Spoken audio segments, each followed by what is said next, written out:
a young rubbish collector abandoned by the interstellar age. While my peers were flying in the sky in the Mecha Academy, I was squatting in a mecha graveyard at minus 30 degrees Celsius, using laser scissors to dismantle scrap metal for bread. Who would have thought that this poor boy who couldn't even afford a girlfriend actually had a secret in his pocket that could change the entire interstellar landscape? Ding! A breakthrough in the host's mental power has been detected, and the awakening task has been started. When the system prompt sounded in my mind, I was using the last energy crystal to lure the golden wolf beast into the trap. This broken system is a metal ball picked up from the garbage dump 3 years ago. At that time, it absorbed all the Zerg crystal cores left by my grandfather and spit out a beautiful goddess who called herself Protoss. With that appearance, even the imperial princess looked like a country girl standing in front of her. Emotion, you have two choices. The voice of the star spirit was like the galaxy pouring down. Either continue to be a garbage man or become the strongest mecha master in the galaxy. I clenched the laser sword in my hand and looked at my reflection in the snow. Half of a robotic arm was visible from my torn cotton-padded jacket, which was modified from a scrapped maintenance robot last month. I choose the third one. I grinned. I will trample those who look down on me under the feet of my mecha. In the system space, there was the SS-class mecha core that I had just disassembled. This thing could be sold for 3 million star coins on the black market, enough for me to take the mecha repairman's license exam. But when I put the core into the Protoss energy furnace, the entire cemetery suddenly shook. The pile of scrap metal automatically assembled into a black mecha with 12 pairs of light wings suspended behind it. Is this the Wings of the Abyss? The voice of the Protoss trembled rarely, the legendary forbidden mecha that can tear through space? I touched the cold shell of the mecha and suddenly remembered Grandpa Sika's words before his death. Tianyin, your genes are mixed with the blood of Zerg and humans. At that time, I thought he was talking nonsense, until now, my mechanical arm suddenly grew a Zerg blade, and the cockpit of the Abyss Wing automatically adjusted the genetic adaptation mode for me. Ding! The host's dual bloodline awakening is detected, unlocking the hidden talent Mechanical Devourer. When I flew over Han City in the Wings of the Abyss, the classmates who once laughed at me were queuing up at the entrance of the Mecha Academy. Their B-class training mechas trembled in front of me, and with a slight flap of my light wings, the energy shield of the entire academy was blasted into pieces. Emotion, you are driving illegally. The principal's holographic projection exploded in the void. I opened the cockpit and put the Zerg blade on his neck. Principal, I remember you said that a junker without a professional certificate can never drive a mecha? I threw a stack of star coins at his face and said, now, I want to buy your academy. The Protoss chuckled in the system space. Host, you have a more important mission. Her holy white wings suddenly spread out, revealing the Zerg pattern on her back. 300 years ago, your ancestors piloted the Wings of the Abyss to seal the Zerg Queen. Now, it is up to you to end this interstellar war with your own hands. I stroked the Zerg crystal core on my chest and suddenly understood why my grandfather always wiped the bloodstained saber late at night. When the main gun of the Abyss Wings is aimed at the Zerg mother nest, the entire universe will bear witness. The young man who once fought with the golden wolf beast in the garbage dump will eventually become the Mecha Emperor standing at the top of the food chain. Chapter 3. Spirit of Miracle and Epic Mecha Blueprints.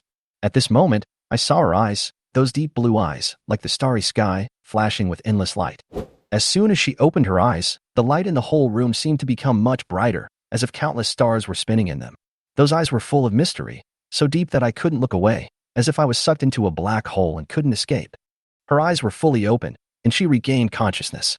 She also looked at me quietly, and suddenly, as if she realized something, her face quickly turned red, and even her neck turned red. Then, her body was enveloped by a ball of white light. After the light gradually disappeared, I saw her figure changed. She was no longer naked, but wearing a light pink battle skirt with light blue star marks engraved on it, and the armor on her chest tightly wrapped her body. She wore white gloves on both hands, and held a blue double-edged sword in her right hand.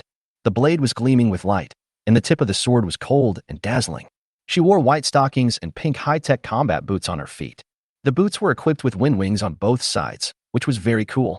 Then, the sword in her right hand turned into starlight and quickly disappeared. She asked, "Who are you?"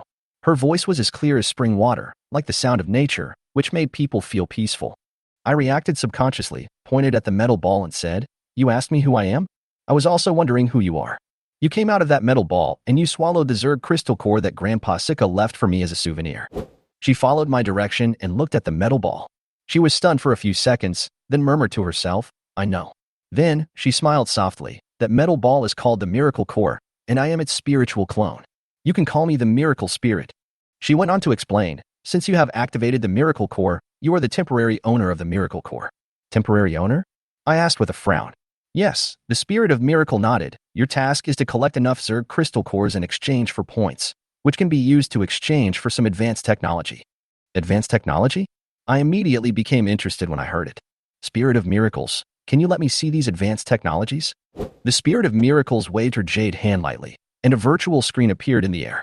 The screen displayed 5 options: combat mecha, genetic evolution martial arts, war weapons, life technology, and simulation space. She continued to explain, battle mechas, war weapons, and life technology are some blueprints and information, and the genetic evolution martial arts contain genetic evolution formulas and martial arts combat skills. In other words, what you exchange is not the real thing, but the blueprints and formulas, and you have to make them yourself. Make it yourself? I was a little confused. Yes. She nodded slightly, but the simulation space does not require points. It will consume your mental power. You can simulate practicing martial arts skills, simulate actual combat, and simulate research on technology as long as your mental power is strong enough. Can the mental strength be restored? I asked. Yes, the mental strength can be restored. The Spirit of Miracles explained gently. I see. I nodded. Then can I see the blueprints of the battle mecha? Of course. She replied with a smile. Her smile was so beautiful that it made me lose my mind for a moment and my heartbeat quickened. Seeing that I was stunned, the Spirit of Miracles put away her smile and asked, do you want to see the main body drawings of the battle mecha or the accessories drawings? The battle mech body. I quickly answered. The Spirit of Miracles waved her hand and the screen expanded again. She went on to explain, here are 1,000 copies of ordinary mech blueprints, 100 copies of extraordinary mech blueprints, and 10 copies of epic mech blueprints. I continued to look through the pages, and the mecha's power enhancement multipliers became higher and higher. Finally, I saw the blueprint of an epic mecha. When I saw the final drawing, my eyes almost popped out of my head. This mecha is the coolest and the most powerful. It would be great if I could have a mecha like this. But when I saw that the blueprint for the 1,000 Swords mecha required 500 points, I felt a little disappointed. Spirit of Miracles, what are points? She explained, points are like currency, they can be used to exchange for things I have.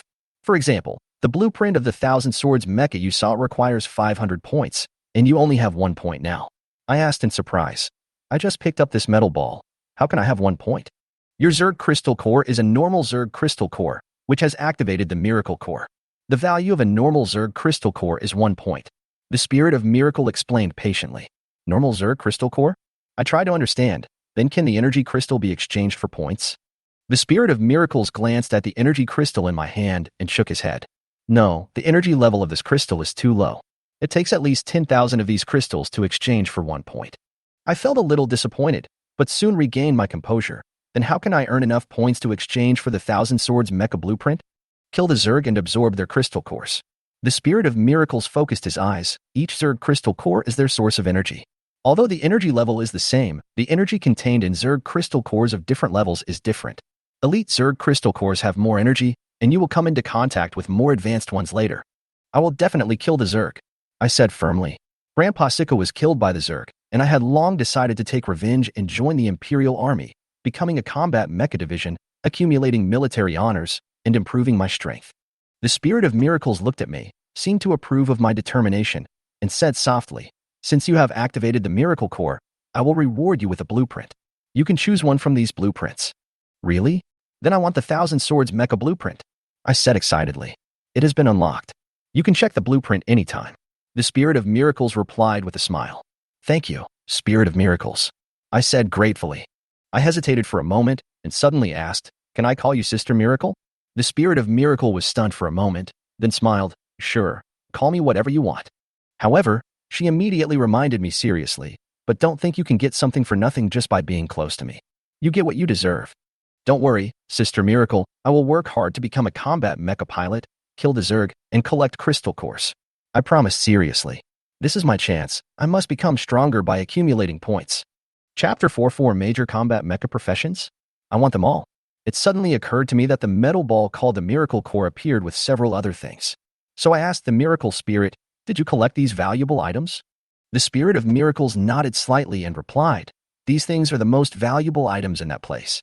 They can be considered as gifts for you. That's what I said. I felt a little more relaxed and felt that the Spirit of Miracles was not so difficult to approach. Sister Miracles, I want to see the detailed information of the Qianjian mecha blueprint, I said. Okay. The Spirit of Miracle nodded, and then a virtual screen appeared in front of me. I quickly clicked on the blueprint, ready to admire this epic Thousand Swords mech. This. I was stunned for a moment, and the drawings in front of me shocked me. The core structure of this Thousand Swords mecha is so exquisite. Even the core structure of the extraordinary Reign of Rain mecha that I saw before is not even 1% of that of the Thousand Swords mecha. Moreover, most of the materials needed for this mecha are extremely rare. Almost every one of them is extremely expensive, and the demand for some materials is even huge. Many of the materials I saw had never been seen before. These materials cannot be bought with money at all. I was completely stunned. The most outrageous thing is this core. There is only one core on a planet. Where should I find this thing? I was almost going crazy. As a pauper, I can't even afford some of the materials needed to manufacture the mechas.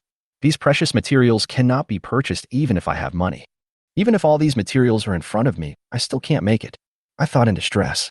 Moreover, with my current mecha manufacturing technology, I am still far from being able to make the core of the Thousand Swords mecha. I couldn't help but start to doubt whether I could accomplish this goal. Not only the core, but also the power system, energy lines, mecha component cores, and even energy shields. I didn't understand them. The technology of this epic mecha was too complicated. Don't worry, the spirit of miracle seemed to see my worry. You can slowly learn mecha technology. She continued. I just tried to connect to the information network of this civilization and obtained a lot of information. All the mecha materials you want can be found on this planet. So, as long as you have enough star coins, you can get all the materials to build a mecha. After hearing her words, I relaxed a little.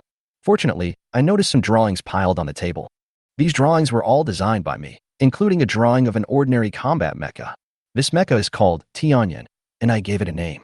Since it was impossible to build an epic mech in a short time, I could only start with an ordinary combat mech and have a mech to use first. After all, to become a combat mech master, you must first have your own mech. However, manufacturing mechas requires a large amount of star coins, and to earn star coins one needs to pass a profession first. I'll be 16 in 2 months, so I'll take the test to become a mecha repairman. I began to plan my future. Then, I traced my path step by step. In the Kalan Empire, where mecha technology is highly developed, mechas have penetrated into all walks of life. Mechas are divided into life mechas, production mechas, and combat mechas, and there are thousands of mecha-related professions, most of which are related to life mechas or production mechas. However, professions related to combat mechas are called mecha masters. Mecha masters are divided into 4 major professions: combat mecha masters, mecha manufacturers, mecha repairers, and mecha parts masters. The names of these 4 professions are clear as to their respective responsibilities. Among them, the combat mech division is the most expensive, but also has the highest status. Because the combat mech division is not only powerful, able to kill Zerg and defend the Empire's territory, but also the Empire gives them the most generous welfare benefits. However, the materials obtained from the decomposition of Zerg corpses are necessary raw materials for manufacturing advanced mechas, and the Zerg are powerful and difficult to kill, which makes these materials very expensive. Therefore, although the combat mech master is the most expensive profession, it is also one of the fastest earning professions. However, the combat mech master is not an easy job. After all, it is one of the most dangerous professions because it needs to go to the front line to resist the Zerg invasion. Mecha builders are responsible for designing mecha blueprints and assembling mechas. They are the ones who understand mechas best, have the most knowledge about them, and have the most job levels, from junior to veteran to chief. The promotion paths for mecha parts technicians and mecha repairmen are not as rich as those for mecha manufacturers, and they can only be promoted to the master level at most. Mecha builders are even called the father of mechas. The more powerful the mechas they make, the harder it is to copy. Even if they are made of the same materials and by the same people, there will be differences. Combat mechas are driven by humans. The better the fit between the driver and the mecha, the better the mecha's power can be exerted. If a combat mecha master wants to make the mecha achieve perfect enhanced power, or even exceed the limit of the mecha, he must also be the maker of the mecha. The soul of the mecha is the mecha core, which includes the cockpit.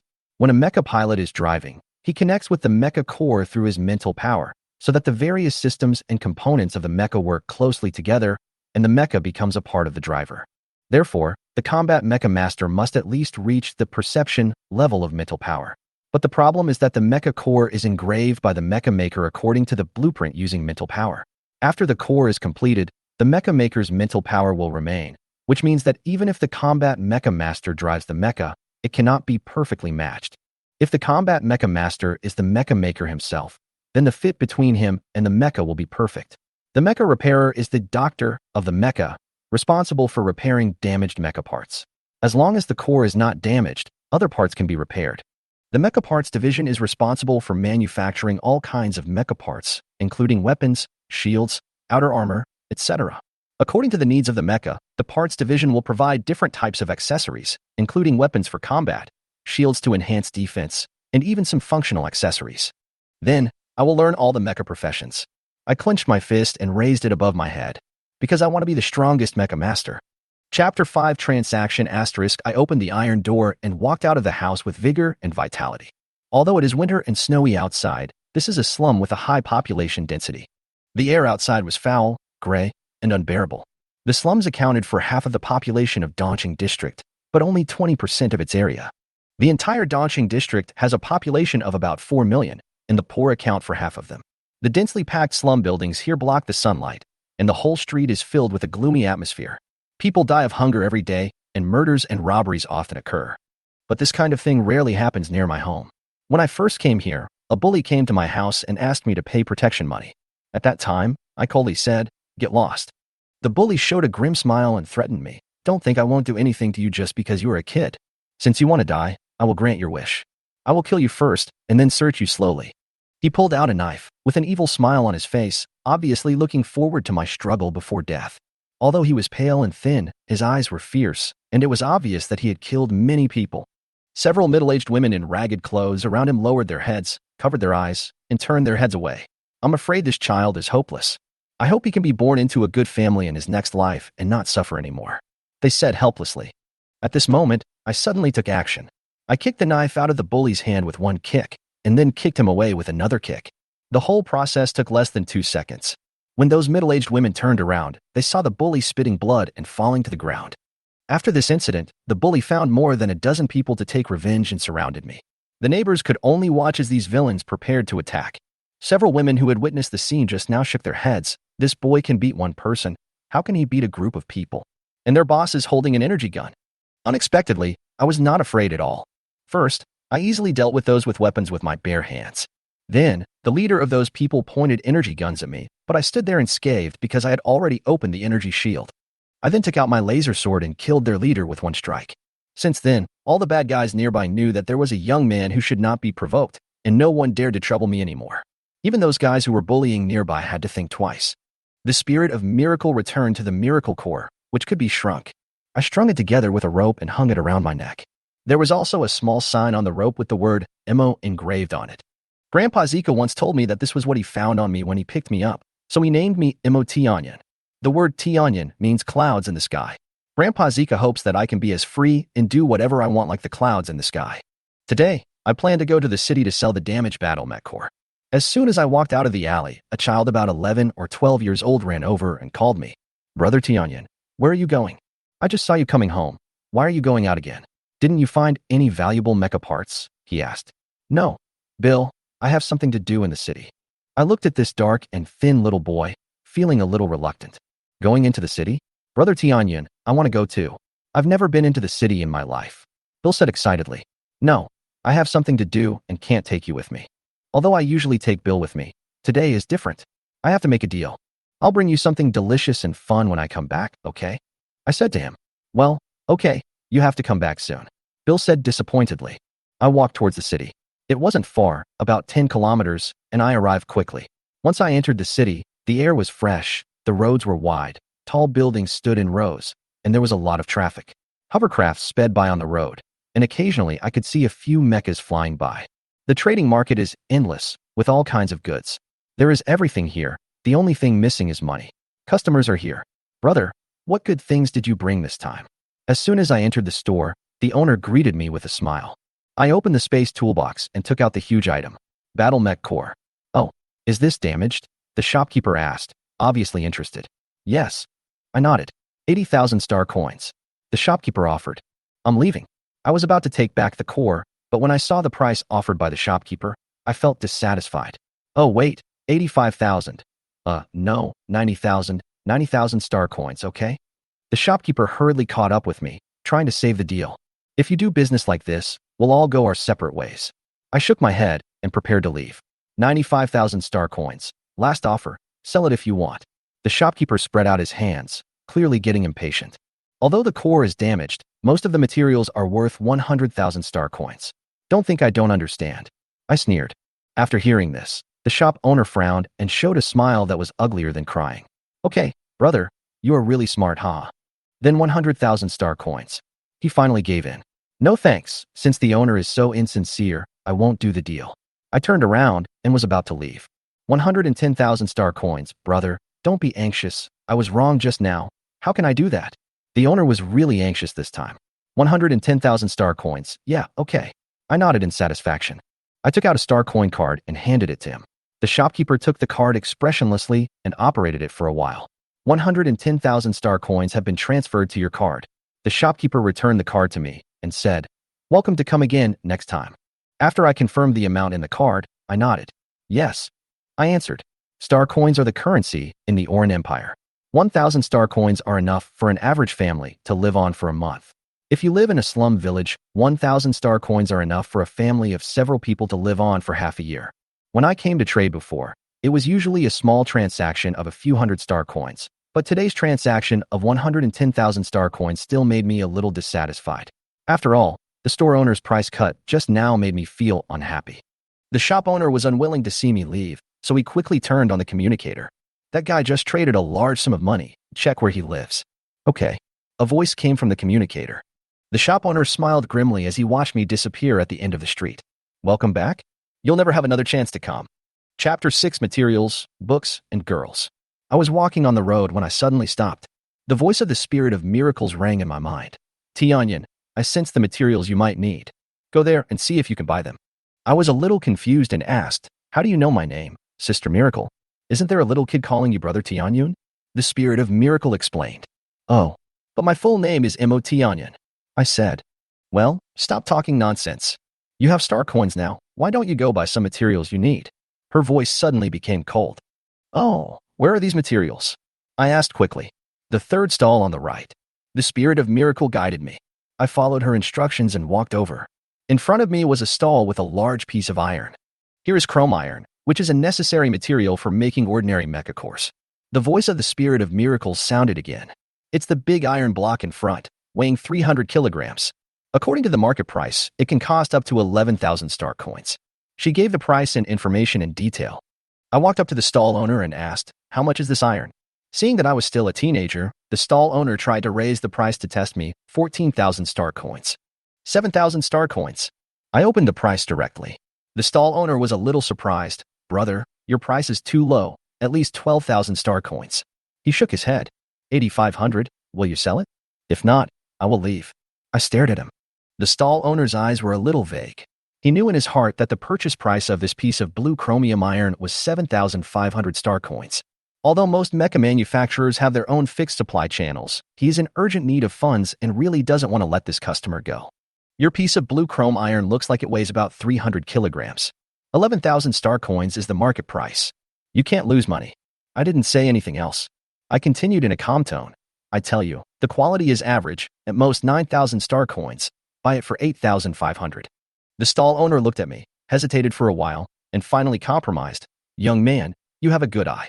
I'll sell it at this price. After the transaction was successful, the spirit of miracles sounded in my mind again. The next one is the fourth stall in front, the powder in the transparent box. I looked forward and saw a transparent box on the stall, with powder inside. This is pattern powder, the material used to engrave the core spiritual connection patterns of battle mechas. The powder in this box is just enough, and the price is 36,000 star coins. The spirit of miracles explained in detail. It's so expensive. I was a little surprised. I didn't expect the price of the material to be so high. Stall owner, I want this grain powder. I said. The stall owner looked at me. This pattern powder is the material used to engrave the core of the mecha. Am I also a mecha maker? Impossible. How can such a young boy be a mecha maker? However, he thought, maybe he bought it for practice, or his family asked him to buy it. Welcome, little brother. How much are you willing to pay for this grain powder? The stall owner greeted me with a smile. 26,000 star coins, I said. Are you kidding? The stall owner smiled awkwardly, obviously not believing my offer. Next, we started a long bargaining. Finally, after several rounds of negotiations, I closed the deal at 31,550 star coins. These two transactions cost me almost half of my money. But these are only some of the materials for the core of the mecha. The production of the entire mecha is not that simple, and it is estimated to cost millions of star coins. If you buy a finished mecha, the price is even more outrageous. I continued to walk towards Hanshan High-End Bookstore, which was my other destination when I entered the city. Hanshan High-End Bookstore was one of the few places in Hanshan City that could sell high-end knowledge books. The prices of the books were shockingly high, ranging from thousands of star coins to tens of thousands of star coins. Most of the books sold here are related to high-end professions, such as mecha manufacturers, genetic evolution pharmacists, genetic evolution warriors, etc. Among the pile of books on my desk, there are several about mecha manufacturing, including rare mecha materials science, mecha maintenance technology, mecha manufacturing drawing design, etc. These books are precious gifts from Grandpa Zika. Through these books, I have designed a blueprint of an ordinary mecha, and I can start manufacturing at any time as long as I have the materials. The bookstore is luxuriously decorated, with bookshelves made of high-grade alloy materials and exquisitely carved with patterns. Shining gems hang from the ceiling, and the art paintings and decorations around make the place look magnificent. Hello, sir. I'm a shopping guide here. How can I help you? A tall woman in uniform came over and asked me with a smile. I came back to my senses and looked at her. I want some advanced mecha manufacturing books, some combat mecha master books, and some mecha accessories master books. The salesperson was stunned. Why did this boy need so many kinds of books? She guessed that he might be a mecha maker who was learning higher-level knowledge. But why did he buy other types of books? Sir, please follow me. The salesperson smiled and led me to the second floor. The bookshelf over here is the books on mecha manufacturing. She pointed to a large bookshelf and said, Yes. I nodded in response. She took a large and heavy book from the bookshelf. This book, Advanced Mecha Manufacturing Technology Encyclopedia, is the most popular book at the moment. It contains knowledge on advanced mecha manufacturing. I took a look at the book and found it very substantial, with at least 1,000 pages. This book was written 100 years ago by Adrian Kamen, the chief mecha maker of the empire. At that time, Chief Kamen was already a veteran mecha maker. The shopping guide continued to introduce. Sir, you've come at the right time. This is the only copy of this book left. You may have to wait a month for the next one. Okay, I'll buy it. I nodded. Just as I was about to confirm the purchase, a clear and ethereal girl's voice caught my attention. Welcome to the bookstore, dear Miss Vina. The salesperson smiled and bowed, obviously respecting the girl very much. The girl was wearing the school uniform of Hanshan Senior High School. She had a delicate face and a good figure.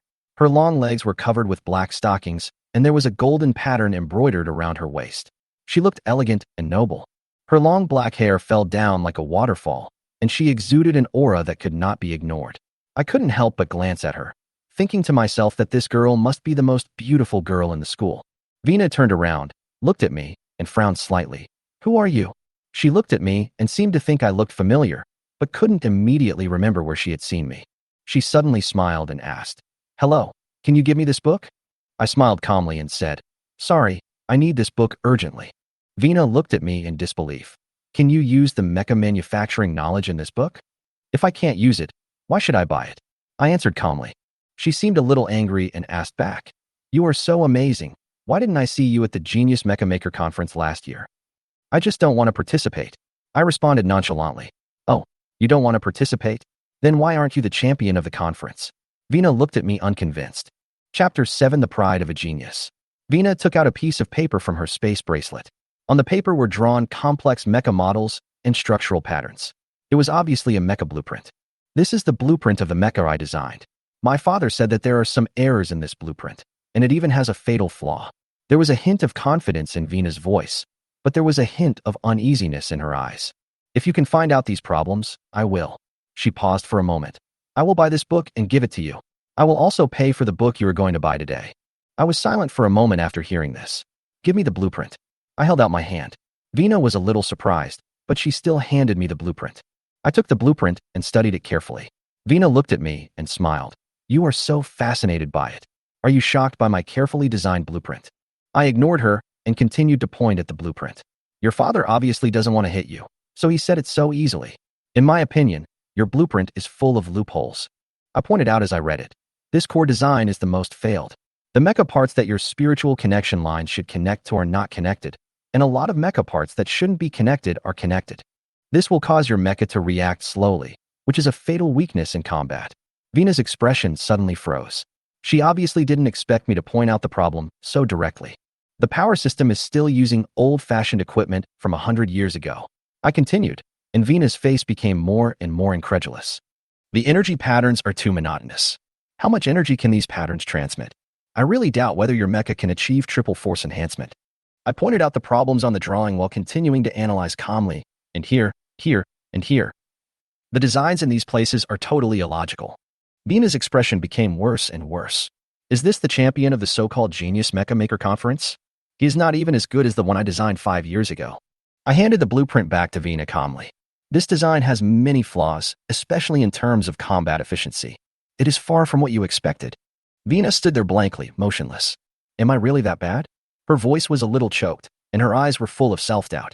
She couldn't believe that a teenager who seemed younger than her could point out so many problems with her, and these problems were even more detailed than those pointed out by her father. Hello, I also need some books on mecha parts. I turned to look at the salesperson. The salesperson came to his senses and agreed a little unnaturally. Oh, okay, sir. This way, please. I picked up a few books, namely Mecha Parts Design and Manufacturing Encyclopedia and Advanced Mecha Melee Weapon Design.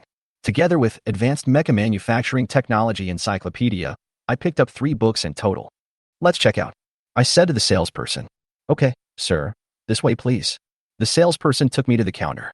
12,500 star coins. The cashier handed me a ticket, and I was a little surprised when I saw the price. Just as I was about to pay, Vina suddenly appeared.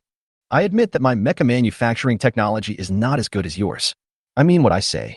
I'll pay for these books. Vina hurried forward. I looked at her, still without changing my attitude, and paid directly. What are you doing? I said I would pay. Vina's voice was anxious, with unconvinced eyes. I responded coldly. I, Imoti Onion, do not accept charity from others. True geniuses never brag because they know they are not the best. I never think that I am the strongest, but I never succumb to charity from others. In the past 5 years, I have never accepted charity from anyone. Even in the most difficult times, I have never eaten at other people's homes. Although the people around me were grateful for my past help and often invited me to dinner, I always refused. I took the bag of books, turned around, and walked straight out the door. The Spirit of Miracle saw this scene in the core of the miracle and revealed a beautiful smile. That smile was as bright as a dream, as if it could make all the stars pale in comparison. However, no one can see this beauty. In the bookstore, Vina stood there, thinking. M.O.T. Onion. She suddenly stopped, as if she remembered something. M.O.T. Onion. She finally remembered. I actually ran into the legendary all-round genius M.O.T. Onion. Vina watched me leave, with a complex emotion welling up in her heart. The young man in front of her did not lose heart, but instead hid his edge. She began to recall the geniuses who had been dimmed in school, who had been suppressed by me, and whose stories were still circulating even though I was not in school. Night has completely fallen. The moon is particularly round, and the stars are constantly twinkling in the night sky. I just went to the market and bought enough food and 100 kilograms of high-quality beast meat, spending 10,000 star coins, and also filling my empty stomach for the past few days. In addition, I also bought some low-level energy crystals to refill the energy of the energy shield. When I returned to the slum village, the voice of the Spirit of Miracles rang in my mind. Imotanyun, someone is following you. I immediately became alert and turned around to see that it was the shop owner who traded the battle mecha cores during the day. The Spirit of Miracles whispered to me, "Be careful, this person is stronger than you and is already a beginner warrior." It seems that I lowered the price too much today and got into trouble. I thought to myself, if this person is a beginner warrior, it will be really troublesome. I quickly entered a dark alley, ready to confront him. I took out my laser sword, but did not activate the power. The man in black followed quietly in. Just as he entered the alley, I slashed him with my sword. The laser sword cut through the air, illuminating the darkness, and hit the body of the man in black, leaving a long bloody mark. He reacted quickly and dodged my second sword by jumping back. "Damn you, kid! How dare you sneak attack me?" The man in black shouted angrily, pulling out his laser sword to fight back. We fought again, and after a few rounds, neither of us could do anything to the other. "You were able to block it. It seems I have to show my real strength." The man in black was stunned for a moment. Obviously, he didn't expect me to be so strong. He once again grasped the laser sword and rushed towards me. I gripped the hilt tightly, feeling the strong pressure from the other party. It's such a strong force, it seems that I can't fight it head-on.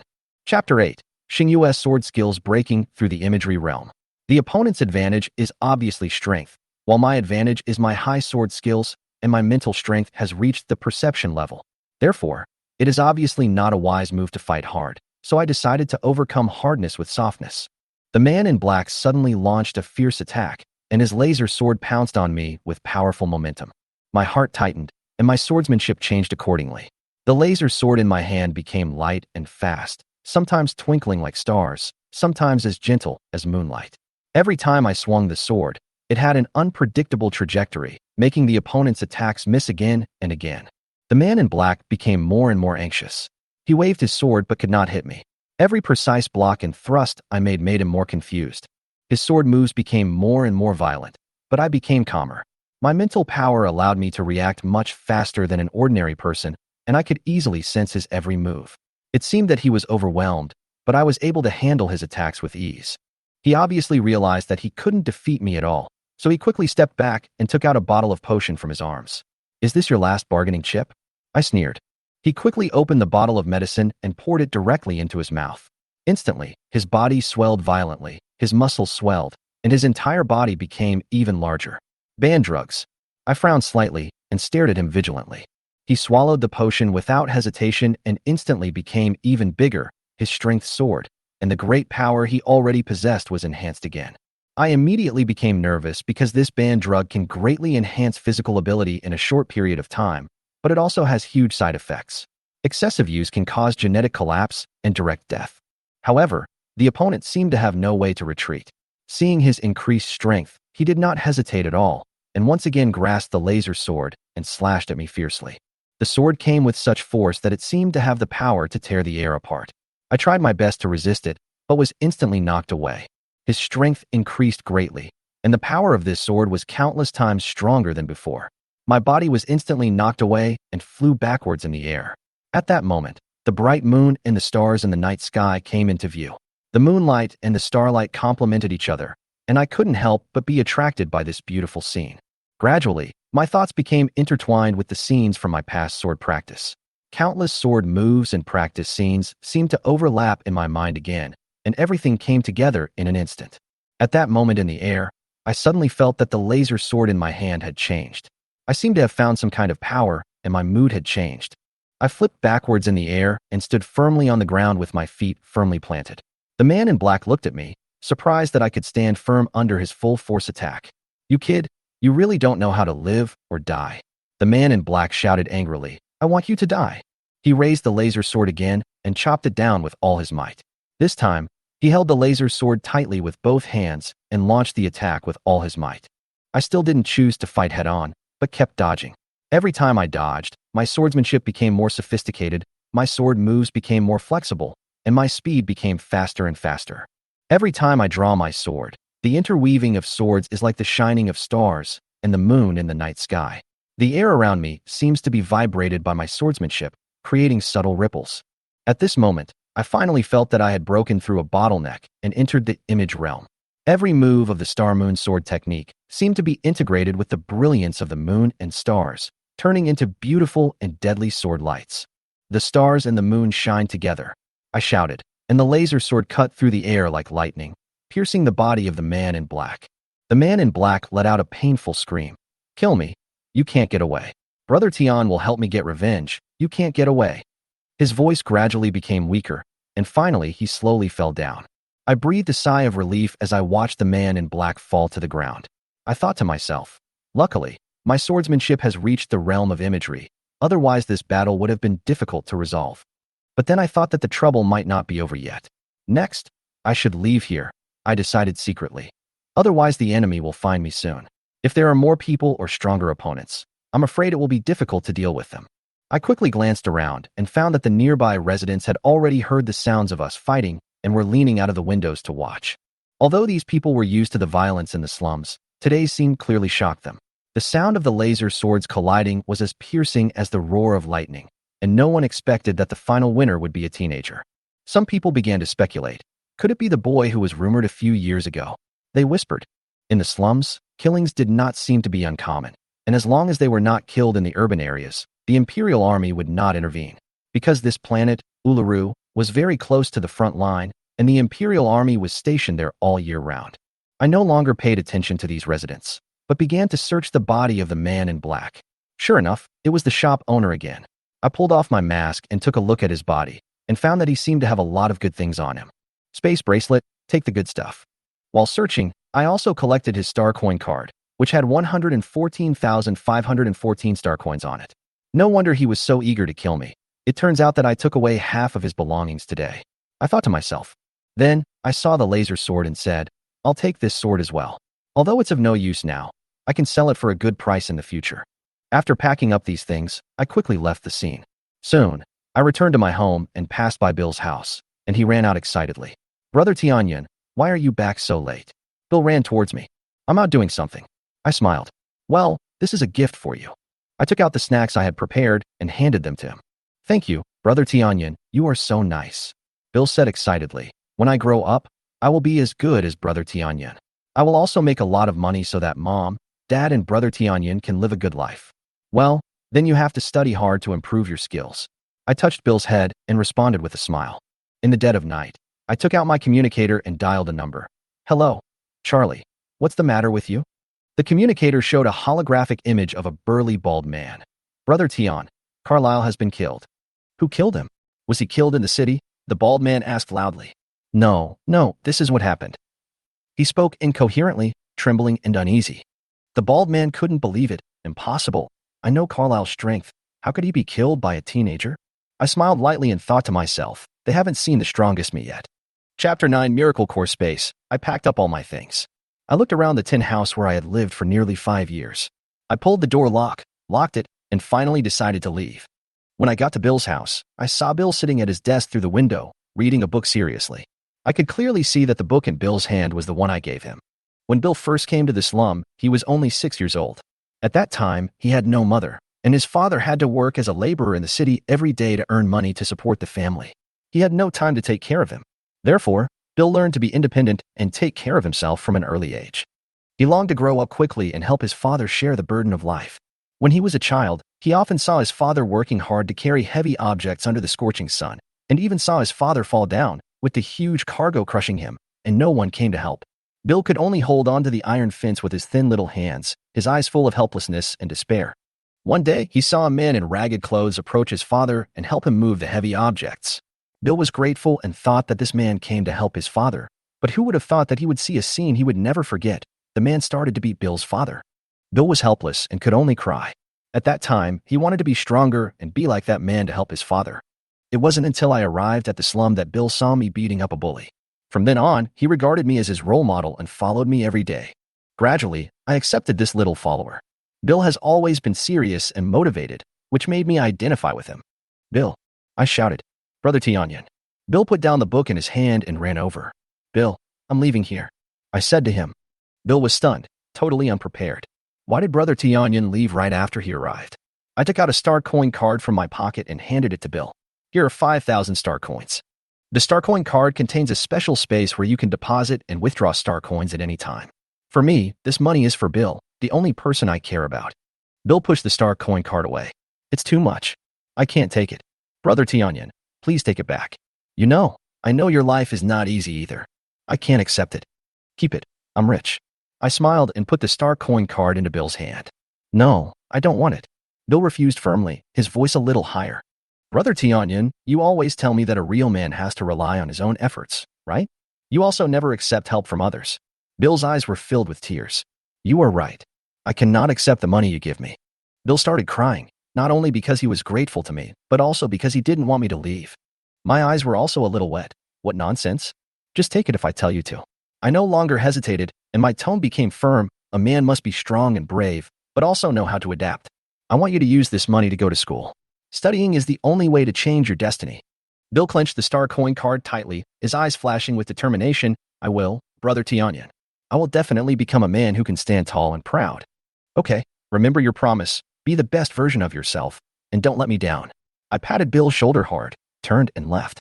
Bill stood there, looking at my departing back with tears in his eyes. Brother Tianyan, goodbye. I will definitely remember your expectations and I won't let you down. I didn't look back, quickened my pace, and continued walking towards the city.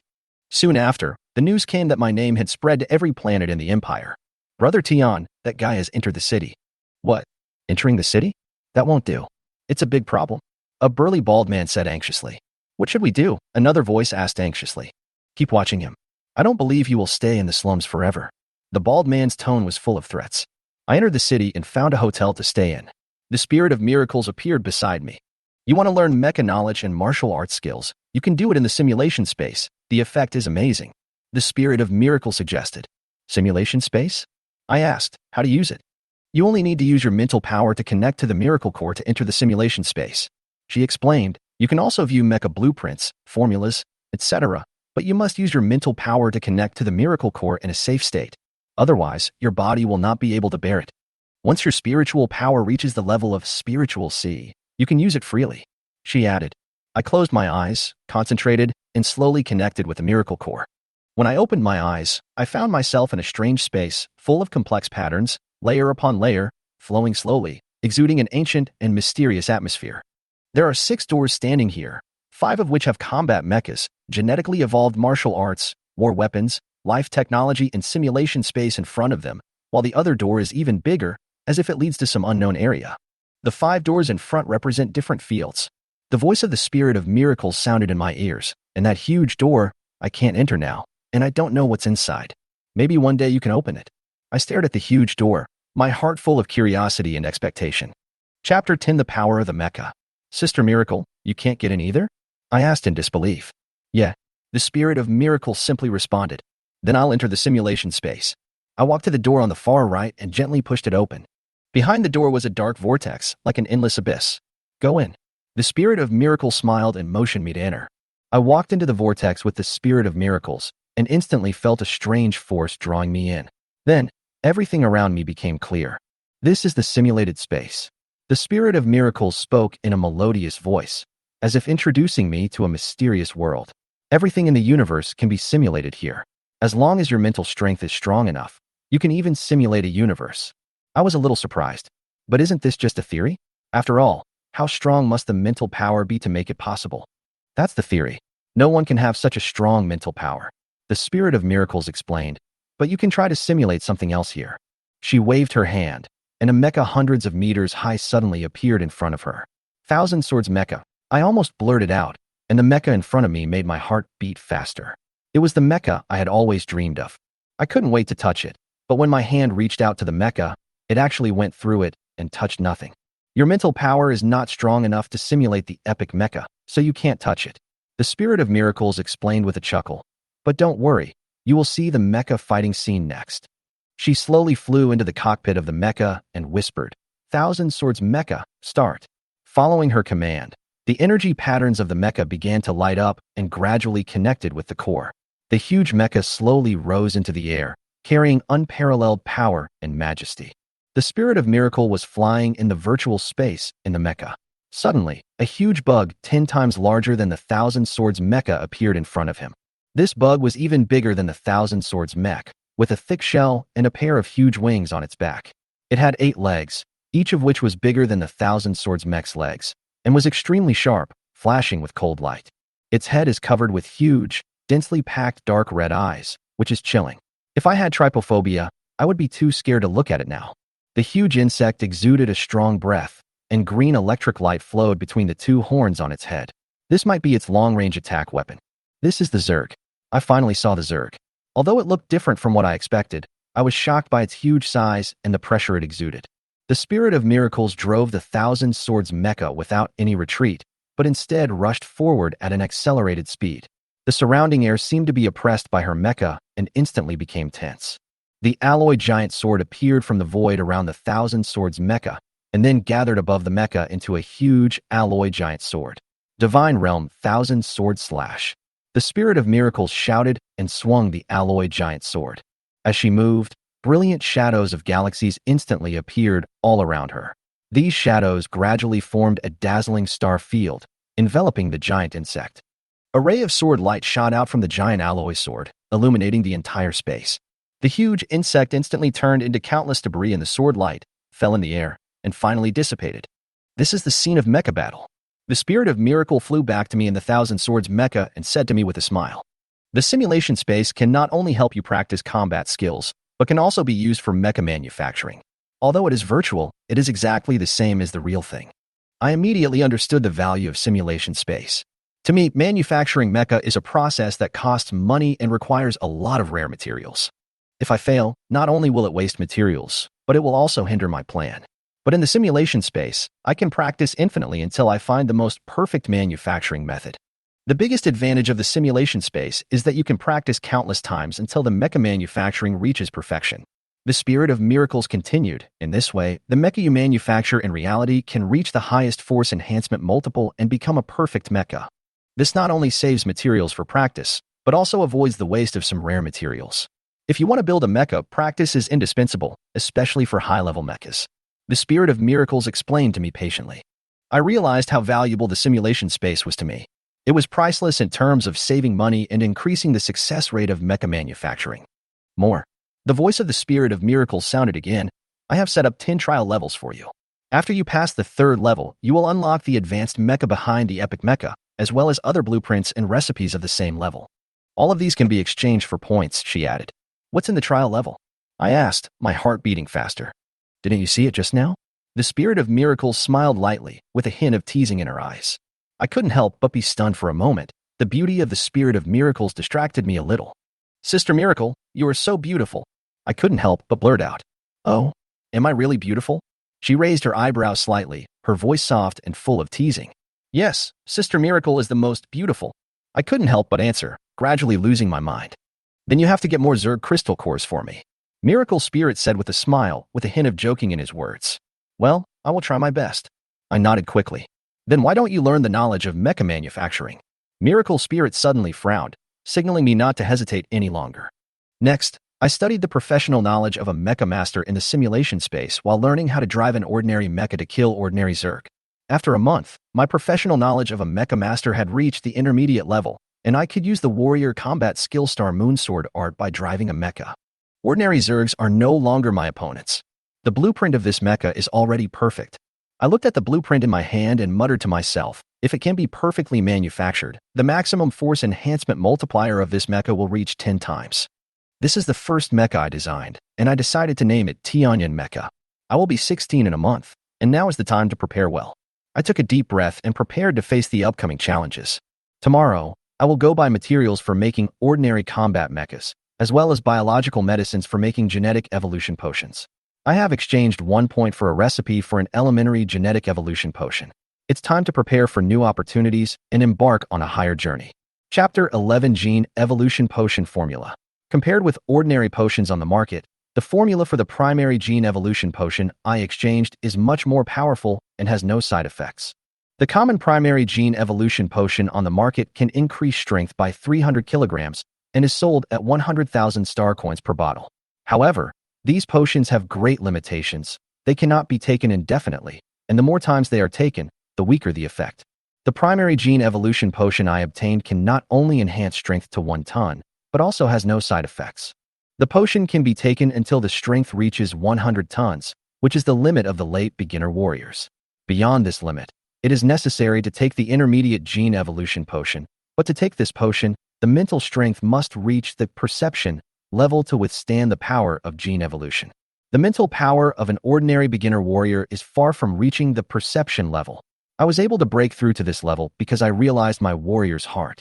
Although these medicines can be taken continuously, they must be taken gradually and carefully, allowing the body to adapt to the enhanced strength step by step, or only people with strong enough mental strength can continue to take them. If the strength does not reach 100 tons, taking the intermediate potion rashly will cause genetic collapse or even death. Although a very small number of people or creatures with particularly strong genes can survive and become alien beasts, this is not normal. The Golden Wolf Beast and the Golden Wolf Beast leader that I met in the Mecha Cemetery turned into strange beasts because they took failed genetic evolution potions. When I walked out of the hotel, I noticed that the waiter looked at me strangely because I hadn't been out for a whole month and today was my first time going out. However, I didn't pay attention to these looks. I took a deep breath of fresh air, stretched my body, and felt relaxed. The air in the city is much fresher than in the slums, and the quality of life in the city is very different from that in the slums. The advanced air purification system makes the residents here live very comfortably, and the sun becomes particularly warm. Winter is about to end and spring is coming, but before spring comes, there is usually a severe snowstorm. If you can survive this snowstorm, spring will come. If you can't survive, You will become fertilizer to nourish the growth of others. I got a lot of star coins from the black-clad shop owner, as well as a space bracelet, which contained the damaged battle mecha core and a large amount of mecha materials that I traded with the shop owner. My mecha manufacturing level is already able to repair these damaged cores, and these materials are enough to help him start manufacturing mechas. However, the only rare material he lacked was deep sea fire crystal, which was an extremely precious crystal that could only be formed in volcanic craters thousands of miles deep. This material can only be formed under extremely high temperature and high pressure. Deep sea fire crystal is a necessary material for manufacturing the core energy pattern conduit of the mecha, and this conduit can perfectly withstand the output pressure of the mecha energy and increase the strengthening multiple of the mecha.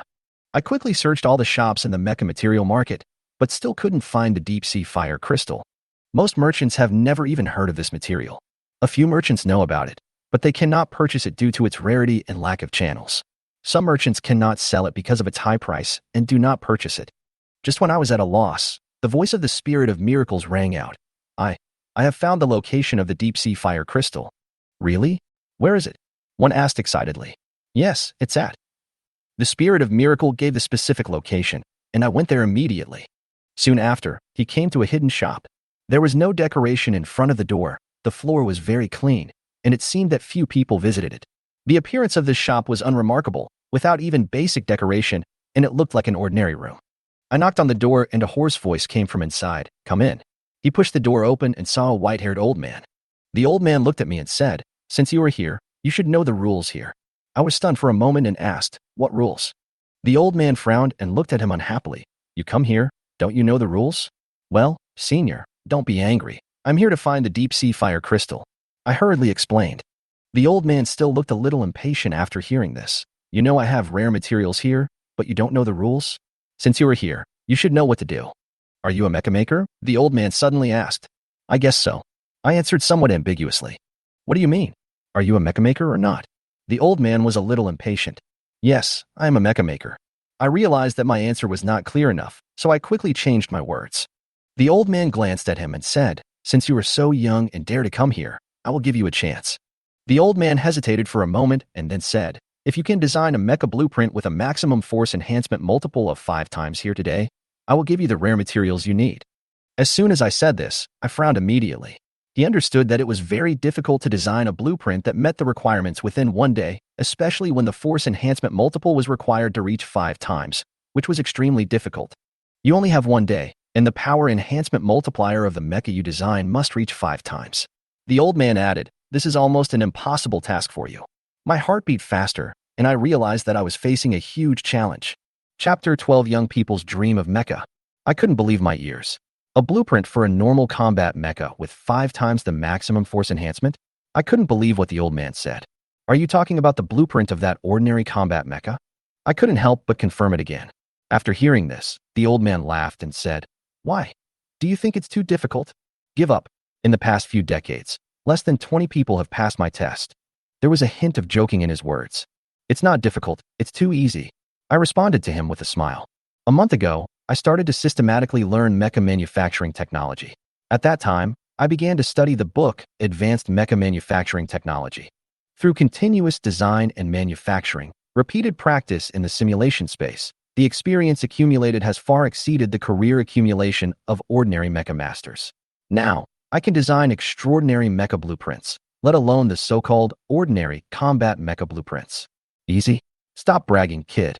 The old man looked at me, obviously thinking that I was a little too confident. I'll show you. I didn't care about his ridicule, but became more confident. I took out a piece of crystal paper from the space bracelet. This is not ordinary paper. It can be connected through mental power, and the image inside can be projected in 3 dimensions. This crystal paper is almost an ideal design medium for me. In that high-end bookstore in Han City, I also bought a set of equally extraordinary books, holographic image recording books. Each book is not just knowledge on paper, but more like a teacher who can teach you and show you the content through holographic images. It is precisely because of these aids that I was able to master the advanced mecha manufacturing technology in 1 month. I connected my mental power to the crystal paper and immediately began to design the blueprint. Seeing how focused I was, the old man couldn't help but laugh and said, Boy, do you think designing these is easy? There was a hint of provocation in his voice. I was concentrating on designing the blueprint without being disturbed at all. Grandpa, watch this. I smiled confidently. After a while, the core structure on the drawing began to take shape, and the old man nodded slightly. The core structure is the most difficult. Once it's done, the rest will be easy. The old man murmured to himself, obviously appreciating my design. I continued to design with ease, feeling proud of myself. After all, this was not the first time I had done this kind of design. In fact, I had practiced these drawings repeatedly in the simulation space, and I was very familiar with every detail. Okay, senior. After organizing my thoughts a little, I announced, my design is complete. The old man was so shocked that he didn't speak for a long time. After a long time, I finally patted him on the shoulder and said, Senior, the drawings are ready. The old man finally recovered from his daze and quickly took my design drawings, his eyes full of surprise. He looked at it for a while and took a deep breath, as if trying to calm down his excitement. The design of this blueprint can increase the maximum force enhancement of ordinary combat mecha by at least 6 times, and the possibility of even reaching 8 times is very high. Yes, that's right. I nodded slightly, feeling very confident in my design. I admit that you have passed my test. The old man finally put away his skeptical attitude. According to the rules, the drawings belong to me, and you can take the materials away for free. Hearing this, I quickly asked, what materials can I ask for? Well, just tell me what you need, the old man replied easily. I want deep sea fire crystals, I said without hesitation. This is an important material for making mechas, and for me, having these materials is equivalent to laying the foundation for my first mecha. The old man paused, his eyes widened. You want deep sea fire crystal? This thing is not common. Or do you want another blueprint? He obviously didn't understand my choice. I want to build an epic mecha in the future, and deep sea fire crystal is a material I urgently need right now. I explained. Although I knew it was not easy to get, what if I could find it? Huh, an epic mecha? Boy, you are really ambitious, the old man said with emotion.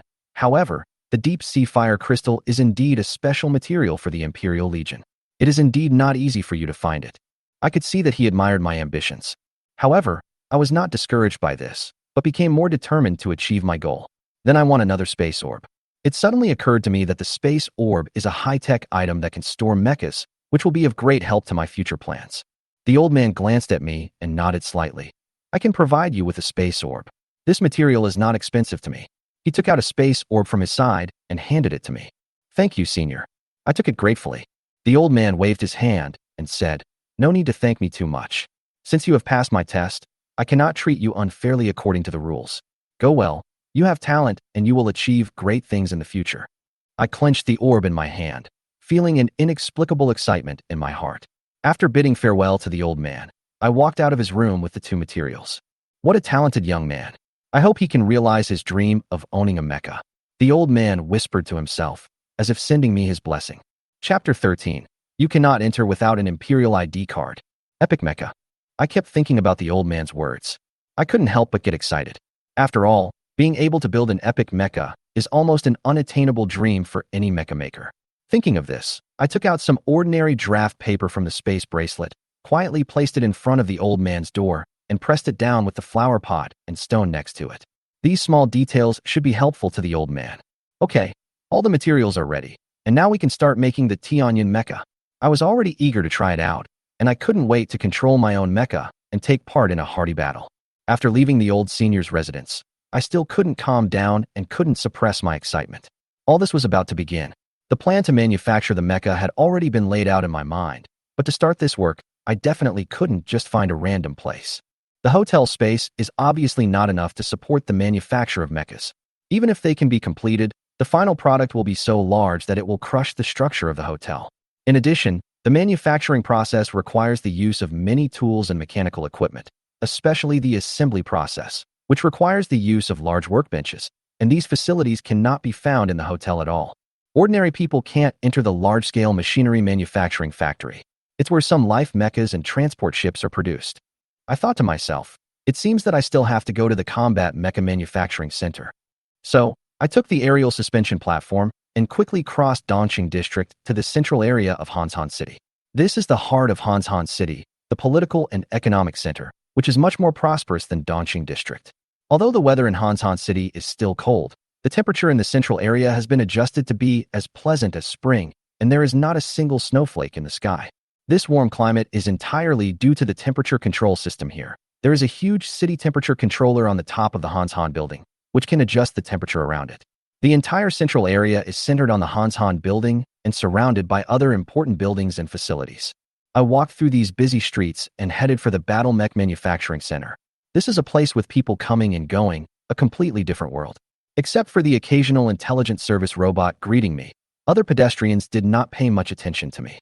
When I walked to the gate of the manufacturing center, I suddenly realized that the ordinary clothes I was wearing did not fit in with the people around me. Those who came in and out were obviously wearing gorgeous clothes, while I was just wearing ordinary clothes. Just as I was about to walk in, a slightly frivolous but serious voice came from behind me. "Hey, kid, stop. You can't go in." I turned around and saw a security guard wearing a mechanical combat suit, holding a long energy gun in his hand. His expression was serious, with a hint of disdain in his eyes. "Your Imperial ID card, please," he said, pointing at me. The Imperial ID card is the identity certificate of the people of the Empire, and there are different levels. When ordinary people reach the age of 16, they can use 10,000 star coins to apply for the lowest level ID card. Those who have a high-level ID card are true citizens of the Empire and enjoy various policies and privileges of the Empire. "No ID card." I shrugged and answered calmly. "I'm sorry, you can't go in." The security guard stopped me with his hand. His tone was full of mockery. Obviously, he didn't take people without ID cards seriously. There was obvious contempt in his eyes. "Look at the way you are dressed. How could you have an ID card?" He looked like he saw through everything, as if he had already determined that I was not a person with any background. "What about these people?" I pointed at the people coming in and out. "Why don't they need ID cards? What do you care what they do? Without an ID card, they can't enter." The security guard replied impatiently. The people around me seemed to have long been accustomed to such scenes. No one was willing to intervene or speak out in rebuttal. Some people even laughed at me secretly or talked about me in a low voice. I knew in my heart that there was almost no way to resist in such a situation. If I made trouble in such an occasion, I would not end well no matter what. It seemed that my ordinary clothes were not suitable for all occasions. Just as I was about to turn around and leave, a clear and pleasant voice suddenly came. "Mo Tianyan, why are you here?" The sound attracted everyone's attention. I turned my head subconsciously and saw a girl of my age. She was wearing a gorgeous black dress and exquisite high heels. Her long black hair fell on her shoulders like a waterfall. She had a delicate face and a slender figure, which instantly attracted everyone's attention. "You are..." I didn't recognize her for a moment and tried hard to think. "You are Vina." I finally remembered her name. "Isn't this the proud girl in middle school uniform that I met at the high-end bookstore in Hans Han City?" It seems that she also won the championship in the Genius Mecha Builder Conference last year. "It seems you still remember me." Vina smiled gently, with a gleam of confidence in her eyes. Vina's father is the vice president of the Hans Han City Combat Mech Manufacturing Association, and she often comes here to learn mech manufacturing. Therefore, the Combat Mech Manufacturing Center is almost her home. Chapter 14, Vina's Gratitude. Vina walked towards me slowly with her slender steps. Every step she took was full of grace, attracting the attention of everyone around her. Despite this, I didn't look at her for a few more times. After all, seeing the dreamy and beautiful Sister Miracle every day has already made me more resistant to beautiful things. "Dear Miss Vina, hello." When the security guard saw her coming, he immediately saluted, lightly clenched his right fist close to his chest, and spoke in a respectful tone. However, Vina walked up to me and ignored the security guard's salute. She looked directly at me and smiled. "You haven't answered my question yet?" "I'm here to build mechas," I replied calmly. "Oh." She was very interested when she heard me say I wanted to build a mecha. "You want to build a mecha? Can I watch from the side? Maybe I can learn some skills." There was a hint of playfulness in her tone, as if this was something very interesting. Hearing this, the security guard suddenly felt a little uneasy. He never thought that Vina would want to learn the skills of mecha manufacturing from me. After all, Vina is the top mecha manufacturing genius in Hans Han City, and her ability is almost unmatched in this city. I shook my head helplessly, looking at the security guard who still didn't let me go. "I don't have an Imperial ID card, so he stopped me and I can't get in."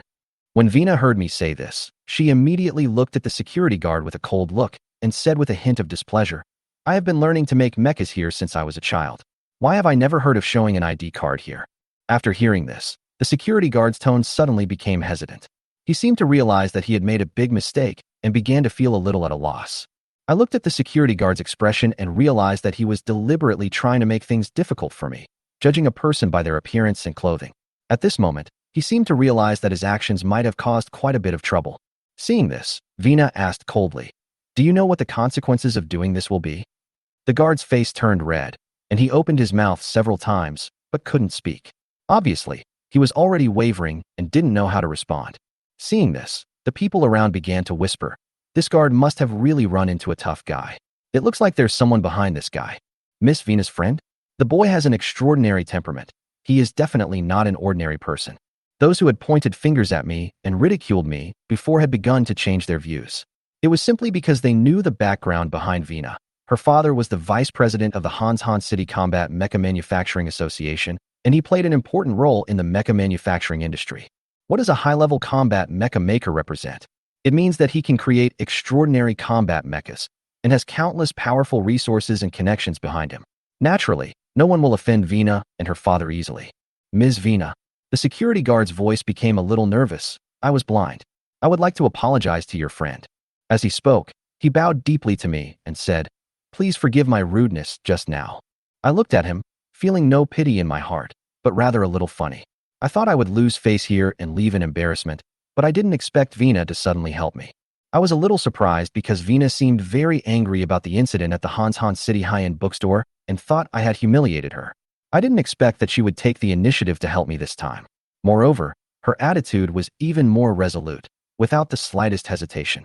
In fact, I made Vina feel ashamed last time and made her realize her arrogance and conceit. Since then, Vina began to learn mecha manufacturing with an open mind and made rapid progress. Even her father was surprised by her progress. Therefore, Vina did not feel that I was humiliating her, but was grateful to me. "Mo Tianyan, don't you want to build a mecha? Come in." Vina waved her hand, and seeing that I was still standing there, she said softly. I nodded, followed her steps, and walked into a small space teleportation platform. It seemed that she was ready to take me to the workbench of the Mecha Manufacturing Center. Under Vina's control, the teleportation platform started up, a bright light flashed, and we instantly disappeared from where we were. A moment later, a mechanical voice sounded. "Welcome to the Mecha Manufacturing Center. This is the number 3 Mecha Manufacturing Workbench." "We're here," Vina said with a smile. "The Mecha Manufacturing Workbench here is the best except for the workbench of the president and my father. I usually try to manufacture mechas here." I followed her to the workbench, feeling a little emotional. I couldn't help but become more excited to start my mecha manufacturing journey in such a place. Chapter 15 Perfect Mecha. Vina took me to the intelligent identification door. As a faint light swept across her body, a mechanical voice sounded. "Scanning and identification successful. Vina, you have advanced access rights." The door slowly opened, and Vina walked in naturally. I followed her and looked around at this stunning mecha manufacturing workbench. Inside was a huge space filled with various high-tech mecha manufacturing machinery and tools. The first thing that caught my attention was the huge mechanical workbench in the center. The size of this workbench is almost 20 times my height. Standing next to me, who is 178 centimeters tall, the workbench is at least 30 to 40 meters high. This is an extremely large mechanical space, with each floor at least 50 meters high. The entire Combat Mecha Manufacturing Center is 15 kilometers high, occupying almost the entire area. This is the first time I've seen such a large mechanical workbench in real life. I thought to myself, this workbench can not only fix the mecha parts, but also is the key equipment for assembling the entire mecha. Without it, the manufacture of the combat mecha cannot be completed at all. Next to the workbench, I also saw a control panel that was used to control the entire mechanical workbench for precise mecha assembly. On the other side of the workbench, there was a huge alloy forging furnace, which was a key tool for making high-strength metal parts. I then looked around the rooms. Although these rooms seemed small compared to the workbench, they were huge spaces for me. There was a processing station, a material assembly machine, and a power system manufacturing station. Every corner was filled with sophisticated equipment. What interested me most was the accessory manufacturing workbench, which meant that the tools here could meet almost all the needs of mecha manufacturing. I didn't expect the tools here are so complete. Even there are workbenches for making accessories. I sighed in my heart, really grateful to Vina for bringing me here. If I go to a large machinery manufacturing factory, although I can also complete the production of the mecha, such a place will have more troubles, time and difficulty will increase. Vina looked at me with emotion and said with a smile, "Okay, this is the mecha manufacturing workbench. You can start preparing to make combat mechas." "Well, thank you, Vina," I said gratefully, although for some reason she seemed a little unhappy when I called her that. "Well, Mo Tianyan, you can just call me Vina." She smiled lightly, and corrected me gently. Okay, Vina. I nodded. Humph. After hearing my answer, Vina frowned slightly, looked a little unhappy, and turned her head away. I was a little confused, but I didn't say much. So, I took out a piece of mecha blueprint made of crystal paper from the space bracelet. These blueprints recorded a lot of mecha design information, including mechanical diagrams, text descriptions, digital symbols, etc., which were densely packed and looked like the fruits of my labor. Vina looked at the blueprints, a hint of curiosity flashing in her eyes. Onion, can you let me see the blueprints? Just a look, it won't affect your mecha manufacturing. I hesitated for a moment, but finally handed the blueprint to her. After all, Vina had helped me so much, and a mecha manufacturing expert like her was unlikely to be interested in my ordinary combat mecha blueprint. Besides, the blueprint was just a reference for me, and Vina's reading it would not affect my progress. Vina stretched out her soft and delicate hands and gently took the drawings. I noticed that her movements were graceful and careful, as if she cherished the contents of my hard work. At the same time, I began to take out various materials from the space bracelet to prepare for the manufacture of the mecha. Gradually, all the materials piled up in front of me, forming a small mountain. Looking at these materials, I sighed in my heart. Fortunately, the space bracelet is big enough, otherwise these materials would not fit at all. These materials cost me nearly 200,000 star coins in total. In addition, there are some things I have already prepared, such as the damaged common mecha core, the giant sword, the mecha accessory core, and of course, a deep-sea fire crystal, which was given to me by an old senior. The damaged mecha core is particularly precious, and its value is close to 1 million star coins. Although the deep-sea fire crystal is rare, if measured in star coins, its value is about 200,000 star coins. Onion, your blueprint is so complicated. Vina looked at the blueprint I handed her and said in surprise, the blueprints of ordinary combat mechas designed by my father are not as complicated as yours. Really? I smiled confidently. This blueprint is not simple. It is a perfect ordinary combat mecha designed by me. Through perfect component processing and precise adaptability, the maximum force enhancement multiple of this mecha can theoretically reach 10 times. However, it is not easy to make such a perfect mecha.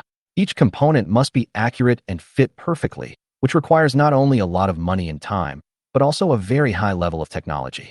Fortunately, mecha builders like me, as long as there are enough materials and conditions, can constantly adjust the components until the mecha is perfect.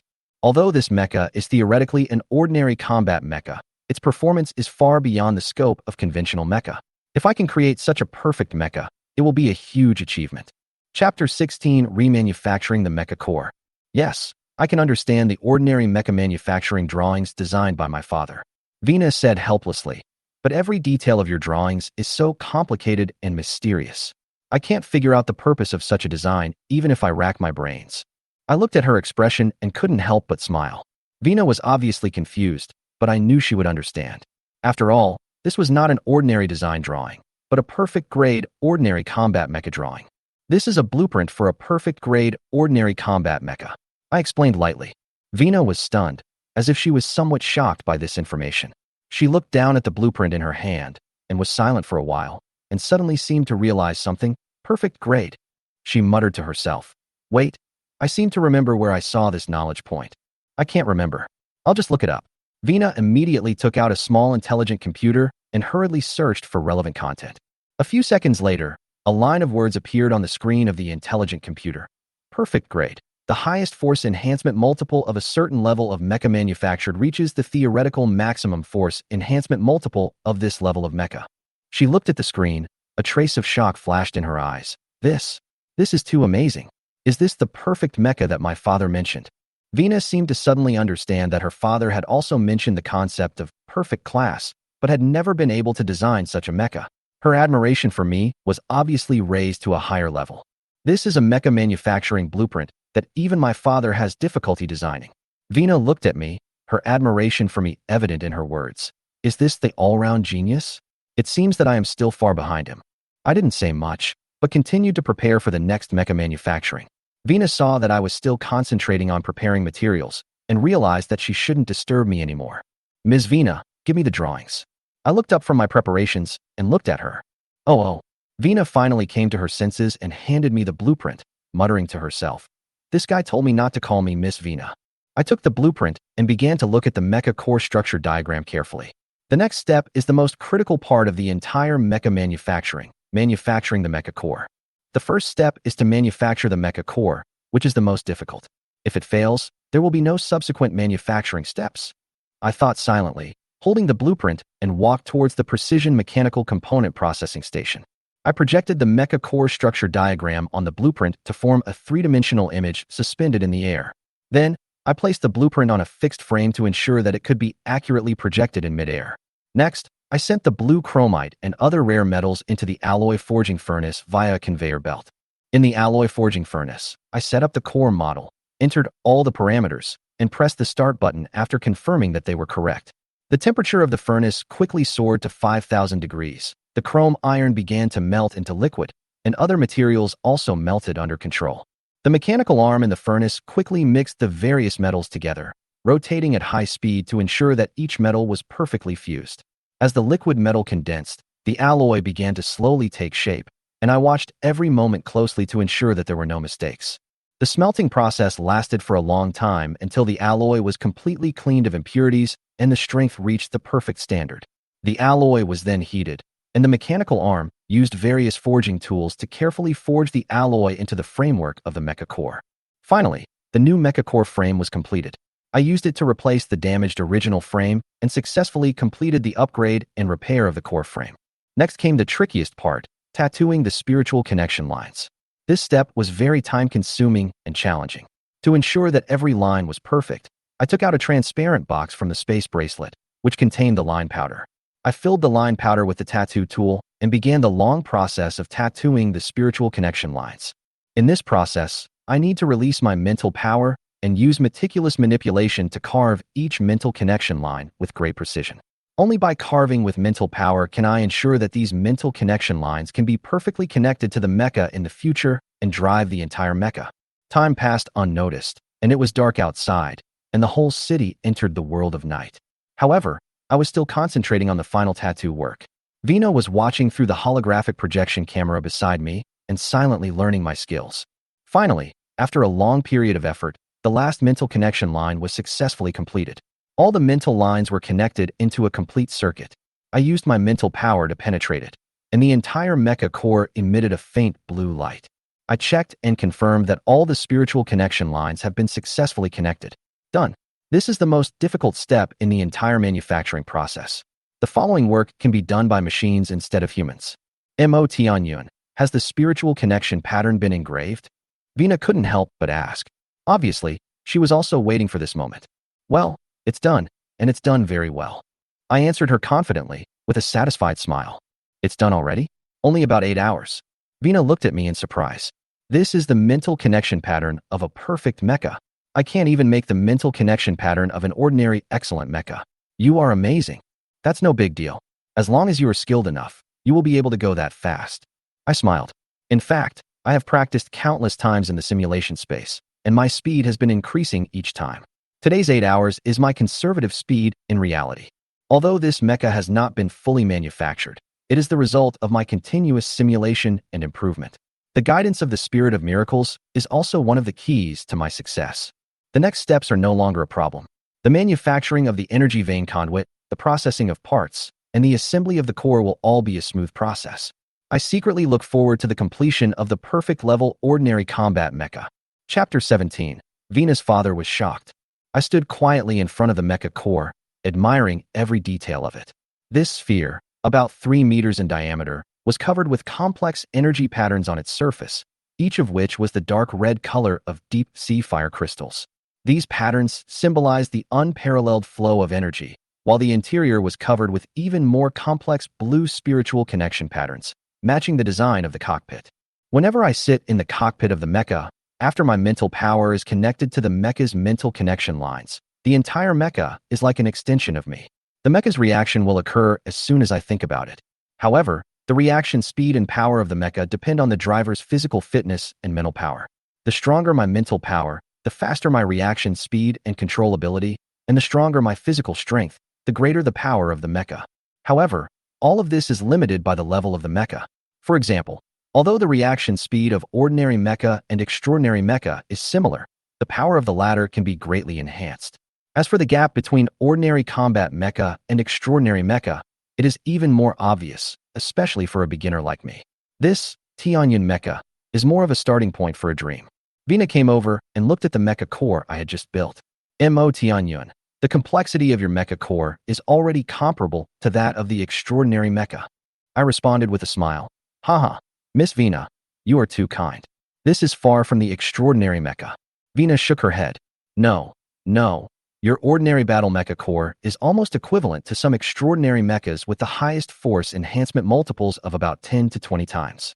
Although I don't understand much, I have seen many similar extraordinary mechas, and their complexity is about the same. She smiled and thought of some extraordinary mechas she had seen in the past, and seemed to begin to re-examine the ordinary battle mecha core I made. I didn't say anything more, thinking about the next manufacturing steps. When Vina saw that I was no longer talking, she quietly left, as if she had decided not to disturb me and continue working. Now it's time to start making the outer armor of the mecha, I said to myself, controlling the large transport robot arm to send piles of rare metals into the alloy forging furnace through the conveyor belt. The outer armor is the hardest part of the mecha, and it must be able to withstand at least 10,000 tons of impact force, so I used the hardest metal and made it according to a special alloy forging formula. The alloy forging furnace began to operate, repeating the previous process, gradually forging the metal into various parts of the mecha armor, the mecha head, mecha torso, arms, and legs. Although this process is time-consuming, the completion of each piece of armor brings the mecha closer to its final form. Next, I will make the mecha component core.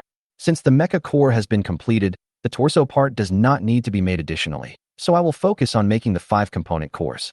Although these component cores are not complicated, each one requires time and effort, especially to ensure that they can perfectly match the spiritual connection lines of the core. I first started to make the core of the head component. After the alloy forging furnace completed the basic forging of the frame, I sent it to the mechanical component processing table to carve the spiritual connection pattern. After completion, I assembled these parts and successfully manufactured the core of the head component. The next step was to work on the core of the arms and legs. Although these steps seemed simple, they still took me several hours. Vina left once during this period to do something else, and I continued to focus on my work. At this moment, I heard a familiar voice coming from outside the door.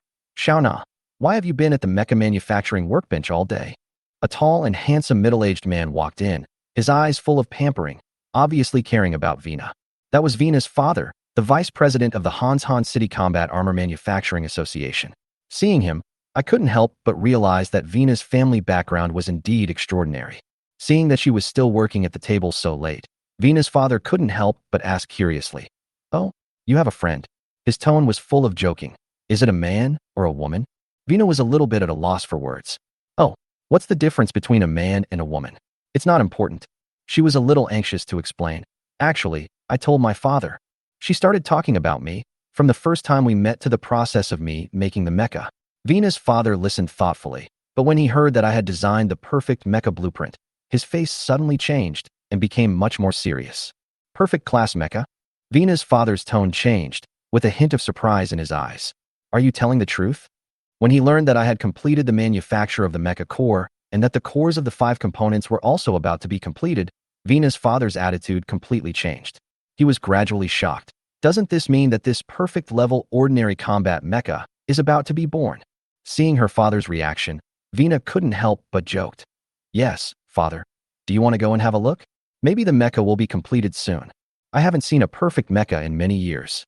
Vina's father took a deep breath. "I want to see with my own eyes what kind of genius Mo Tianyun is to be able to design a perfect mecha." He and Vina walked to the mecha manufacturing workbench together, ready to personally witness the birth of this perfect mecha. Chapter 18: The Birth of the First Mecha. Inside the number 3 mecha manufacturing workbench, the atmosphere became increasingly tense. I let out a long breath, feeling a little relieved. I have finally manufactured these 5 mecha component cores. Looking at the neatly arranged core components, I began to prepare to enter the next stage of mecha manufacturing. This step is to create the power system of the mecha. The power system is the heart of the mecha, which determines the speed, strength, and even its performance in combat. If the power system is strong enough, the reaction speed and attack power of the mecha will increase exponentially. I took out the blueprint from the space bracelet and looked at it carefully. Super light wave energy drive system. There are 3 different modes on this design blueprint: normal mode, full power mode, and super power mode. In normal mode, the maximum speed of the mecha is 200 meters per second. In full power mode, it is 500 meters per second, and in super power mode, the speed of the mecha can even reach 1000 meters per second. However, the super power mode is a double-edged sword. Although it can bring huge power, long-term use will cause damage to the system. Only at the critical moment of the battle can the superpower mode be activated to quickly determine the outcome of the battle. Although the manufacture of the power system is relatively complicated, I was able to complete the manufacture of the power system by adjusting various models and parameters and gradually adding materials with the design drawings. Next, I need to make the mecha's energy conversion reactor. This device is the source of the mecha's energy, and the energy of the power system is obtained from here. According to the blueprint, I began to put rare metal materials into the alloy forging furnace, smelt them, carve energy patterns, and install the energy conduit. When the energy conversion reactor was completed, I transferred it to the energy intensity tester and prepared to test it. I placed an intermediate energy crystal into the reactor and started the equipment. As the test began, the energy in the reactor flickered, and the energy transmission conduit also shone with a red light due to the special properties of the deep sea fire crystal. The test results showed that the energy intensity level was medium planetary level, and the energy output value reached 10.645. This means that the mecha's strength and force enhancement multiples will be greatly enhanced under this energy output, exceeding the theoretical limit of the mecha. As I was making the final adjustments, Vina and her father suddenly came to the workbench. Mo Tianyun. Vina's voice came into my ears. I turned around and saw a tall, handsome man standing next to her. After careful observation, I quickly recognized that he was Vina's father. Ms. Vina, who is this? I asked Vina out of politeness. Mo Tianyun, this is my father. Vina introduced with a smile. Hello, uncle. I greeted Vina's father respectfully. I am Mo Tianyun. Thanks to Miss Vina's help, I was able to come here to build mechas. Hello, Mo Tianyun. Vina's father smiled and extended his hand to me. I heard from Vina that you are making a mecha, so I came to see how the mecha manufacturing is going. Uncle, right. The mecha manufacturing is approaching the final stage. I replied, well, we won't disturb you anymore. We'll come back to take a look after it's finished, okay? Vina's father said gently. Of course, you're both welcome. I nodded in agreement. Come on, Mo Tianyun, you can definitely make the mecha perfect. Vina encouraged me. I turned around and continued to work, making sure all the parts and components of the mecha fit perfectly. Next, I put the last batch of parts into the material processing and assembly machine to ensure that each part reached the perfect standard. On the screen, the numbers jumped quickly, showing the status of each part. All parts are qualified, prepared to assemble the mecha components. My heart tightened, knowing that this step is the critical moment in mecha manufacturing. Success or failure will determine the ultimate success or failure of the mecha. I stood in front of the main control console and began to operate the robotic arms. Hundreds of robotic arms were operating at high speed, assembling the mecha's outer armor, component core, power system, etc. one by one. The head, torso, arms, legs, these parts were gradually assembled under my control. Finally, the armor, parts, core, and energy system of the mecha were successfully assembled together, and the torso and other parts were placed in front of me. Next, I began to install the energy shield on the torso of the mecha, which will determine the defense capability of the mecha. The mecha's energy shield needs to work closely with the mecha's energy core to maximize its effectiveness when attacked. After the shield is installed, I assemble the arms, legs, and head to the torso in turn. With the final assembly completed, the overall structure of the mecha has taken shape. But I still didn't show too much joy, because the next test was the most critical. I entered the cockpit of the mecha from the lifting platform, put on the mental connector, and released my mental power to connect with the mental connection lines of the mecha. As my mental power penetrated into the core of the mecha, I felt as if I had become an extension of this mecha. Spiritual connection successful. I whispered to myself and started the energy conversion reactor. Energy core activated. Power system activated. I operated according to the design drawings and activated the various systems of the mecha. Soon, the mecha entered normal mode, and energy was transmitted to various parts of the mecha through the conduit.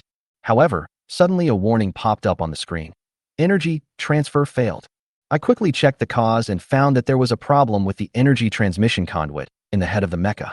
As the head of the mecha, it is responsible for receiving external signals and sensing the environment, and the current fault prevented the mecha from functioning normally.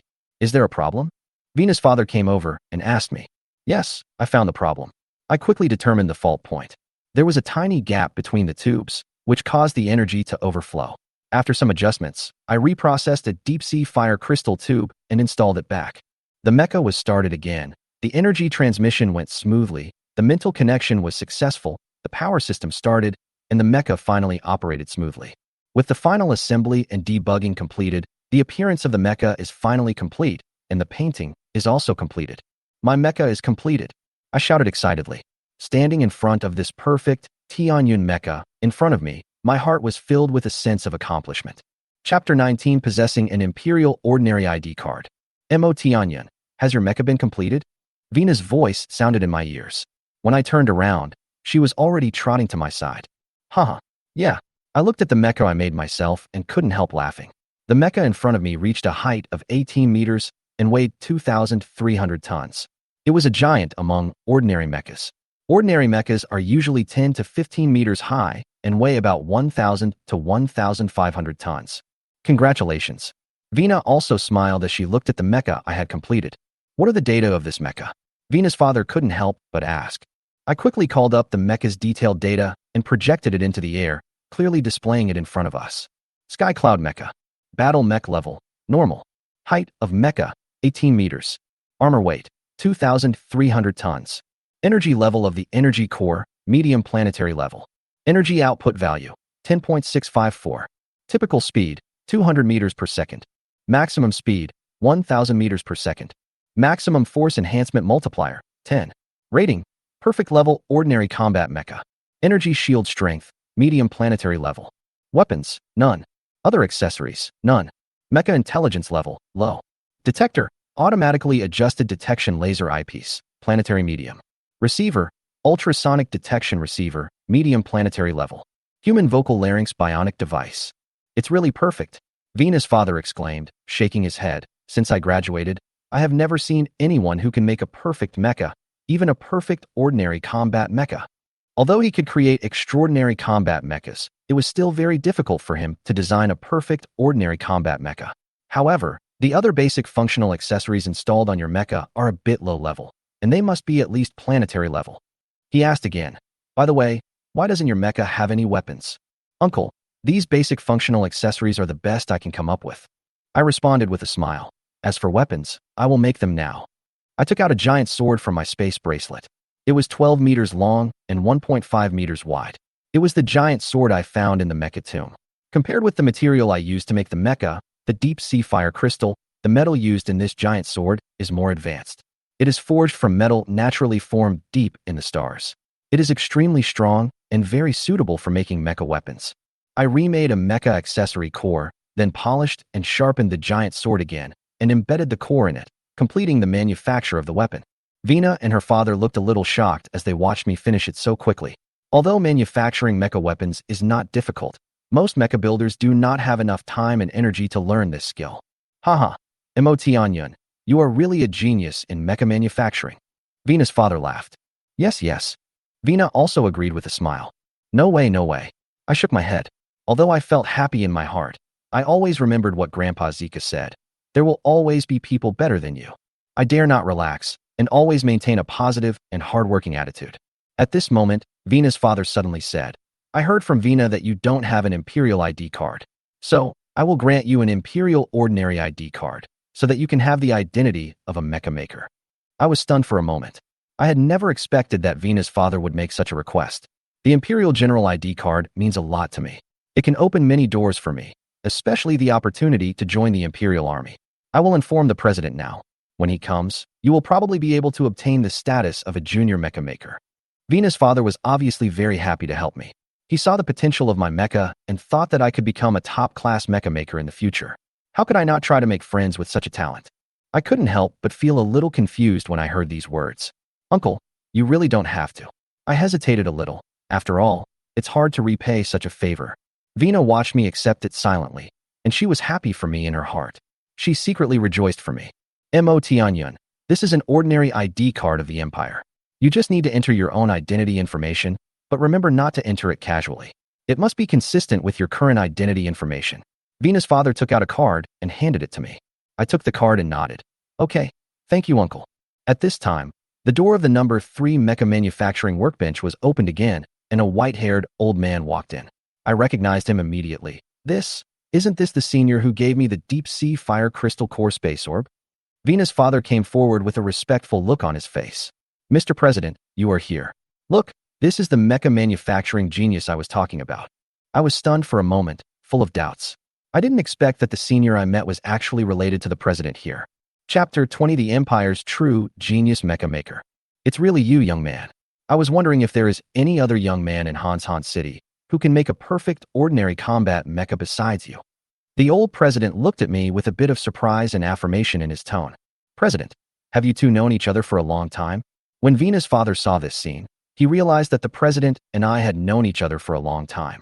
Yes, he passed my test yesterday and received the deep-sea fire crystal and space orb. The old president said lightly. If I'm not mistaken, the mecha he built has used the deep-sea fire crystal I gave him. Yes, senior, you are right. I have used the deep-sea fire crystal you gave me to make the energy pattern ducts of the mecha. I nodded in response. The old president took out a stack of drafts from the side, which were exactly the design drafts I left for him before. You left these drafts for me, right? He asked. Yeah. I nodded. Young man, this draft has given me a lot of inspiration for designing the epic mecha. I, an old man, just wanted to thank you, but I didn't expect to meet you again. It's really fate, said the old president with a smile. Really? I'm glad it's helpful to you, senior. I also replied with a smile. President, can I see this draft? When Vina's father heard the president say that these drafts would be of great help to his design, he couldn't help but want to take a look at them. Okay, but remember to return it to me after you finish reading it. The old president handed the draft to Vina's father. Okay, let me take a look first.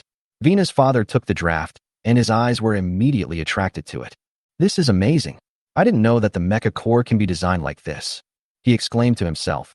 This spiritual connection pattern is simply incredible. Seeing her father so excited, Vina couldn't help but feel confused. Could it be that Mo Tianyun's mecha manufacturing skills have surpassed her father's? She began to feel that Mo Tianyun seemed to be shrouded in mystery, and she couldn't wait to explore more secrets behind him. Hey. Right, don't read too deeply. I see that the old man has been studying these drafts for a long time. If you hadn't informed me, I would probably still be studying them now. The old president couldn't help but remind him when he saw Wright immersed in the drafts. Oh no. Wright came back to his senses and laughed. I'm so sorry, I got addicted to it by accident. Are these drafts really from this friend, Mo Tianyun? Wright wanted to confirm it again, because it was all too unbelievable. If it was really designed by Mo Tianyun, it meant that he not only created a perfect level ordinary combat mecha, but also touched the threshold of epic mecha in design. Wright was filled with emotion. He knew the level of his and his daughter Vina's mechas, especially that his daughter was able to build a sophisticated mecha at such a young age, which was already a leader in Han City. But Mo Tianyun's level was far beyond his cognition. He didn't expect that this young man could actually build a perfect level ordinary combat mecha, and even designed a draft close to an epic mecha. Haha, Wright, don't you think it's incredible? The old president patted Wright's arm with a little pride. Yeah, it's incredible. Wright nodded, shocked. You know, at his age, the level of mecha manufacturing has reached this level. There are many geniuses in the empire who can do it. The old president began to talk slowly. There are many heirs of mecha manufacturing families in the main star of the empire. They can build epic mechas in their teens. I know of 6 true geniuses in the imperial mecha manufacturing industry. The old president's words made everyone around him quiet, and Vina and I listened carefully. The first one is Cody, who is 17 years old. 2 months ago, he completed the manufacture of the epic mecha. Now he is a top-class mecha manufacturer and the son of the Empire's Grand Marshal Corey, said the old president. Marshal Corey's son. Vina and I were both shocked, obviously knowing the reputation of Marshal Corey. The second one is Charles Locke. He is the heir of the Charles family, the third largest mecha manufacturing family in the Empire. The old president continued. He created an epic mecha a year ago. When he was 16 years old, he completed the creation of an epic mecha on his coming-of-age ceremony. The news spread throughout the empire. Can I build 1,000 swords mecha when I am 16? I asked myself silently in my heart, with a sense of challenge and determination deep in my heart that could not be ignored. The third one is Kyle Bellamina. She is the heir of the Kyle family, the second largest mecha manufacturing family in the empire. She completed the manufacture of an epic mecha at the age of 15.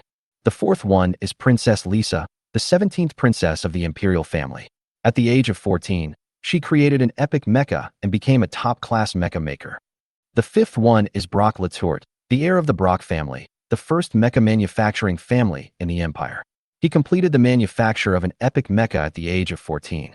The last one is Adrian Common. He built an epic mecha at the age of 12, and now he is preparing to build a legendary mecha. The old president's voice gradually became low, and there was a shocking meaning behind each name. His grandfather is the Empire's chief mecha maker, Adrian Kamen. The old president finally added. Hearing the stories of these geniuses, I was not only shocked by their talents, but also gained a stronger motivation for my future path. Chapter 21: 3 Difficulties in Creating an Epic Mecha. These I'm talking about are the most famous and talented mecha builders in the Empire. They are able to create epic mechas at around 16 years old.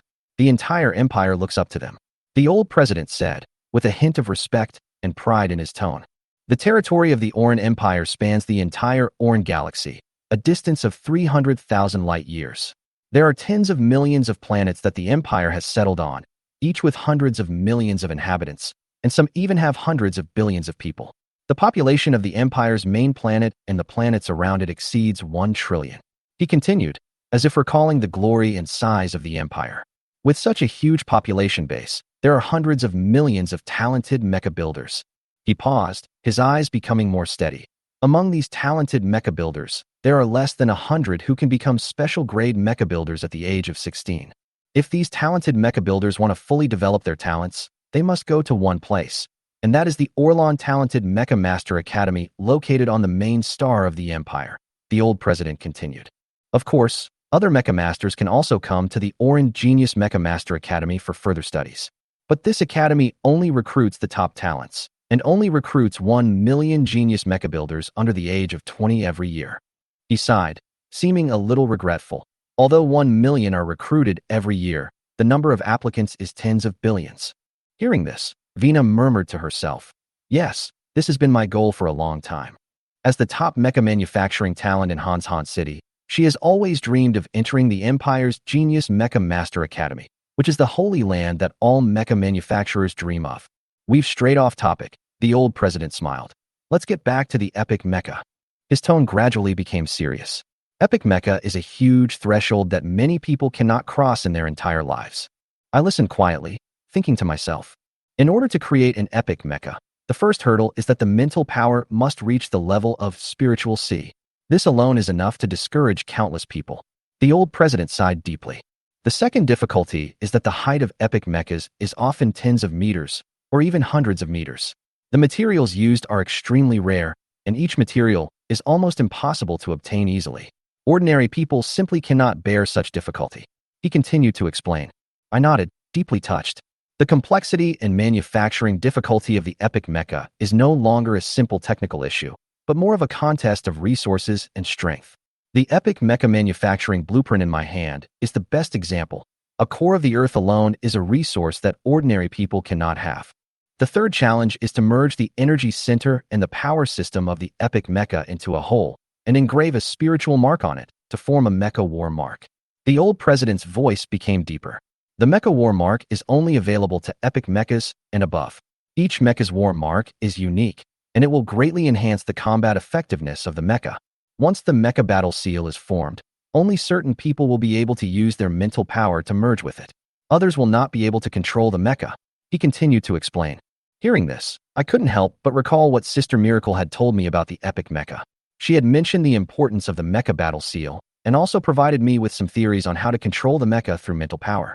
Vina was clearly a little overwhelmed by the amount of information, and she frowned slightly, as if she needed some time to digest these complex concepts. Right, Vina's father also nodded. It was obvious that he had known this knowledge for a long time. These 3 difficulties are insurmountable for countless mecha builders. The old president continued. I have completed the breakthrough of the first 2 difficulties. Decades of accumulation have given me enough mental strength and mastered the rare materials needed to build epic mechas. Now the only thing left is the last step, the design of the epic mecha core. I couldn't help but ponder. Even an experienced senior like the old president is still facing the final difficulties, and his goal is still far from being achieved. The last step, combining the core, energy center, and power system, plus the design of the spiritual imprint, is extremely difficult. The old president sighed. However, since there is a genius mecha maker like you, maybe it will bring us new breakthroughs. He suddenly turned to me, his eyes sparkling with interest. My dear friend, your draft has given me a lot of inspiration. Are you interested in discussing the creation of epic mechas with me? I was immediately excited. I was sure I would gain a lot of knowledge by discussing with such a master. Of course, I agreed without hesitation. Okay then. The old president smiled. Come on, let's study together. Maybe we can find a way to break through.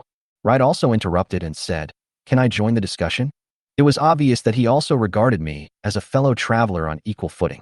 Haha, of course you can, but it depends on whether young Master Tianyun agrees. The old president responded with a smile. Uncle wants to go together. How can Tianyun disagree? I replied with a smile. By the way, you two can just call me Tianyun. Okay, let's get started, said the old president with a smile, and the atmosphere gradually became lively. After a while, Wright reminded the president, President, can we issue Tianyun's Junior Mecha Maker Professional Certificate? Of course. The old president nodded and immediately began to operate the mecha manufacturing system, calling up the holographic image of the entire process of Mo Tianyun manufacturing the mecha from the main console. Then, he took out the intelligent brain and began to transmit the data to the headquarters of the Mecha Manufacturing Association. Young friend Tianyun, please give me your ID card. The old president turned to me. I took out the Imperial ID card I had just received and handed it over. A few minutes later, the old president returned the adjusted ID card to me. Looking at the content displayed on it, my identity information was finally confirmed and updated. Name, Mo Tianyun. Gender, male. Date of birth, January 1st, 23rd year of the 61,227th century. Age, 15. Position, Junior Mecha Maker. I feel very satisfied that I have finally become a junior mecha manufacturer, which means that I will have more opportunities to enter the higher-level mecha manufacturing field.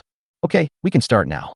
The old president said with a smile, as if providing me with a brand new opportunity. I walked to the Tianyun mecha that I had just built, gently took off the space orb on the necklace, and put the mecha and weapons away. Let's go to the Advanced Mecha Research Institute to discuss the manufacturing of epic mechas. The experimental conditions there are more suitable for our research. The old president suggested. Okay, let's go. Wright said impatiently. 2 days later, the three of them walked out of the Advanced Mecha Research Institute, and the old president said excitedly, Great. This time we have gained a lot. There is hope for the epic mecha. All thanks to you, friend Tianyun. He handed me a space bracelet full of rare materials and said, These materials are what you need. Take them. After that, he left in a hurry, as if he couldn't wait to go back and sort out his harvest. I looked at the materials in the bracelet and secretly sighed in my heart that the preciousness of these materials was far beyond my imagination. I smiled slightly, kept this gift in my heart, and thought about the challenges in the future. This discussion really opened my eyes. It is better than 10 years of silent research, Wright exclaimed. Yes, I have benefited a lot from discussing mecha manufacturing with the two seniors. I also sighed, knowing that I have just started and there is still a long way to go. I'm leaving too. The old president said goodbye with a smile. Little friend Tianyun, don't be in a hurry to leave. Come to my house for a meal and let me treat you well. You're welcome, uncle. I have something else to do. I replied, having already made a new plan in my mind. Then take care. I won't see you off. Wright also said. Then, I started to leave the central area, with full gains and new motivation, and headed towards future challenges. When I left, Vina put on her super glasses and watched me walk out of the central area quietly. You are so dazzling as a bright gem. To be as bright as you, I must at least become a gem. She whispered to herself softly, the breeze blowing her hair, like the poetry in a painting, silently watching me walk into the distance. Chapter 22 The Role of Mental Power. I left the central area. The wind was cold and the temperature dropped suddenly. Snowflakes were flying everywhere, and the surroundings became a pure white world. Looking back, the prosperous central area and the bleak, cold world in front of me were like two completely different worlds. I returned to the hotel in Dongqing District. Although it was freezing cold outside, the hotel still maintained a warm atmosphere.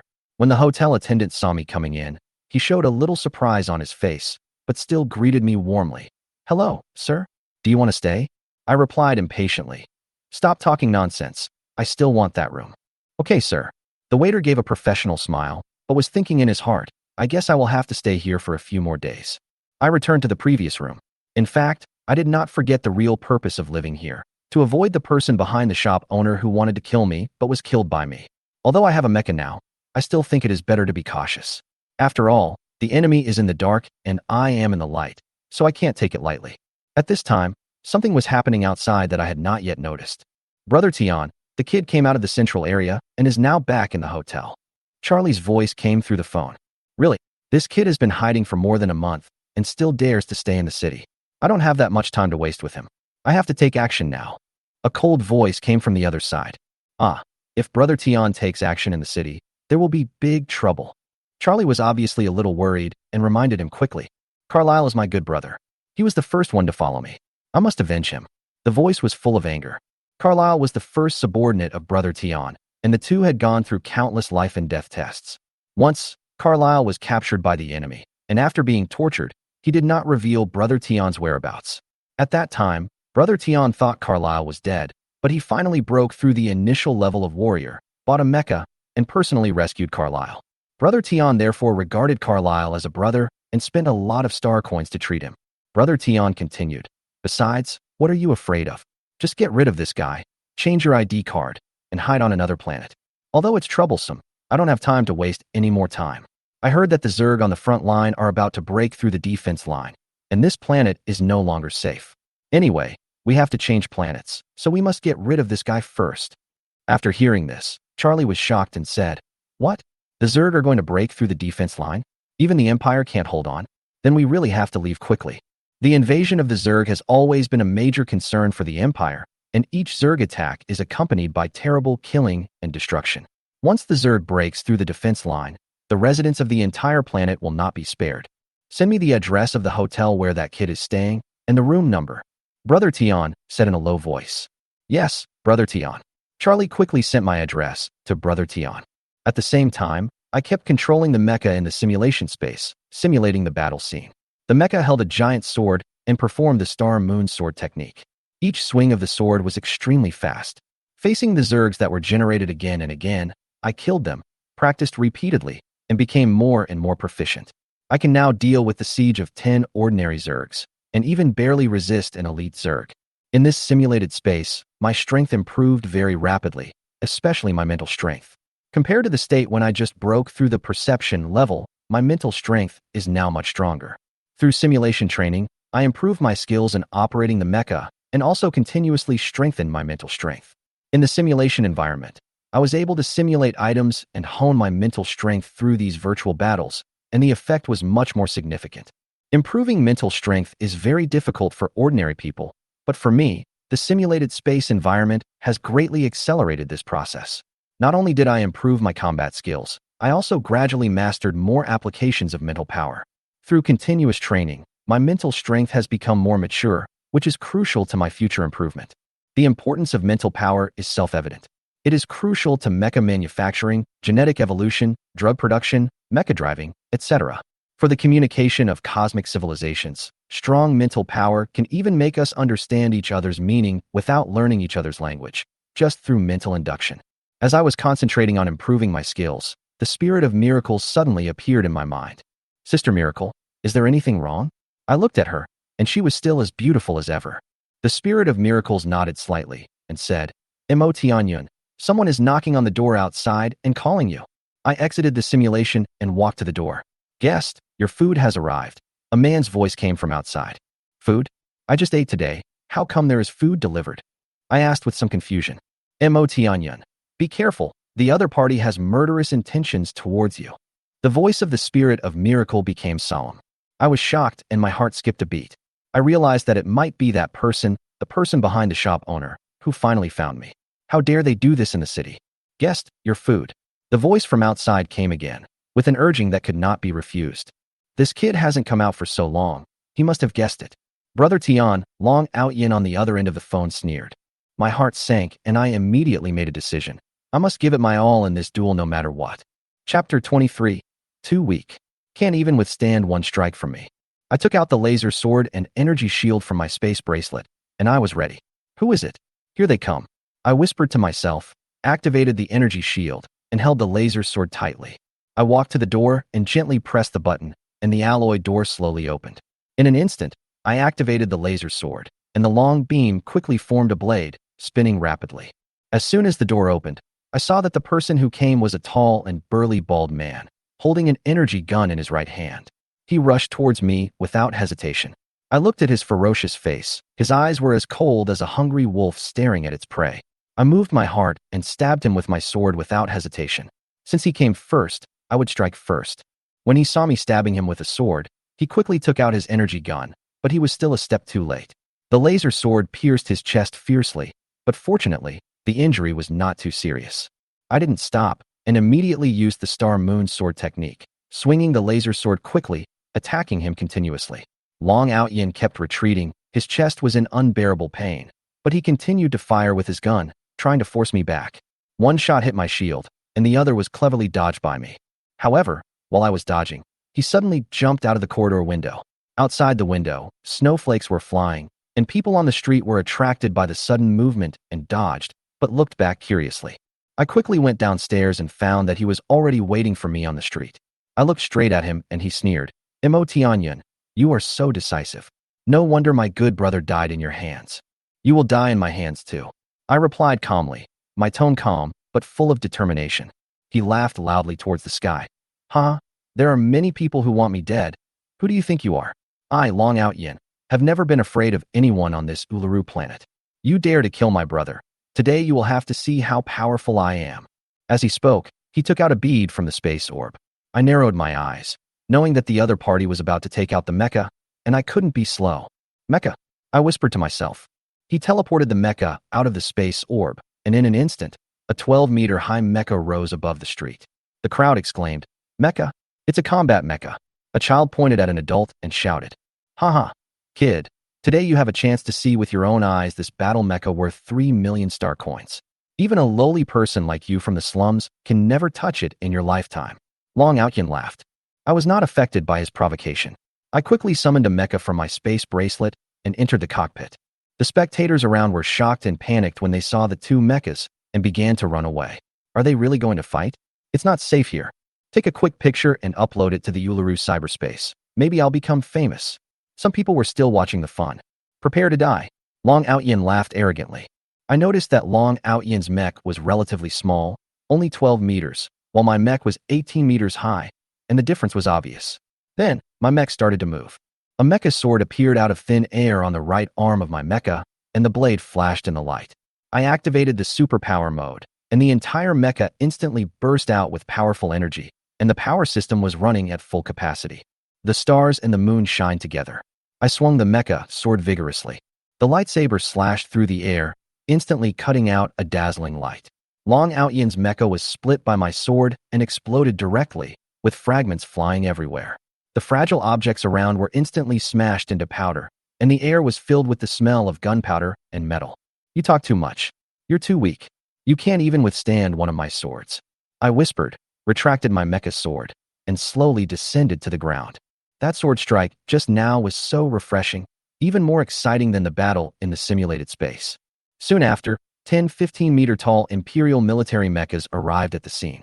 They were equipped with energy beam cannons, and the power of each beam cannon was enough to destroy Long Outyin's mecha. My mecha activated the energy shield, which was enough to withstand these attacks. 10 Imperial soldiers walked out of the mecha, holding large-caliber energy guns and activating energy shields. They took me away. In the interrogation bureau of the Hanshan City East District Management Center, the officer asked coldly, "Do you have an Imperial ID card?" "Yes," I answered calmly, pulling out my Imperial ID card. After carefully checking the ID card, the officer asked, "Are you a mecha maker?" "Yeah." I nodded in acknowledgement. "Do you know President Gracie?" The officer continued. "Yes," I answered, knowing that their investigation was moving faster than I had imagined. "Who is he to you then?" "We're friends, I guess," I said after thinking for a moment. "Friend?" The officer seemed a little unconvinced.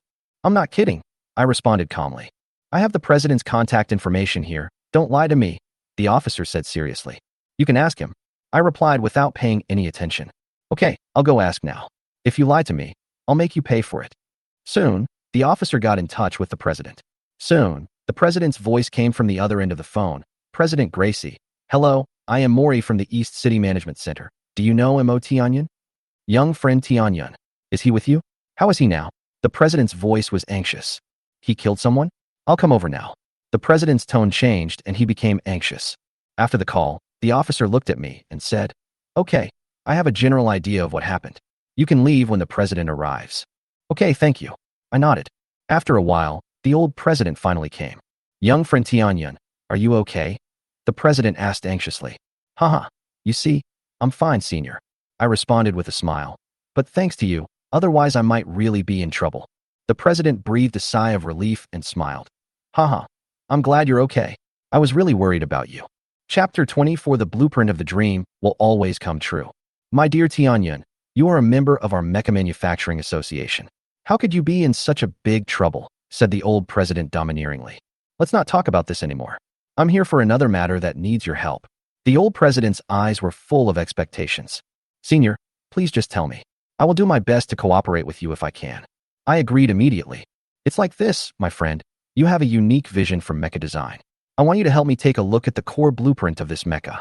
I think it's already very good, but I always feel something is wrong, and I can't tell where the problem is. The old president took out a blueprint from his space bracelet. It was the core blueprint of the mecha that he and I had discussed and redesigned after returning. Okay, I'll try my best. After all, my mecha manufacturing skills are still not as good as yours, Senior. Haha, you were too modest, said the old president with a smile. I took the blueprint and began to analyze it carefully. In fact, I felt the same as the president. The blueprint seemed perfect, but I just couldn't find the problem. I called on the spirit of miracles in my heart, hoping that she could help me solve it. Sister Miracle, what's wrong with this blueprint? I've been looking for it for a long time but can't find it. I asked anxiously. The design of this drawing seems to have no problems, because each part of it has tiny problems. These problems cannot be seen at ordinary times, but when they come together, they will form a huge problem. The voice of the spirit of miracles came into my mind gently but clearly. I see. I suddenly understood. She pointed out the small details that I had overlooked. I listened carefully and told the old president about these problems. After hearing this, the old president suddenly realized what was going on, immediately expressed his gratitude, and then left. At this moment, I realized that I didn't live here. Although I had solved the problem of the old president, I still had something to ask the Imperial soldiers here. I found the officer I had met before and asked him, "Hello, sir. I would like to ask if I can join the army now." The officer was stunned for a moment, then nodded. "Just ask if you have any questions." "Can I still join the army now?" I asked again. "Yes, there will be a recruit selection competition on this planet in about half a month. You can go to the main military base to participate." He added, "However, if you are a combat mecha division and you are 16 years old, you can directly join the Empire's Combat Mecha Division Corps, where you will receive better treatment and be promoted faster." When I heard this, my heart moved. This path was obviously suitable for me. "Well, okay, thank you," I replied. "You're welcome." As I left, I couldn't help thinking to myself, in half a month, when I turn 16, I can join the Combat Mech Division. I immediately started thinking about what to do next. I have to find a way to get the Zerg Crystal Core, so that I can exchange it for points, and then exchange it for blueprints and martial arts skills to improve my strength. Next, I decided to buy the ingredients for the preparation of the primary genetic evolution potion and quickly went to the Hanzon City Biomaterials Market. I spent 100,000 star coins to collect all the materials except the pure blood of the Zerg Elite, but I still couldn't find the pure blood of the Zerg Elite. I asked around, and the merchant said that the biological materials of the Zerg were controlled by the Imperial military and ordinary people could not get them at all, especially the pure blood of the Zerg Elite. At this time, I recalled the last time the Spirit of Miracles helped me find the deep-sea fire crystal, and an idea came to my mind. "Sister Miracles, can you sense where the pure blood of the Zerg Elite is?" Her voice came into my mind again. I didn't sense the pure blood of the Zerg Elite. If I could sense it, I would have told you long ago. What should I do? I was a little frustrated. If I can't find pure blood, I won't be able to prepare the initial gene evolution potion. The next plan will be ruined. The Spirit of Miracles' voice was still gentle. "You can try other cities. Uluru is the most developed city on this planet and is also the location of the Empire's main military base. In that case, let's go without further delay." I made a quick decision. I came to the outside of the city, took out the space orb, and a mecha appeared out of thin air. The huge mecha attracted exclamations from people on the street. "Wow, look, it's a battle mech. What a cool mecha," some children shouted excitedly. "This is the largest mecha I have ever seen," someone exclaimed. I smiled and looked at these people. Their eyes were full of longing. I used to envy others so much, but now I have become a hero in the eyes of others. I suddenly remembered what Sister Miracle once said. This universe is vast, but every individual is not equal. The greatest equality is inequality, and the greatest inequality is equality. At this moment, I seem to gradually understand the truth. I have only one task, to constantly improve myself so that I can realize the dreams that I once drew on paper. I entered the cockpit of the mecha and started the normal mode. The mecha slowly took off, then accelerated suddenly and flew towards Uluru City. Chapter 25. Imo Tianyun's Grand Appearance. Tianyan, locate Iluru City. I gave the order and turned on the mecha's flight system. Tianyan received it. The intelligent computer responded, its voice mechanical and calm. Uluru is 3,781 kilometers to the southeast. The current mecha flying speed is 720 kilometers per hour, and the estimated flight time is 5.25 hours. The intelligent brain continued to provide data. More than 5 hours? Too slow. I looked at the time, a little dissatisfied. I decided to go full power and speed ahead. Releasing my mental power, I pushed the speed of the mecha to the limit. The mecha roared, broke the sound barrier, and flew forward. Mountains and rivers flew by my feet. The height of the mecha broke through the clouds, and the scenery in front of me became vast and boundless. I observed the surrounding situation through the detectors on the mecha, sometimes adjusting the course, sometimes making rotations and floating movements, like a free-flying bird. The feeling of flying freely in the sky is what I have always dreamed of. The sky is high, and the birds fly freely. The sea is wide, and the fish jump freely. This day has finally come true. Although the current mecha can only fly freely on the planet and cannot travel through the universe, this is enough to satisfy me. I believe that in the future, I will create more powerful mechas to explore the wider universe. An hour later, on the way to Iluru, I suddenly received a warning from the Spirit of Miracles. Mo Tianyan, there are Zerg below. The voice of the Spirit of Miracles sounded in my mind. The Zerg are invading? I immediately became alert and adjusted the flight status of the mecha, ready to respond at any time. There are not many Zergs below. The answer from the Spirit of Miracle made me feel a little relieved. Are there Zergs above the elite level? I asked. From the perspective of energy intensity sensing, there are no Zerg above the elite level. The Spirit of Miracle replied. That's great. I was secretly happy. If I could kill an elite Zerg, I wouldn't have to buy Zerg Elite Pure Blood anymore. Fuck it. I stopped hesitating and immediately drove the mecha downwards. The situation is extremely critical in front of the defense line of Goka City. Report to the commander. The city's defense system has only 10% of its energy left, and it is estimated that it will not last for 3 minutes. An Imperial soldier reported to the commanding officer in panic. Damn Zerg, it looks like we can't hold on. The commander had a panicked expression on his face. The screen showed a massive Zerg invasion. Dense energy bombs and artillery fire were constantly fired at the Zerg in the air, but these were almost ineffective against the Zerg's hard shell. The battle mecha unit suffered heavy losses. Now there are less than 50 ordinary battle mechas left. Facing the siege of hundreds of Zergs, especially an elite Zerg, the situation is critical. The commander said painfully. The order in the city has collapsed, a large number of citizens have fled, and only a few soldiers are still holding on. Let's go. Even if we have to die, we must die on the battlefield. The commander's determination became more and more firm. At this moment, Mo Tianyan's mecha came flying quickly. Super power mode activated. I drove the mecha to full speed and rushed straight to the battlefield. As the mecha's speed increased dramatically, I died from a high altitude. The mecha's energy shield and power system were fully activated, and the sword lit up like a meteor. The stars and the moonfall. My mecha sword, with tremendous energy and speed, instantly cut through the airflow in the air and suddenly hit the elite Zerg. Boom. A blazing light streaked across the sky, and the elite Zerg's body was instantly pierced by the sword. It fell heavily from the air, struggling to get up, but it was too weak to resist. I stood in the mech, watching the battle quietly. The Zerg could not escape the rest of their lives no matter what.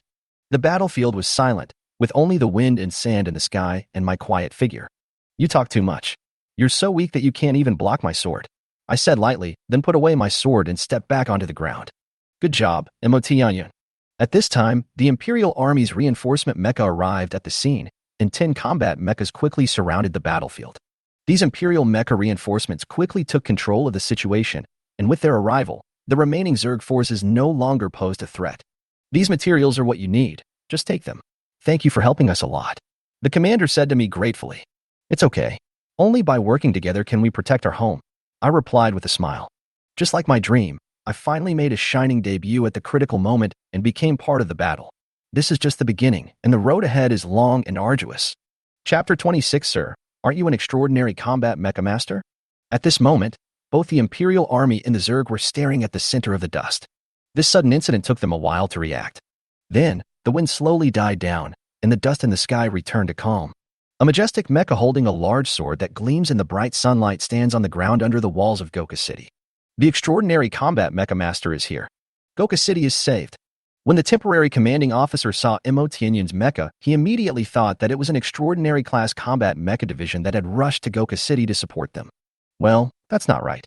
Doesn't it say that it will take about an hour to get back from the front line? The temporary commanding officer thought doubtfully, remembering the notice above. No matter what, the one who can severely injure that huge elite Zerg with one sword must be a transcendent class battle mech master.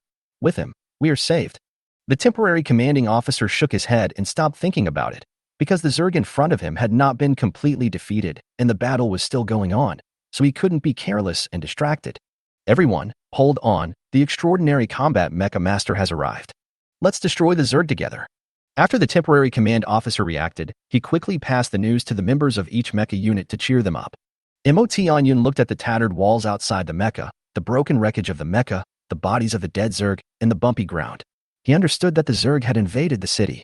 He also remembered what Grandpa Sika said, that the Zerg invasion was very scary, and that the Zerg would devour all living things and then strengthen themselves. If I hadn't come here today, and this city was invaded by Zerg, the entire Uluru planet would be shaken tomorrow. Emotionyun looked at the Zerg coldly. He did not forget that his grandfather Sika, who was the best to him, died when the front line encountered the Zerg invasion. Zerg, you killed my family, you killed my grandpa Sika. I will never let a single Zerg go. I will tear these damn Zerg into pieces. Emotionyun now hates the Zerg to the core. Without saying a word, he drove the Tianyan mecha and used the Star Moon Sword technique to cut off the head of the severely injured elite Zerg, and then took out the Zerg crystal core. The Zerg crystal core of this elite Zerg is emerald green, while the Zerg crystal core of an ordinary Zerg is whitish white. After taking out the elite Zerg crystal core, Emotionyun chopped the body of the elite Zerg into several pieces. It sounds like a long story, but in reality only a few seconds had passed. After Emotionyun finished doing these things, he found that there were many ordinary Zergs around him. These Zergs came to besiege Emotionyun. The Zerg swarm tactics were commonplace for the Zerg. Once they encountered a powerful opponent, they would surround and kill him in groups. Maybe a single Zerg is nothing, and hundreds, thousands, or even tens of thousands of Zerg are nothing either. But what about millions or tens of millions of Zerg attacking at the same time? Even an epic-level combat mecha division would be defeated on the spot by the overwhelming Zerg attack. However, sometimes it is a good thing for the Zerg to gather together, because this allows them to use large, high-energy weapons and kill a large number of Zerg with one shot. Emotionyun didn't care at all about these ordinary Zergs in front of him. If the Tianyan mecha was an ordinary combat mecha, Emotionyun would have escaped long ago. However, the mecha made by Emotionyun is a perfect-level ordinary combat mecha. Its energy shield is incredibly strong. Its energy center has sufficient energy, and the mecha is powerful and fast. Furthermore, the mecha sword is extremely sharp and can easily cut through the shell of an elite-level Zerg, let alone an ordinary-level Zerg whose shell is far less hard than that of an elite-level Zerg. Come on, I'll use you Zergs to practice my swordsmanship and mechas. Emotionyun's heart moved, and the Tianyan mecha instantly left a residual image on the spot. The mecha arrived in front of a Zerg at a terrifying speed, and before the Zerg could react, it was cut in half by Emotionyun's sword. 1, 2, 3. Emotionyun became a Zerg harvester, and one Zerg after another fell under the slaughter of Emotionyun's mecha sword. Countless Zerg broken limbs and green Zerg blood spread all over the ground near Emotionyun's mecha. However, without high-level Zerg commanders, the brutal and bloody Zerg will not be afraid to retreat. Their genes determine from birth that the Zerg will not feel fear. As long as the enemy is not dead, they will pounce on it desperately. Emotionyun was not afraid at all. Instead, he became more and more courageous as he killed more people. At the same time, on the other side, dozens of mechas were also struggling to resist the remaining dozens of ordinary Zergs, while they were also observing the situation on Emotionyun's side. Because Emotionyun's arrival attracted nearly half of the ordinary Zerg, their pressure was reduced a lot, and they were no longer as powerless to resist as before. Their mechas are all ordinary combat mechas of the general level, and it is already very difficult for them to resist an ordinary Zerg. What's more, there were hundreds of ordinary Zergs and one elite Zerg at that time. When they saw Emotionyun fighting dozens of Zergs, they were shocked again. Is this the extraordinary combat mecha master? Killing insects is just like chopping melons and vegetables. As soon as he arrived, he killed that terrifying elite Zerg, and now he is easily able to fight against dozens of Zerg sieges. We have dozens of mechas but can't kill these Zergs. His one mecha is more powerful than dozens of us. On Emotionyun's side, the Zerg were almost all dead. The stars and the moon shine together. Emotionyun used the most powerful sword of the Star Moon Sword technique. The sword instantly cut through the last 5 Zergs. This time, Emotionyun's battle ended. I feel like my Star Moon Sword skill has improved again. Emotionyun gently waved the mecha sword, and drops of green Zerg blood fell onto the ground along the blade. There are Zerg over there. Emotionyun glanced at the mecha troops and then flew over in the mecha. Look, that extraordinary combat mecha master is coming over here. It's finally our turn to take revenge. These Zerg killed many of our brothers. After Emotionyan joined the battle here, the situation turned in Emotionyan's favor. Zergs were constantly being eliminated by Emotionyan, and the mecha troops also began to kill many Zergs. After the battle, Emotionyan and the soldiers of the Imperial Mecha Corps also put the mechas back into the space orb. When these soldiers saw Emotionyan, they couldn't help but exclaimed, "What a young extraordinary combat mecha master." At this time, the temporary commanding officer brought all the Imperial soldiers to Emotionyan to express their gratitude. "I am the temporary commander here. Thank you to this extraordinary combat mecha master for arriving in time to rescue us. Otherwise, Goka City would have become a Zerg nest." "You're welcome. I'm not an extraordinary combat mecha master. I'm not even an ordinary combat mecha master."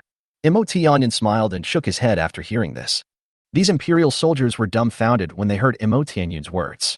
Not an extraordinary level mecha combat master? Not even an ordinary level mecha combat master? Then how can you severely damage the elite Zerg with one sword? How can he easily kill hundreds of ordinary Zergs? You are not even an ordinary mecha combat division. So what are we? The ordinary mecha combat divisions of the Imperial Mecha Corps all expressed disbelief. Seeing that no one believed him, Emotionyan took out his ordinary Imperial identity card, opened the information on it, and projected it into the air. All the soldiers discovered that there was no extraordinary level combat mecha master, and indeed there was not even an ordinary level mecha master. But they discovered that Emotionyan was an entry-level mecha manufacturer. This identity, plus the scene just now, made these soldiers respect Emotionyan even more. Now you believe it. I was originally planning to go to Uru City to buy some things, and then take the assessment for the ordinary level combat mecha division.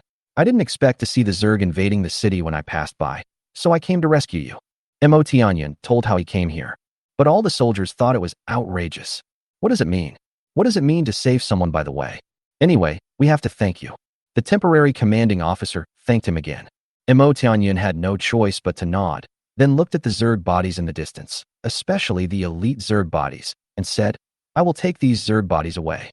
These Zerg were all killed by Emotionyan, so of course he had to take them away. Firstly, Zerg corpses can be decomposed into materials for making advanced mechas. If Emotionyan wants to make an epic mecha, he needs a large amount of Zerg corpse materials. Secondly, Emotionyan took the risk to kill the elite Zerg just for their pure blood. "You killed them all, sir? Just take them away. What else can we ask for after we saved our lives?" The temporary commanding officer waved his hand and said, "Well, I need you to help me decompose the Zerg corpse materials and purify the blood of that elite Zerg. I will only take some rare materials and Zerg crystal cores that are useful to me.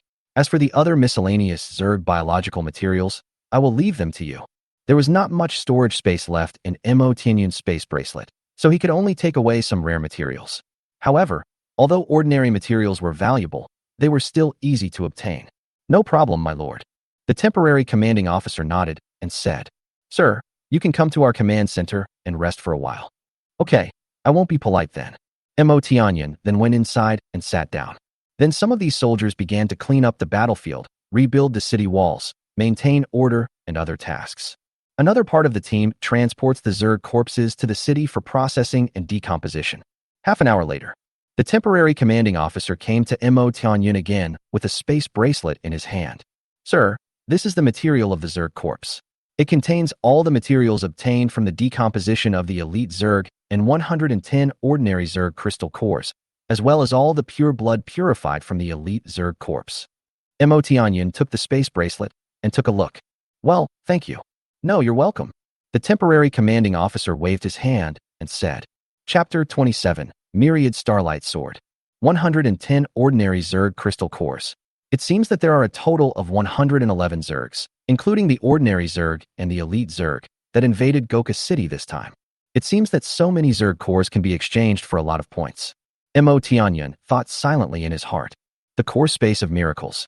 The spirit of miracle had already paid attention to those Zerg crystal cores. Emotionyan, although these Zerg crystal cores are a lot for you, to me they are just a drop in the ocean. The spirit of miracle sighed softly and shook his head. However, if your strength is improved, there will be more Zerg crystal cores in the future. The spirit of miracle suddenly showed an expectant smile. "Do you have a potion preparation room here? I want to prepare some genetic evolution potions." Emotionyan originally wanted to leave here and continue to Uru City, but now all the materials for the initial genetic evolution potion have been collected, and he suddenly wants to prepare the initial genetic evolution potion. Otherwise, it would be difficult to deal with if an accident happened on the way. Only by preparing the initial genetic evolution potion here first, successfully improving one's own strength and becoming an initial genetic evolution warrior, can one be safer. When the temporary commanding officer heard this, he asked, "Pharmacy preparation room? Could this lord also prepare genetic evolution potion?" "Yes, definitely." The temporary commanding officer nodded and didn't think any more about it. "Please, sir. This is the best pharmacy preparation room in Goka City." The door to the most secure room in an advanced scientific research building was opened. A huge shelf inside is filled with countless pharmaceutical accessories and tools, and there are also many instruments nearby. "Well, I need to prepare a potion," Mo Tianyun said. "Okay, sir, please enjoy your meal. I won't bother you anymore. I'm going to go out now," the temporary commanding officer said knowingly. Normally, a medicine has to be prepared by a pharmacist alone, because the preparation of the medicine must be done very carefully, and the added biological materials cannot be wrong by the slightest, otherwise it will be a huge mistake. This requires the pharmacist to concentrate and cannot be disturbed. It is easy to be distracted if there are others around. "Sister Miracle, I don't know how to use these high-tech instruments." Mo Tianyun looked at the formula and the instruments in the room and said in his mind. Suddenly the spirit of miracles appeared. The perfect face is like a dream, and the outfit remains the same. "I'll prepare the potion for you, but it'll cost you 20 points. The spirit of miracles said to Mo Tianyun. 20 points, but I don't have any points now. However, I just killed a lot of Zerg and obtained a lot of Zerg crystal cores." Mo Tianyun took out all the crystal cores. "I wonder how many points these crystal cores can be exchanged for." "It can be exchanged for 120 points. The spirit of miracle replied. Mo Tianyun thought for a moment and said, "Sister Miracle, is it true that ordinary Zerg crystal cores are worth 1 point, and elite Zerg crystal cores are worth 10 points? The spirit of miracles replied, "Yes, the Zerg crystal core points of each level are 10 times the Zerg crystal core points of the previous level." "Okay, I understand," Mo Tianyun nodded. The spirit of miracle waved his hand, and Mo Tianyun's crystal core disappeared. "Okay, you still have 100 points. You can check what you need to redeem. Of course, you can save it, but I don't recommend you to save it now. 100 points is too little. You should exchange it for something to improve your strength." The spirit of miracle stared at Mo Tianyun with burning eyes and said, "Okay, so what should I change?" Mo Tianyun asked doubtfully. "Connect your spiritual power to the core of the miracle and search for it. I'll prepare the potion for you." The spirit of miracles replied. Mo Tianyun then used his mental power to connect to the core space of the miracle. When he opened his eyes again, 6 gates appeared in front of him. The one that attracted Mo Tianyun's attention most was the huge gate at the back. Mo Tianyun walked over curiously, stretched out his hand, and pushed the door with all his strength, but found that the door did not move at all and could not be opened no matter how hard he tried. "Maybe my mental power is relatively weak. Maybe when my mental power becomes stronger, I will be able to open this door and take a peek at the secrets inside." Mo Tianyun looked at his spiritual clone and muttered to himself. In fact, Mo Tianyun's spiritual clone can only appear in the core space of miracles. It is still a long way to go before it can appear in reality like the spirit of miracles. Let's take a look at the genetic evolution martial arts first. Mo Tianyun chose the second gate. After entering, Mo Tianyun saw 2 huge balls of light. When I got closer, I saw that the first ball of light displayed the formula of the genetic evolution potion, and the second ball of light displayed martial arts skills. Mo Tianyun first clicked on the first ball of light, which opened up 3 major categories, namely primary gene evolution potions, intermediate gene evolution potions, and high-level gene evolution potions. Clicking on the primary gene evolution potion again, Mo Tianyun looked at several doses of gene evolution potion and found that the one he had prepared now was not the most effective one. The most effective one directly increased strength by 100 tons. 100 tons. Directly transformed from an ordinary person into the ultimate power of an entry-level warrior. However, the points required for redemption were too many, so Mo Tianyun shook his head and walked out. Next, he read the introduction of the formulas of intermediate and advanced genetic evolution potions. My goodness, the more Mo Tianyun read, the more frightened he became, especially the advanced genetic evolution potions, which could easily add tens of thousands or even hundreds of thousands of tons of strength.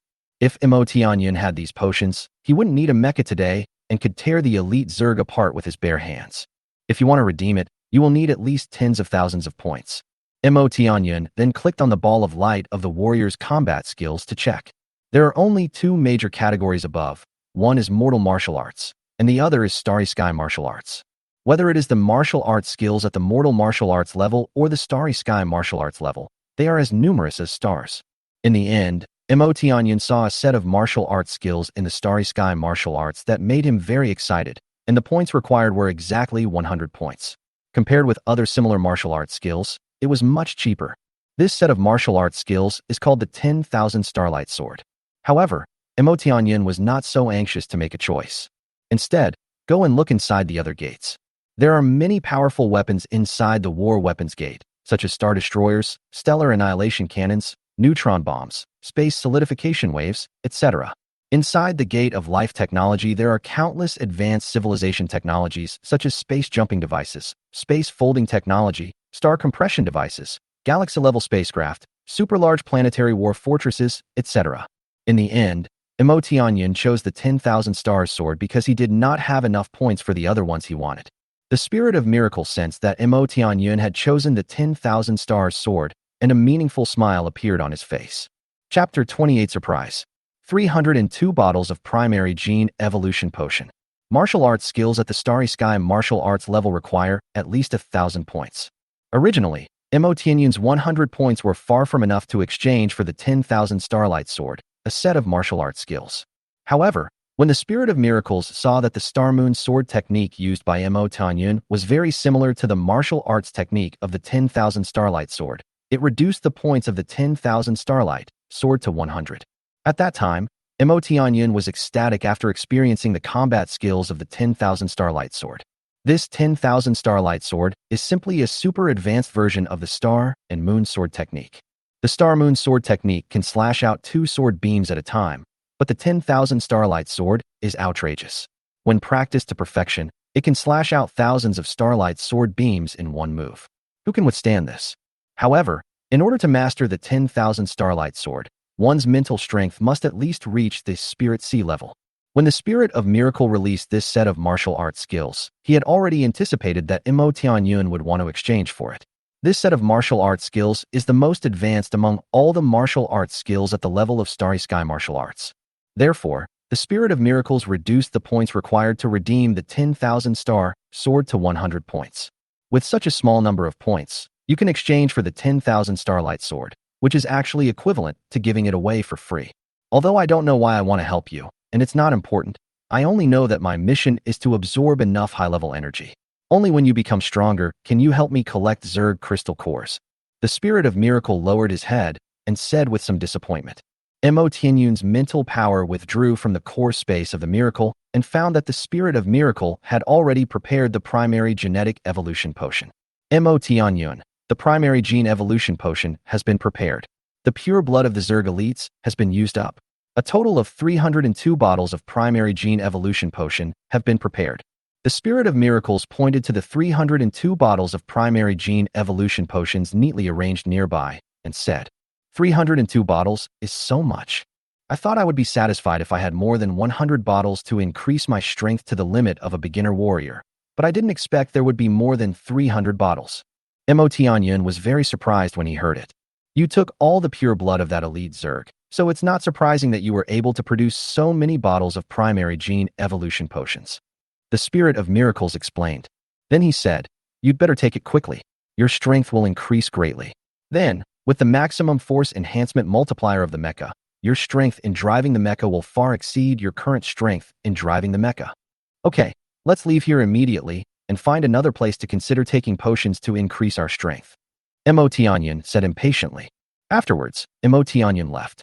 My lord, you are out. The temporary commanding officer had been waiting outside the door. In fact, Mo Tianyun didn't stay in there for long, only about half an hour. Well, I'm ready to go. Mo Tianyun was also ready to leave. Are you leaving so soon, my lord? The temporary commanding officer was obviously a little anxious when he heard that Mo Tianyun was leaving, and then he said, the people in the city know that it was you who saved them. They all want to thank you, and some reporters want to interview you. By the way, a superclass combat mecha master will arrive later and say that the Empire will thank you very much and ask you not to leave so fast. The temporary commanding officer spoke a few words quickly. Just as he finished speaking, a huge roar of mecha was heard from the sky. A fiery red mecha suddenly appeared in the sky and slowly descended. This mecha is 30 meters tall, with 2 huge gun barrels on its arms and an even bigger gun barrel behind it. It looks very powerful at first glance. There are also some floating laser cannon weapons floating around the mecha. It seems that this mecha is a combat mecha that mainly uses thermal weapons for combat. Judging from the size of this mecha, it is at least an extraordinary class combat mecha. It is unlikely for epic mechas. The mecha stopped on the ground, and a man who looked like an uncle walked out of it. However, although this extraordinary combat mecha master is an uncle, he is dressed in the uniform of an imperial officer, has an upright posture, bright eyes, and walks steadily and powerfully. Haha, I heard that there was an extremely brave young man who killed all the invading Zerg. Ped, that boy seems to be the boy next to you. The extraordinary combat mecha master who had just walked out of the mecha suddenly laughed. It seems he is in a good mood. The temporary commanding officer reacted, saluted the newcomer, and said, "Yes, Captain Terry." Mo Tianyun also looked at Captain Terry. Battalion Commander Terry came up to Mo Tianyun and extended his right hand in a friendly manner to shake hands with Mo Tianyun. Seeing this, Mo Tianyun also extended his right hand and shook hands with Battalion Commander Terry in a friendly manner. "Thank you so much, little brother, for protecting tens of millions of people in Goka City. I thank you again," Captain Terry said with a serious expression. The place was already packed with people at this time. When Captain Terry's mecha appeared, many people came over to watch. Among these people there are soldiers, civilians, and journalists. The scene of Captain Terry shaking hands with Mo Tianyun was also recorded by reporters using holographic photography technology. Is the young man who shook hands with Captain Terry who just came out of the mecha the hero who saved our Goka City? Some citizens speculated. Yes, that young man is the hero who just saved us. Some Imperial soldiers who knew the situation said this with great respect. You're already able to kill all the Zerg at such a young age. You're really capable. Yes, this heroic young man has a bright future ahead of him. After Captain Terry finished speaking, he asked Mo Tianyun, "We still don't know your name, little brother." "You're too polite, Captain. My name is Mo Tianyun." Captain Terry nodded, then looked at the temporary commanding officer and said, "Before I got here, Petter had already reported your situation to me." Mo Tianyun blinked. This scene seemed familiar. Captain Terry then said, "Leave your assessment of the combat mecha division to me. I can take you there." "No thanks. Thank you, Captain Terry." Mo Tianyun shook his head to indicate that it was not necessary. "I'm just passing through Goka City. I have other things to do right now, so I don't need to bother you," Mo Tianyun said with a firm look in his eyes. "All right." Seeing that Mo Tianyun was determined, Captain Terry did not force him. "I won't stay here any longer. I'm leaving first. The most important thing for Mo Tianyun now is to go to Uluru City and then find a place to take the initial genetic evolution potion to become an initial warrior. Our savior is gone. I really wish he could stay here a few more days." Walking to an empty place with no one around, Mo Tianyun teleported the mecha out. "Is this our hero's mecha? It looks so powerful.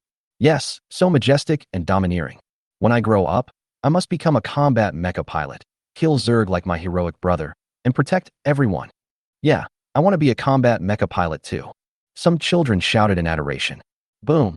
Mo Tianyun continued to fly towards Uluru City in the mecha. The people of Goka City watched Mo Tianyun leave until he disappeared into the horizon. The next time they heard news about Mo Tianyun had already become famous throughout the empire and had become a true hero of the empire. Chapter 29: Pain and Happiness. In the mecha manufacturing data room of Hansan City Mecha Manufacturing Center, a young girl was flipping through a thick book. It was obvious that she was diligently learning about mecha manufacturing. Suddenly, the door of the data room was opened, and then a voice came from outside the door, breaking the silence of the data room. "Xiao Na, look what this is." Vina's father, Light, walked in excitedly, holding an intelligent computer in his hand. There is also a light curtain projected above the intelligent computer. "What?" The girl tilted her head and looked at her father curiously. "You'll know when you see it," Wright said mysteriously. Vina opened her clear eyes wide. She wanted to see what was the matter that made her father come to her specially. Shock. Goka City was invaded by Zerg and nearly destroyed, but a young hero saved the day. Vina slowly looked at the contents. Then, she saw a recorded image that shocked her, and the figure of the young man immediately attracted her attention. The heroic young man who killed the Zerg was Mo Tianyun. Vina's expression was surprised at first, and then she showed a faint, silly smile. The girl's heart could not calm down for a long time. Wright saw all of this. "My daughter has indeed grown up and will try to like others. President's office. Haha, little friend Tianyun is amazing. I wonder if he can enter the Imperial Mecha Holy Land or in talented Mecha Master Academy in the future.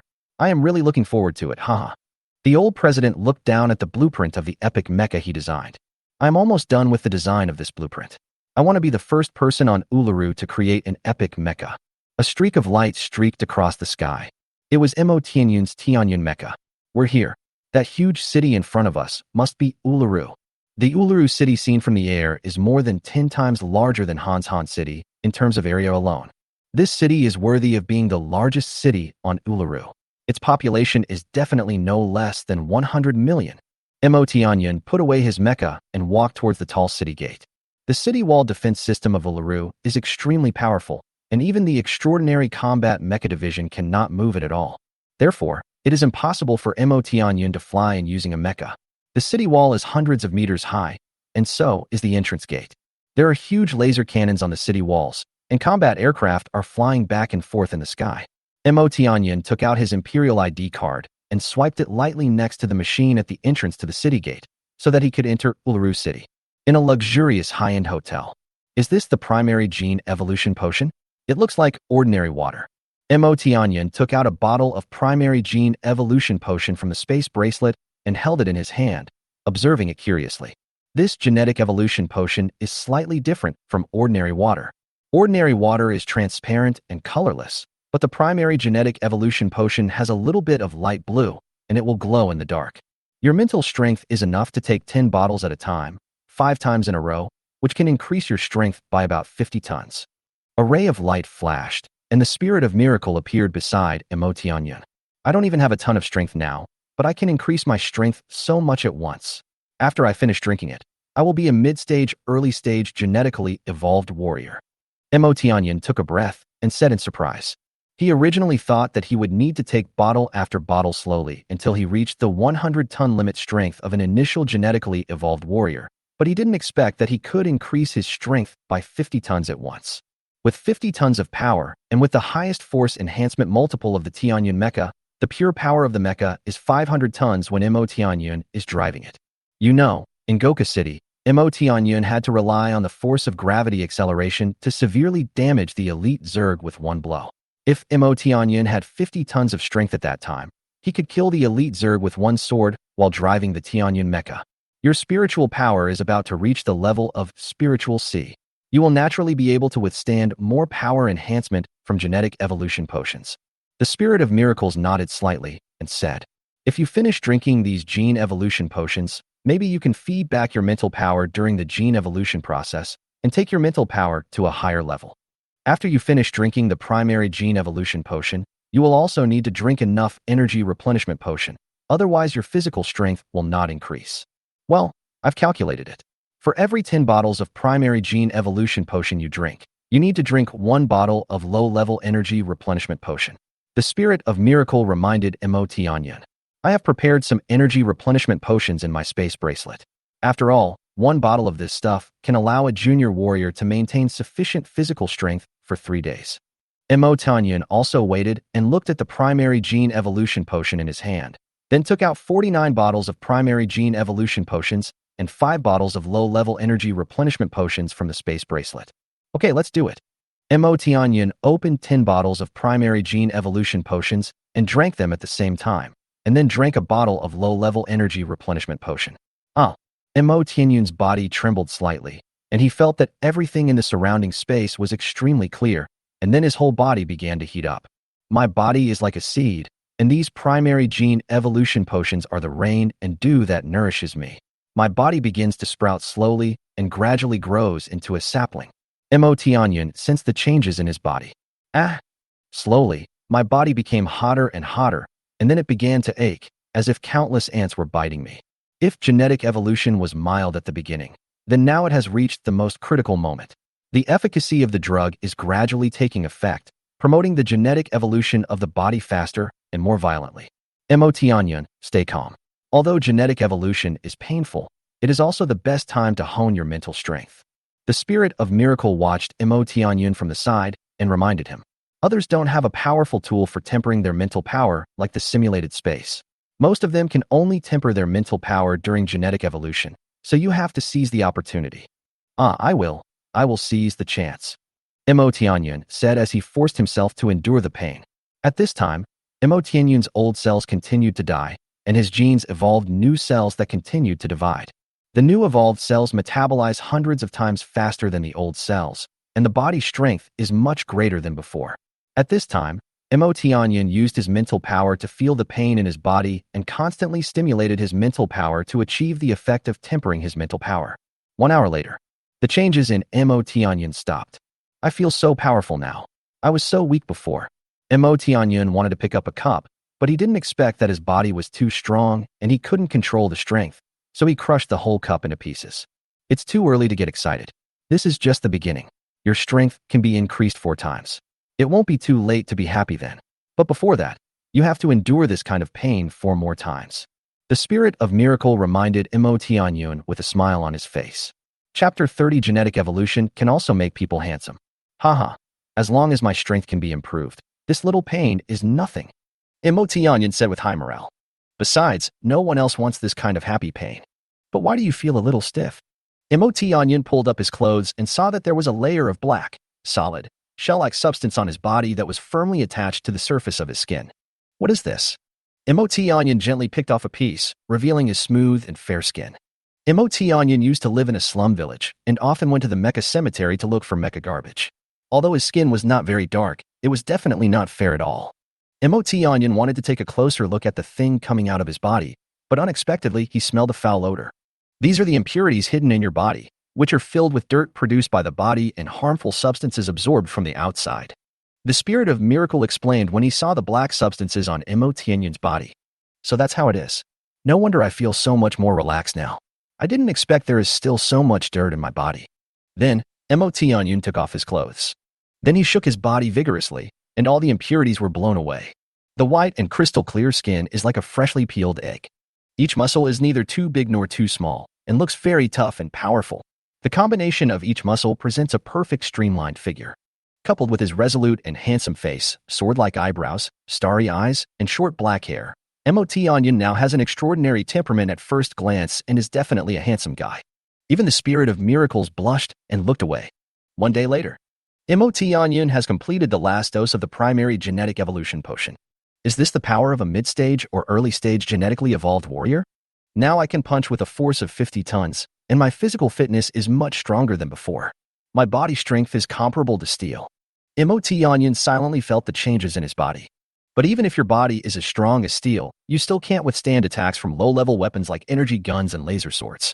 After all, steel has been eliminated by the Empire for millions of years.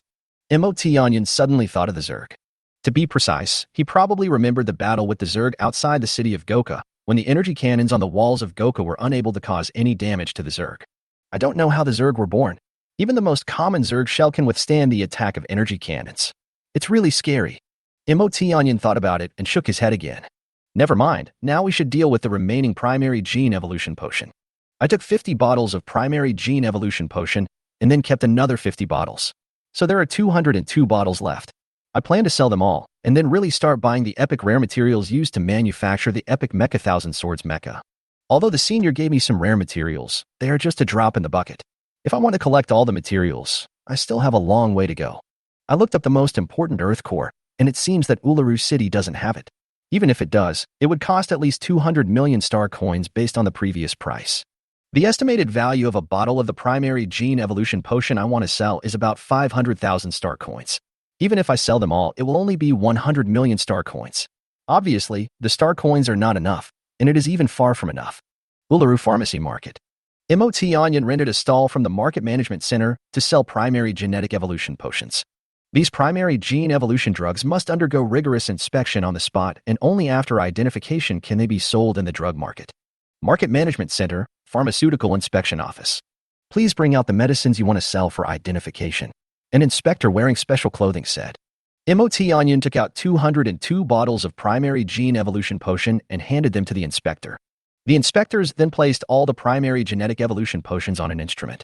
Then, the robotic arms opened all the bottle caps, and then all the robotic arms extended a syringe and drew a drop of medicine from the medicine at the same time, and the instrument started to work. Inspectors are keeping an eye on the results. Onion was also very curious about what results would be shown. Soon, the test results came out. Gene Evolution Potion. 1 bottle of potion can increase body strength by 1 ton. Side effects. None. Evaluation. Perfect level primary gene evolution potion. Perfect grade.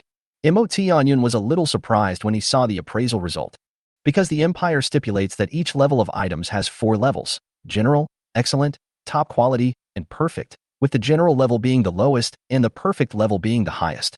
I didn't expect that this potion of mine could be rated as a perfect primary genetic evolution potion. However, Onion clearly remembered that he saw many primary gene evolution potions in the core space of the Miracle that were better than the one he had in his hand. There are those that can increase strength by several tons or even dozens of tons with just 1 bottle. The most powerful one increases strength by 100 tons, which is the limit of the strength that an ordinary person has at the initial stage of genetic evolution warrior, and there are no side effects. Perfect grade primary gene evolution potion. The inspector standing by couldn't even hold the report form in his hand steadily. The inspector then took a breath and calmed himself down. But his heart was shaken more and more. Here, dear sir, your medicine has passed the inspection. Here are all your medicines and reports. You can go to the market to sell them. Onion could see that his hand was trembling as he handed over the report. Onion walked out of the market management center and headed towards the stall he rented. Pharmacy inspection office. The inspector hurriedly took out the communicator. What is it? An old man's voice sounded. Master Patriarch, someone is selling perfect grade primary gene evolution potion in the potion market. I thought it was a big deal. It's just elementary genes, genetic evolution. The old man seemed to realize something and asked seriously. What did you just say? Chief, someone is selling perfect grade primary genetic evolution potion in the pharmacy market. The inspector repeated it again. Perfect grade primary gene evolution potion? Is it really perfect? The old man asked loudly. He couldn't believe that someone would actually sell this thing. Really? It's absolutely true. This is the inspection report. Take a look. It also contains the stall address of the owner of this batch of medicines. The inspector sent the inspection report to the old patriarch. Onion, this potion is actually recognized as the highest level of primary gene evolution potion in your civilization. It seems that it can be sold at a high price. I suggest you take out the report and promote it first. Then there will definitely be a lot of people rushing to buy it. Then you can choose to sell them at a high price. Onion had just come out of the market management center when the voice of the Spirit of Miracles immediately appeared and echoed in his mind. Please feed us and generate electricity with love. Thank you guys. Chapter 31. Turning a stall into an auction. Well, Sister Miracle, when I learned that these primary gene evolution potions in my hands were rated as perfect primary gene evolution potions, I thought the same thing. Onion used his mental power to communicate with the Spirit of Miracle.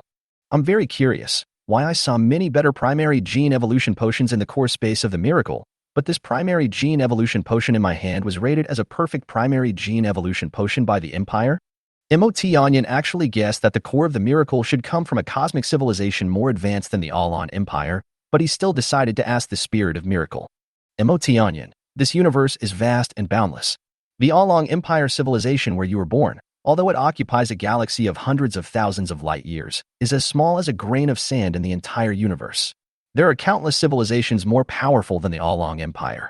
The Along Empire is as weak as an ant in the universe. The Spirit of Miracle speaks volumes. Both I and the Miracle Core come from a civilization that is more advanced than the Oran Empire, but I cannot tell you now if. The Spirit of Miracles paused, then continued. If your strength can reach the point where you are considered a strong person in the entire universe, then you will naturally know it at that time. Well, it's quite mysterious. Onion had no choice but to shrug his shoulders and stop asking questions. The powerful beings in the universe are too vague and illusory, and it is not something he can consider now. What we need to do now is how to sell the medicine at a good price. Stan 114514. That's it.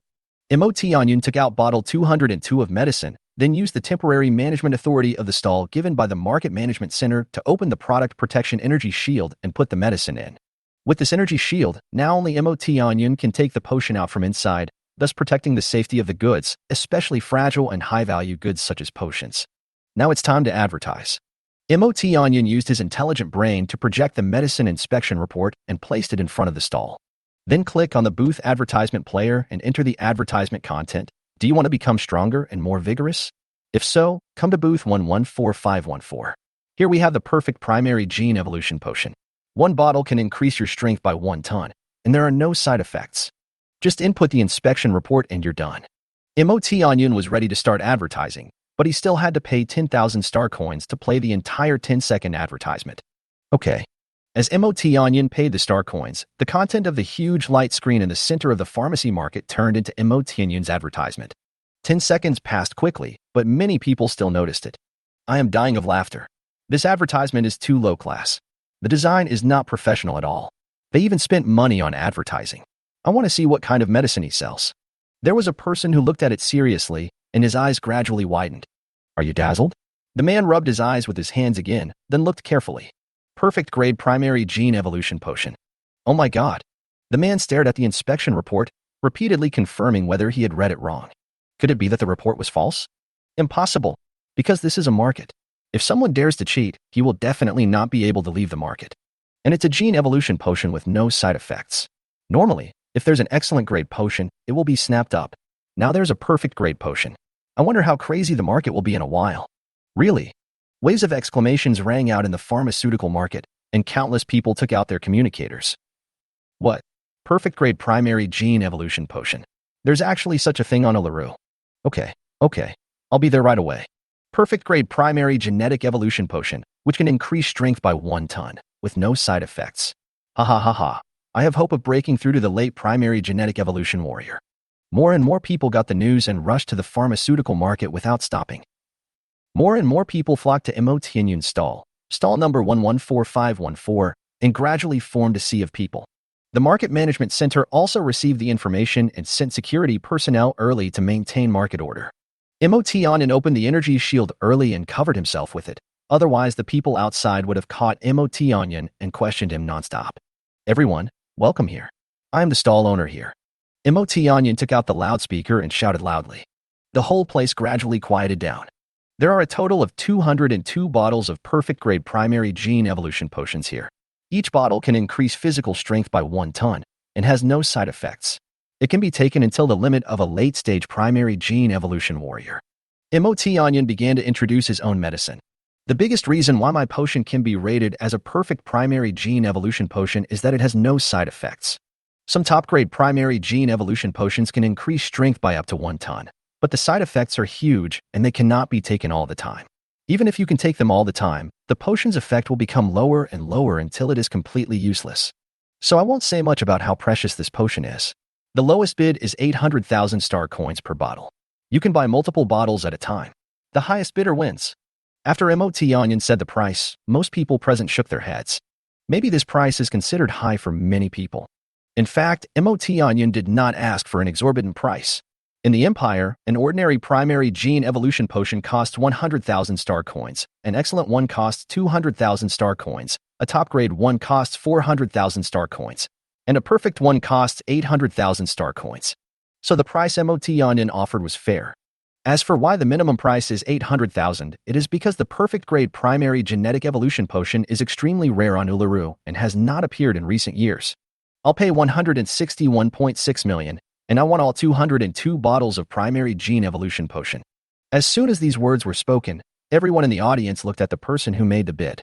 This person is an old man with snow-white hair, wearing a simple white robe. A closer look reveals that he is intimidating without even getting angry. It is obvious that he is a person in a high position of power, and only he can cultivate such a majestic aura. Haha, old man Gula, it's not that easy for you to take all these potions. The sound of laughter immediately attracted everyone's attention again. The man continued, I'll pay 170 million star coins, and I'll take 202 bottles of potion. This person is a middle-aged man, with a sturdy build, a thick beard on his face, and thick eyebrows and big eyes. Nibbert, you want to get these perfect grade primary gene evolution potions for 170 million. How can it be so easy? I'll offer 180 million.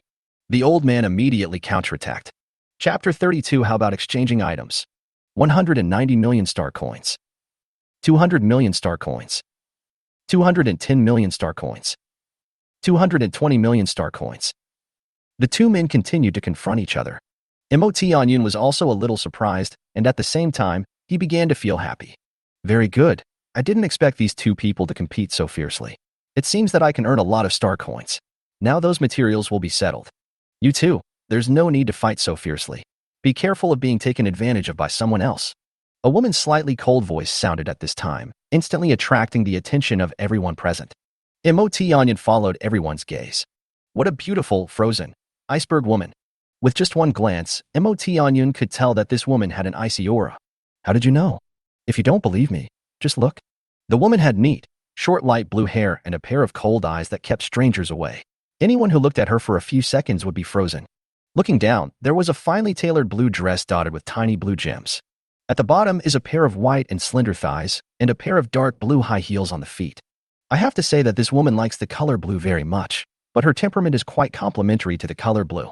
It's Miss Langyu. Miss Langyu is here. She seems to be a woman of great background. Emotionyin watched silently. The two guests who had been bidding against each other also stopped. Hello, Miss Langyu. Miss Langyu. The beauty known as Miss Langyu came to the front of the stall. Everyone stop arguing. Let's split it equally. Miss Langyu said coldly. Don't worry, everyone. Count us two in. Another voice came, but this time it was a man's voice. Emotionyin took a look. The man was wearing a light and elegant black suit. He had a gentle temperament, was tall, and was very handsome. But what is more eye-catching is that there is a tall and handsome man next to him. The man was wearing combat uniform. Emotionyin knew at first glance that the quality of this combat suit must be very high, and it was definitely not something that an ordinary person could get. The man was also wearing a purple scabbard on his back, with an alloy sword in the scabbard, with only the red hilt exposed. If I'm not mistaken, this scabbard is forged with purple cloud black gold as the main material. I really don't know what kind of precious material the sword is forged with. Emotionyin thought silently in his heart. Miss Langyu turned her head slightly, and after seeing the newcomers, especially the man in combat uniform, a ripple appeared in her eyes that were as cold as ice. Then he said, Mr. Talik, nice to meet you. As for the man in black suit who had just spoken, he didn't even look at him. Well, nice to meet you, Miss Langyu. The man in combat uniform who was respectfully greeted by Miss Langyu also nodded slightly in response. This is going to be a difficult problem. It seems that we can't get many bottles of perfect-grade primary gene evolution potion. The two people who were competing at the beginning both shook their heads and sighed. Now about half of the big families on this planet are here. Yes, representatives from 4 of the 8 major families on Ilaru Star are here. Yeah, that's still rare. The people watching around were talking one sentence at a time. As Emotionyin listened to these people's words, new ideas came to his mind. Since the money I get from selling these potions is to purchase materials for the manufacture of the Thousand Swords Mecha, there are so many people here, including people from the 8 major families of Ularu Star. So they must have the rare materials that I want. How about this? Let's do a barter, taking out materials of equal value that I need in exchange for these potions. Thinking of this, Emotionyin took out his intelligent brain and began to input the materials he wanted in the perfect-grade primary genetic evolution potion marked with corresponding values. Here's the input. The material number determines the priority of exchanging for potions. 1. Earth Core. 1 can be exchanged for 202 bottles, all. 2.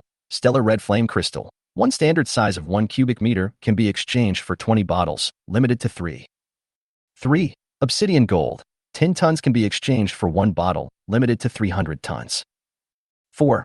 Colorful Moonlight Meteorite. 1 piece of 1 cubic meter standard size can be exchanged for 10 bottles, limited to 3 pieces.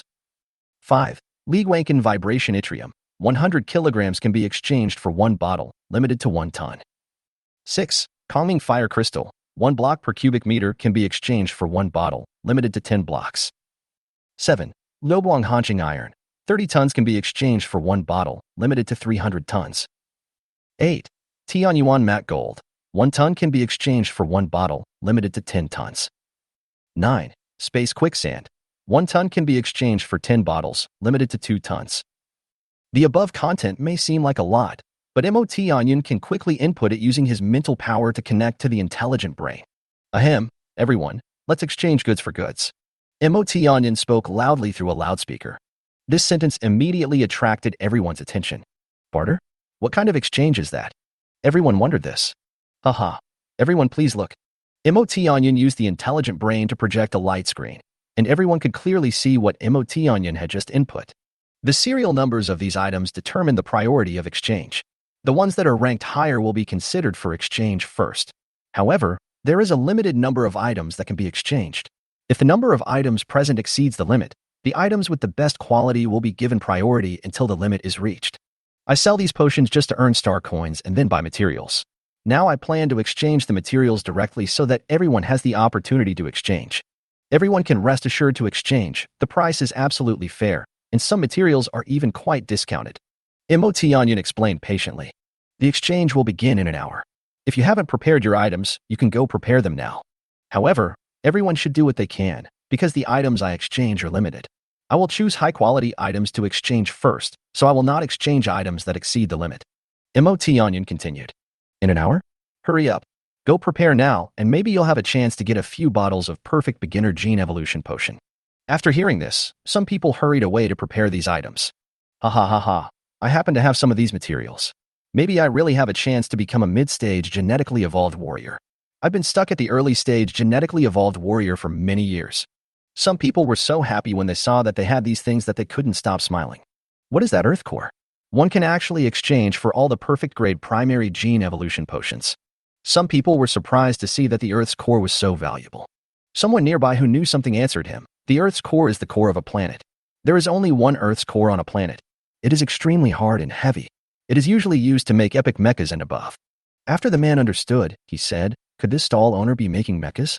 It could be true. So many of the materials above are related to mechas. The person who answered him said, yes. He has the perfect primary gene evolution potion, and now he can manufacture mechas, and they are epic mechas. Isn't this a bit too incredible? Why do you care what other people want these materials for? The most important thing for us is to see if we can collect these things and then exchange them for some potions to increase our strength. The person next to them couldn't help but speak after hearing the conversation between the two. Hey, housekeeper, go to the warehouse and see if there are any of these things on the light curtain. Send someone to collect them. The higher the quality, the better. We will start exchanging them for the perfect grade primary gene evolution potion in 1 hour. Miss Langyu instructed the housekeeper using the communicator. In the communicator, the butler's small holographic image looked at the item exchange table projected by Emotionian and said respectfully, okay, miss, I'll go right away.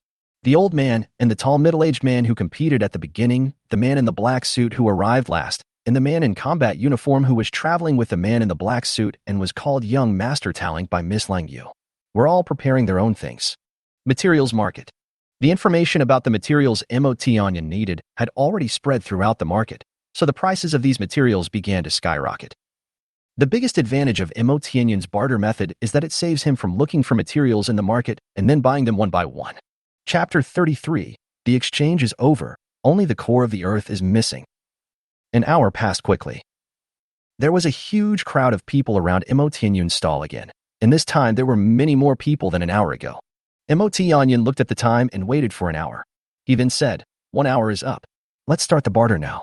As soon as these words were spoken, everyone present immediately became much quieter, and no one spoke loudly anymore. Let's start with item number 1. Item number 1 is the Earth's core. If someone exchanges it for the Earth's core, then he will get all the perfect grade primary gene evolution potions, and the rest of the transaction will be terminated. So, is there anyone who wants to exchange the Earth core for all the perfect level primary gene evolution potions? Emotionian asked. Naturally, he hoped that someone could use the Earth core to exchange for all the perfect grade primary gene evolution potions. In this way, the problem of collecting materials for the epic Mecha Thousand Swords mecha would be solved, because the Earth core was difficult to find on low-level planets on the edge of the Empire, such as Uluru. In other words, there was no market for it here at all. The core of the Earth can only be used to manufacture epic mechas and above, but there is not even one epic mecha maker in the entire Uluru planet, so how could there be a market for it? Everyone present, including Emotionian, was looking around, but no one wanted to make a deal. It seems that there is no core of the Earth. Emotionian was a little disappointed, but it did not affect his subsequent transaction. It seems that no one is item number 1, the Earth's core. So now let's exchange it for item number 2, the Stellar Crimson Flame Crystal. As soon as he finished speaking, Miss Langyu, an old man, and Mr. Tallink, who was wearing combat uniform, stood up. Then he came to Emotionian and started exchanging. Here are 3 pieces of Stellar Red Flame Crystal. Miss Langyu took out 3 pieces of standard-sized Stellar Red Flame Crystal and placed them on the ground and said in a cold voice. The surrounding temperature rose instantly, and the 3 crystals turned deep red, emitting red light under the reflection of light. Stellar Red Flame Crystal is a type of crystal that has condensed over billions of years at the center of a star. This type of crystal can withstand temperatures of over 100 million degrees and the terrifying pressure at the center of a star. The deep-sea fire crystal that Emotionian had obtained from the old president before was nothing compared to the Stellar Red Flame Crystal. I have 2 pieces of Stellar Red Flame Crystal here. Please take a look. The old man took out 2 pieces of Stellar Red Flame Crystal. I have 5 pieces of stellar red flame crystal here. Young Master Tallink waved his hand, and 5 pieces of stellar red flame crystal appeared on the ground. MOT Onion stepped forward to check out the 10 pieces of stellar red flame crystal. He wanted to select the best 3 pieces for exchange. This is also the second benefit of exchanging items. You can choose the best quality ones to exchange. The materials provided by these families are all of top quality, and then MOT Onion selects the best materials from them. These best selected materials are of top quality, and when used to manufacture mechas, the strength of the mechas is greatly improved. If MOT Onion used star coins to purchase it, the quality of the materials would not be very high, and the 1,000 Swords mecha produced would naturally be weaker. This one, and this one. After MOT Onion looked at these 10 pieces of stellar red flame crystals, he considered them carefully and finally chose 3 pieces. 1 piece belongs to Miss Langyu, and the other 2 belong to young Master Tallink. As for the 2 pieces of stellar red flame crystals brought by the old man, neither of them was chosen by MOT Onion. The old man saw this and put away the 2 pieces of star red flame crystal without changing his expression. This does not mean that the old man's stellar red flame crystal is of low quality. On the contrary, the quality of the old man's stellar red flame crystal is rare in the market. It can only be said that the quality of the stellar red flame crystal brought by Miss Langyu and Mr. Tallink is too high. Having tasted the sweetness, MOT Onion felt more and more that his method of bartering was a very wise choice. Ms. Langyu, here are your 20 bottles of potion. Master Tallink, here are your 40 bottles of potion. MOT Onion took out 60 bottles of perfect-grade primary gene evolution potions from the energy shield in exchange. The exchange of item number 2, the stellar crimson flame crystal, has been completed. Now it is time to exchange item number 3, the obsidian gold. MOT Onion began to exchange the next item. This time, there were many more people coming to exchange. Obsidian is also a rare metal formed on stars. The obsidian production of a star is no more than tens of thousands of tons. If it is a newly born star, even obsidian cannot be formed. Obsidian is extremely strong and is suitable for making the outer armor of the 1,000 Swords mecha parts. This time, the other 4 major families also sent people to take out obsidian gold for exchange. The obsidian brought by these big families is of very high quality. MOT Onion also selected the best 300 tons of obsidian to exchange for potions. Next is the number 4 colorful moonlight meteorite. Many people came to exchange. Next is number 5, number 6, number 7, number 8, number 9. MOT Onion carried out the exchange in an orderly manner according to the order of the item exchange table. With the exchange of the last bottle of perfect grade primary genetic evolution potion, MOT Onion achieved his purpose of selling the potion this time. The one who got the most potions was young Master Tallink, who exchanged a total of 55 bottles from MOT Onion. The second was Miss Langyu, who exchanged a total of 40 bottles. Then there were the 2 who kept bidding at the beginning. The old man exchanged 25 bottles, and the tall middle-aged man exchanged 23 bottles. Part of the remaining potions were exchanged with other large families, and part was exchanged with some small families and warriors. Thank you all for coming. I'm sorry, but all the potions have been replaced. Please leave. MOT Onion saw that there were still many people staying in front of the stall and unwilling to leave, so he explained that the potions had been replaced. Ah, that's all. Aren't there still materials to be replaced later? The potion has gone so quickly. I spent millions of star coins to buy the materials, but now I can't even get a bottle. The materials are useless now. Aren't you cheating me?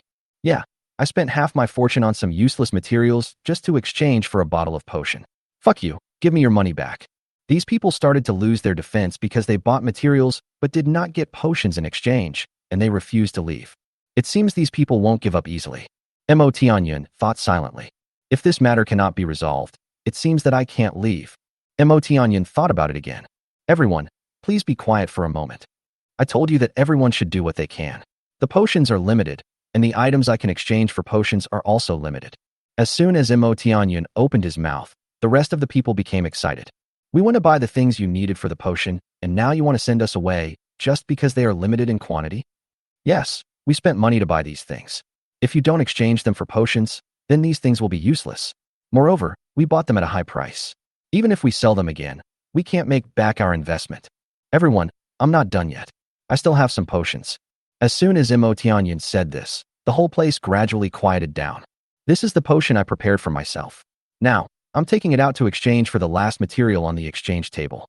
Once I've exchanged it, there will be no more. Besides, there aren't many potions, so 2 items are needed to exchange for 1 potion. Mo Tianyin took out another 30 bottles of potion and then sent the rest of the people away. At this point, all the materials for Mo Tianyun's Thousand Swords Mecha have been collected except for the Earth's core. Chapter 34 Battle Mech Division Center. The Omulan family. How is it? Have you found this person? An old man sat upright in the hall. This old man was none other than Aomulan Gula, the patriarch of the Aomulan family. He was also the old man who exchanged 25 bottles of perfect-grade primary genetic evolution potions at Mo Tianyun's stall. Reporting to the clan leader, I have found it. Please take a look. A young man displayed the information the patriarch wanted through the light screen projected by the intelligent brain. The old man began to check slowly. Mo Tianyun, Junior Mecha Maker. The old man stared at the light curtain, gradually revealing a sinister smile. Huh? You're not a pharmacist, haha. It looks like a perfect primary gene evolution potion prepared according to the formula. Just keep an eye on him, find a deserted place, and then capture him, and we'll get the formula. It's a perfect primary genetic evolution potion formula, and it's very rare in the entire empire. If our family obtains it, we will definitely be able to mass-produce genetically evolved warriors with late-stage initial extreme strength, and even give birth to many mid-stage genetically evolved warriors. By then, this Uluru planet will be controlled by our Omulan family. The old man thought it was particularly beautiful when he imagined it. But when the old man continued to look down, his mouth suddenly opened wide and couldn't close for a long time. So the young hero who killed the elite Zerg was him. Why? The old man let out a long sigh. Forget it. I can't afford to offend you. I can't afford to offend you. The Lung family. Mo Tianyun, Junior Mecha Maker. He single-handedly killed hundreds of Zerg in Goka City, including an elite Zerg. He was called a young hero. A beautiful woman with short light blue hair and a figure as beautiful as an iceberg carefully examined the information about Mo Tianyun that her family had collected. You're so powerful, huh? But you're still not as good as my brother. Now that my brother has the perfect primary gene evolution potion, his strength will increase greatly. The girl pouted her lips cutely to show her disdain. Miss Lung Yu was first slightly surprised that Mo Tianyun could actually defeat the elite Zerg. Then she thought of her brother and snorted proudly. That's right. The woman is Miss Lung Yu, who is known as the Iceberg Beauty by outsiders. If someone saw Miss Lung Yu, the icy beauty from Uluru City, doing such a cute gesture, that person would surely drop his eyes in surprise. Young people like this can kill elite Zerg, so it's better not to provoke them. Miss Lung Yu thought about it and decided to give up her plan to attack Mo Tianyun. Because Mo Tianyun is able to kill elite Zerg, it would be difficult for the family's mid-level genetically evolved warriors to capture Mo Tianyun, not to mention that there are only a few mid-level genetically evolved warriors in the family. The Bharat family. Dear sir, I have transferred the information you need to your intelligent brain.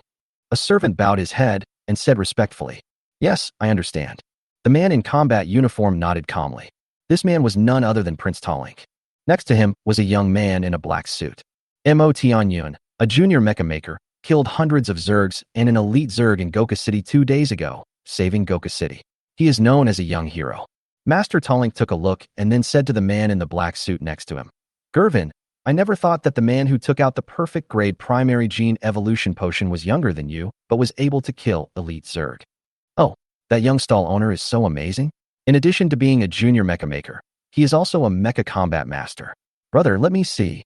The man in the black suit stretched his neck and looked curiously at the image of Mo Tianyun killing the elite Zerg on the light screen. This is truly an elite Zerg. Gervin was dumbfounded. At such a young age, he is so strong. Haha, I really want to fight him. Master Talink said with some anticipation, then took out a bottle of potion, rubbed it gently with his fingers, and muttered something. However, I now have a perfect grade primary gene evolution potion. My strength will increase greatly, reaching the strength limit of a primary gene evolution warrior. Other big families in Uluru City tried to get Mo Tianyun's personal information, but when they saw that Mo Tianyun could actually kill elite Zerg, they immediately had no other ideas.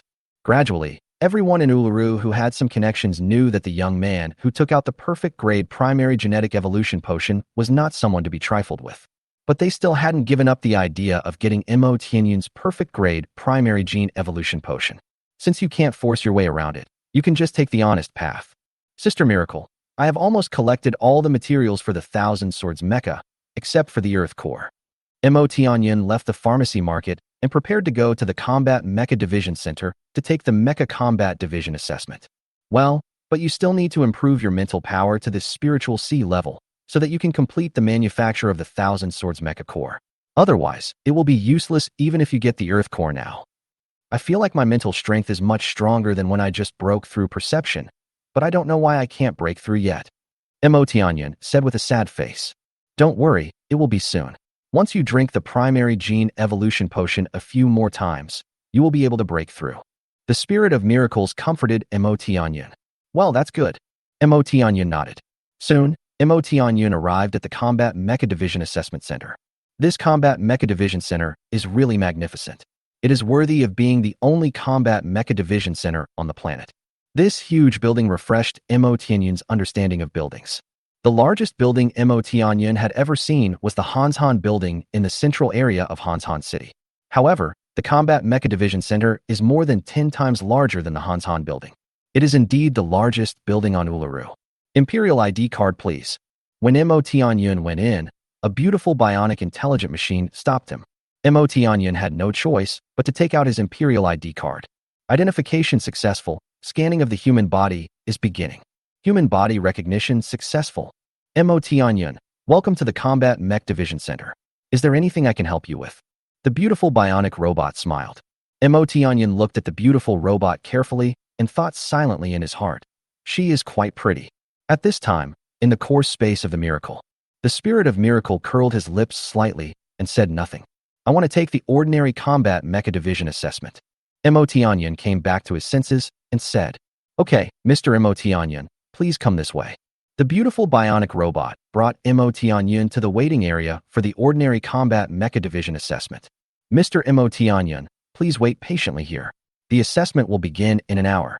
Sir, this is your first time taking the test, so let me explain the test method to you. The assessment is divided into simulation assessment and actual combat assessment. The simulation assessment is carried out first, and then the actual combat assessment. The simulation assessment is to kill Zerg in the virtual world to gain points. Only when the points are qualified can you proceed to the actual combat assessment. If you fail to pass the test, you can only take the next mock assessment after 1 year. 5 points are considered qualified. If you have 15 or more points and are ranked in the top 3, you don't need to participate in the actual combat assessment. You will pass the assessment directly and automatically become a regular combat mecha master. The actual assessment is to defeat other assessors who have passed the simulation assessment in real life, and you have to defeat 3 assessors in a row. If you really fail, you can take the mock test again after half a year. Mo Tianyan listened carefully to the assessment method explained by the beautiful bionic robot. Okay, I see, thank you. After listening to this, Mo Tianyan thanked him sincerely. You're welcome, sir. It's my honor to help you. The bionic beauty smiled and then left. Chapter 35. The second place who works silently. Mo Tianyan turned around and found that there were still many people waiting here. When Mo Tianyan looked at the other examiners also looked at Mo Tianyan. The robot waiter was explaining the assessment method to this boy just now. So this boy must be taking the assessment of an ordinary combat mecha master for the first time here.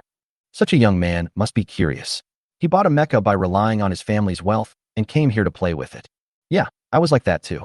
When I was a teenager, I wanted to be a combat mecha pilot. My family supported me, and I bought the cheapest ordinary combat mecha. After practicing for 2.5 years, I came to take the assessment. I didn't expect that I couldn't kill a single Zerg in the virtual world and was eliminated directly. Now I'm 30 years old, and I haven't become a regular level combat mecha master yet. I hope I can succeed this time. By the way, wasn't there another boy about the same age as this young man just now? Yes, he is sitting in that corner. A man with a crew cut was looking up at a corner. Mo Tianyan heard their conversation and knew that there was another person of similar age here for the assessment. So he looked towards that corner curiously. Well, he is indeed about my age, but he is quite handsome. In the corner, there is a very handsome black-haired boy. With a delicate face, fair complexion, and red lips, he would definitely be a school idol at school, and there must be many girls sending him love letters. He sat very upright, like a clock, with his sharp eyes always looking forward. Even when he knew someone was talking about him, his eyes would not fluctuate in the slightest. He was wearing a simple and elegant white suit and looked very graceful. He exudes a noble temperament, and one can tell at first glance that he has extraordinary bearing. This kind of temperament can definitely be developed in a large family. Mo Tianyan couldn't help but took a look. Maybe it was because Mo Tianyan's gaze stayed on him for too long. The young man also noticed Mo Tianyan's gaze, so he turned his head slightly to take a look. When he saw Mo Tianyun, his calmness disappeared, replaced by a look of surprise. Mo Tianyun. He couldn't help but call out Mo Tianyun's name. Do you know me? Mo Tianyun asked with some confusion when he heard the other party calling out his name. The other party did not respond, but turned his face away and ignored Mo Tianyun. Seeing this, Mo Tianyun didn't ask any more questions. In the corner, the young man was no longer calm and composed. His whole body was shaking slightly. Ever since he met Mo Tianyun, the young man's calm state of mind could no longer be maintained and instantly turned into turbulent sea. Ha ha ha, he still doesn't recognize me. As expected, Mo Tianyun has never taken me seriously. Yes, the first place is always the most glorious. Who will remember the second place? After all, the second place is a loser. Haha, just a loser. No one will remember him. I originally thought that your glorious life would end with your dropping out of school. I never dreamed that you would appear here. Since you dropped out of school, the first place fell on my head, but every time I went on stage to receive the award, I was never truly happy. Because you dropped out of school, I was able to get the first place. I just couldn't get over this hurdle, so I have been working very hard to improve myself in all aspects, always imagining that you are still in the front and I am chasing after you from behind. I didn't expect you to come here this time. Let me show you the result of my years of hard work. I will definitely defeat you this time. 1 hour later, an Imperial soldier entered. Please ask the personnel who are assessing the ordinary level combat mecha division to come into the virtual combat room. Everyone lined up to go inside, where there were many virtual cabins. So the virtual cabin forms a circle, and the center of the circle is a huge sphere. This huge sphere is the computing system of the virtual world. Now, let me explain the content of the mock assessment. The soldier began to speak. All examinees enter the virtual cabin. You put your space orbs with mechas into the mecha generation platform. Then the system will randomly generate a virtual world, and your mechas will appear next to you. You will appear randomly in any place in this virtual world. Your goal is to find and kill ordinary Zergs. There are no elite Zergs or higher in the virtual world. Killing an ordinary Zerg will earn you 1 point. You will pass the test if you reach 5 points. You may meet other examinees. You can choose to send a team request. After forming a team, if you kill a Zerg, the system will reward points according to your contribution. You can also choose to kill the other party. After killing the other party, you will get half of the other party's points. The top 3 examinees with a score of 15 or more will be exempted from the actual combat assessment and will pass the assessment directly, automatically becoming ordinary level combat mecha divisions. The time limit is 5 hours. After the time limit is up, you will automatically exit the virtual world. Now all the examinees should enter and start after everyone is in place. Mo Tianyun chose virtual cabin number 68, took out the space orb, and placed it into the mecha generation platform of the virtual cabin, then entered the virtual cabin. All examiners are ready. Get ready to enter the virtual world and begin the assessment. 3, 2, 1. Mo Tianyun felt a black screen in front of his eyes and suddenly appeared in another place, which was the virtual world. Sure enough, the Tianyun mecha is right next to me. Mo Tianyun looked at his mecha from outside and found it was no different from the real world. Now an officer came to the virtual battle room. What is the level of the mechas driven by these examiners? Sir, it just started. I haven't had time to check it out yet. Well, I'll come and see for myself. Yes. The officer began to mobilize the mecha data of the examinees. At the top of the information was Mo Tianyun's mecha. Assessor, Mo Tianyun, mecha analysis information. Perfect grade, ordinary combat mecha. It's a perfect class, ordinary combat mecha. When the officer saw it, his eyes immediately widened and he couldn't help but exclaim. When the soldier nearby heard this, he ran over to see what was happening. It's indeed a perfect grade ordinary combat mecha. This is the first time I've seen one in all these years. The officer immediately clicked on Mo Tianyun's message out of curiosity. Mo Tianyun, a junior mecha manufacturer, killed 98 Zergs, including an elite Zerg, in Goka City 2 days ago, saving Goka City and was called a young hero. That's him. He's the young hero who saved Goka City. The officer stood in awe. Salute to the heroes. In the virtual combat room, an officer and a soldier suddenly saluted in the direction of Mo Tianyun's virtual cabin number 68. The soldiers of the Empire have always respected the heroes who defended the people, and they also admired the strong. Let me take a look at the physical fitness of these examiners. After the ceremony, the officers began to check the physical fitness data of the examinees. Physical fitness has reached 50 tons of strength? Who is it? The officer took a look and found that it was Mo Tianyun again. No wonder it is able to kill elite Zergs. In addition to being a perfect level ordinary combat mecha, it also requires strong physical strength to do so. But what he didn't know was that Emotianyun was not even a genetically evolved warrior at that time. The ability to severely injure that elite Zerg was achieved by relying on the enormous force and speed of falling from a high altitude and launching a sneak attack in an instant. Emotianyun had fought against this kind of elite Zerg many times in the simulation space, but he was defeated every time and could only barely resist the opponent's attacks. Virtual World. Emotianyun drove a mecha to search for Zerg in the sky. Emotianyun, there are 3 Zergs 31.4 kilometers northwest. The pleasant voice of the spirit of miracle appeared in Emotianyun's mind again. This scared Emotianyun. They were now in a virtual world. Sister Miracle, this is a virtual world. Won't you be discovered? Emotianyun was afraid of being discovered by the spirit of miracle, and he did not have the ability to protect the core of the miracle now. I've told you before, don't worry. With the technology of your civilization, even if the most powerful person came to you, they wouldn't be able to find me in the miracle core, let alone a backward technological product from a marginal planet. The spirit of miracles said confidently. Well, then I feel relieved. Emotianyun calmed down and said. He then drove the mecha 31 kilometers northwest. When Emotianyun arrived, he found that there were 3 Zergs here. There are indeed 3 Zerg here. Emotianyun's mecha arm rushed down holding a mecha sword. 3 ordinary Zergs were killed in the blink of an eye. Haha, since my strength increased, I haven't entered the simulation space to kill Zerg. Now that I've experienced it, I can only say that I'm much stronger than before.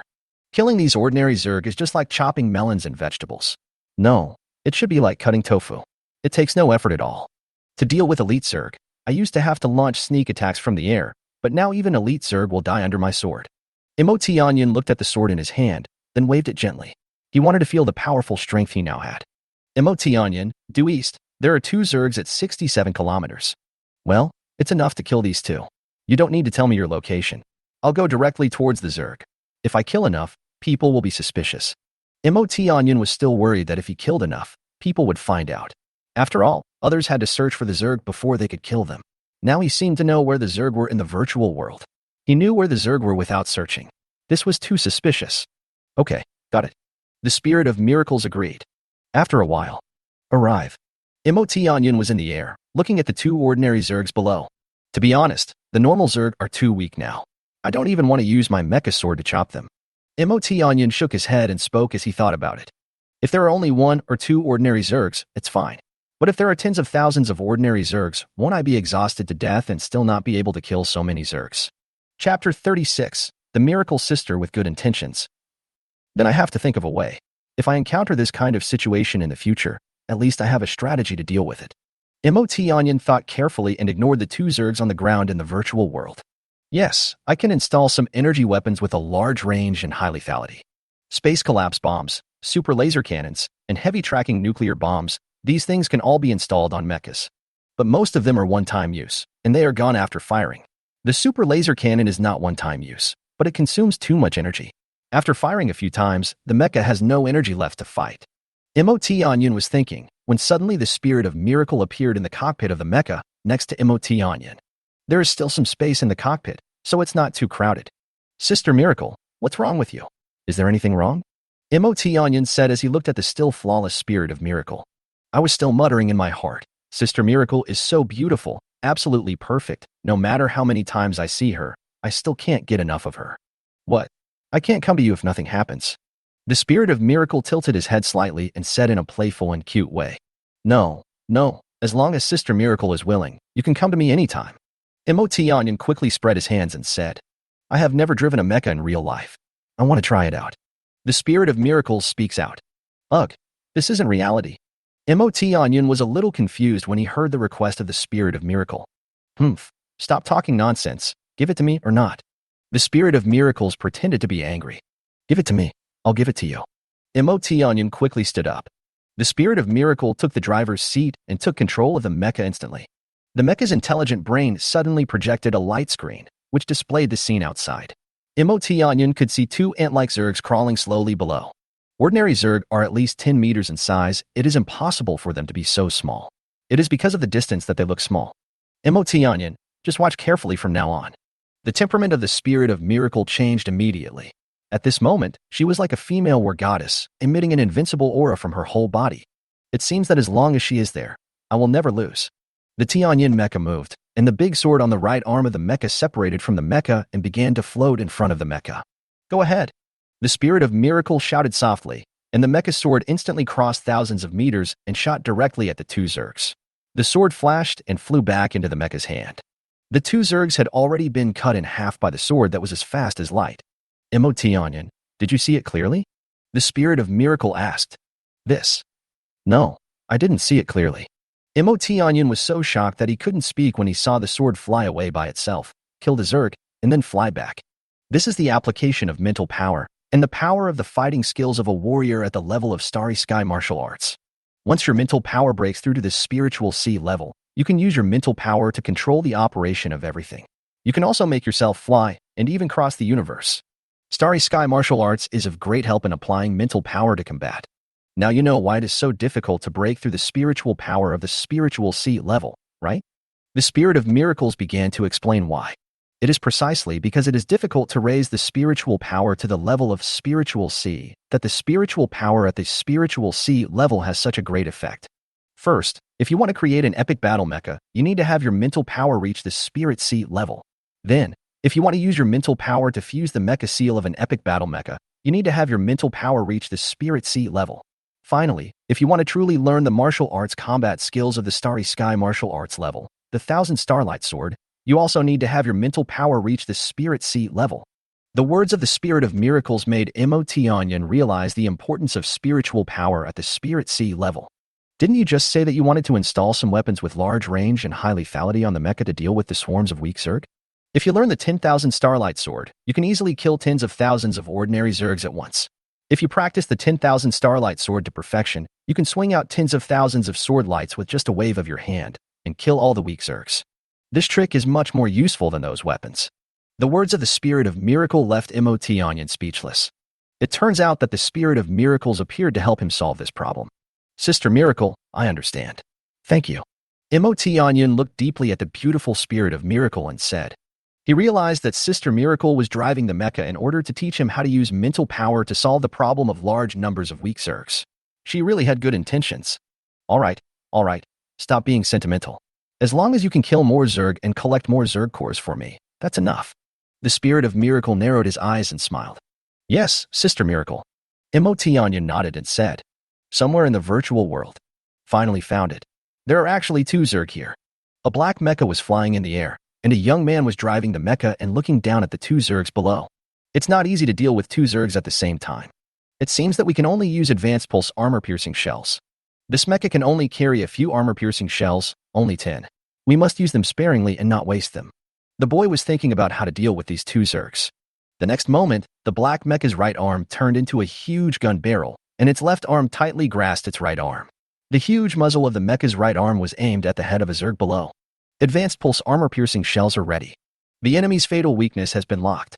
The boy looked at the status of the mecha's ammunition and equipment in the mecha's intelligent computer.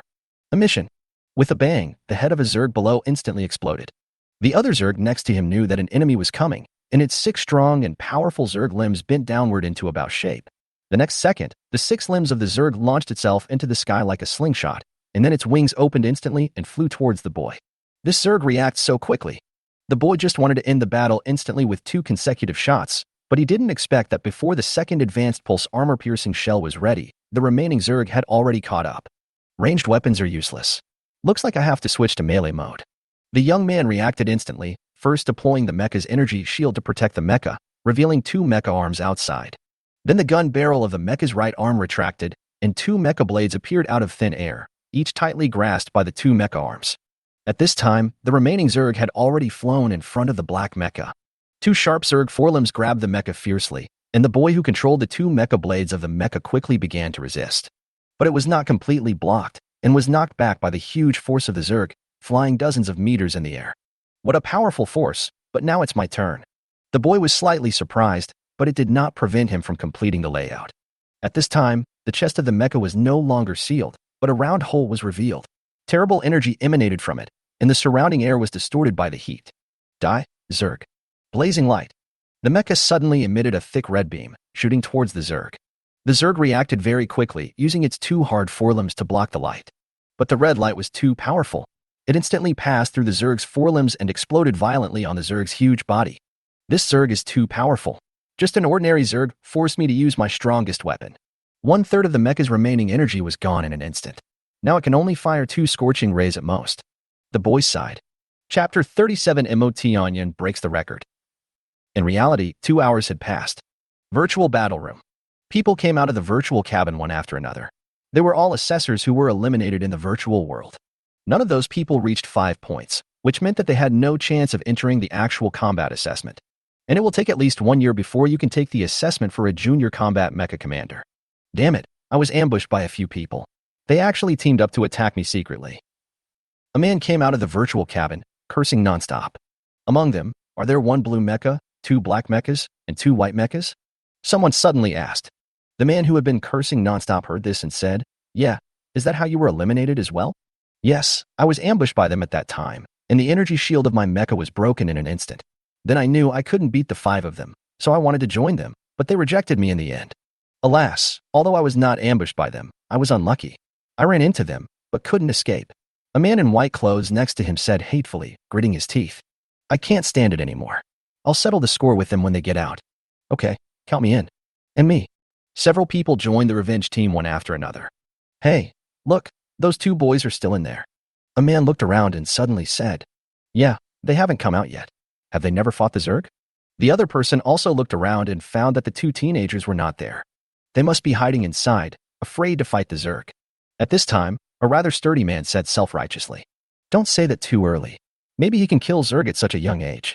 Another person pouted and retorted, Haha, how is that possible?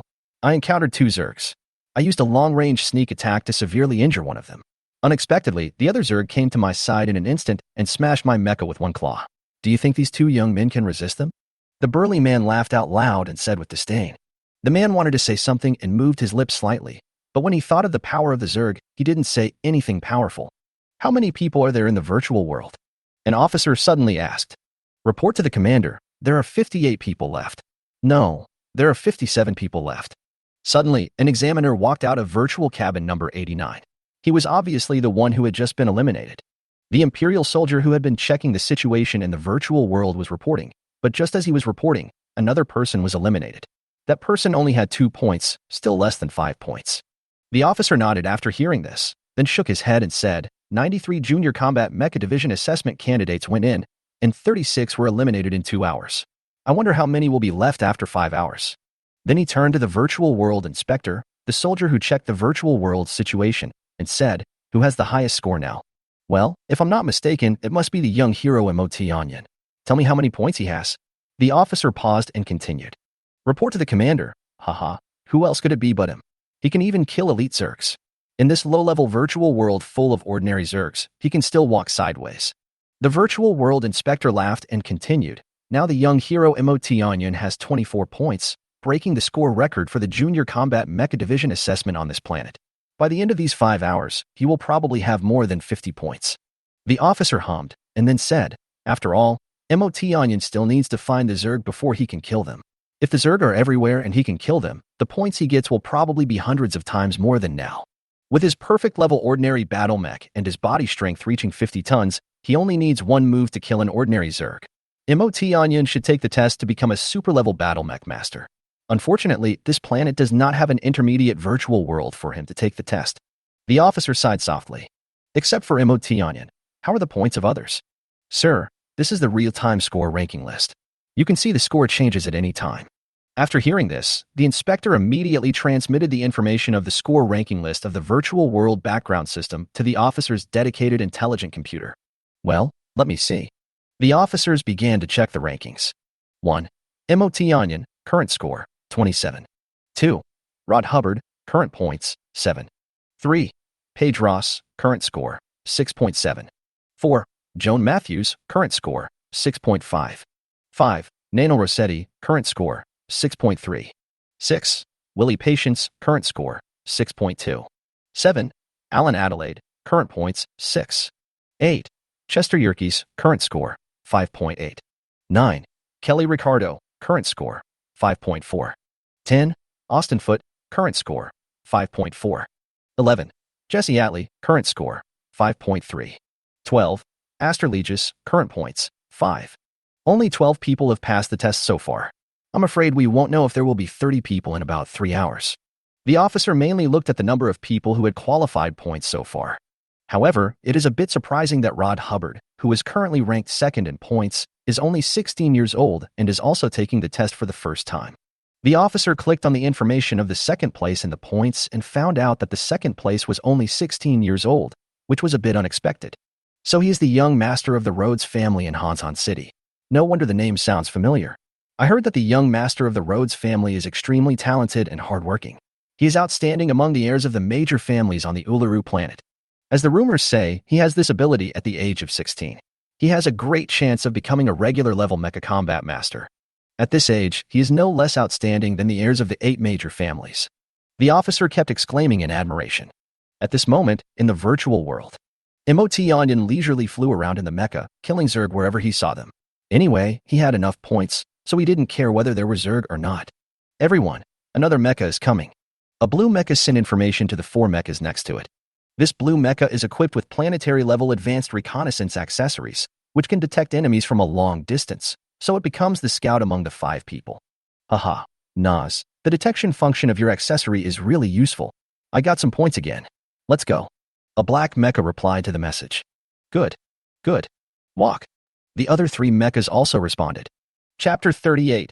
Capture the 5 Lonely Ones. Emotionyan, there are 5 mechas ahead, and it looks like they are forming a team.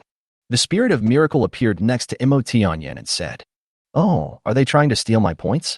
Emotionyan also suddenly became alert, his eyes wide open, and he reacted and said, "Even though the 5 of them came as a team, to me, they are no different from 5 lone individuals. As long as I kill them fast enough, they will be the only 5 left. Since you are here, let's meet them." Emotionyan drove the mecha straight towards them without any intention of avoiding them. That mech is flying over here. Let's surround it. Since he's flying over here, we don't have to chase him. This saves a lot of trouble. Yes, but we still have to be careful. Get your weapons ready. If that mecha is too fast, we won't be able to catch up. Yes. That mecha just now had a strong power system and was too fast. We couldn't catch up with it, so it escaped. When the 5 people saw Emotionyan driving a mecha towards them, they were delighted and flew towards Emotionyan in their mechas. They were ready to attack Emotionyan directly without any hesitation. Here it comes. Energy shield activated. Full power mode on. When Emotionyan saw 5 black shadows appearing in the distance ahead, he immediately activated the shield and increased the mecha's normal maximum speed. The purpose of turning on the energy shield is to protect your beloved mecha from being damaged, and to be prepared in advance to prevent the opponent from launching a sneak attack with laser weapons or energy weapons. The projectiles fired from these weapons are very fast, and it is very difficult for Emotionyan to dodge them now. What a fast speed. The enemy has accelerated. The speed of that mecha is too fast. We can't let him escape. We have to act quickly. Yes, the fastest mecha on our side is Naz's mecha, which can reach a maximum speed of 400 meters per second, but the calculation of my mecha's intelligent brain shows that the opponent's current speed is 500 meters per second. I don't know if this is the maximum speed of that mecha. That mecha is about to enter our range. Everyone prepared to attack. Just when Emotionyan was 3 kilometers away from the 5 mechas, the other side's 5 mechas attacked at the same time. There was not a single cloud in the sky of the virtual world. In the azure sky, like a huge sapphire, a blue mecha seemed to blend perfectly with the sky. This blue mecha carries 2 huge laser barrels on its shoulders, and energy is constantly accumulated in the 2 laser barrels. The next moment, the energy accumulation of the laser cannon suddenly stopped. The laser cannon inside had taken shape, and 2 flashing bright spots were ready to fire. Chirp, chirp. After locking onto Emotionyan, the 2 laser cannons on the shoulders of this blue mecha fired out instantly, drawing a straight white line in the air. Next to the blue mecha, there are 2 black mechas, and these 2 black mechas are of the same model. This was made using the common combat mecha blueprints of the Black Blade mecha that were made public by the Empire. The Black Blade mecha blueprint has been optimized to the point where it cannot be optimized any further over the thousands of years since its birth, after being optimized and modified by generations of true masters and extremely talented mecha builders. With about 1 million star coins, you can create one of the most cost-effective mechas in the Empire. The Black Blade mech is also the most numerous of the Empire's ordinary combat mechs. Because the Black Blade mech is cheap and powerful, its maximum force enhancement multiplier can reach 5 times. Although its energy intensity is at the low planetary level, its speed is not low and can reach 400 meters per second, which is relatively fast among ordinary mechas. You should know that the T-Onion mecha made by Onion can only travel at 500 meters per second in full power mode. However, it is difficult to develop a superpower mode if the mecha has not reached the perfect level. After all, it will cause too much damage to the mecha. Only a mecha like Onion, who manufactures and uses it himself and reaches the perfect level standard, can develop a superpower mode. At this time, the two mechanical arms of each of the two Black Blade mechas merged into one, and the palms of the mechas had shrunk back into two huge gun muzzles. Black Blade Energy Cannon. Bang. Bang. Suddenly, two huge black energy cannons roared out at the same time and blasted towards Onion. Right at this moment, there are two white mechas in the sky.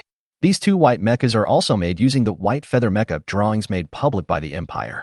Like the Black Blade mecha, they have also been modified and optimized by many mecha manufacturing masters. It is one of the most cost-effective ordinary combat mechas in the Empire. The maximum speed of the White Feather mecha can reach 450 meters per second. Compared with the Black Blade mecha, its biggest advantage is its lightness and flexibility. However, its body defense is relatively lower, and its total energy is also lower. However, precisely because of its high flexibility, those mecha masters who drive mechas would often choose the Bayou mecha if they had to choose between the two mechas. The Black Blade mech looks heavy and sharp, but the White Feather mech is gorgeous and beautiful. In addition, it is extremely flexible and can perform more difficult mech combat skills. It has a very high control limit and is often more popular than the Black Blade mech.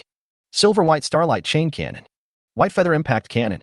The two White Feather mechas flew at high speed, firing shells at Onion's mecha. Good fellow. Onion couldn't help but exclaim when he saw the opponent's series of attacks. But Onion was not worried at all. The energy shield of my mecha is of medium planetary strength, and the extraordinary mecha is no better than this. No matter how many attacks the 5 ordinary mechas on the opposite side use, they cannot destroy my mecha unless my mecha's energy is exhausted. But if they want to exhaust the energy of my mecha, even if they attack me hundreds of times, it may not be able to exhaust the energy of my mecha successfully. After hundreds of attacks, the opponent's mecha's energy has long been exhausted. Onion was very clear about how abnormal the total energy of the T-Onion mecha he created was among ordinary combat mechas. The height of an ordinary combat mecha is only about 15 meters at most, but his own mecha is 18 meters high. When Onion was designing the mecha, he focused on the energy conversion reactor, in order to make the total energy and energy reaction intensity of the mecha reach the level of an ordinary extraordinary mecha. The next second, the attacks from the 5 opposing mechas landed on the energy shield of the T-Onion mecha almost at the same time. Energy shells and lasers hit the shield, causing a violent explosion. Boom. Boom. Boom. The violent explosion shook the entire virtual world's air, and the sound of the explosion could be heard within a radius of dozens of kilometers. Onion did not feel any vibration inside the mecha. At the same time, the huge flash produced by the center of the explosion covered the entire sky, making it impossible to see what was happening inside for a while. Ha ha ha ha, look at these dazzling fireworks, how beautiful. But the mecha on the opposite side can't enjoy it. Although this is a virtual world, it must be uncomfortable to be hit by so many attacks at the same time. I hope he doesn't get scared by this, ha ha ha. Seeing that all of his attacks hit the target mecha, one of the operators of the Black Blade mecha began to laugh triumphantly. Yeah, if he's scared by us and doesn't dare to come for the assessment in the future, I'm afraid the Empire will lose another ordinary class combat mecha master. Ah ha ha ha. The operator of a White Feather mecha responded with a big laugh. Ah. Hey, don't be too happy yet. Check to see if your points have increased. Mine haven't increased. Could it be that the mecha on the opposite side has been here for 2 hours and has not gained any points? The operator of another White Feather mech frowned in confusion when he saw that his points had not increased and began to ask his teammates. In addition, he suddenly had a bad feeling in his heart. Could it be that the opponent was not eliminated by the 5 of us? As soon as this thought came to his mind, he rejected it immediately. He didn't believe that any ordinary combat mecha could withstand the simultaneous attack of 5 of them. In fact, he couldn't believe that the other party could really withstand the simultaneous attack of 5 of them. I dare not even think about it. If the opponent's mecha can really withstand such a strong attack, how powerful will it be? I'm afraid there will be a fierce battle waiting for them by then. In fact, what this person thought was almost right, but he was wrong about the last point. What was waiting for the 5 of them was not a fierce battle, but a devastating one-sided massacre. Chapter 39, I beat up the 5 of them alone. After seeing this news, the other 4 people hurriedly checked their points. Alas, there really is no increase in points, not even 0.1 points. Did you increase the points? No, neither have I. Well, it's all in vain. I don't know where this rubbish came from. I've been here for 2 hours and haven't earned any points. It's really a waste of our energy. Finally, one person started to complain. Could it be? Could it be that the mecha was not eliminated by us? The person who was controlling the Bayou mecha who had just sent the message sent another message, which appeared on the team's shared information screen. Impossible. Absolutely impossible. If you don't believe me, just look. Look. The operator of a Black Blade mecha was looking at the center of the explosion while transmitting information with his mental power, but the information suddenly became intermittent. The operator of this Black Blade mecha suddenly widened his eyes, moved closer to the eyepiece, trying desperately to see the black shadow at the center of the explosion, and his mouth began to open wide, unable to close for a long time. Look, what is that? The center of the explosion has become calm, and all the vague air waves produced by the explosion have disappeared. A black mecha figure suddenly appeared at the center of the explosion. No, it should not be appeared, but manifested, because Mo Tianyun's Tianyun mecha had never left the center of the explosion. Mo Tianyun's mecha suddenly stopped there at this time, and the operators of the 5 mechas opposite suddenly became speechless. You guys had such a great time fighting just now. Now it's my turn to perform. Mo Tianyun grinned. Ultra Power Mode activated. The 2 detectors on the front of the Tianyun mecha's head suddenly glowed brightly. These 2 detectors are the eyes of the Tianyun mecha. Because the speed of the Super Power Mode is too fast, if Mo Tianyun wants to lock the enemy while moving at high speed, he must maximize the function of the detector. In order to maximize the power detection function, the 2 detectors must absorb more energy. At this time, when receiving a large amount of energy injection, the 2 detectors will glow, and it looks like the 2 eyes of the mecha are glowing. The Tianyun mecha clenched its right arm, and a mecha sword emitting a cold glow appeared out of thin air in the mecha's hand, and was then tightly grasped. 1,000 meters per second. What kind of speed is that? Everyone be careful, the enemy is rushing towards us in a mecha. By the time the other party reacted, Mo Tianyun had already arrived in front of the 2 white feather mechas in front of the 5 mechas. The stars and the moon shine together. Mo Tianyun used his unique Star Moon Sword technique and slashed at the white feather mech on the right with the force of thunder and the speed of flowing light. Squeak. The mecha sword directly shattered the energy shield of the white feather mecha, and without slowing down at all, it attacked the core of the mecha fiercely. With a swish, the mecha sword pierced the mecha core and energy reaction center. Then Mo Tianyun controlled the mecha to turn around, and the sword in his hand continued to attack another white feather mecha next to it. The scene above happened again. The cores of the 2 white feather mechas were destroyed by Mo Tianyun's sword. The energy reaction center of the mecha lost control of the core and was partially destroyed, and the energy reaction suddenly went out of control. Boom. Boom. The 2 white feather mechas exploded instantly. It took less than a second from the time Mo Tianyun made his move to the time the Bayou mecha exploded. With a whoosh, the Tianyun mecha disappeared instantly, leaving only a residual image and a gust of air behind it. How can this be so strong? This is the best of the extraordinary mechas. Escape. The man inside the mecha was frightened and immediately turned around and flew away in the blue mecha. I'll take care of you in a minute. Mo Tianyun looked and saw that one of the opponent's blue mechas had already started to escape. Boom. Mo Tianyun's mecha was hit again, but it still had no effect. Another sword, and a black blade mecha exploded instantly. Is this the intermediate virtual world where the extraordinary combat mecha masters are assessed? How could there be such a powerful mecha that can destroy an entire mecha with one sword? He's so strong, yet he's here to take the test for a normal combat mecha master. Is he seriously ill, or does he just like to bully the weak? The man inside the mecha cursed angrily. Walk. The man driving a black blade mech gave up and started to flee upon seeing this. But his mecha speed was only 400 meters per second, so there was no way he could escape Mo Tianyun's pursuit. Crash. Mo Tianyun chased after him and struck with a sword. Boom. The fleeing black blade mecha exploded in the air. You run pretty fast. Mo Tianyun looked into the distance and saw that the blue mecha had actually rushed out several kilometers away. With a swish, the Tianyun mecha disappeared from the spot and chased after the blue mecha. The speed of the blue mecha was 500 meters per second, and Mo Tianyun's mecha reached a speed of 1,000 meters per second in superpower mode. In less than a few seconds, it caught up with the blue mecha. I thought the points were coming to me, but I didn't expect it to be a wall. Let's fight. He was unwilling to give up. He had worked hard for so many years to pass the assessment, and he also tried every means to find a few people to snatch other people's points. He was about to succeed, and he really didn't want to be eliminated here. Mist Ray. Seeing that it couldn't escape, the blue mecha turned around and shot a beam of light towards Mo Tianyun. The Tianyun mecha turned sideways and dodged the beam while flying at high speed. The stars and the moon shined together. Swish. A long sword light flashed across the air, along with the blue mecha. The Tianyun mecha stopped behind the blue mecha and put the mecha sword in its hand into the weapon storage space on the right arm of the mecha. Bang! The blue mecha exploded, and the scattered parts turned into nothingness. I heard that if you defeat other examiners, you will get half of their points. MOT Onion opened the points record sheet to check. Kill Zerg, points +1. Kill Zerg, points +1. Kill Chester Yerkes, plus 2.9 points. Kill Kelly Ricardo, points plus 2.7. Kill Len Adelaide, points plus 3. Kill Austin Foot, points plus 2.7. Kill Willie Patience, score plus 3.1. Current score, 41.4, passed. In reality, the virtual battle room. The officer watched the scoreboard in his hand change drastically. 1. MOT Onion, current score, 41.4. 2. Rod Hubbard, current points, 7. 3. Paige Ross, current score, 6.7.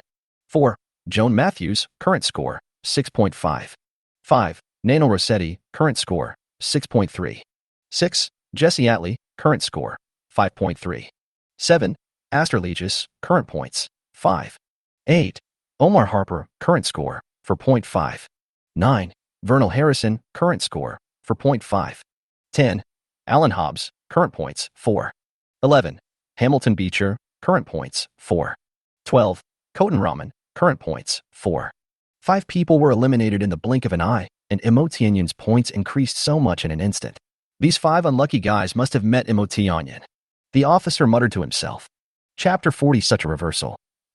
With a beep, an examiner came out of virtual cabin number 85. On his face, there was a little despair, a little surprise, a little unwillingness, but more of anger. How was it possible? With just one sword, the shield-belting mecha was split in half. Is this really an ordinary mecha? Could it be that the system in the virtual world has enabled him to cheat? This person was extremely angry when he came out, completely disregarding his personal image and yelling in this virtual battle room. Then he saw an officer standing at the control console and rushed over without hesitation. Stop. There is a control console in front. No outsiders are allowed in. Seeing this, the 2 guards immediately raised their laser guns in front of their chests to stop him. I want to file a complaint. I suspect someone is cheating. His mecha data is totally abnormal. How can an ordinary combat mecha reach a speed of 1,000 meters per second? And he was able to use a cold weapon to split my mecha and energy shield in half with one strike. Is that normal? The man immediately shouted that he wanted to complain. There is a senior officer here who is in charge of the assessment. If there were any problems, they would have been solved long ago. Moreover, in the virtual world, all data is absolutely real and there is no possibility of cheating. An Imperial soldier said coldly. Ding. Virtual cabin number 5 opens. Ding. Virtual cabin number 12 opens. Ding. Virtual cabin number 42 opens. Ding. Virtual cabin number 60 is opened. For virtual hatches opened almost simultaneously in the virtual combat room, immediately attracting everyone's attention. Then, 4 examiners walked out of the virtual cabin door. Their expressions were similar to that of the examiner just now. His face was filled with expressions of despair, astonishment, unwillingness, confusion, surprise, and anger.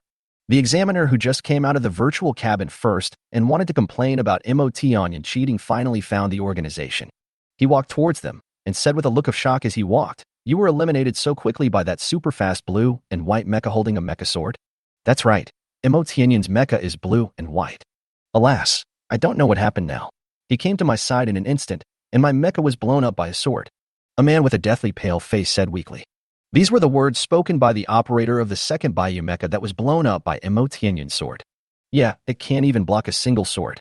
How can there be such a powerful ordinary combat mecha? I don't believe it. The operator of one of the Black Blade mechas said hatefully while gritting his teeth. Such a powerful ordinary combat mecha must have a very strong owner to be able to blow up any of our mechas with just one sword. The operator of another Black Blade mecha analyzed rationally and said, yes, that's right. The maximum force enhancement multiple of his mecha is at least 8 times, and the power of the operator inside has at least reached the late stage of primary genetic evolution warrior. However, warriors who have reached the late stage of primary genetic evolution are among the few famous figures in the entire Uluru Star. But how come I haven't heard of it? Judging from the appearance of the mecha alone, no one in the late stage and early stage genetic evolution warriors of Uluru can operate such a mecha. As soon as he finished speaking, he felt that the mecha was inexplicably familiar, as if he had seen it somewhere. The thought flashed through his mind in an instant, and he didn't pay much attention to it. The operator of the blue mecha obviously knew a little more than the previous few people, but even so, it was impossible to guess who eliminated them with just one sword. You guys don't need to make any more noise here, or else my virtual battle room will be in disgrace. A majestic voice spread throughout the audience, and everyone turned to look in the direction where the voice came from. The owner of the voice was the officer who was in charge of the assessment here. "Hello, Commander Hutt." The blue mecha operator reacted instantly and greeted the officer quickly. "Oh, do you know me?" The officer saw someone calling out his name and asked curiously. "Of course, I know the reputation of Commander Hutt. And 3 months ago, you held a party after returning from the front line. I was fortunate enough to be taken to the party by a friend who had an invitation letter." The officer hummed and said nothing more to him. He encountered an elite Zerg along with a few companions on one of the small fronts of the Zerg invasion. All the other companions died heroically while resisting the elite Zerg. Only he made a final desperate effort and killed the elite Zerg that was severely damaged by the attack of his companions. His mechas were completely damaged, so he came to this planet to do logistics work. Although it is logistics work, it is actually tantamount to living a miserable life. Even now, when I think of how my companions died in front of me, I feel heartbroken and cannot sleep at night. He hated himself for not having strength, and he also hated the Zerg for invading his homeland. When he learned that Mot Onion, who was less than 16 years old, had killed an elite Zerg and hundreds of ordinary Zergs and successfully defended the city of Goka, he admired Mot Onion from the bottom of his heart. What he really admired about Mot Onion was his strength. The ability to kill elite Zerg was not a talent, because in the Empire, talent was not the most important thing. The most important thing was strength. The officer glanced around and said, "The one who killed the 5 of you was a young hero named Mot Onion. He killed an elite Zerg and hundreds of ordinary Zerg in just 2 days and successfully saved the city of Goka. With his strength, killing you is just like killing chickens. You don't have any complaints now, right?"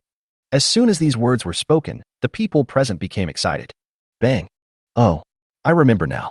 This mecha belongs to that young hero. No wonder it feels so familiar to me. I have browsed this mecha once on the intelligent computer." The operator of the blue mecha slapped his thigh and spoke excitedly. "So it was that young hero. I was really blind to find such a big piece of iron to crash into. Yeah, if I knew he was the young hero, I would have run away as far as possible. Alas, it's a pity that I can only blame myself for not paying attention to the usual news. I couldn't even recognize his mecha when it appeared in front of me. It's so unlucky, so unlucky. They can even kill elite Zergs, let alone us. But I actually wanted to complain, and I didn't expect that the clown was me." Those examinees who were eliminated by Mot Onion now all looked the same, with a look of regret. They had long forgotten the confusion, shock, anger, etc. in their hearts, leaving only regret. Chapter 41. Let me play with you. 2 hours later, there is still half an hour left until the end of the simulation test. The officer kept an eye on the score rankings of the mock assessment. 1. Mot Onion, current score, 111.6. 2. Paige Ross, current score, 15.7. 3. Rod Hubbard, current points, 14. 4. Hunter Lowry, current score, 13.5. 5. Nano Rossetti, current score, 13.3. 6. Jesse Utley, current score, 13.3. 7. Asterlegis, current score, 12.6. 8. Bud Maltz, current score, 12.5. 9. Vernal Harrison, current score, 11.5. 10. Alan Hobbs, current points, 10. 11. Hamilton Beecher, current score, 9.5. 12. Winston Buckle, current score, 9.3. 13. Basil Walter, current points, 9. 14. Stanford Cairns, current score, 8.8. It can be seen that in the points ranking list, Mot Onion's points are far ahead of other assessors. Well, there is still half an hour left before the simulation test ends. The ranking list should not change much now. Except for Mot Onion, no one else's points broke the previous record of 23 points. The officer muttered to himself. Virtual world. I don't know how many points the others have, but with more than 100 points I should be able to get into the top 3. While Mot Onion was wandering around in the virtual world of controlling the mecha, he was looking around for Zerg to kill. Mot Onion, you already have enough points. Even if you are eliminated by others, you can still become a regular level combat mecha master with the remaining points. You should know that your points are now almost 100 points higher than the second place. Of course, it is impossible for anyone here to eliminate you, unless you are willing to be eliminated by others. The spirit of miracle appeared in front of Mot Onion and said, "That's great. Now I just need to wait for the professional status of a regular level combat mecha division. With this professional status, I can join the Imperial Combat Mecha Division Corps and go to the front line to kill the Zerg." Mot Onion smiled happily, as if he saw the moment when he joined the Imperial Mecha Corps to fight against the Zerg. Well, another mecha. Mot Onion saw a black mecha appearing in front of him, so he controlled the mecha to stop and began to look at it carefully. This mecha was completely black, with a black mecha blade in its right arm and two huge gun barrels on its shoulders aimed at MOT Onion. It turns out to be a Darkstar mecha. I want to see what he wants to do. MOT Onion said with interest. The Darkstar mecha is an enhanced version of the Black Blade mecha and is considered a very powerful mecha among ordinary combat mechas. The Darkstar mech has a maximum force enhancement multiplier of 8 times, and its maximum speed reaches 500 meters per second. In particular, the Darkstar mech is equipped with many powerful energy weapons, which makes its combat effectiveness very strong. Overall, the Darkstar mech is excellent in all aspects and is a powerful mech among ordinary combat mechs. However, although the Darkstar mecha is powerful, it is rare on Illaru. This is because the cost of the Darkstar mecha is very high. The cost of manufacturing a mecha is several million star coins. The finished mecha often costs tens of millions of star coins to buy. And even if you have money, you may not be able to buy it. Inside the Darkstar mecha cockpit, I have 14 points now. The simulation test will end in about half an hour. I wonder what place I will be in.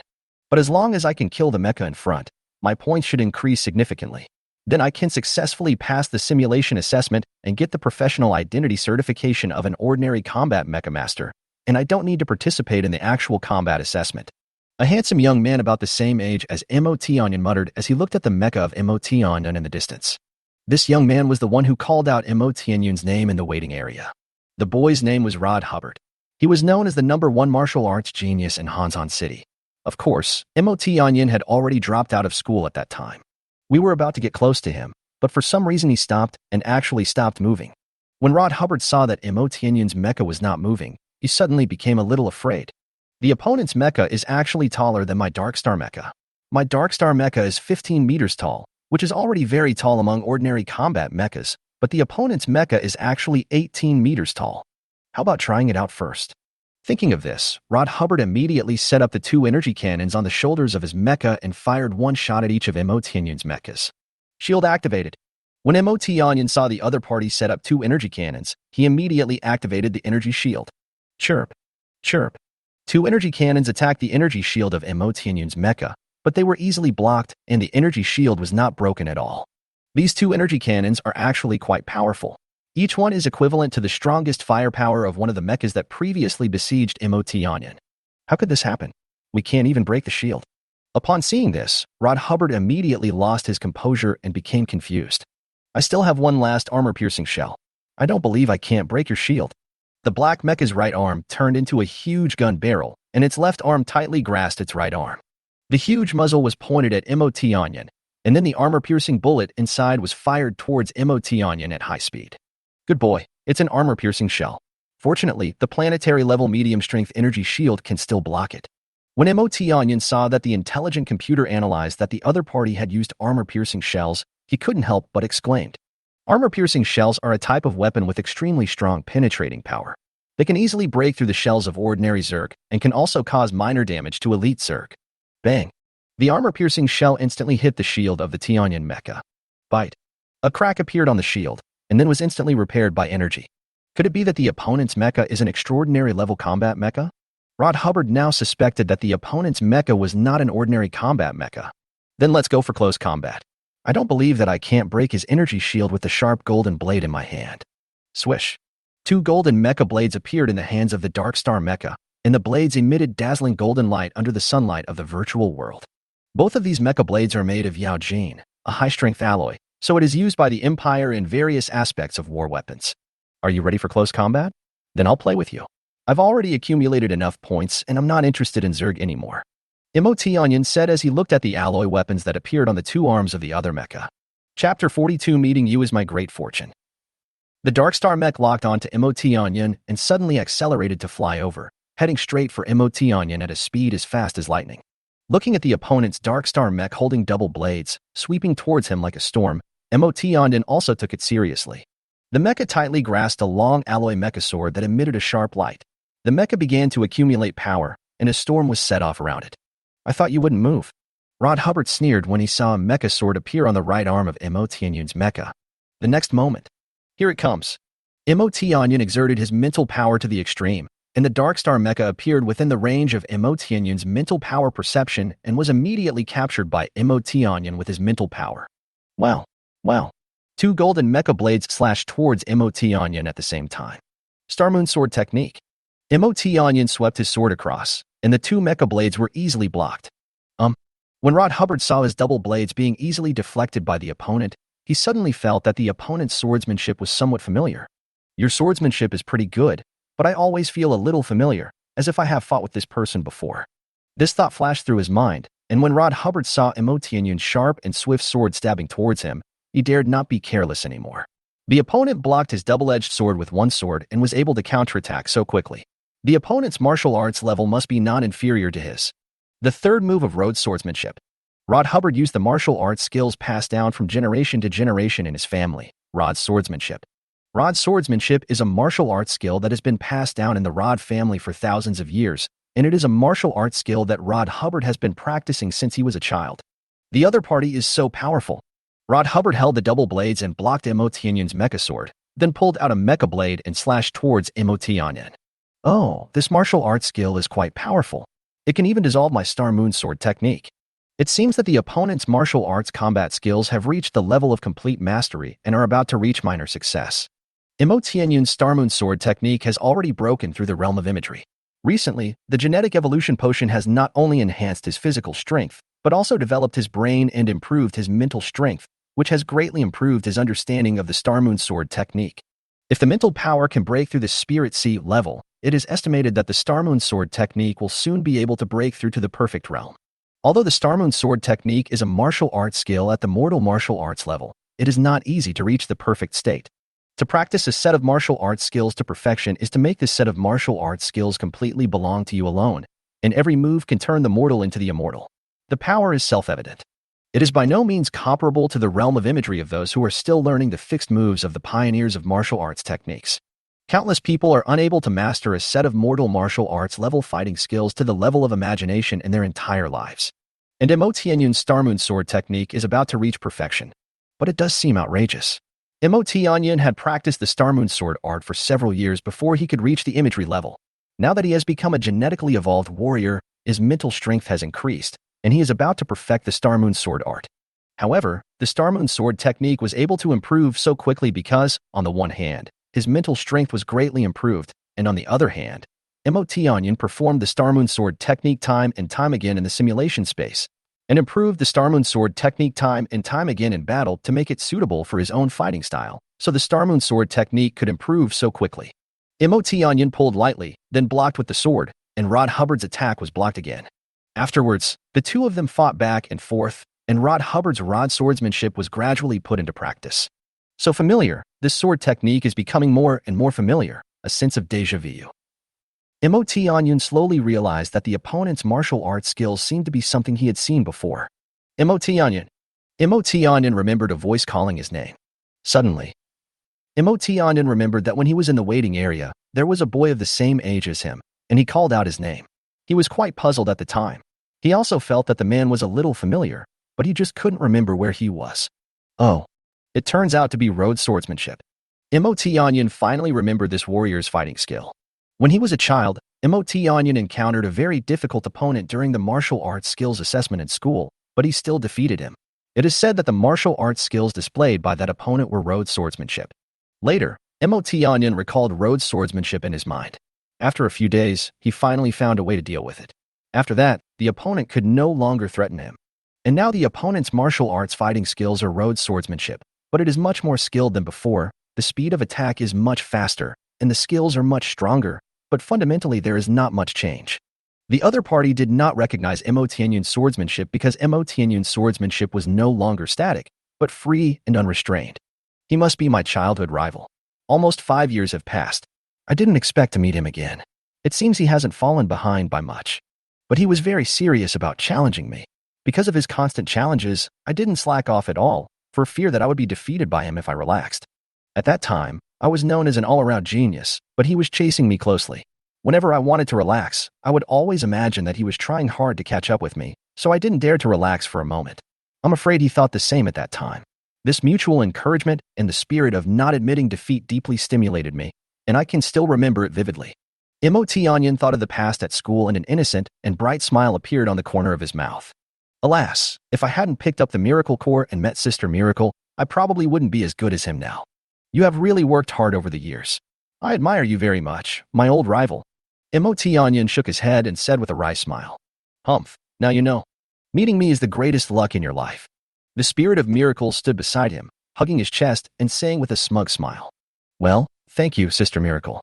MOT Onion smiled slightly. He was very lucky to have met the spirit of miracles, otherwise he might not even have manufactured the mecha by now. Moreover, the things in the core of the miracle were of great help to his growth, especially the simulated space. Now what he got from the core space of the miracle was the blueprints of the Thousand Swords mecha, the 10,000 Starlight Swords, and a primary gene evolution potion. The Thousand Swords mecha has not yet been manufactured, but how could an epic mecha with a maximum force enhancement multiplier of 960 be bad? The 10,000 Starlight Sword is a martial arts skill at the level of Starry Sky Martial Arts, which is a martial arts skill at a higher level than the martial arts level of Mortal Worldly Martial Arts. Its power is much stronger than that of the Star Moon Sword technique. As for the potion prepared from the primary gene evolution potion, it was directly rated by the Empire as a perfect primary gene evolution potion. It took more than 200 bottles to collect almost all the materials for the Thousand Swords mecha. But how valuable is this potion? MOT Onion didn't dare to take out those basic genetic evolution potions that could increase strength by dozens of tons at a time, because these were things that didn't even exist in the Empire, and if he took them out, he would be courting death. Anything taken out from the core space of the miracle can cause a huge stir outside. MOT Onion was undoubtedly lucky to meet the spirit of miracle. Chapter 43, A Gift from an Old Rival. Now that we have met our old rival, let's prepare to say hello to him. MOT Onion thought silently. The two have fought for dozens of rounds. Since MOT Onion has not been giving his all, it seems difficult to tell the outcome. I used the Star Moon Sword technique before I broke through the imagery realm. He should be able to recognize it. Suddenly, MOT Onion's swordsmanship changed. He began to perform the most original moves of the Star Moon Sword technique. His swordsmanship was not as flexible anymore, and gradually became stiff and rigid. Each move was fixed, just like when he first started learning swordsmanship from Grandpa Sika as a child, but the speed of performing the swordsmanship was much faster. Well, the opponent's swordsmanship has changed. Rod Hubbard was originally struggling to resist MOT Onion's swordsmanship, but he could still attack occasionally. Now he has completely taken the initiative in the fight, and the opponent is just using some relatively fixed sword techniques to resist. I don't know why, but this sudden change in swordsmanship seems very familiar. Rod Hubbard slowly recalled all the sword techniques used by his sword-fighting opponents over the years. MOT Onion. It's MOT Onion. After entering the virtual world, Rod Hubbard has been busy with assessments. Now he finally remembered that MOT Onion also came in with him. No wonder your swordsmanship suddenly changed and became the Star Moon swordsmanship that we used to perform in every martial arts competition when we were kids. I'm afraid you recognized me. There are still many people learning the Star Moon Sword technique in the school, but your Star Moon Sword technique is so unique and powerful. The Star Moon Sword art is a martial arts skill that the Empire provides free of charge to everyone to practice. Naturally, many people can learn it. Grandpa Zika also mainly practices this martial arts skill, so MOT Onion also chose the Star Moon Sword art. Since it is a martial arts skill that anyone can practice, the power of the Star Moon Sword technique is just average and cannot be said to be very strong. Rhodes swordsmanship is a martial arts skill created by the Rhodes family. Its power and skill are much better than the Star Moon swordsmanship. When MOT Onion first fought against Rod Hubbard, he almost lost. Haha, MOT Onion, come on. I haven't wasted these past few years.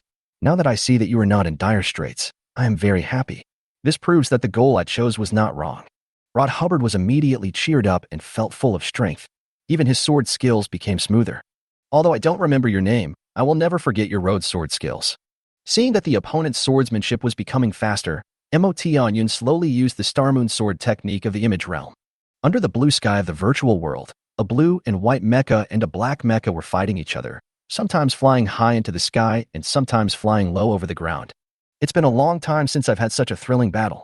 MOT Onion did not use all his strength. Instead, he suppressed his strength and continued to use his sword skills to fight with Rod Hubbard. Rod Hubbard's swordsmanship is becoming more and more proficient, as if he has begun to have a soul of his own. He should be about to break through to the great perfection realm. Above the realm of great success in martial arts combat skills is the realm of imagery, and above the realm of imagery is perfection. The appearance of imagery in sword techniques means that martial arts skills have broken through to the realm of imagery. Previously, when MOT Onion's Star Moon sword technique broke through, an image of stars and moon also appeared. My swordsmanship has improved. Rod Hubbard was pleasantly surprised. Suddenly, the simulation test is about to end. The virtual world will be closed in 1 minute. The simulation test is about to end. The virtual world will be closed in 1 minute. The simulation test is about to end. The virtual world will be closed in 1 minute.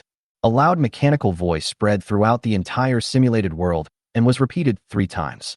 At this time, there are about 30 seconds left before the virtual world closes. Mo Tianyun and Rod Hubbard both stopped at this moment, controlling the mechas and looking at each other from afar in the sky.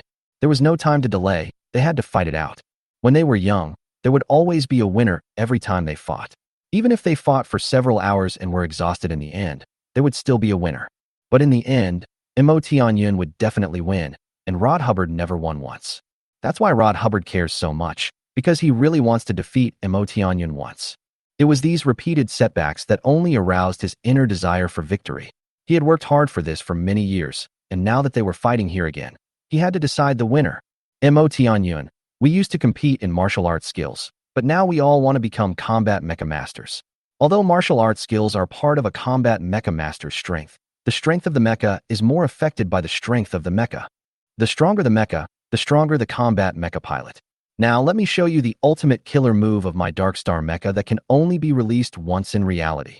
Rod Hubbard was confident that the ultimate killer move released by his mecha would definitely be able to defeat Mo Tianyun. Darkstar Blazing Ray. A circular hole appeared on the chest of Darkstar's mecha, and terrifying energy fluctuations emanated from it, causing the surrounding air to twist due to the heat. The next moment, after the Darkstar mecha locked onto Mo Tianyun's mecha, it immediately emitted a huge dark red light. This huge red light illuminated the surrounding space red, and at the same time, it was accompanied by a huge sound wave, which cut through the entire sky and bombarded Mo Tianyun. This dark red light condensed all the remaining energy of the entire mecha. After this attack, the entire energy system of the Darkstar mecha was scrapped, because the output energy was too terrifying and had long exceeded the limit of energy output that the mecha could withstand. The ultimate killer move can only be released by some mechas that use thermal energy weapons as their main means of combat. A mecha can only release its ultimate move once in battle, after which the mecha's energy center system will be damaged. The ultimate special move can only be used when life and death are at stake. Normally, ordinary special moves are used, which will not cause damage to the mecha. However, this is a virtual world and the Darkstar mech will not be damaged, so Rod Hubbard dares to release his ultimate killer move. This is also the biggest reason why Rod Hubbard believes he can defeat Mo Tianyun this time. Oops. He actually released his ultimate move directly. This terrifying energy value seems to be causing big trouble. Mo Tianyun cried out inwardly. Oh no. My energy shield couldn't block even a planetary-level medium-strength attack. The remaining energy penetrated the shield. Although my mecha could still block the ultimate killer move that was weakened by the energy shield, it was not a decent win. After so many years, we met again. Since my old rival gave me such a great gift, I can only accept it perfectly. Then I will give him a bigger gift in return, so that I can show my sincerity. Mo Tianyun calmly watched his opponent perform his ultimate move, while tightly gripping the mecha sword and activating the superpower mode. Chapter 44. Imagery of Star Moon Swordplay. Ultra Power Mode. Start up. Boom. The Tianyun mecha made a sharp roar. The propulsion power light waves behind the mecha suddenly expanded several times, and at the same time, a strong air wave erupted. Mo Tianyun controlled the 2 palms of the Tianyun mecha's arms and firmly grasped the mecha's sword at the same time. Look at me using this sword with all my strength to cut off your ultimate killer move. The Tianyun mecha raised the mecha sword high, and a bright and crystal crescent moon appeared faintly around the mecha, and there were countless bright stars. This was the image of the star and moon swordsmanship. According to rumors, a mecha combat division that was good at using swords accepted a mission from the Imperial Combat Mecha Division Corps to explore a newly discovered star system that the Empire had just detected in the universe. However, an accident happened. When he had just arrived next to a star in this star system and was preparing to explore, a stellar storm suddenly erupted from the star, and the energy of the mecha was exhausted while resisting the stellar storm. Fortunately, when the energy was exhausted, the mecha escaped from the stellar storm and used the last bit of energy to float in outer space to a nearby planet. The mecha was damaged when it crashed onto the planet, but fortunately the Galaxy Distress Signal device was not broken. However, it would take several months for the signal to be transmitted from a planet hundreds of thousands of light years away to the Empire, and it would also take some time for the Empire's rescue to arrive. Day by day, month by month, gradually, one day he began to miss his family, especially when he looked at the moon and stars at night. His longing for his family became stronger. Later, when this person was bored, he especially liked to look at the starry sky of this planet while practicing swordsmanship.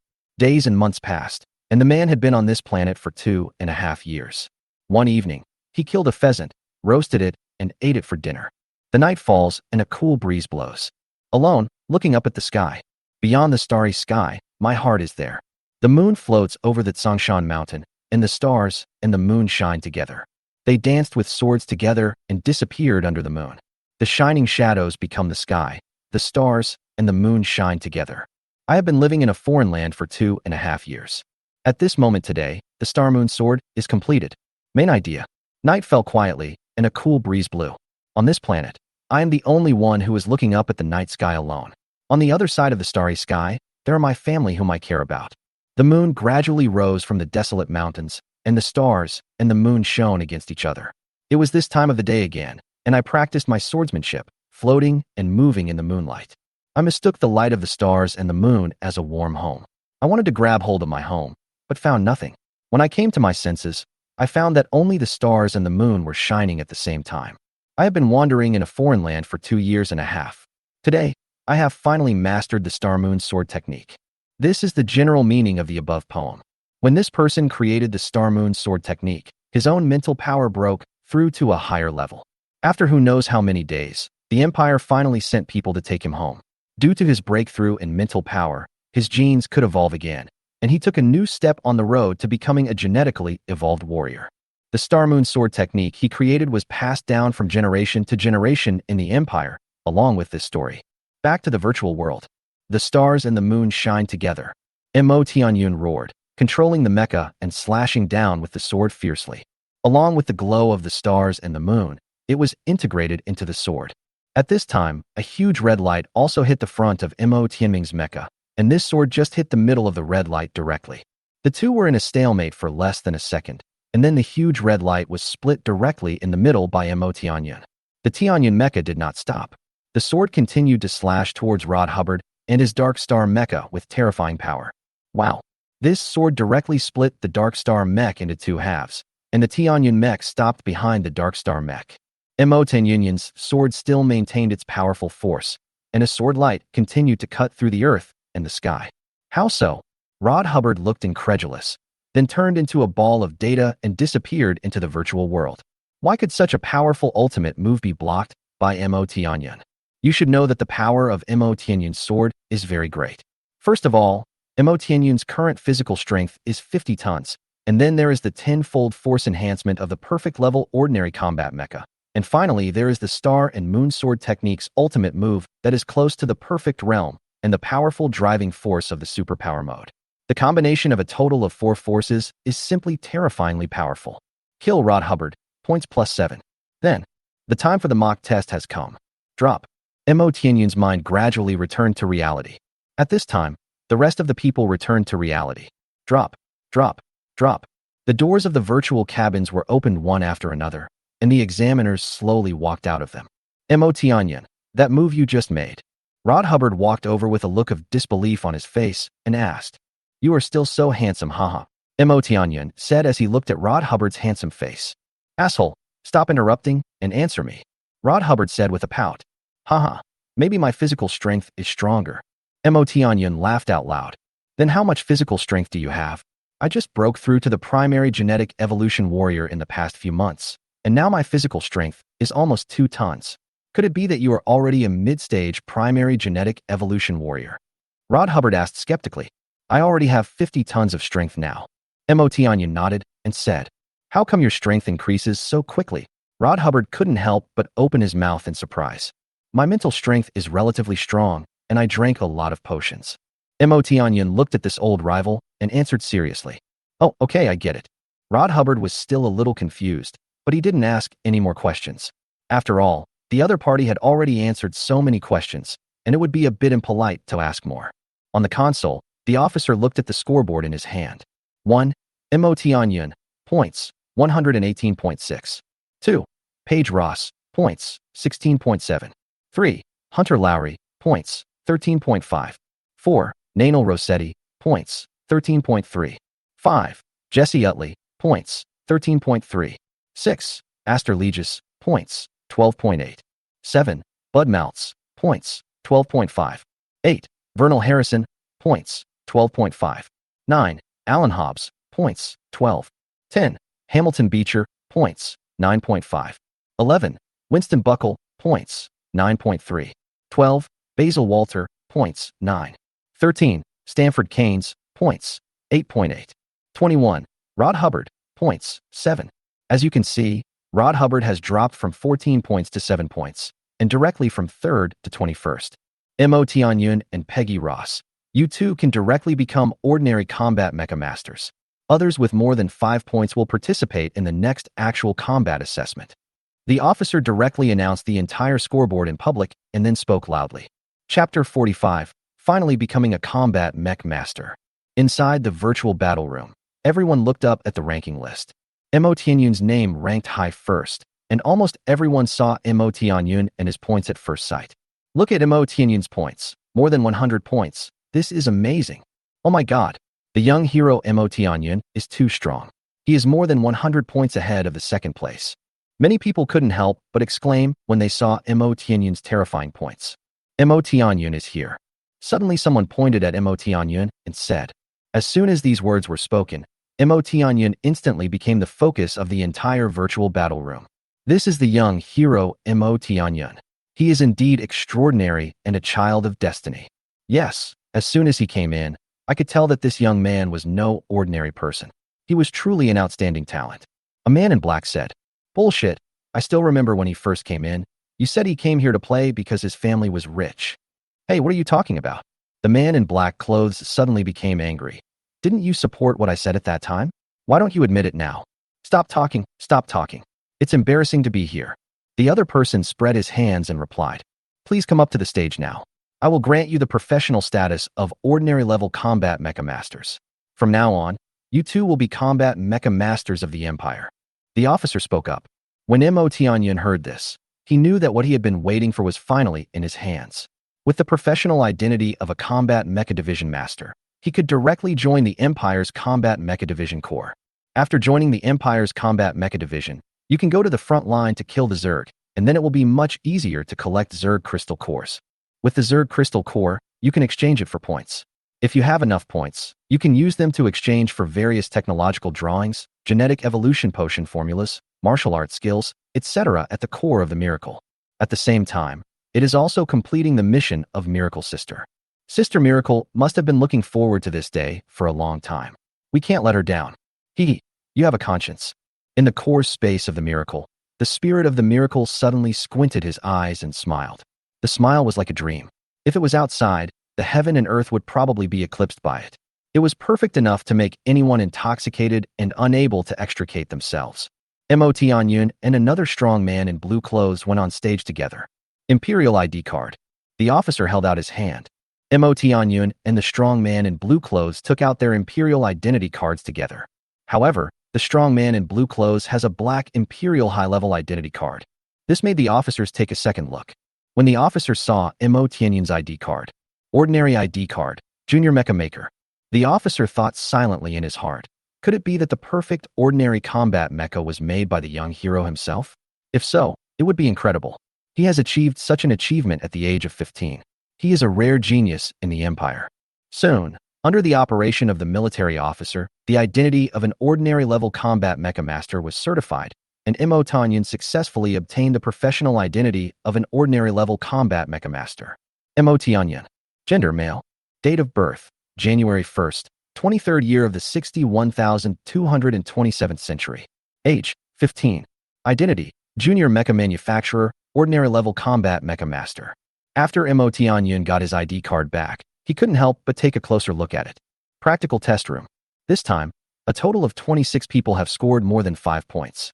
In addition to Mo Tianyun and the strong man in blue clothes, there are 24 other assessors with qualified points.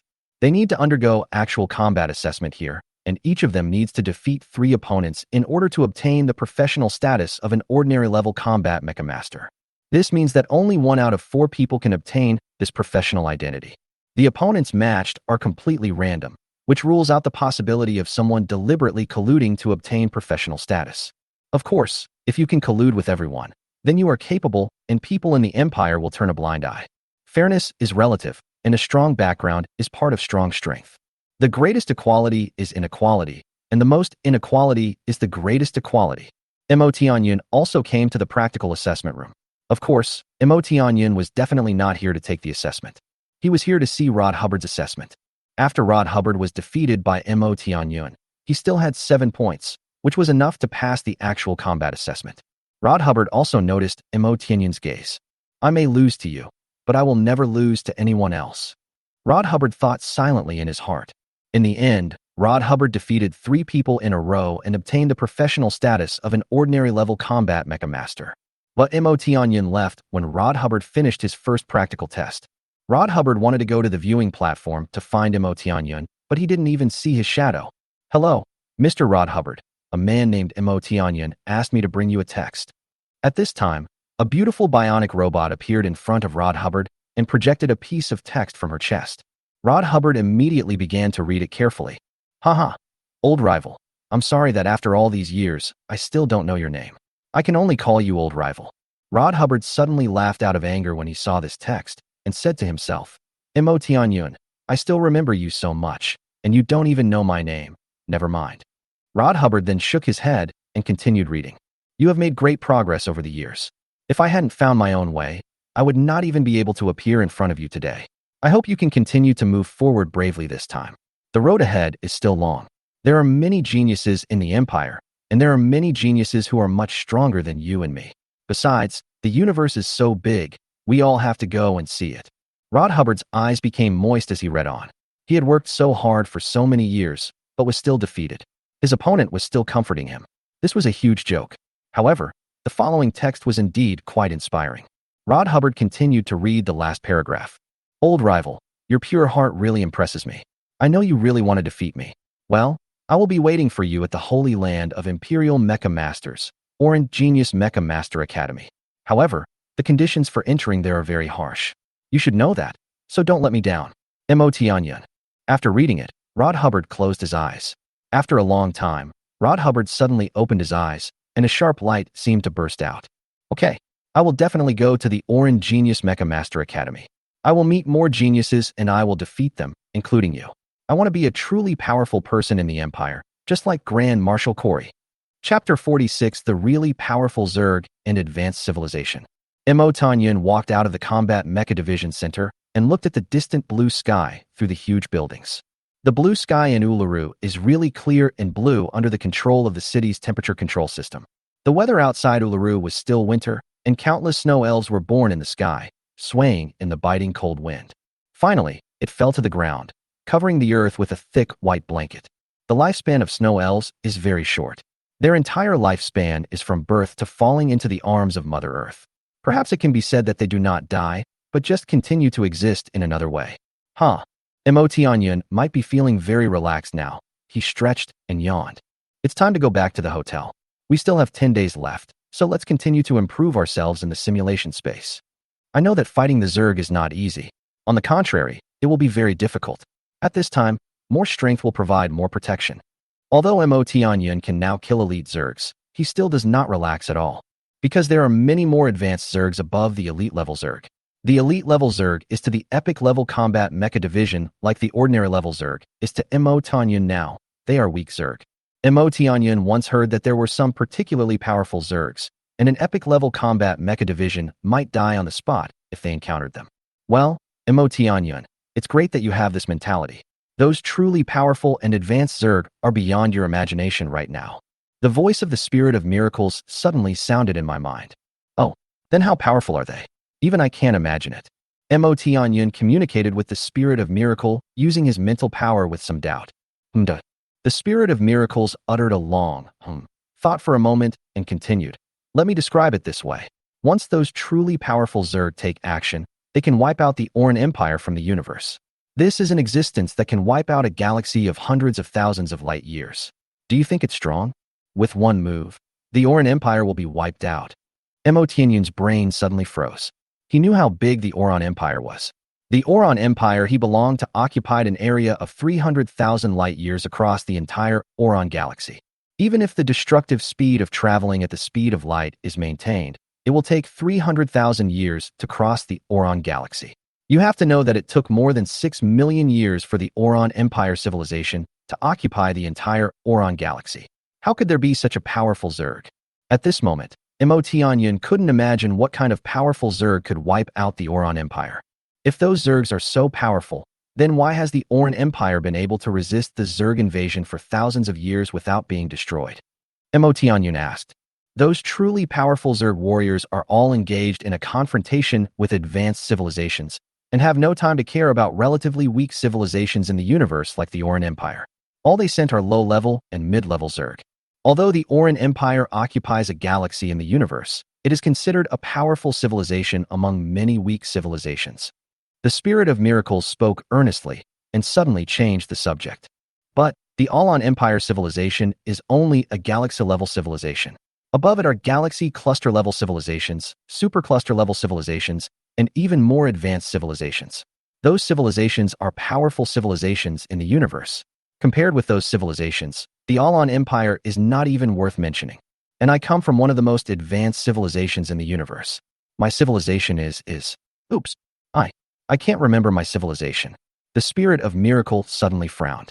The Spirit of Miracle wanted to introduce his own civilization to Mo Tianyun to broaden his horizons. But unexpectedly, when he thought of his own civilization, his mind went blank and he could not remember anything. My memory seems to be sealed. Mo Tianyun. It seems that only when you become stronger and become a truly powerful person in the universe, you will have the opportunity to know my civilization. The Spirit of Miracle said with a somewhat wry smile. Sister Miracle, you come from such a powerful civilization. No wonder there are many things in the Miracle core space that even the Empire doesn't have. But why is your memory sealed? Mo Tianyun said in surprise. Don't ask me. I don't know either. I only know that you have to collect Zerg crystal cores for me. The more crystal cores the better, and the higher the level of the crystal cores the better. The Spirit of Miracles shook his head and said, Okay, I understand. I will try my best. Mo Tianyun is feeling a little depressed right now. I am still too weak and always unable to help. I clearly want to do something, but I always lack the ability. When I was a child, I often couldn't help Grandpa Zika, and I was happy if I could not cause him any trouble. Later, I heard that Grandpa Zika died on the front line, and I could do nothing but cry. I couldn't even save my home with Grandpa Zika. It is the same now. Sister Miracle clearly needs Zerg crystal cores, but he has not been able to help her yet. Mo Tianyun knows that the Zerg crystal cores he obtained in Goka City last time are far from enough. Mo Tianyun also knew that Sister Miracle had reduced the exchange points for the 10,000 Starlight Sword a lot last time, because he found that the 10,000 Starlight Sword belonged to the Starry Sky martial arts level of martial arts. The exchange points for other martial arts skills of this level required at least 1,000 points, and some required tens of thousands of points. Only the 10,000 Starlight Sword had exactly 100 points. Anyone who was not a fool would have guessed it, not to mention that Mo Tianyun had been very smart since he was a child. By the way, I should go back and buy my old home now, otherwise I won't even have a home now. Mo Tianyun suddenly remembered the house where he lived with Grandpa Zita when he was a child. In fact, that house was a rented shop near the market in the East District of Hansan City. Well, I have to go back and spend some star coins to buy it. Let's go. Let's go back to the hotel now, rest for 2 days, and then check out of the room. When he returned to the hotel entrance, Mo Tianyun found several people walking towards him. Hello, Mr. Mo Tianyun. I am the representative of the Barat family, Barat Morris, said an elegant man wearing a well-tailored black suit and a black hat on his head. Hello, Mr. Mo Tianyun. I am Lung Ning, the representative of the Lung family. A middle-aged woman with gorgeous clothes and noble air spoke. Mo Tianyun took a look and saw that this middle-aged woman had very well-maintained skin. Time had left no traces on her face. She looked like a 20-year-old girl and even had a chilly aura. Hello, Mr. Mo Tianyun. I am Aomelin Gula, the patriarch of the Aomelin family. We have met before. A dignified old man stepped forward and nodded and said with a smile. This old man was the same one who was competing for bidding with a middle-aged man with a thick beard that day. Mo Tianyun looked and saw that there were a few people behind him. One of them was a burly middle-aged man with a thick beard. Wasn't this the middle-aged man who had bid together with the old man? Even he came. When the burly middle-aged man with a thick beard saw Mo Tianyun looking at him, he quickly stepped forward and introduced himself. Hello, Mr. Mo Tianyun. I am the representative of the Theodore family, Theodore Nibbert. The remaining few people also introduced themselves. They were all from the 8 major families in Uluru City. You're still looking for me because of my perfect grade primary gene evolution potion? Mo Tianyan had already guessed their purpose. Yes, Mr. Mo Tianyan. Then please go back. I will never trade the potion formula to you. If there is a core of the earth, I might consider it. Mo Tianyan said calmly. I'm sorry, Mr. Mo Tianyan. We don't have the earth's core either. But we know how precious the potion formula is. We came to you hoping that you could help us make some potions. We will provide the materials, and we will buy each bottle of the potion for 1 million star coins. Or exchange it for other items of equal value. I don't know. Are you satisfied with this price, Mr. Mo Tianyan? Mo Tianyan was silent for a moment. Is that so? Fine. I will give each of your families a maximum of 100 bottles. Mo Tianyan responded. Okay. Thank you, Mr. Mo Tianyan. They agreed. Then send the materials that Mo Tianyan needed. Mo Tianyan was not afraid that they would know what materials were needed because they did not know the specific preparation methods and the dosage of biological medicinal materials. Drinking the randomly prepared medicine would cause genetic collapse. A day later, Mo Tianyan had an additional 700 million star coins and some mecha manufacturing materials. These mecha manufacturing materials are the materials that Mo Tianyan is preparing to upgrade the Tianyun mecha into an extraordinary mecha. In addition, there are more than 100 bottles of perfect grade primary genetic evolution potions that were prepared using excess biological materials. Chapter 47: Mastering the 10,000 Star Swords. In a luxurious upscale hotel in Uluru, Mo Tianyun's mental power connected to the core space of the miracle. This is the 3,000th time. Why is this 10,000 Star Sword so difficult to learn? Mo Tianyun failed in his attempts to learn the 10,000 Starlight Sword again and again. However, Mo Tianyan was not discouraged by this. The more he failed, the more it proved the power of the 10,000 Star Sword. The Spirit of Miracle was watching from a distance and had no intention of pointing any fingers at Mo Tianyan. Mo Tianyan, you have to rely on yourself. You have to walk the path of a genetically evolved warrior on your own. I can't help you. The learning of martial arts skills depends on your own understanding. If you are instructed too much by others, you will understand less and the power of your martial arts skills will be weakened. It will also affect your future realm. The Spirit of Miracles speaks to himself. This is why the Spirit of Miracle did not speak to guide Mo Tianyan. Because the Spirit of Miracles knows that every powerful warrior takes a different path, and to become strong, you have to rely on yourself. The 4,000th time. I just don't believe that there is nothing that can stump me. Mo Tianyan failed again, but became even more motivated. Sister Miracle said that the Myriad Starlight Sword is a very suitable martial arts skill for me, because my Star Moon Sword technique and the imagery of the Myriad Starlight Sword are very similar, so I should refer to the Star Moon Sword technique. Mo Tianyan suddenly remembered that his Star Moon Sword technique was very similar to the 10,000 Starlight Sword. However, the 10,000 Starlight Sword is more complex and mysterious than the Star Moon Sword technique, and it is a qualitative leap. Mo Tianyan practiced the Star Moon Sword technique once, and images of stars and moons appeared around him, and then he learned the 10,000 Starlight Sword. The stars and the moon shine together. Mo Tianyan held an alloy sword in his hand, and a bright moon appeared beside him, surrounded by countless sparkling stars. The stars are twinkling, sometimes bright and sometimes dim, and there is hope. At this moment, Mo Tianyan focused all his attention on the image of starlight. I found that it takes mental energy to maintain the image of stars and moons. Will I need mental energy to practice the 10,000 Star Swords? Sister Miracle said that one must break through to the spiritual sea level in order to master the Myriad Starlight Sword. I am very close to the spiritual sea level now, but I still haven't mastered it. Then I will try to use my mental power to learn the 10,000 Starlight Sword. After all, the 10,000 Starlight Sword is a martial arts skill at the level of the Starry Sky martial arts.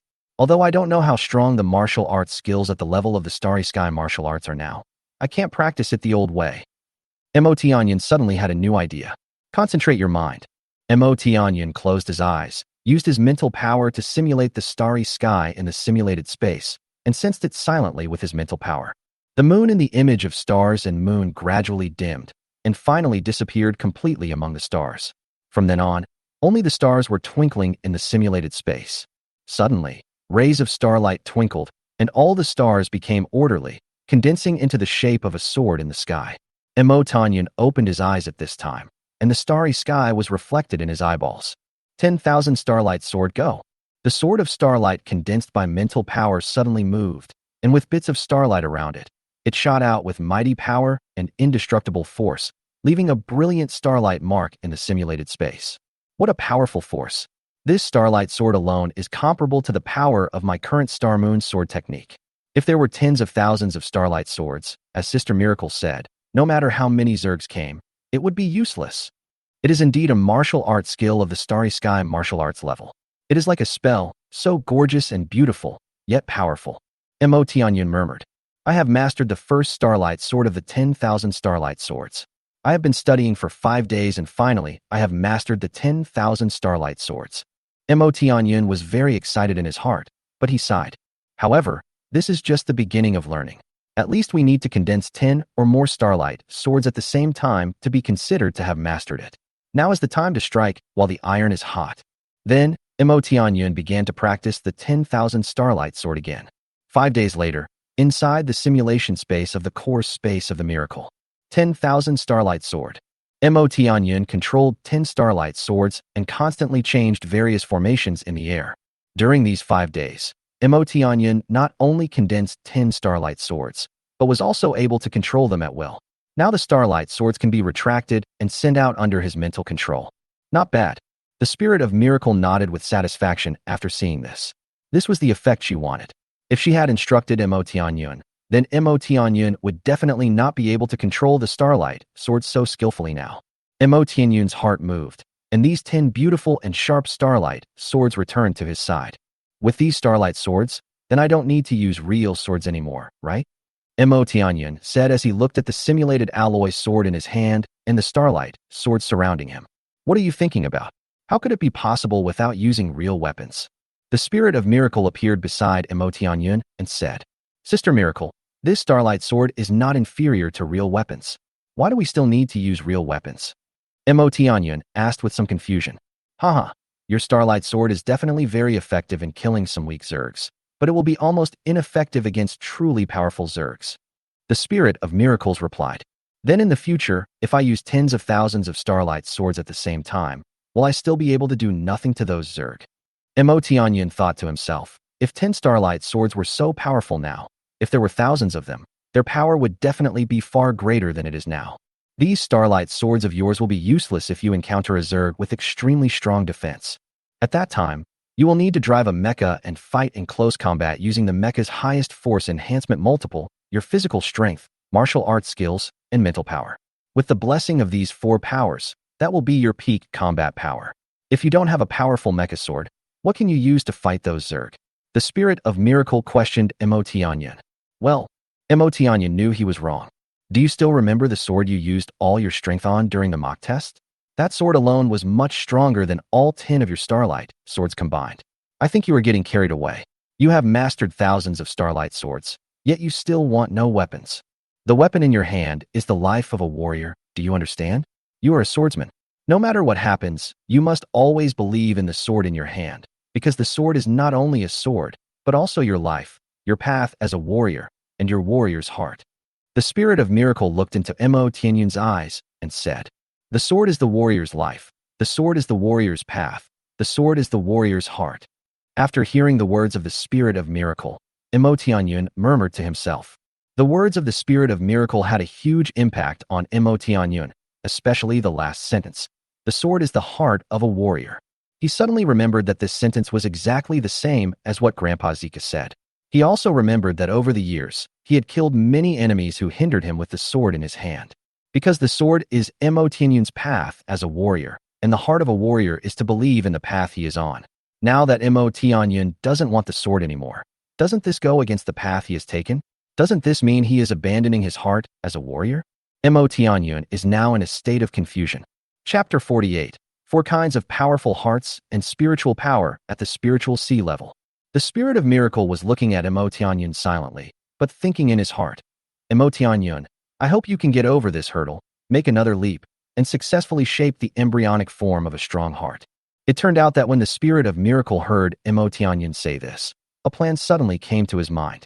She wanted to shape Mo Tianyun's heart of strength so that he could become a truly strong man in the future, stand tall among the strong men in the universe, and become a truly strong man in the universe.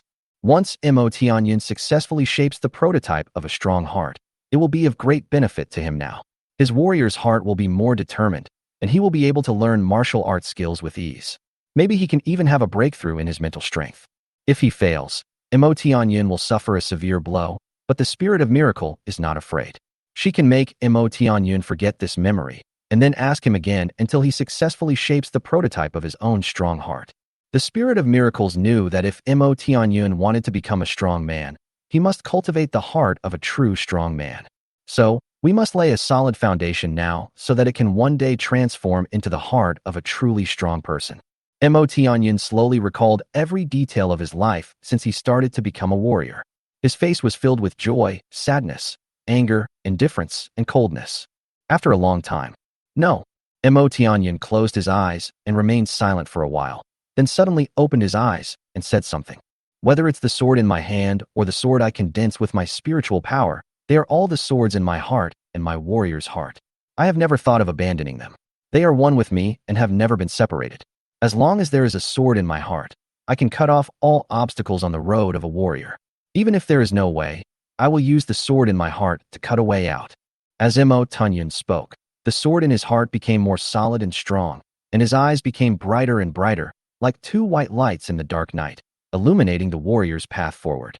After hearing what Mo Tianyin said, the spirit of miracle nodded and murmured, "Sure enough, what was shaped is a heart of courage."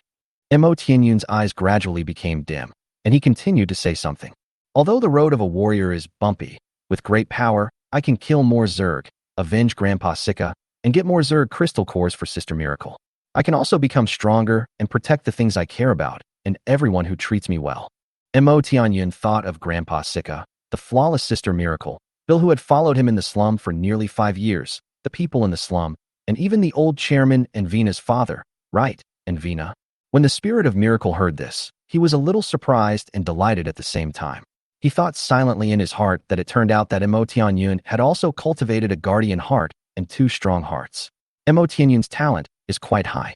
At this moment, Mo Tianyin's eyes turned, and suddenly a green color of life appeared again. If I don't have strong power, and I suddenly encounter the Zerg invasion of Goka City like last time, I'm afraid I can't do anything. I can only watch tens of millions of people in Goka City die in the Zerg invasion. Then, the Zerg will absorb enough life force and breed more Zerg. At that time, more people will die in the catastrophe caused by the Zerg. Mo Tianyin thought again of the time when he killed elite Zergs and hundreds of ordinary Zergs in Goka City, saving the lives of all the people in Goka City. How could it be? The spirit of miracle opened its eyes wide, as bright as stars, full of surprise. Before the spirit of miracle could calm down, Mo Tianyin's eyes turned from green to gold. So, I must have a stronger power. Powerful enough to clear away everything I don't like. Even if it's the advanced and powerful Zerg that Sister Miracle said could easily destroy the entire All-On Empire civilization. As long as I'm not used to seeing it, I can make it all disappear. Mo Tianyin's golden pupils and the powerful words he spoke at this moment made him look extremely domineering, as if he really had the ability to eliminate all injustice. The spirit of miracle not only opened its eyes wide in surprise, but even its slightly pink cherry mouth was slightly opened, unable to conceal the shock in its heart. And a kind heart, and a judgmental heart. I just provoked him lightly and asked him about his warrior's heart, but I never thought that he would give birth to the embryonic forms of 4 kinds of strong hearts in a flash. The spirit of miracles murmured to himself, "A brave heart. Anyone who has a brave heart can go further and further on the path of a genetically evolved warrior. It is the standard for becoming a true cosmic powerhouse." The guardian heart. People who have it can often exert their most powerful strength at the most critical moment, helping others break through to a higher realm. It's just that the guardian heart is relatively passive. But with the guardian heart, miracles can often be created. There are many people who have become the strongest in the universe by relying on the guardian heart. A kind heart. People with a kind heart can always sympathize with the weak. Their hearts are pure and clear, their spirits are strong and clear, and it is easier for them to break through their realms and become strong. The heart of judgment. People who have this kind of strong heart are firm and steadfast, confident and resolute, and have a domineering aura that looks down on all living beings and is the only one who is superior to others. The spirit of miracle thought about the effects of these 4 strong hearts, then looked at Mo Tianyin again. The corners of his mouth couldn't help but rise slightly, and there was an unconcealable surprise on his face. If a person possesses one kind of strong heart, he may become a strong person. If he possesses two kinds of strong hearts, he may become a true cosmic strong person. Three kinds of strong hearts are very rare in the universe. If he possesses four kinds of strong hearts, he will be a first-class genius in the advanced civilization of the universe. Perhaps, even without my help, if Mo Tianyun can grow smoothly, he will definitely become a powerful figure in the universe in the future. I really didn't choose the wrong person. I originally wanted to find a young man with good talent, but I didn't expect that Mo Tianyun would be such a talented person. Such a genius is quite rare in all civilizations in the universe. The spirit of Miracle smiled lightly, recalling that she had originally thought that Mo Tianyun had good talent and potential for development, and that he was single, so she used up a little energy from the core of Miracle and controlled several golden wolf beasts to set a test for Mo Tianyun. Fortunately, Mo Tianyun killed the leader of the golden wolf beast and successfully passed the test. Then he was lured into the cave by the spirit of Miracle and brought out the core of the Miracle. My body hurts a little, and my mental strength seems to be breaking through. Mo Tianyun suddenly felt his whole body tremble, and he felt that his mental power had become more than 100 times stronger. It was a mental power as powerful and strong as the ocean. With the blessing of this mental power, Mo Tianyun felt as if he was overlooking the entire Uluru city from high in the sky. No, the range of mental power sensing was still increasing, directly covering an area of tens of thousands of kilometers. This is the spiritual power at the spiritual sea level, which is a qualitative leap compared to the spiritual power at the perception level. Chapter 49. The power of spiritual power at the spiritual sea level. My mental power is so strong now, so strong that it covers almost half of the Uluru planet. Mo Tianyun couldn't believe that the mental power at the spirit sea level could be so strong. Before, when the mental power at the perception level was at full strength, it could only sense about 1 kilometer at most. Now, the mental power sensing range has increased by thousands of times. Is this the spiritual power at the spiritual sea level? I seem to see Hansan City, Hansan Building and Hansan City's Mecha Manufacturing Center, and I also saw Goka City. Mo Tianyun shouted excitedly. Congratulations, Mo Tianyun. Your mental power has finally broken through the bottleneck and reached this spiritual sea level. Now you can build the epic Mecha Thousand Swords Mecha. Also, you can exchange for intermediate gene evolution potions and become an intermediate gene evolution warrior. Also, you can work hard to cultivate the 10,000 Starlight Sword to the Great Perfection realm. The Spirit of Miracles was laughing and talking beside them. Yes, I will now increase my strength to the limit of a late stage, initial stage genetically evolved warrior. As Mo Tianyun spoke, he took out 50 bottles of perfect grade primary genetic evolution potion. One day later, the feeling of increased strength is really great. My body strength has now increased to 100 tons, which is the ultimate strength of a late-stage initial genetic evolution warrior. Mo Tianyun said as he felt his body full of power. I've grown about 5 centimeters taller, my skin has become a little whiter, and I've become a little more handsome, but I'm still not as handsome as my old rival. Mo Tianyun said narcissistically while looking at the mirror. Forget it. I look pretty cool this way. The most important thing is my strength. I can beat 100 of my old rivals now. This is the most gratifying thing. Now the important thing is to go back to Hansan City and take back my home. Mo Tianyun always thought about his former home. He is still wandering alone. Although it is normal for a genetically evolved warrior to wander around, a person without a home is like a rootless duckweed, floating in the vast sea of people, going with the flow, helpless and unable to find a place to settle down. Although Mo Tianyun found a place to live after leaving his previous home, he has been without the warmth of home all these years and always feels empty in his heart, as if something is missing. The cold winter is about to end. Is the spring when everything comes back to life far away? However, many seeds often die in the ice and snow of the frozen land in winter and fail to wait for the spring light full of vitality and hope. Why? Because the hearts of these seeds are corroded in the frozen soil. If a seed has no embryo, it will not be able to take root and sprout even if it is nourished by the spring rain and caressed by the warm sunshine of the following spring. So, Mo Tianyun is a seed, but he lacks a home in his heart. Hello, sir. What business do you need? Help me to check out of this room. Okay, sir. You rented for 15 days in total, and there are 3 days left. We will refund your 15,000 star coins. Mo Tianyun nodded. He came to this hotel on December 16th and has been staying here for 12 days. Today is already December 28th. At the counter in the lobby on the first floor of the hotel, Imo Tianyin checked out of the hotel room. Uluru City is very large, and it took Imo Tianyin an hour to get out of the city. Imo Tianyin took out the space orb and teleported the Tianyin mecha out. It immediately attracted the attention of the imperial soldiers guarding the huge city gate and the people coming and going. Mechas are relatively rare in normal times, and those who own mechas are from major families and some dignitaries. It's been less than 3 months, and my strength has increased by leaps and bounds. I have successfully manufactured the mecha, and my mental power has also broken through from the perception level to the spiritual sea level. I have also collected almost all the materials for the epic mecha Thousand Swords. As long as I get the core of the earth, I can manufacture the epic mecha. Imo Tianyin said with emotion as he gently stroked the Tianyin mecha. Imperial ID card, Junior Mecha Maker, Ordinary Combat Mecha Master. All these professions and identities are mine, and there are more than 700 million star coins. Unfortunately, I can't buy Zerg crystal cores, otherwise I could buy a lot of Zerg crystal cores. I could only think about these things before, but I didn't expect them to come true so quickly. In just 3 months, I have completed my plans for the past 10 years. Especially the wealth, it has far exceeded my plans. Before Imo Tianyin had the miracle core, he also had his own goals and had been studying hard for them. Now the goal has not only been achieved, but also exceeded psychological expectations.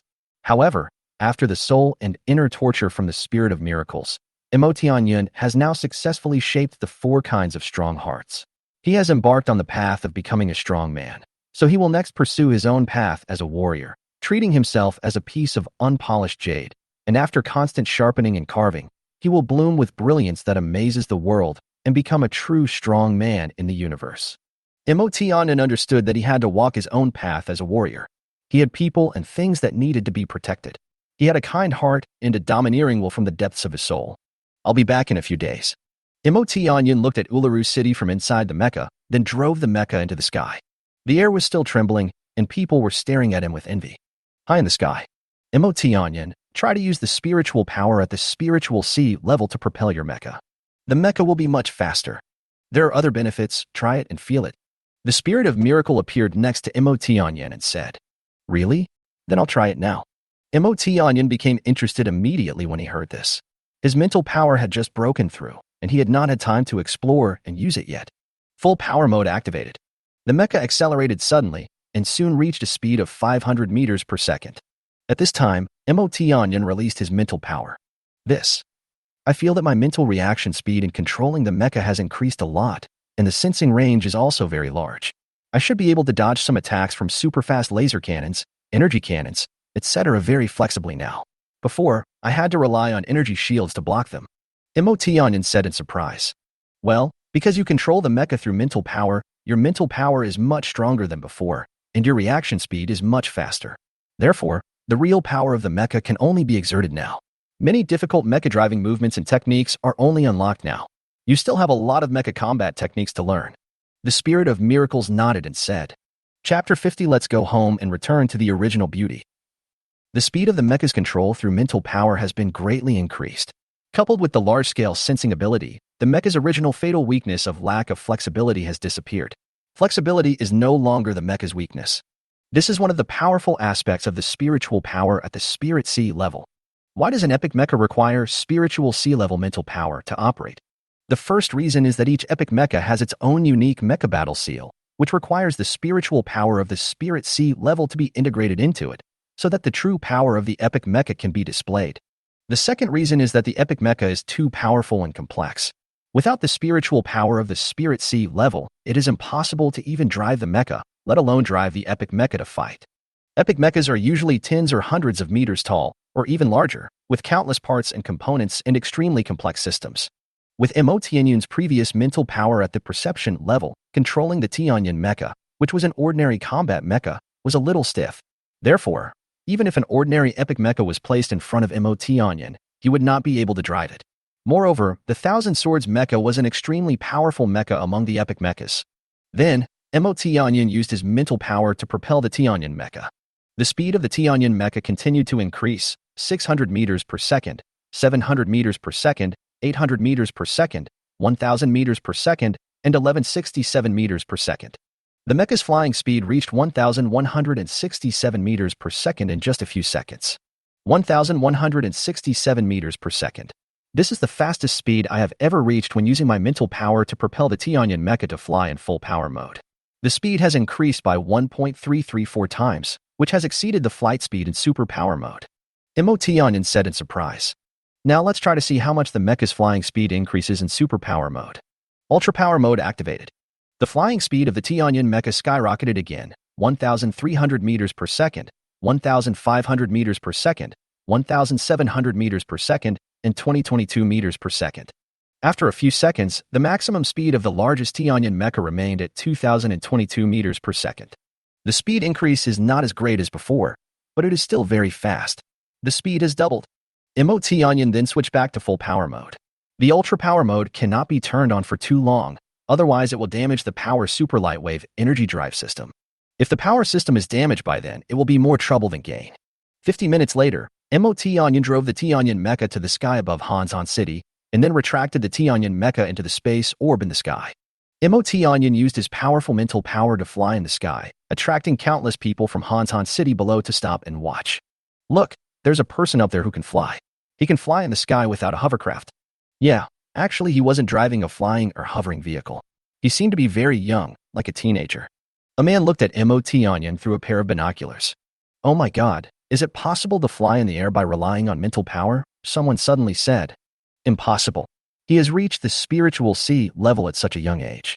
He is a rare genius in the entire empire. How could he come to Uluru? I think he must have some kind of microflying device, or his clothes are a flying suit or some other technological item. One person clearly didn't believe it and loudly retorted. Yes, geniuses of that level are rare in the entire empire. They can usually only be seen on the main planet of the empire. How could they come to such a barren planet? The person next to him believed what this person said after hearing it. Mo Tianyan could also clearly hear the words of everyone below even though he was high in the air.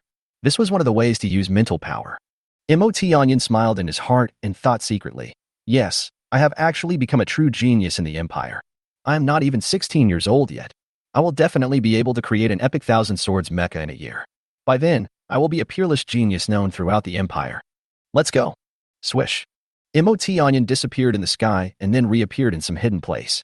Near the market in Hanzhong City, it is bustling and lively. I don't know what my home looks like now. I haven't been back for nearly 5 years.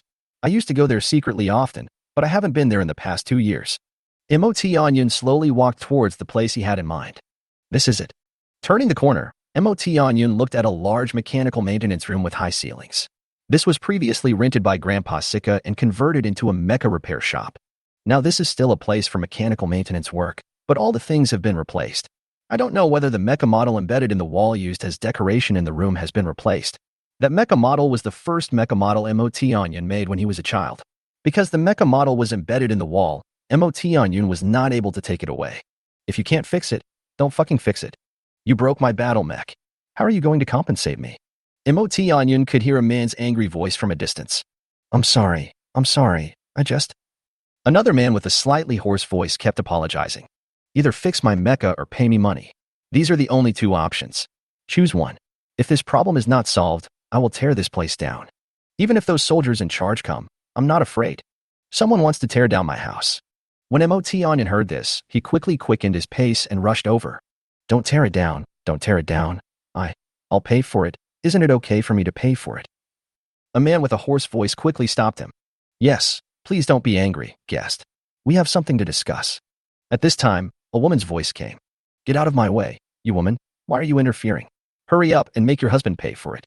Mo Tianyan arrived at the door and saw that the ferocious man suddenly pushed the woman who came up to persuade him. The woman was pushed by the man and staggered, about to fall to the ground. The man with a hoarse voice wanted to go over to help, but it was too late. He could only watch his woman being pushed to the ground by others. But the next scene shocked everyone. The woman did not fall down, but her body remained still, forming an angle of about 30 degrees with the ground. Then her body slowly straightened out and stood on the ground again. Honey, are you okay? The man with a slightly hoarse voice said in surprise, but there was a hint of confusion on his face. What's going on? Is this woman a genetically evolved warrior? A man with a scar on his face said doubtfully. Mo Tianyan had already arrived at the door and was looking at the ferocious man, the man with a scar on his face. Then he said, I helped her up. Chapter 51. Teach a biting mad dog a lesson. How could it be? I clearly didn't see you coming. How did you help her up? The fierce man with a scar on his face frowned slightly and said with some fear, "Stop talking nonsense. You pushed him down first. Shouldn't you apologize to him first?" Emotianyan said with cold eyes as he looked at the man with the scar on his face. The man heard this and sneered, "Apologize? Why should I apologize? They broke my mecha and they want me to pay for it." Then the man threatened the middle-aged man with a hoarse voice viciously, "You just said you wanted to pay me, right? Well, I bought this battle mech for 1.85 million star coins. I'm unlucky. You pay me 1.5 million star coins and the matter will be over. Otherwise, you will suffer the consequences." As soon as these words came out, the middle-aged man with a hoarse voice, who was now the shop owner, suddenly widened his eyes and stammered, 150, 000 star coins. The woman who was almost pushed down just now, the shop owner's wife, screamed in surprise, 1.5 million star coins. Why don't you just go and rob it? Then she continued in a sobbing voice, "We worked hard for a year and only earned 10,000 or 20,000 star coins. How long will it take to pay it back? Haha, I take care of you. You have to pay it back whether you can afford it or not." The man with the scar on his face sneered. The next second, the man with the scar on his face was in misery. Emotianyan couldn't bear to watch it anymore. People like this should be judged by him. "Kneel down." Emotianyan's heart moved, and a powerful mental force spread out, pressing directly towards the man with the scar on his face. Thump. With a thud, the man with the scar on his face fell to his knees. No matter how he struggled, he couldn't get up. "Aha! Get up." He was still struggling and yelling, but he just knelt on the ground, not moving at all. The shop owner and his wife looked in shock at the man with a scar on his face who suddenly knelt on the ground. Suddenly they remembered something and looked at Emotianyan at the same time. At this time, the man kneeling on the ground also reacted. He yelled with his eyes wide open and a ferocious face, "Let me go. Let me go." Emotianyan looked at him coldly, as if he was looking at a mad dog. This mad dog seems to have lacked a lesson. He only knows how to bite people. I'll teach him a lesson. Emotianyan waved his hand, and hundreds of palms formed by condensed mental power appeared around him. "What are you going to do?" The man was a little panicked when he saw the hundreds of slaps. "Go ahead." Bang. The first slap hit him directly on the face, followed by the second, and the third. Snap. Snap. Snap. Snap. Snap. "I was wrong. Please stop hitting me. Stop hitting me. I apologize. I apologize. I'm sorry. I'm sorry." The man with the scar on his face kept begging for mercy. Emotianyan showed no mercy and did not let him go until all the slap marks condensed by his mental power hit his face. "Do you think I don't know that your mecha was broken to begin with? You tried to cover it up a little bit, and then you tried to extort money from others. Get out of here, along with your broken mecha." Emotianyan's heart moved, and he used his mental power to throw the man out, along with his mecha. This. The shop owners and their spouses were stunned. How could such a huge mecha be thrown out directly out of thin air? Emotianyan threw a mecha out using his mental power, and people around saw it and came to watch. "What's going on? Are you going to stop using this mecha? Did you see the guy next to him with his face swollen like a pig's head? This mecha is his. He wanted to blackmail me, but he was beaten up by that guy and thrown out." A man witnessed the whole process and told what happened. "That's not right. How did he throw such a big mecha? I'm telling you, a person who is suspected to be at the spiritual sea level of spiritual power appeared in the sky not long ago, and then disappeared in an instant. I heard that person seemed to be very young, and now it seems to be this young man." A woman said so. "Oh, I saw it too. It turned out to be real. At that time, many people said it was a microflying vehicle or something. I didn't expect it to be a spiritual power at the spiritual sea level. You just wait." The man with the scar on his face had no time to listen to these words. He just wanted to find someone to take revenge on. So he stumbled to his mecha, frantically searched his pockets, and finally took out a space orb, put the mecha in it, and then fled the scene with his tail between his legs under the mocking eyes of everyone. "Thank you, sir." The shop owner, with a hoarse voice, quickly thanked Emotianyan. After hearing this, Emotianyan felt a little embarrassed. Why do they all like to call me sir? I'm not that old. But he didn't plan to correct them. Emotianyan knew that even if he corrected their way of addressing him, they would still call him that, so he stopped talking nonsense. "You're welcome. I'm here to buy the house here." Emotianyan spoke directly. My lord, you want to buy this place?" "Yeah." Emotianyan nodded. "I used to live here, but I rented it. Later, I had no money to pay the rent, so I moved out. Then you bought this house, and now I want to buy it." "This?" The shop owner hesitated. He knew that Emotianyan was very powerful and did not dare to refuse. On the other hand, it would be very troublesome and time-consuming to find a new place to open a shop, and those old customers might be lost. Emotianyan saw that the shop owner was hesitant, so he said, "When you bought it, It was 100,000 star coins. How about I give you 1 million star coins? When the shop owner and his wife heard this, they were shocked and their eyes widened. Sir, are you telling the truth? The shop owner asked in surprise. Well, but you have to move out today. Motianyan nodded. Okay, no problem. The owner nodded quickly and his wife didn't say anything. After all, Motianyan gave too much. The value of all the things in this store and the house did not exceed 200,000 star coins. 1 million star coins was a huge sum of money for them. They could live a wealthy life immediately. Why not do it? Okay, let's get ready to sign the contract. Motianyan took out a contract, which he had prepared long ago just for this moment. I want to rush to the top of the list. Please support the free gifts. Thank you. Chapter 52. Brother, why did you hit me? Robbie, what's wrong with you? Oh my, Dao, brother. Dao, I was beaten by someone. You must help me find the place to go. The man whose face was swollen like a pig's head after being beaten by Motianyan spoke to a tall, strong, and majestic one-eyed man. It's just that he couldn't speak clearly, which made him look a little funny. This one-eyed man is a notorious gangster boss in Hansan City, nicknamed One-Eye. Oh, who in Hansan City dares to touch my people? Robbie, who is it? I'm going to kill him, said One-Eye angrily. The man with a scar on his face and his face swollen like a pig's head saw that his eldest brother wanted to help him get back his face, so he started to tell him everything that had happened. But he spoke in a somewhat intermittent manner, and from time to time he took a deep breath and cried out in pain. Ouch, ouch. It was obvious that he was almost unable to speak because of the beating. At the beginning, Yin didn't take it seriously. When Robbie was talking intermittently about Motianyan and helping the shop owner's woman up through the air, the one-eyed man immediately stood up from his expensive and exquisite sofa. Robbie, keep talking. The one-eyed man stared at the man with the scar on his face with his one eye. Yes, big brother. Robbie continued. As Yin listened, his expression became more and more solemn, until his face turned black. You were pinned to the ground by the man who hit you, and then he was able to condense slap marks one after another. And finally, he was able to throw a mecha weighing hundreds or thousands of tons through the air. One Eye became more and more panicked as he listened, and finally his entire back was soaked. Bang, bang. Then One Eye looked at Robbie, becoming more and more angry, and rushed up to him and slapped him twice.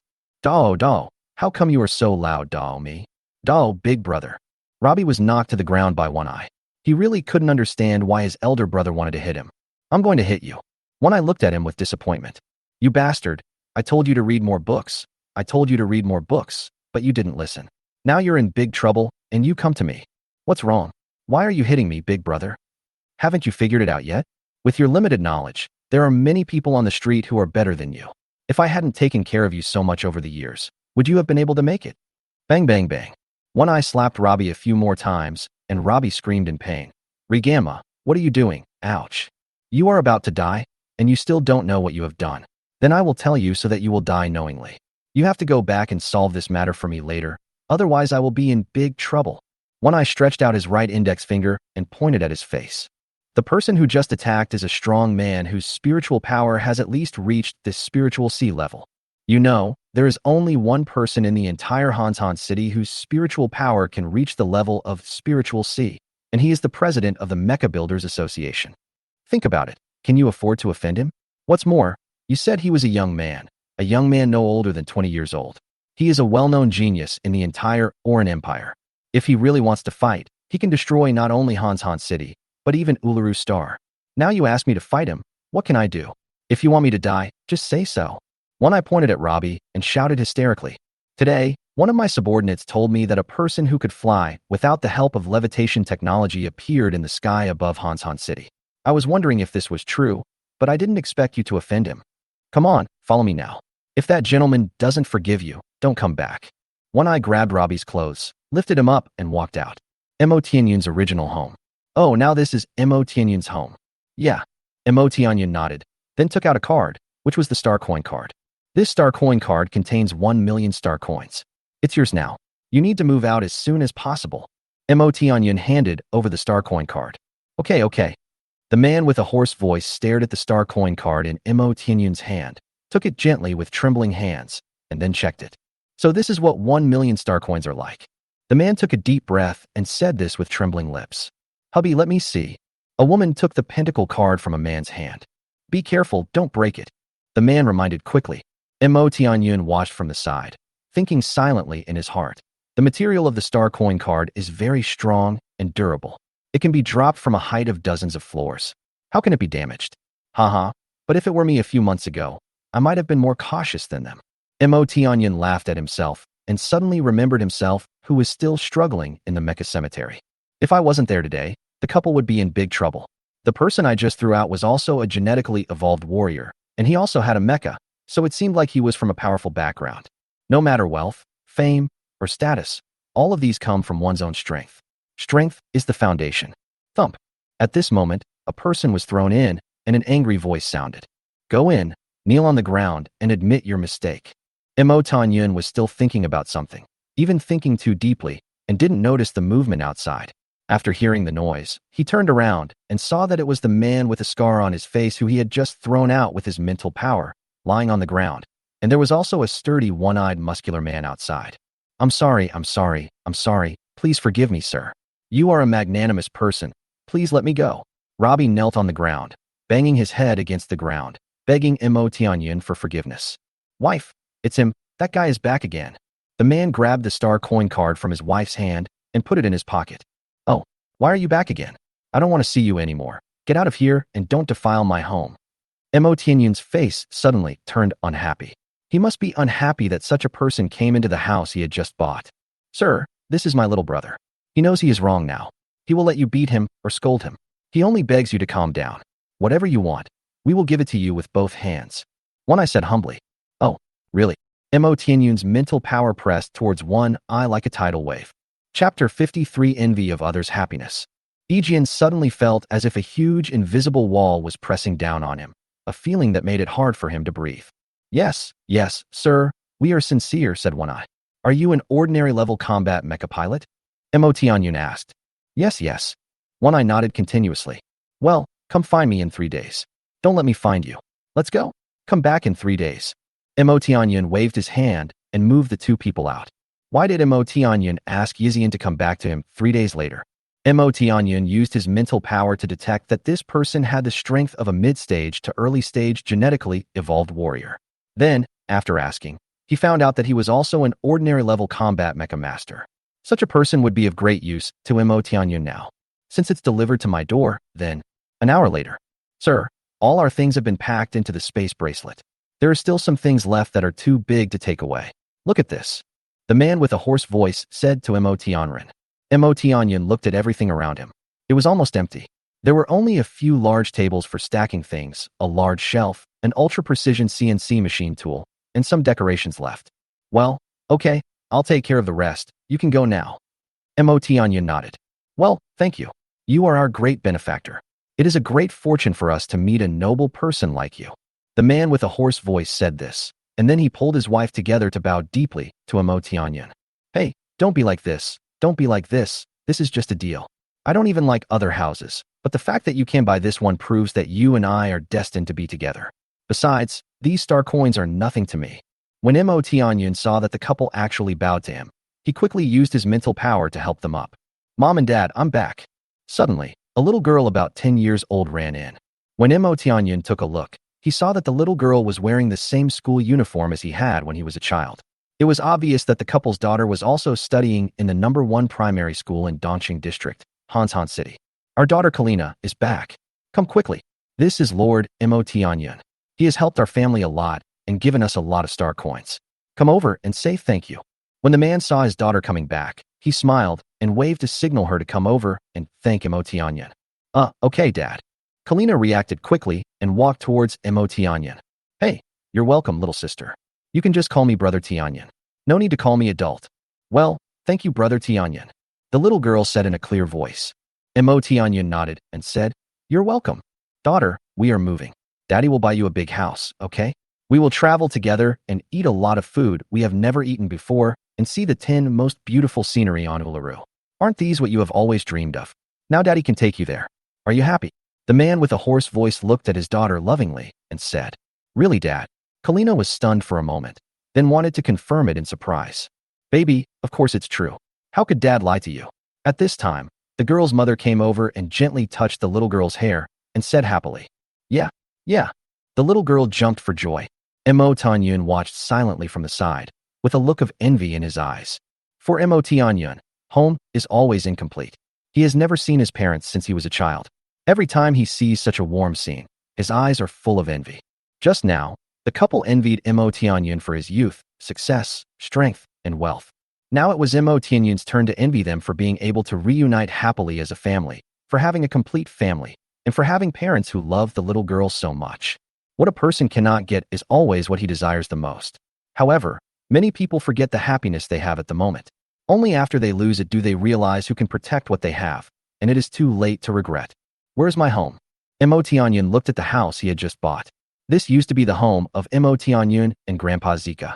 Now that Grandpa Zika is gone, does this home have any meaning? Because everything around was empty and no longer the same as it was 5 years ago, Mo Tianyun looked at a corner of the hall, where there was a chair where one could lie down. It was where Grandpa Zika would rest when he was tired. Now the chair was gone, and the person was gone too.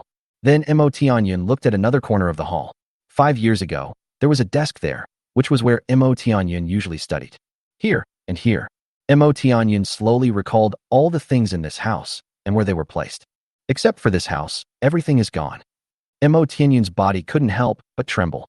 The home in his heart and the empty house with only a shell left formed the strongest contrast, which directly penetrated all the fantasies in Mo Tianyun's heart. What a joke. It turns out that the meaning of home is that everyone is together. That is happiness. That is home, a real home. Mo Tianyun released his mental power to cover the entire house. Under the observation of Mo Tianyun's mental power, the entire house was clearly visible and nothing could escape his observation. Mo Tianyun used his mental power to observe something. It was a model of a mecha. It was the first mecha model that Mo Tianyun made. It was still there, embedded on the wall of his room. It had been there as a decorative item and had not been moved in 5 years. And Mo Tianyun used his mental power to carefully examine all the parts of the mecha and found that the mecha model was actually well maintained. The paint had not fallen off, the model was not broken, and there was very little dust. Could it be that someone has been maintaining this mecha model? Mo Tianyun has been maintaining this mecha model since he was a child. To him, this is a mecha model of great significance because it is the first mecha model he designed. If you look closely at this mecha model, you can find that some parts are very similar to the Tianyun mecha. Yes, the prototype of the first mecha made by Mo Tianyun, the Tianyun mecha, was the first mecha model he designed when he was a child. This mecha model is more than 1 meter high. All the parts of the mecha model are made by remelting the broken alloys that dropped when Grandpa Zika was repairing the mecha. When the mecha model was completed, Mo Tianyun was excited for a long time. Chapter 54. Meeting an acquaintance again. Who lives in that room? Who carefully maintains the mecha model embedded in the wall? Mo Tianyun originally didn't want to disturb the happy moment of their family of 3, but he couldn't help but speak. The family of 3 also came to their senses and looked at the room that Mo Tianyun was pointing at. Brother Tianyun, that room is mine. Dad wanted to dismantle the mecha model inside. When I saw this mecha model, I liked it very much, so I begged Dad to keep it, and then I still live in this room. That mecha model is really nice and cool. I like it very much. I wipe the dust off it every month. Kalina answered Mo Tianyun's question with a smile. My lord, that mecha model. Kalina's mother paused, then said with some concern. What's wrong with that mecha model? Is there anything wrong with it? Haha, there's nothing wrong with that. Mo Tianyun shook his head, then smiled and said, that mecha model was the first mecha model I made when I was a child. I'm very grateful that you preserved it and maintained it so well. Oh haha, it turns out to be the mecha model made by you, sir. My daughter has always liked it and often cleans the dust off its surface. Kalina's father laughed and responded in a flattering manner. Really, little sister, do you really like this mecha model? Mo Tianyun looked at the little girl and smiled, then asked softly. Yeah. I was only 6 years old when I first saw this mecha. That was our first day here. As soon as I saw this mecha model, I fell in love with it. Karina nodded vigorously and said happily while recalling the scene when she first saw this theater model. Mo Tianyun also laughed because he knew that there was no need for a reason to like something. Because some things, when you see them for the first time, you will fall in love with them completely.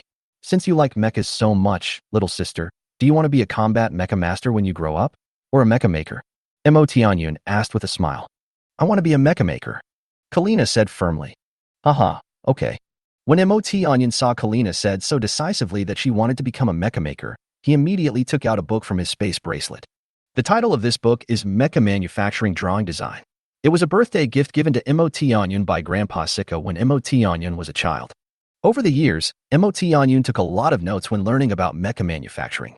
Now that Emotionyun no longer needs this book, he might as well give it to someone who needs it. The value of a book is to bring knowledge to people, and it should not be thrown away in a corner. As for commemorative value, Emotionyun also has 2 books that Grandpa Zika gave him on his birthday. Little sister, this book is for you. I hope you will study hard and become an excellent mecha maker. Emotionyun gently handed over the book. What is this? Karina took the book and looked at the cover first. This is a book made by Mecha. Kalina quickly opened the book and carefully browsed the contents. She looked at it for a long moment before she quit reading. Thank you, Brother Tianyun. Kalina held the book in both hands and thanked Emotionyun happily. Okay, daughter, we should go. This house already belongs to this master. I have already booked a place to live first. Tomorrow we will buy a new house, a big house. Karina's father suddenly spoke up. Okay, Dad, Kalina responded. My lord, we have to go now. Please take care of yourself. When Emotionyun heard this, he was like, what is this? What else can he do? Let's go. Emotionyun waved his hand, and then watched the family of 3 leave happily. Emotionyun's arrival this time changed the fate of their family of 3. The original happiness of the family of 3 might no longer exist, but now their fate is changed. Many years later, the Empire had another talented mecha maker, Kalina, who, like Emotionyun, was from the planet Uluru. This home. Emotionyun looked at the empty surroundings, thought for a moment, and then said, after all, this is where I have lived for many years. Now I am back here again. Although I am the only one in this home now, I can't let this place be shabby. Well, then let's restore everything here to the way my home looks like in my memory. After about an hour, Emotionyun bought a lot of the same furniture as before. Just as Emotionyun returned to his doorstep, he saw 3 familiar figures. The first figure was wearing a dress as pure white as snow, the hem of the skirt swaying gently in the wind like a dancing white lotus. The girl wore a colorful bow on her head, her black hair was casually scattered, her slender legs were covered with black stockings, and she wore a pair of black high heels. She looked at him with a sweet smile. It was the sharp contrast between the white upper body and the black lower body of the girl that made Emotionyun couldn't help but take a few more glances. The second figure was an old man in crimson clothes, looking at Emotionyun with a kind expression. The third figure was a tall and handsome middle-aged man, who was standing behind the girl. These 3 people are Vina, the old president, and Vina's father, right? Emotionyun. Vina waved her hand and shouted, why are you all here? Emotionyun walked over and said, it was the president who said you were back, so we all followed him to see you. Vina tilted her head and looked at the old president. Ha ha ha ha. My friend Tianyun, your mental fluctuations are so strong. You must have reached the level of spiritual C. With your level of mecha manufacturing, it won't be long before our Uluru planet will have a truly talented mecha maker whose name will spread to countless planets in the Empire. Shalvina, although you have made great progress in the past half-month and have already touched upon the knowledge of manufacturing extraordinary combat mechas, you must continue to work hard. Otherwise, you will not be able to catch up with friend Tianyun. Haha. The old president said with a smile. Well, Grandpa President, I will work hard. In 2 months, I will become an intermediate mecha maker. By then, I will be qualified to go to the Mecha Maker Academy of the Orange Genius Mecha Master School for assessment. Vina nodded, glanced at Emotionyun silently, and said with high morale, what are you doing standing at the door? Come in and sit down. You're welcome, little friend Tianyun.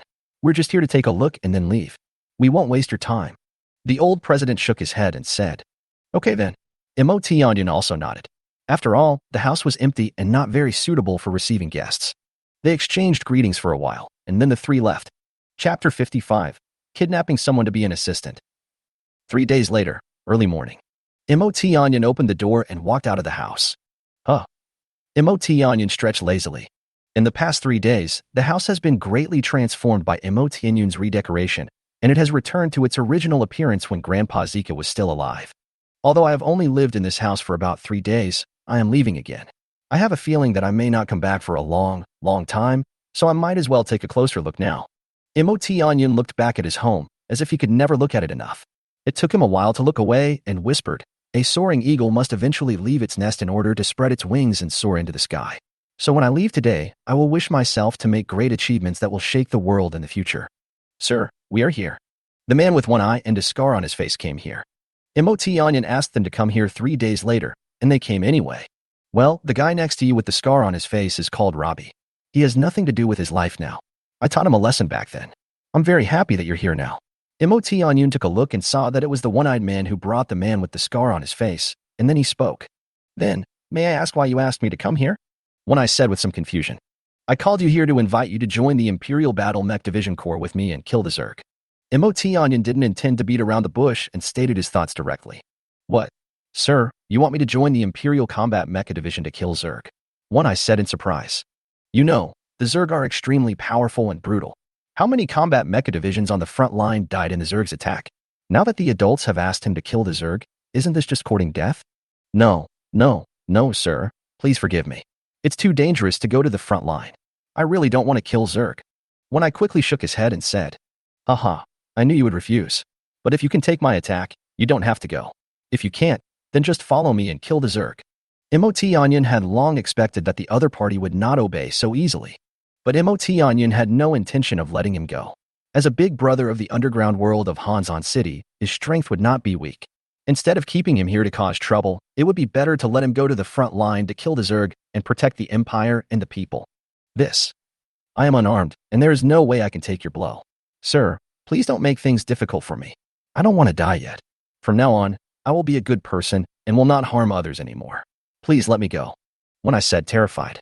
Aren't you a combat mecha master? I can let you use the mecha. Don't worry, I won't use the mecha to attack you. Imoti Anyun said while looking at One Eye. You can use a mecha. One Eye seemed to see hope. He felt that no matter how powerful this man was, he could still block his attack with a mecha. You know, the energy shield of a mecha is very strong and can block some laser cannons and energy cannons. Well, stop talking nonsense and get ready quickly, otherwise I will take action. Imoti Anyun suddenly raised his hand, indicating that he was going to take action.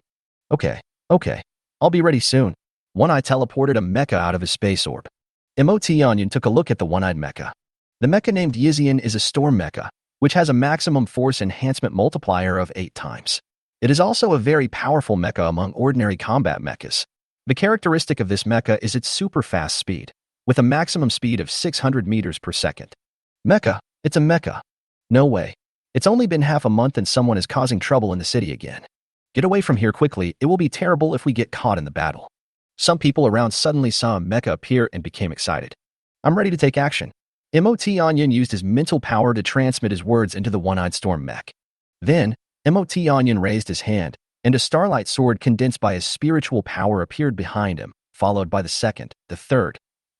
In less than a second, hundreds of starlight swords appeared, floating, flying, and circling behind Imoti Anyun. Since my spiritual power breakthrough, my 10,000 starlight swords have reached the minor success stage. Now I can condense 552 starlight swords. I think it will soon break through to the major success stage. Imoti Anyun said as he carefully sensed his 10,000 star sword. Thousands of starlight slash. The next moment, Imoti Anyun shot all the starlight swords towards the storm mecha. Whoosh, whoosh, whoosh, whoosh. Starlight swords drew white arcs in the air and bombarded the energy shield of the storm mecha. Boom. Bang. The energy shield of the storm mecha didn't even last half a second before it was broken by Imoti Anyun's starlight sword with a loud bang. How could it be? No. Before Ian could react, sword lights continued to cut towards the storm mech. This scared Yizian so much that he immediately shouted out inside the mecha. Suddenly, when I saw these starlight swords suddenly stop in the air and no longer move forward. You can't even take one of my moves, so just come with me. At this time, Imoti Anyun's voice sounded next to Ian's ear. After hearing this, Yizian hurried down and took the mecha back. Then, when I trembled as he said respectfully, "Thank you for not killing me, my lord. The Zerg. I have long disliked the Zerg. Thank you for giving me the opportunity to go to the front line and kill the Zerg." When Imoti Anyun heard this, he thought, weren't you very scared just now? Now you start to flatter me again? Okay, don't be so pessimistic. Follow me and you will benefit a lot. First, I have a lot of perfect grade primary gene evolution potions.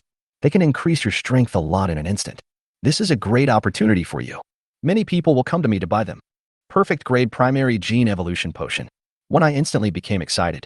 Second, I am also a mecha maker. I will make you a mecha that is 10 times, or even 100 times better than your current storm mecha. Third, your other eye should be necrotic. I can help you grow another eye later. Of course, you have to work hard to kill the Zerg and give me their crystal cores. When you reach a certain number, I will naturally give you some benefits. The more Ian listened, the more surprised he was. When he heard that eyes could be regenerated, he was ecstatic. Although limb regeneration has long been possible in technologically advanced empires, the medical expenses are terribly expensive, and even all the wealth of One Eye combined is not enough. Okay, I will try my best to kill the Zerg. Yizian knew he couldn't escape, so he had to accept his fate of going to the front line. Imotianyan first hit Yiyan with a stick, and then gave him a date. Now Yiyan was not so resistant, and instead seemed eager to try. Chapter 56 Imotianyan's 16th birthday. Some soldiers should be coming soon. After all, we have summoned mechas in the city. You should be able to handle it, right? Imotianyan asked. No problem. I've dealt with soldiers like them before. We didn't destroy anything and didn't hurt anyone, so it's not a big problem. One I said with a nod. Well, from now on, you don't have to call me sir anymore. My name is Imotianyan. According to the rules of your underworld, you should be my subordinate now. You can call me Big Brother. Although you are older than me, I am stronger than you. You can call me Big Brother, is that okay? Ah, okay, Brother Tianyan. Yizian was unable to react for a moment. He actually turned from the Big Brother to the Little Brother. What's your name? Imotianyan asked. My name is John Thorn, one I replied. Well, then I will call you Thorn from now on. Imotianyan nodded and said. Before becoming a combat mecha master, Motianyan wanted to train a few subordinates to work for him. After all, he had to do everything by himself, so how could he have so much energy? Moreover, some small things can be very troublesome and will waste a lot of time.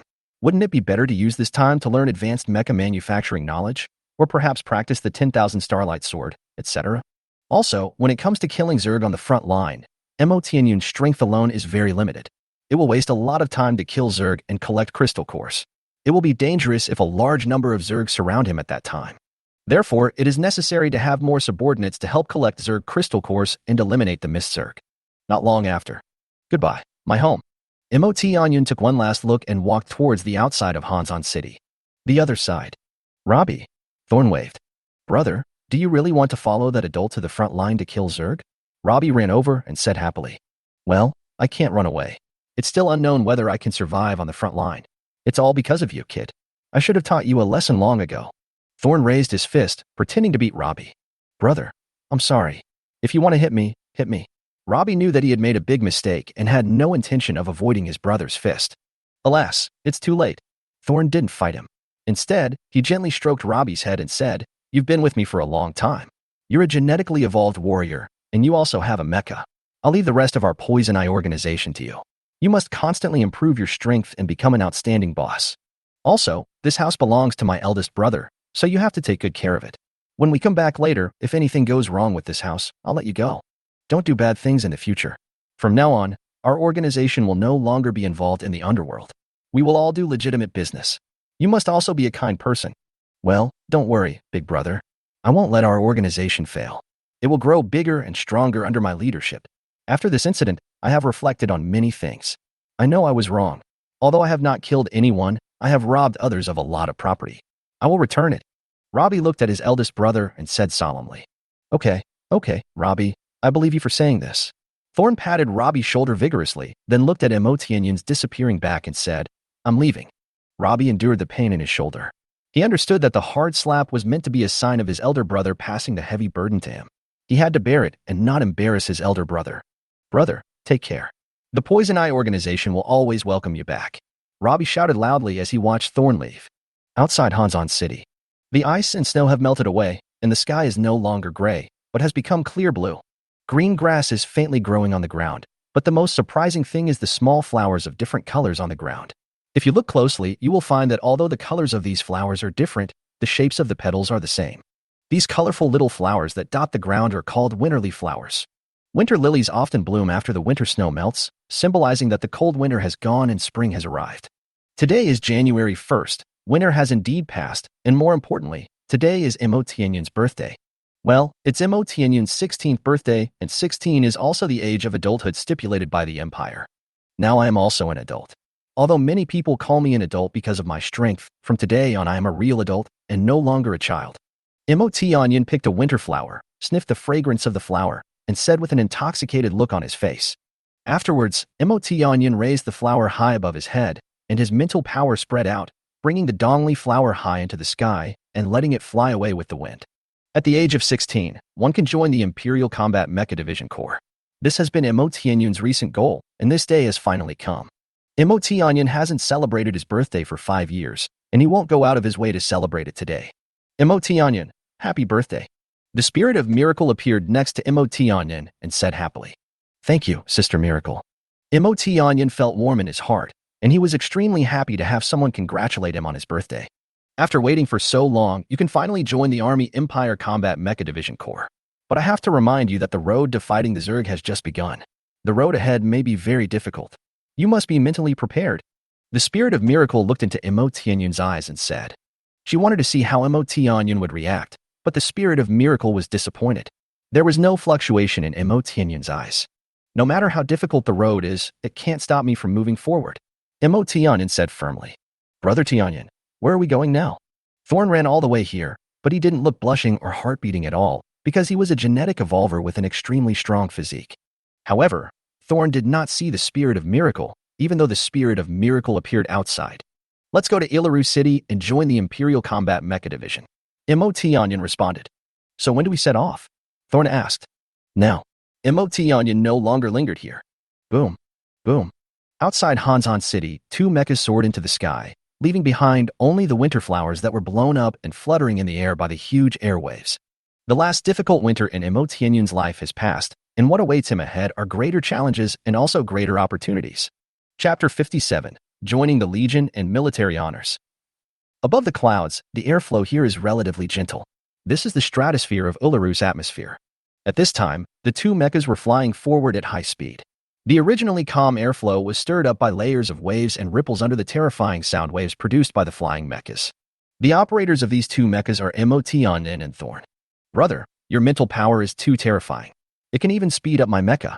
My Storm mech normally flies at a speed of 400 meters per second. My mecha's maximum flight speed has now reached 860 meters per second, more than doubling its speed. Thorn said in surprise as he looked at the flight speed data of the mecha's intelligent computer. Yeah, MOT Onion nodded and didn't say much. The first reason why MOT Onion used his mental power to speed up Thorn's mecha was that Thorn's mecha was too slow in his eyes, like an ant crawling, which would waste some time. The second reason is that MOT Onion's mental power has just reached the Spirit C level not long ago. He needs to become familiar with the control of mental power and also exercise his mental power a little. After the mecha flew for 1 hour and 16 minutes, the two finally arrived at Uluru. I left here for a few days and now I'm back.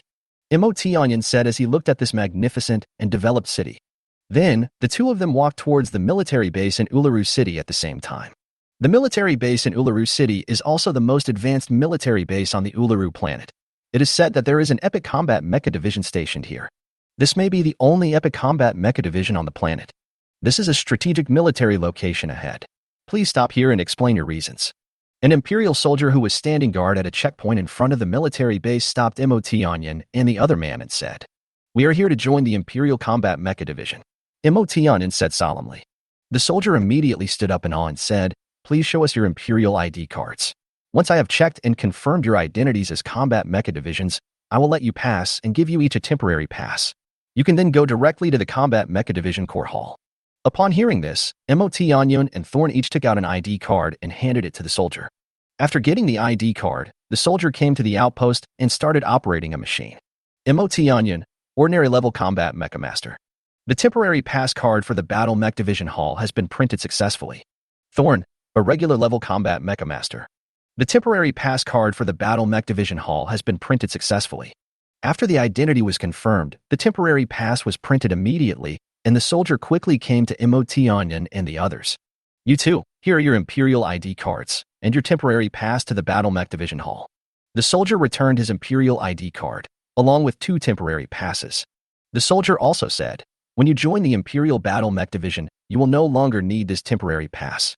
With your Imperial ID card, you can directly enter the halls of the Battle Mech Divisions on various planets of the Empire." "Okay, I see. Thank you for your help." MOT Onion responded politely. With temporary passes, the two passed through many gates and arrived at the Combat Mecha Division Corps Hall. Although the hall was spacious and exquisite, with the light screens projected by the intelligent computer connected into one piece and dense data constantly jumping on it, there were not many people inside. At a glance, there were only a few people walking around. Perhaps it was because this was the Combat Mech Division Corps Hall, and only those who could come in were Combat Mech Divisions, so this place seemed a little deserted. When MOT Onion and the other arrived here, someone came to greet them immediately. "I just received a notice that 2 Combat Mecha Divisions will come to join the Imperial Combat Mecha Division Corps. I am here to wait for their arrival." A soldier in military uniform who was in charge of reception said enthusiastically. "Hello, may I ask you, How can we join the Imperial Combat Mecha Division? MOT Onion went straight to the point. It's easy to join the Imperial Battle Mech Division Corps. As long as you are a Battle Mech Division Master, you can join. The soldier replied. Then he continued, after you join the Combat Mech Division, you will be an Imperial soldier. When the time comes, there will be an Imperial Interstellar Shuttle warship that will take you to a nearby frontline base. There, you will undergo recruit tests and Combat Mecha Division military skills training. After the Combat Mecha Division military skills training is completed, you will be able to go out on missions. This is the general process of joining the Combat Mecha Division Corps. After hearing this, MOT Onion fell silent for a moment. Then he couldn't help but ask, do we still need to continue training? Can't we just go in and carry out the mission and kill the Zerg? When the soldier heard this, he felt that the seemingly young Combat Mecha Master in front of him seemed a little anxious. Other Combat Mecha Divisions joined the Combat Mecha Division Corps in order to learn the Empire's mecha combat skills and improve their own combat effectiveness. He then patiently said, the purpose of the recruit test is to assess your combat effectiveness and determine the level of missions you will receive. The Combat Mecha Division military skills training will be of great help to you in your next missions and will also improve your strength. Because this training teaches you some military theories, mecha combat skills, the use of various weapons and tools, etc. These are things you can't learn outside. You can only learn them through the military skills training of the Combat Mecha Division. The receptionist looked at MOT Onion and continued, the test doesn't take much time. The military skills training for a Combat Mecha Division takes half a month. If you are in a hurry to carry out the mission, you can, but your combat power must at least reach the level of an extraordinary Combat Mecha Division. As long as you prove that your strength is strong enough, you can be exempted from training. When MOT Onion heard this, he thought it was a good idea. His combat capability should be at the level of an extraordinary Combat Mecha Master. In fact, even if you have the combat power of an extraordinary Mecha Combat Division, I still recommend completing the training, because there are many benefits to be gained from training. In addition, those who excel in training can obtain a lot of military honors, which is very useful. Suddenly, the soldier spoke again. What is the use of military honors? MOT Onion asked curiously. Military honors can be used to upgrade your military rank and can also be exchanged for some rare resources to increase your strength. This is the reward given by the Empire to our soldiers for their bravery in the battlefield. Rare resources. When MOT Onion heard this, he remembered that the old chairman said that the Earth Core could only be exchanged for the Imperial Army, so the Earth Core should be exchanged for military honors. Then I'll just finish this half month of training. Chapter 58. A journey of nearly 1 light year. When will the interstellar shuttle arrive? MOT Onion asked. Estimated arrival time, 2 hours and 45 minutes. The receptionist glanced at the intelligent computer screen somewhere in the hall and said. MOT Onion also noticed the light curtain. You too, this is the Imperial regulations for joining the Combat Mech Division. Now take a good look at it. If there is no problem, I will help you register as soldiers of the Combat Mech Division. Although the regulations are very strict, it is your responsibility as an Imperial soldier to abide by the regulations of the Empire. The soldier said solemnly, and controlled the Army's dedicated intelligent computer to project a densely written Imperial law. MOT Onion and Thorn also stepped forward to browse and read. 1. Absolutely obey the orders of superiors. 2. Be brave and tenacious, and resolutely complete the tasks accepted in the Legion. 3. Train mecha combat skills hard and master various mecha technologies. 4. Strictly observe the regiment's discipline and obey management. 5. Keep the military secrets of the Legion. Anyone who fails to comply with the above regulations will be severely punished. The lighter punishment is deduction of military honors, the heavier punishment is expulsion from the Legion and never being allowed to return, and the most serious punishment is immediate execution on the spot. After reading for a long time, MOT Onion had probably finished browsing it. This Imperial regulation was formulated for soldiers joining the Combat Mecha Division. We have read it. No problem. I am willing to join the Imperial Combat Armored Division Corps and abide by the regulations of the Imperial Combat Armored Division Corps. Please register us for the Combat Armored Division Corps now. MOT Onion took out his Imperial ID card and handed it to the soldier. Me too. Thorn also quickly took out his Imperial ID card and handed it to the soldier. Good. The Imperial Combat Mech Division welcomes you two to join us. From now on, you will be the warriors who charge into battle for the Empire. I hope you can fight bravely, gallop across the battlefield, and defend the Empire's territory and people. After taking the ID cards of MOT Onion and Thorn, the soldier suddenly tensed his body, straightened his chest, saluted MOT Onion and Thorn and said. MOT Onion and Thorn also had serious expressions and imitated the actions of the soldier in front of them to return the salute. After a while, you too, this is your Imperial ID card. Your identity as a soldier of the Combat Mecha Division has been registered. The soldier returned the Imperial ID cards to Imotianyan and Thorn. Imotianyan opened the Imperial identity card and checked it. Imotianyan. Gender, male. Date of birth, January 1st, 23rd year of the 61,227th century. Age, 16. Position, Junior Mecha Manufacturer, Ordinary Combat Mecha Division, Private Soldier of the Imperial Combat Mecha Division. After reading it, Imotianyan began to wait for the arrival of the interstellar shuttle battleship. Time passed in the blink of an eye, and there was still about half an hour before the arrival of the interstellar shuttle battleship. Suddenly, about a dozen people came into the hall of the Uluru Star Combat Mecha Division. The sound of their voices and the sound of their combat boots stepping on the ground broke the tranquility of the hall. Imotianyan and Thorn were also attracted by this scene. They should also be the Combat Mech Division that joined the Imperial Combat Mech Division Corps. Now that the interstellar shuttle battleship is about to arrive, they must have hurried here after receiving the information.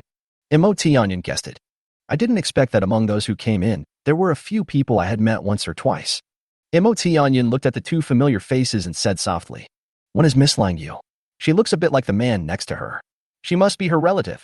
Imotianyan saw a cold woman and said, "And he, the man in combat uniform who is called Master Tallink by others. His valuable combat uniform remains unchanged, as does the sword." Imotianyan also saw a man in combat uniform. It was Tallink. He was the one who traded the most perfect grade primary genetic evolution potions with Imotianyan. Imotianyan was looking at them, and they also noticed Imotianyan's gaze, then followed his gaze and looked over. They saw that it was the person who took out the perfect grade primary gene evolution potion on the spot. They took a closer look, retracted their gaze, and ignored him. They also found a place to sit down and waited quietly for something. Half an hour later, a loud noise was accompanied by very harsh sound waves. An oval-shaped crack suddenly appeared in the sky above the Uluru military base. A blue light appeared in the crack, then slowly disappeared, replaced by a huge interstellar shuttle battleship that covered half of the Uluru military base. The battleship slowly descended and stopped on an area covered with alloy floors specially designed for parking warships. There was such a big commotion outside that Imotianyan and the others went outside to watch. At this time, the soldier who was in charge of reception and several other unfamiliar soldiers came to the dozen people. "Everyone, the interstellar shuttle warship responsible for transporting you to an Imperial border defense base on the front line has arrived. Please cooperate with us to complete the inspection before you can enter the warship." One of the unfamiliar soldiers spoke up. "Your identity information has been confirmed. Please board the battleship." Imotianyan stepped onto the ladder and boarded the warship. Thorn followed closely behind. 5 minutes later, everyone was aboard the interstellar shuttle. Imperial Starship 785464697 will make a space jump in 1 minute. Its destination is the Imperial Military Defense Base on Duna, the front line of the Zerg defense, 0.948779 light-years away.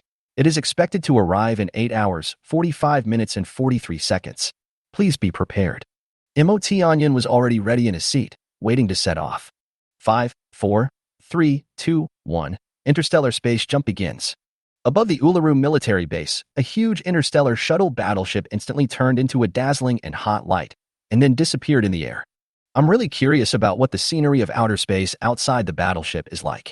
From childhood to adulthood, this is the first time I've left Uluru on an interstellar shuttle battleship. Imotianyan murmured to himself. Brother Tianyan, I'm almost 30 years old, and this is the first time I'm leaving Uluru and heading to another planet. Thorn spoke after hearing Imotianyan's words. Really? Haha. Imotianyan laughed, and then said with deep emotion, "The first time I left the planet where I was born and raised, it was like a wanderer who was about to set off to a distant place. Every few steps, I had to look back at my hometown." In this way, Imotianyan and Thorn began to chat on the battleship, and the two became more familiar with each other. More than 8 hours later, suddenly the battleship shook slightly. "We have reached our target Zerg frontline, the Duna Star Empire Military Defense Base. Please disembark from the interstellar shuttle warships." We're finally here. These 8 hours have been so boring. Imotianyan took a deep breath, left his seat, stood up, and stretched his waist. Chapter 59 Super Huge Military Base. Is this the military base to defend against Zerg invasion? It's really too big. So big that I can't even sense the end of this defensive military base with my mental power. After getting off the warship, Imotianyan looked at the huge metal fortress in surprise and said, "Ever since his spiritual power broke through the spiritual sea level, his perception range has reached tens of thousands of kilometers, but he can't even get a glimpse of the full picture. So, how big is this military base?" In this way, the largest military base on Uluru is like an ant compared to an elephant. The gap is as huge as heaven and earth, but if you think about it carefully, this is one of the defensive military bases that the Empire has been defending against the Zerg invasion for tens of thousands of light years. How could it be small? The Duna Star Defense military base covers an area of 15,200 kilometers long and 13,800 kilometers wide. It is the largest military base within a 10 light-year radius around Duna Star, and can also be said to be a military center on the front line. This military base dispatches tens of millions of interstellar shuttle warships to patrol the front lines every day. The area where the interstellar shuttle warships are stationed alone covers an area of more than 60 million square kilometers, not to mention the residential areas, logistics areas, production areas, training areas, combat areas, trading areas, command center areas, etc. There are at least hundreds of millions of Imperial soldiers stationed here, most of whom are ordinary soldiers. Some of them can operate interstellar shuttle warships and powerful energy weapons, some can repair combat weapons and machinery, some are only responsible for transporting supplies, and some. In short, this defensive military base forms a supply chain that can maintain combat operations. In addition to the majority of ordinary soldiers, there is also a small number of commanders and mecha divisions who maintain the operation of the base in the command center area. The mecha technicians here refer to the four major mecha professions, namely combat mecha technicians, mecha manufacturers, mecha repairers, and mecha parts technicians. Among them, mecha manufacturers, mecha repairers, and mecha parts technicians usually stay in the logistics area. The military honors they obtain come from the manufacturing, maintenance, and manufacturing of mecha parts for mechas. Only the Combat Mech Division can go out to perform missions received in the Combat Mech Division Corps Hall to gain military honors. Therefore, the Combat Mechanized Division is equivalent to the Special Forces in the Imperial Army, and the Combat Mechanized Division Corps is equivalent to the Special Forces Corps in all the Corps of the Empire. When dealing with powerful Zerg and alien civilizations, combat mecha divisions are the main force in the battle and can often play an important role on the battlefield. All the new recruits who have just joined the Combat Mech Division Corps, please go to the Combat Mech Division Corps Hall to take the recruit test. Suddenly, a soldier in white combat uniform came up to MOT Onion and the others and spoke. MOT Onion withdrew his mental power and observed everything in front of him. It turned out that not only MOT Onion's interstellar shuttle warship was picking up and dropping off the new recruits who had just joined the Combat Mecha Division Corps, there were also hundreds of such interstellar shuttle warships around, all picking up and dropping off new recruits. In this way, the new recruits from various interstellar shuttle warships were led by the soldiers through one gate after another and arrived at the hall of the Combat Mecha Division Corps. This hall is as big as the square in Uluru. No, it's even bigger. It can easily accommodate 1 million people. The largest light screen in the Combat Mech Division Corps Hall over there is the place where missions are accepted. There are tens of thousands of Combat Mech divisions accepting and submitting missions all the time. MOT Onion sighed as he looked at the Combat Mecha Division Corps Hall. The new recruits around were also looking around. The veterans who came from afar to accept and submit tasks were also looking at the new recruits who had just arrived. It's the first day of every month again for the new recruits to be picked up here. I arrived here on the first day of last month. After half a month of training, I took on several missions in the remaining half month but didn't complete any of them. I also lost several teammates. If it weren't for my mecha's fast flight, I'm afraid I wouldn't be able to come back. A combat mecha master looked at the recruits and said painfully, "Alas, everyone is the same. People who come here without strength are looking for death. I have joined for half a year and have not completed many missions. I heard that the strongest of those who joined at the same time as me is now a lieutenant.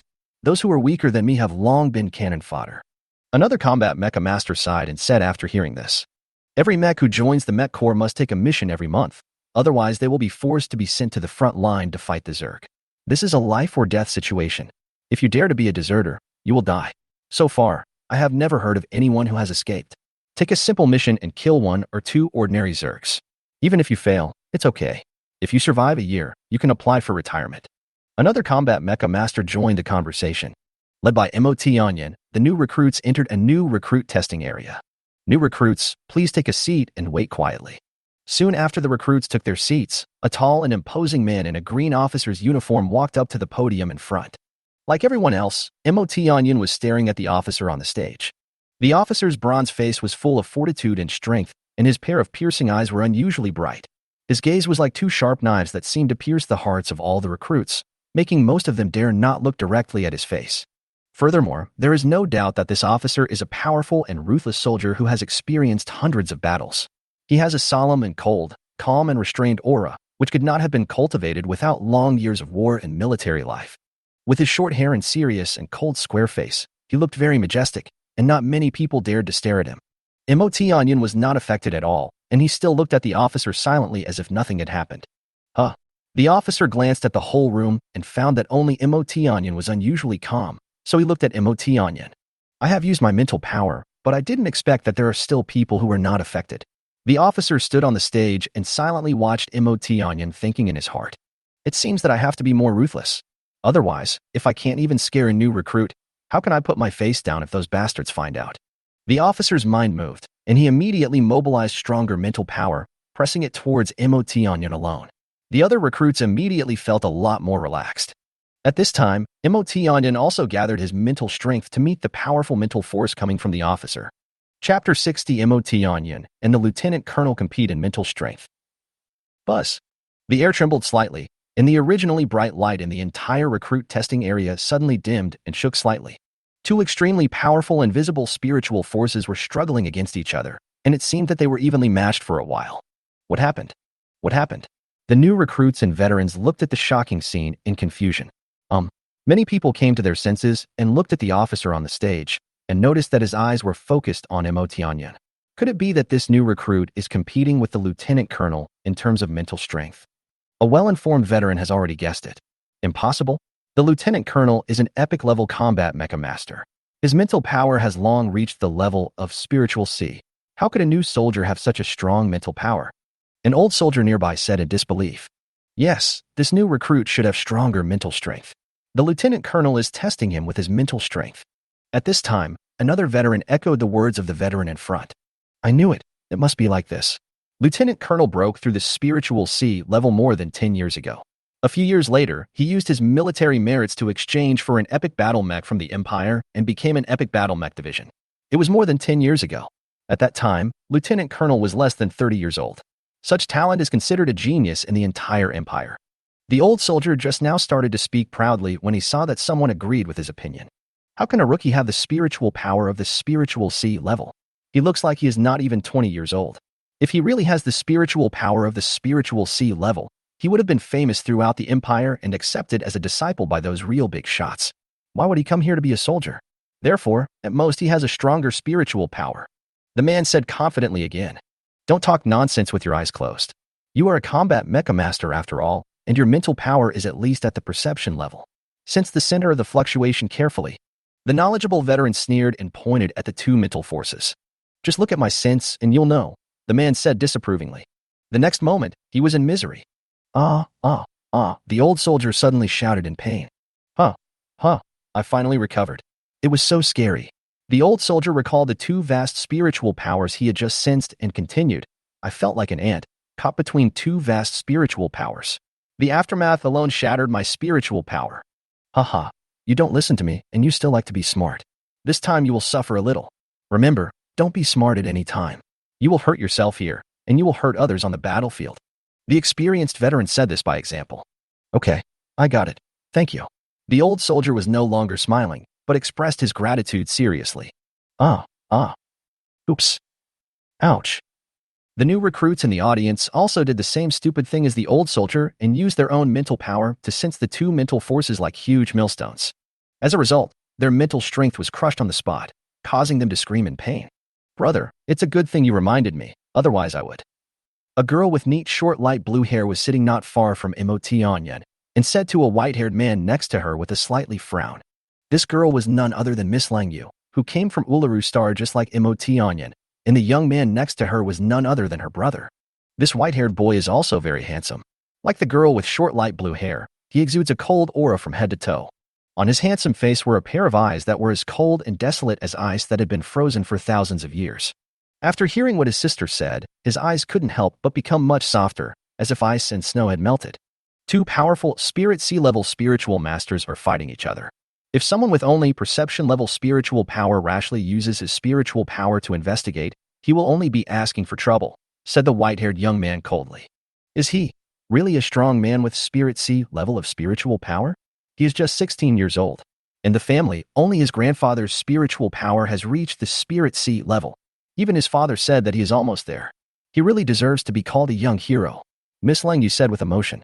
Well, only with the existence of such people can I stimulate myself all the time, so that my strength can be improved, said the white-haired boy, looking at Imo Tianyun's back. Young hero Imo Tianyun, I didn't expect that you have become so powerful, but I still look forward to fighting with you, said Tallink, who was wearing combat uniform, gently stroking the sword he carried with him. At this time, the situation on Imo Tianyun's side was a bit bad. This officer has such a strong mental power. My mental power is depleting so quickly. I am starting to feel overwhelmed. Imo Tianyun's mental strength was slowly suppressed. No, hold on. I won't give up easily. Just after Imo Tianyun struggled for a while. Suddenly, Imo Tianyun felt the other party's mental strength slowly fading, and then he understood that the other party stopped because he knew that he could not hold on any longer. This new recruit has such strong mental power, it's really at the spirit seat level. We've got a treasure this time. The officer on the stage was overjoyed. The officer saw that the people around him were extremely panicked, so he just looked at them quietly. Everyone around also felt the calm yet terrifying gaze of the officer on the stage. Soon, the standing veterans adjusted their standing positions again, and the sitting recruits adjusted their sitting positions again. Welcome everyone to join the Combat Armored Division Corps. I'm Odiman Chris, and I'm the Lieutenant Colonel of the Imperial Combat Armored Division Corps. I'm usually in charge of the Combat Armored Division of this base. I'm also an epic-level Combat Armored Division Corps. After the Lieutenant Colonel gathered his mental strength, a sound suddenly came out of his mouth as loud as thunder, resounding all around and echoing in the air for a long time. After Imo Tianyun reacted, he immediately started clapping, and gradually, he led everyone to start clapping. The slightly serious atmosphere disappeared amid the applause of the recruits. Our frontline troops are a bit tight right now. Your joining will greatly ease the military pressure. On behalf of our base, I would like to thank you all for joining us. The officer thanked. You are all powerful combat mecha divisions, and each of you is an elite of the Imperial Army. Because of this, you all need to perform some difficult tasks in the army. These tasks are very dangerous, and there may be casualties. After hearing what the Lieutenant Colonel said, some of the recruits in the audience began to get a little agitated. Why does this Lieutenant Colonel start to scare us, the new recruits, as soon as he speaks? Shouldn't it be encouraging? Chapter 61. A Lieutenant Colonel with a Big Picture. But the Lieutenant Colonel paused for a moment, then continued, Don't panic, everyone. You will receive military honor points for each mission you complete. These military honor points are very valuable. They can be used to buy many valuable items that cannot be purchased outside to improve your strength.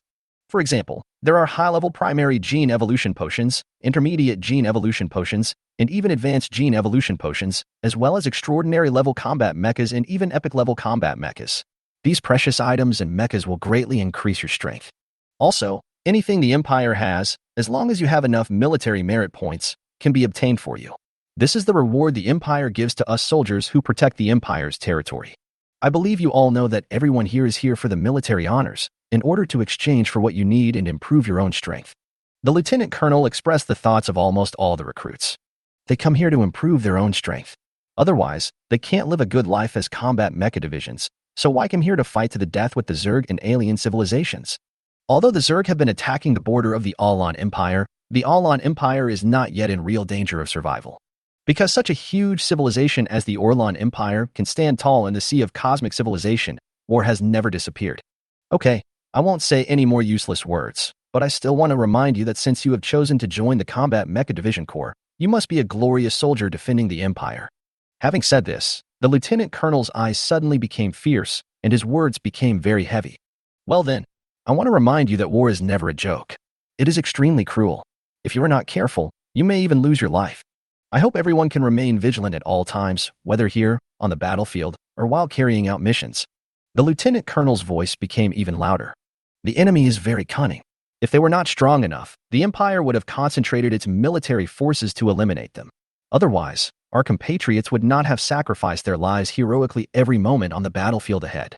Sooner or later, you will learn about the power of the Zerg and other cosmic civilizations. This will also be explained in the upcoming military skills training, so I won't go into details here. Every combat mecha division of our Combat Mecha Division Corps is the elite of the Empire. I hope that some of you new recruits can grow into strong men in the Empire and defend our civilization and homeland. The Lieutenant Colonel glanced at Imo Tianyun and then looked at the recruits. Okay, that's all I have to say. I wish you all will have a huge increase in strength, a high promotion in rank, and a lot of military honors after joining the Combat Mecha Division Corps. After listening to this, Imo Tianyun and other new recruits also applauded enthusiastically. Now, let's start the test for new recruits, the Lieutenant Colonel gestured. So the recruits began to line up to prepare for the test. In the audience, I want all the information of the new recruits. The lieutenant colonel came to an old soldier holding a stack of files. Yes, Lieutenant Colonel. The old soldier pulled out a file. The lieutenant colonel immediately took it and opened the file. The file was made up of very thin luminous chips, which recorded the detailed information of each recruit. Found it. The lieutenant colonel used his mental power to investigate and quickly browse through thousands of documents. After a while, he saw Imo Tianyun's information and said. So the lieutenant colonel began to look at Imo Tianyun's information. Imo Tianyun. Gender, male. Date of birth, January 1st, 23rd year of the 61,227th century. Age, 16. Identity, junior mecha manufacturer, ordinary level combat mecha master. Residential address, Hanzhan City, Uluru Star, number 8375754, the fifth spiral arm of the Aolong Galaxy, the immigrant planet. Relatives, Darren Sika died in the line of duty. Education level, primary school. Historical achievements, killed an elite Zerg and hundreds of ordinary Zerg in the city of Goka on the Uluru Star, saving tens of millions of citizens in the city of Goka. Historical penalties, none. There is no doubt that this information about Imo Tianyun is absolutely the most detailed. This information was sent by the Empire's most powerful intelligent computer, the top-level intelligent computer. Everyone who joins the army will have their identity information reviewed by this top-level intelligent computer. Why doesn't Imo Tianyun's ID card have such complete information? Because Grandpa Sika, a relative related to Imo Tianyun, had already entered Imo Tianyun's identity information from 5 years ago when he joined the army. That's why this information is so complete. He's only fucking 16 years old. Seeing Imo Tianyun's age, this lieutenant colonel with the strength of an epic combat mecha division ignored the looks of the veterans around him and shouted out. You have to know that it was only when I was 29 years old that my mental power broke through to the spiritual C level, and I was able to graduate from the Orlan Genius Mecha Master Academy. Later, he joined the Combat Mecha Division Corps, fought in hundreds of battles, and became a major in a few years. He used the military honors he had accumulated over several years of hard work to exchange for an epic combat mecha from the Empire, and only then did he become an epic mecha combat division. Only then did I successfully apply for and receive my diploma from the Orlan Genius Mecha Master Academy. It took him nearly 10 years to accumulate enough military honors to be promoted to the rank of lieutenant colonel. It's hard to imagine that such a backward colonized planet could actually give birth to such a genius. Even on the main planet of the Empire, only 100 or so people with this kind of talent are born every few years. I didn't expect that I would meet such a genius here. If Imo Tianyun was born on the main planet of the Empire and had access to abundant resources, his achievements would be much greater than they are now. I'm afraid his name would have spread throughout the Oran Empire. Even the North Lipod Federation and the Dylan Empire would have been unable to sit still and sent people to infiltrate and assassinate him, strangling him in the cradle. The lieutenant colonel looked at the open document in his hand and said with a serious expression, I have to report this to the highest commander of the base, Major General Griffith Fred. Such a genius cannot be allowed to die on the front line.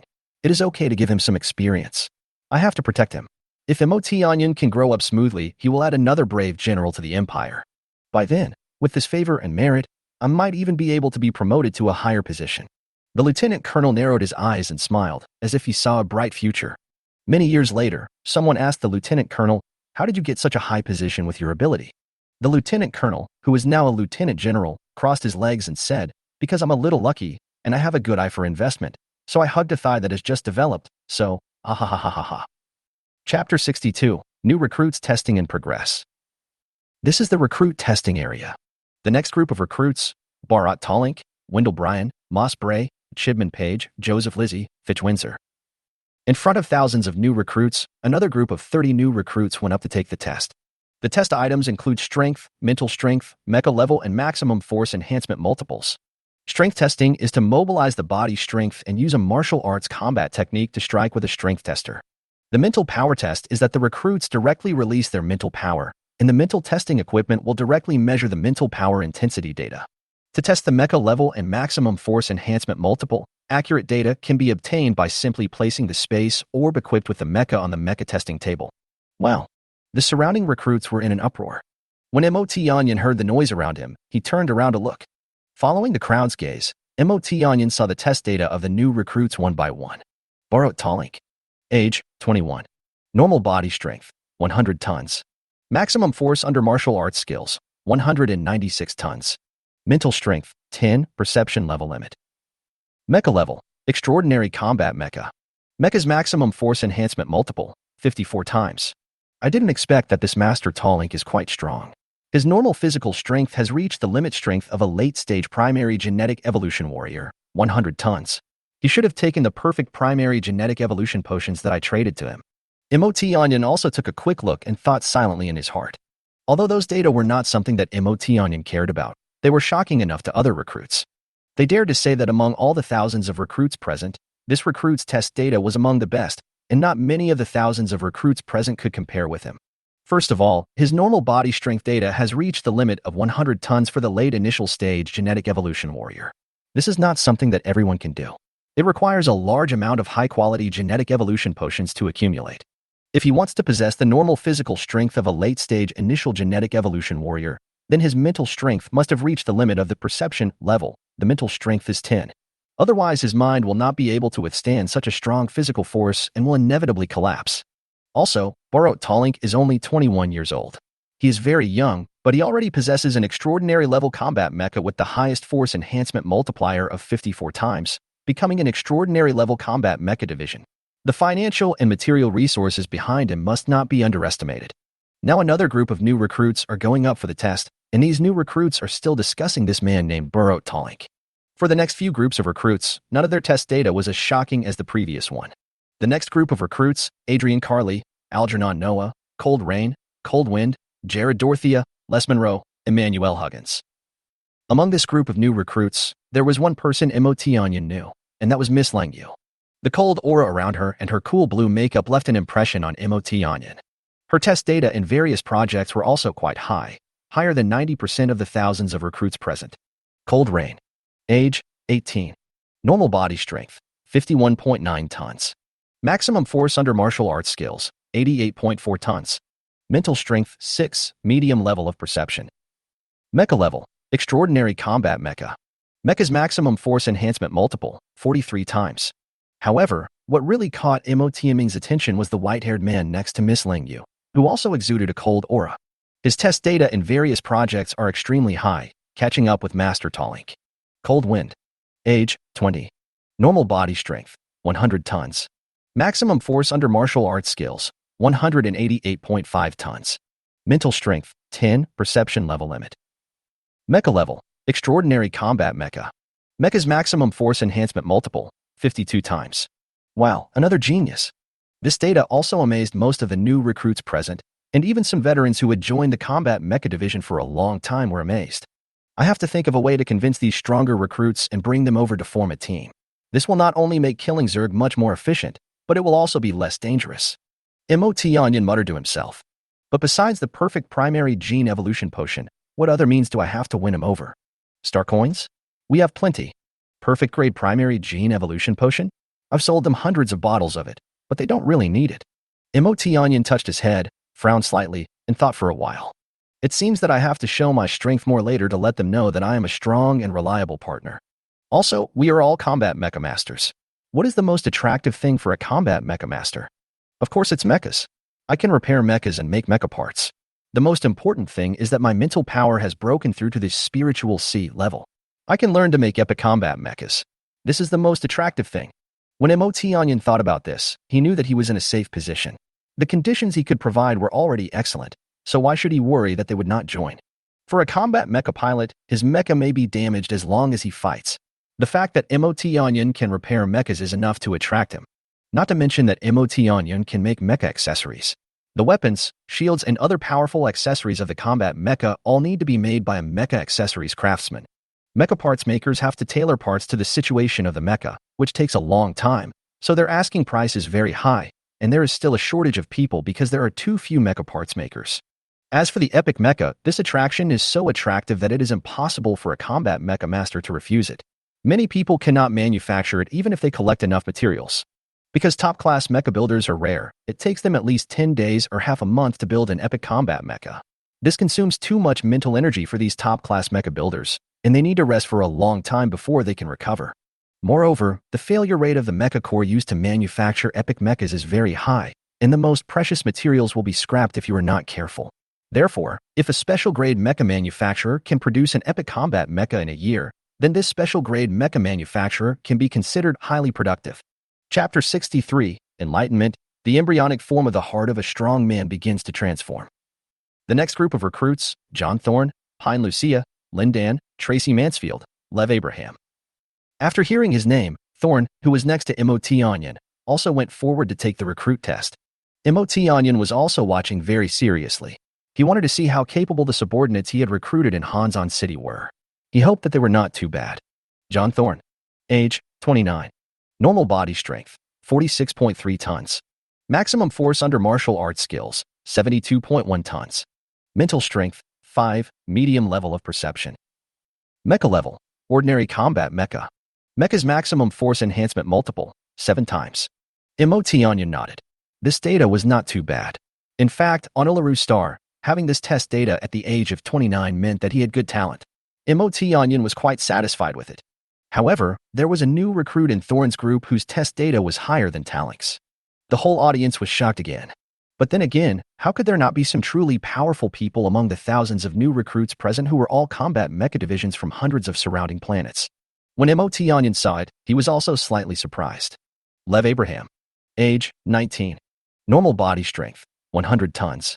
Maximum force under martial arts skills, 216.4 tons. Mental strength, 10, perception level limit. Mecha level, extraordinary combat mecha. Mecha's maximum force enhancement multiple, 60 times. This man is 2 years younger than Talink, and judging from the data that his maximum strength under the blessing of martial arts skills reaches 216.4 tons, the power blessed by his martial arts skills is even stronger than Talink. In addition, the maximum force enhancement multiplier of his extraordinary class combat mecha reaches 60 times. This extraordinary class combat mecha has already entered the top grade mecha. Time passed slowly, and during this period, many powerful combat mecha divisions appeared, shocking other combat mecha divisions. There are also many very weak combat mecha divisions, such as those with a normal physical strength of only 1 or 2 tons, a mental strength of 1, and a maximum force enhancement multiple of 1 to 2. Most people laugh at them, and some people even burst into laughter when they see these data. People with weak strength will be laughed at wherever they go, and this place is no exception. MOT Onion watched silently, thinking silently in his heart, if he was one of those who were laughed at, how would he respond? Remain silent? Suffer in silence? Or do you just yell back with your eyes wide open? Or will you still shout defiantly that my fate is in my own hands? Or should we shout out with the confidence of looking down on the world? Things may change over time. Don't look down on the young and poor. MOT Onion was confused until a short dark-skinned boy appeared in front of everyone. His test data seemed weak to most people, but MOT Onion saw some clues. Kajaman and Nick. Age, 16. Normal body strength, 1.2 tons. Maximum force under martial arts skills, 3.5 tons. Mental strength, 5, medium level of perception. Mecha level, ordinary combat mecha. Mecha's maximum force enhancement multiple, 2 times.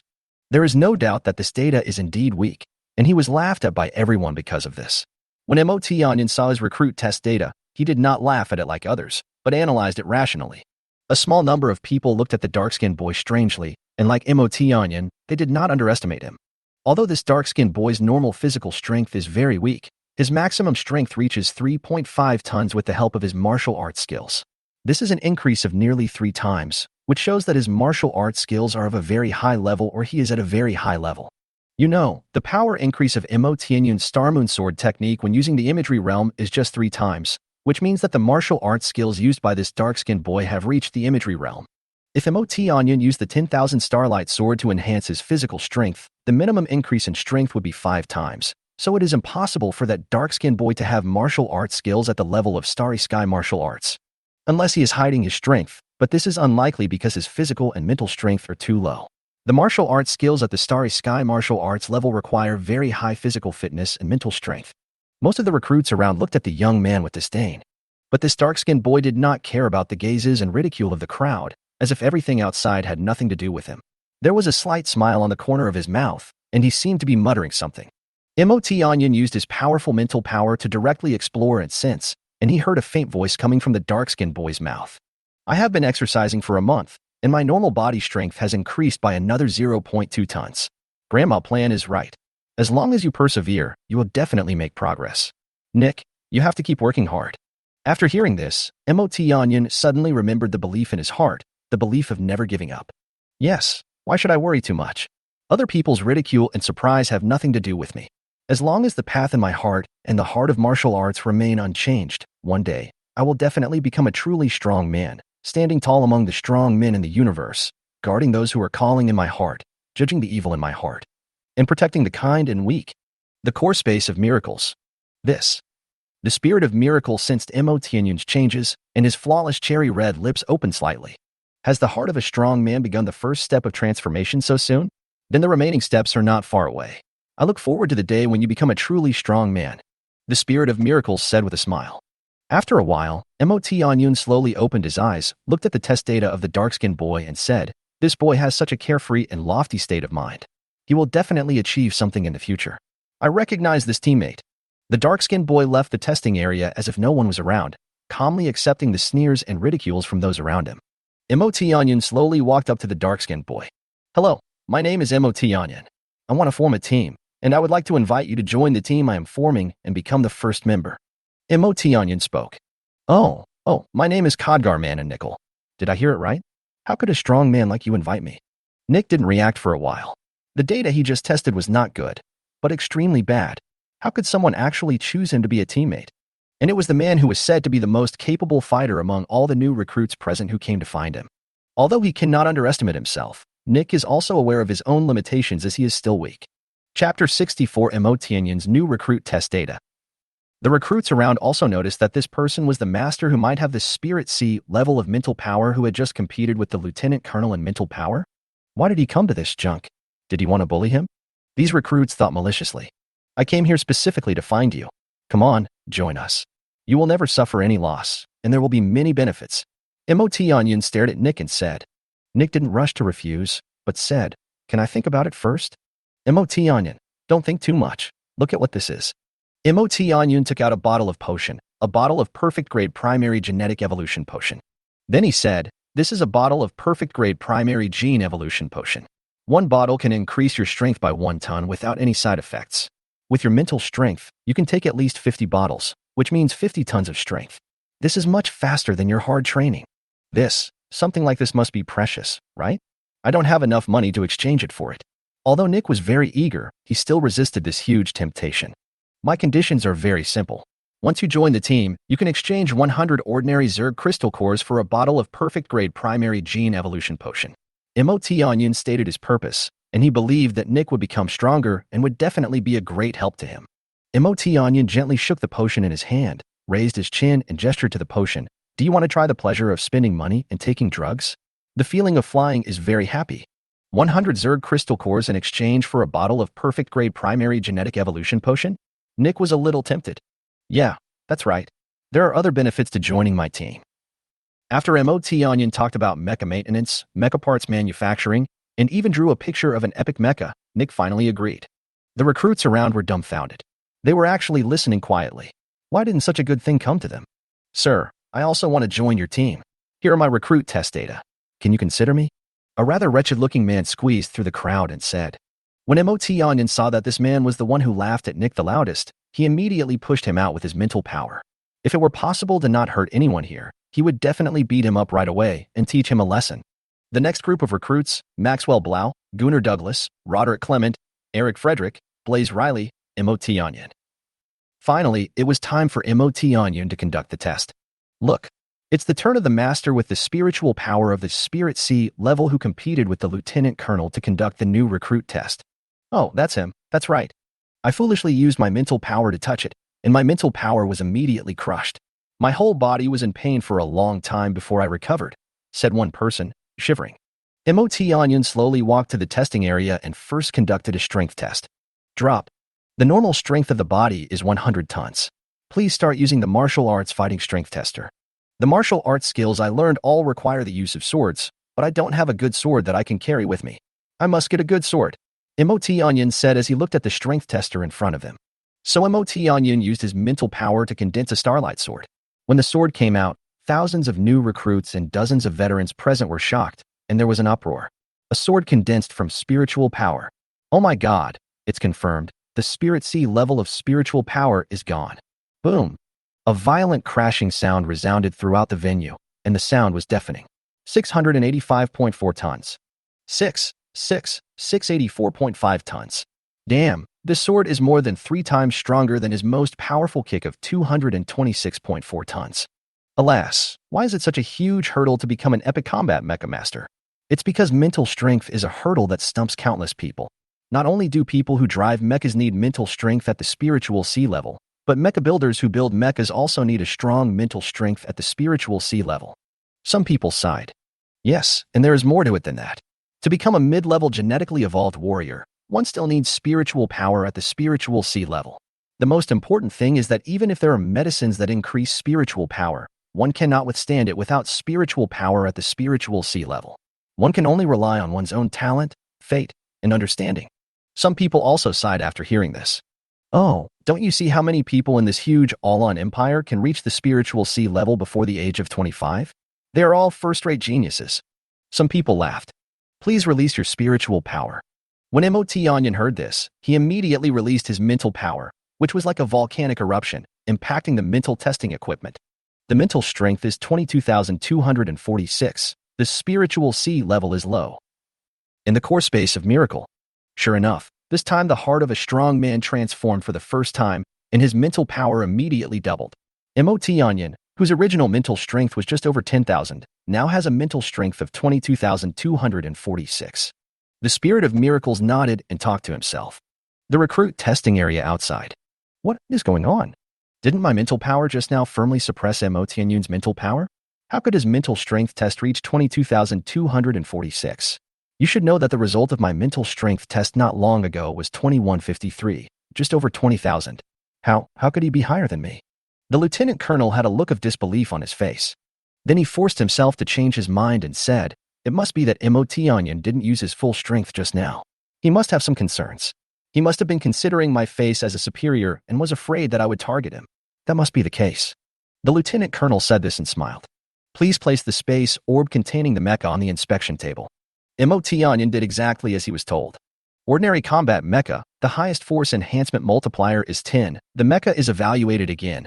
Perfect ordinary combat mecha. This data is not very high because MOT Onion's mecha is not an extraordinary combat mecha. However, MOT Onion is the only one who has a perfect grade ordinary combat mecha. After all, a perfect grade mecha is not so easy to manufacture. Since then, all of MOT Onion's test data has come out. MOT Onion. Age, 16. Normal body strength, 100 tons. Maximum force under martial arts skills, 684.5 tons. Mental strength, 22246. Low level of spiritual sea. Mecha level. Perfect level ordinary combat mecha. Mecha's maximum force enhancement multiple, 10. Chapter 65, Personal Microintelligent Brain. Too horrifying. This mental strength data is more than 2,000 times higher than the mental strength limit of the perception level. No wonder it is so powerful that our mental strength can't even touch it. A recruit said in amazement. That's not the most important thing. Look at his age. I guarantee you'll be shocked. An old soldier also came over and said, age, 16. This is too unbelievable. It's simply incredible. At this age and with this talent, it looks like he will become famous throughout the Oran Empire. For a moment, some people exclaimed, some covered their mouths with their hands, and some shouted. In short, everyone was surprised that MOT Onion could have such strong mental power at his age. Everyone was paying attention to MOT Onion's age and mental strength in the recruit test data, and no one cared about MOT Onion's other data.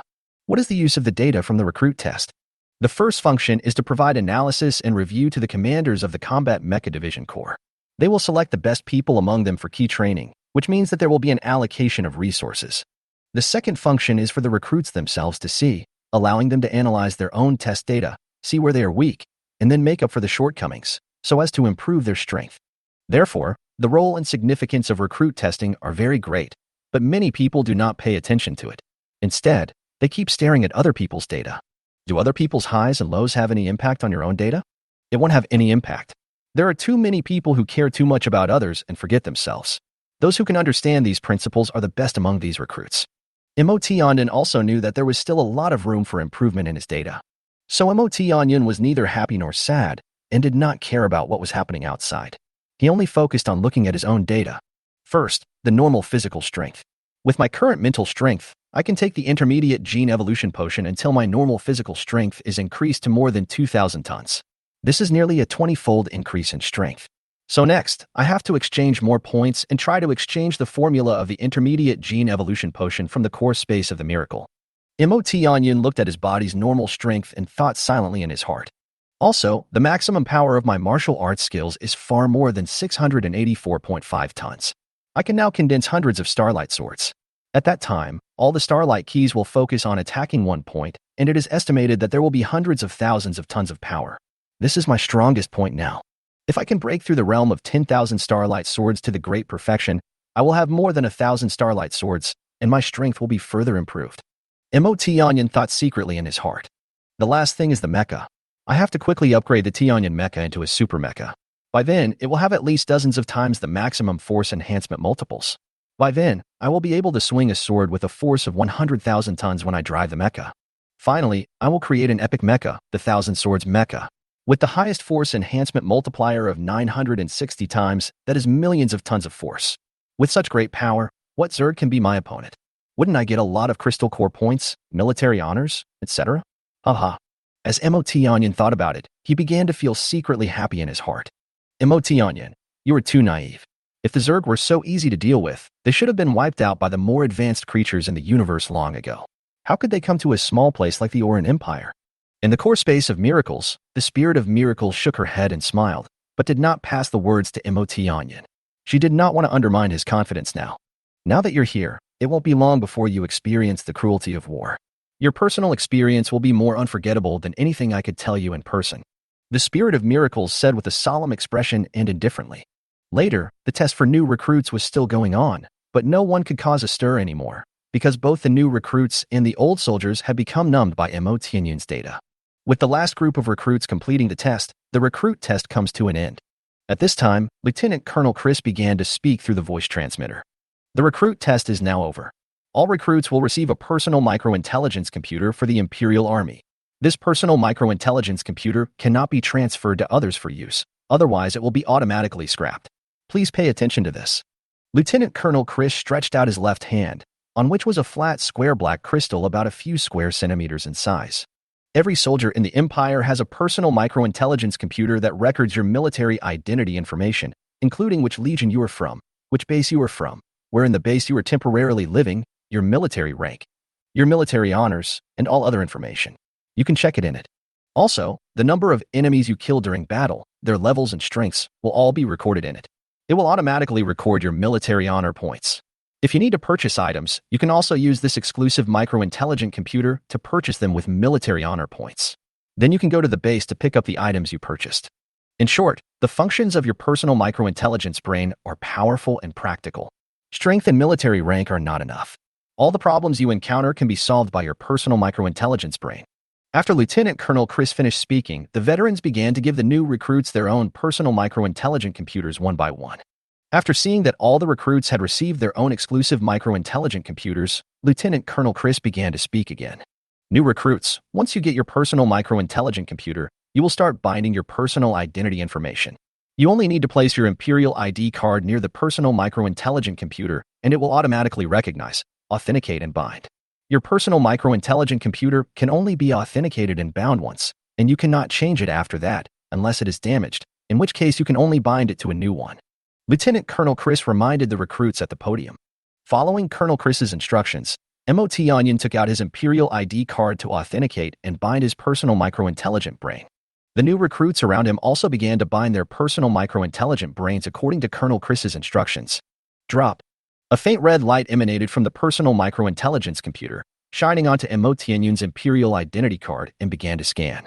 Suddenly, a small blue light screen appeared on the personal micro-intelligent computer. Chapter 66 Legendary Mecha and Legendary Mecha. Identity recognition is successful, MOT Onion. Starting to bind. Connecting to the Imperial Military Supreme Headquarters system. The Hyperspace Information Transmission Matrix is sending information. It is expected to arrive in 30 seconds. Please wait patiently. 29, 28, 27, 3, 2, 1, 0. The connection to the Supreme Headquarters system was successful, and the exclusive micro-intelligent brain function was officially opened. Start generating your message now. Retrieving information about the current base. Start matching and generating information of Imperial soldiers. Imperial soldier information was generated successfully. Binding information. Binding successful. MOT Onion saw lines of text jumping rapidly and continuously, and soon the authentication and binding of his personal microintelligent brain was completed. Onion. Age 16. Rank, Private 3rd Class. Military Honor Value, 0. Affiliated Corps, Combat Mecha Division Corps. Position, none. Skills, none. Normal body strength, 100 tons. Maximum force under martial arts skills, 684.5 tons. Mental strength, 22246, low level of spiritual C. Mecha's maximum force enhancement multiple, 10.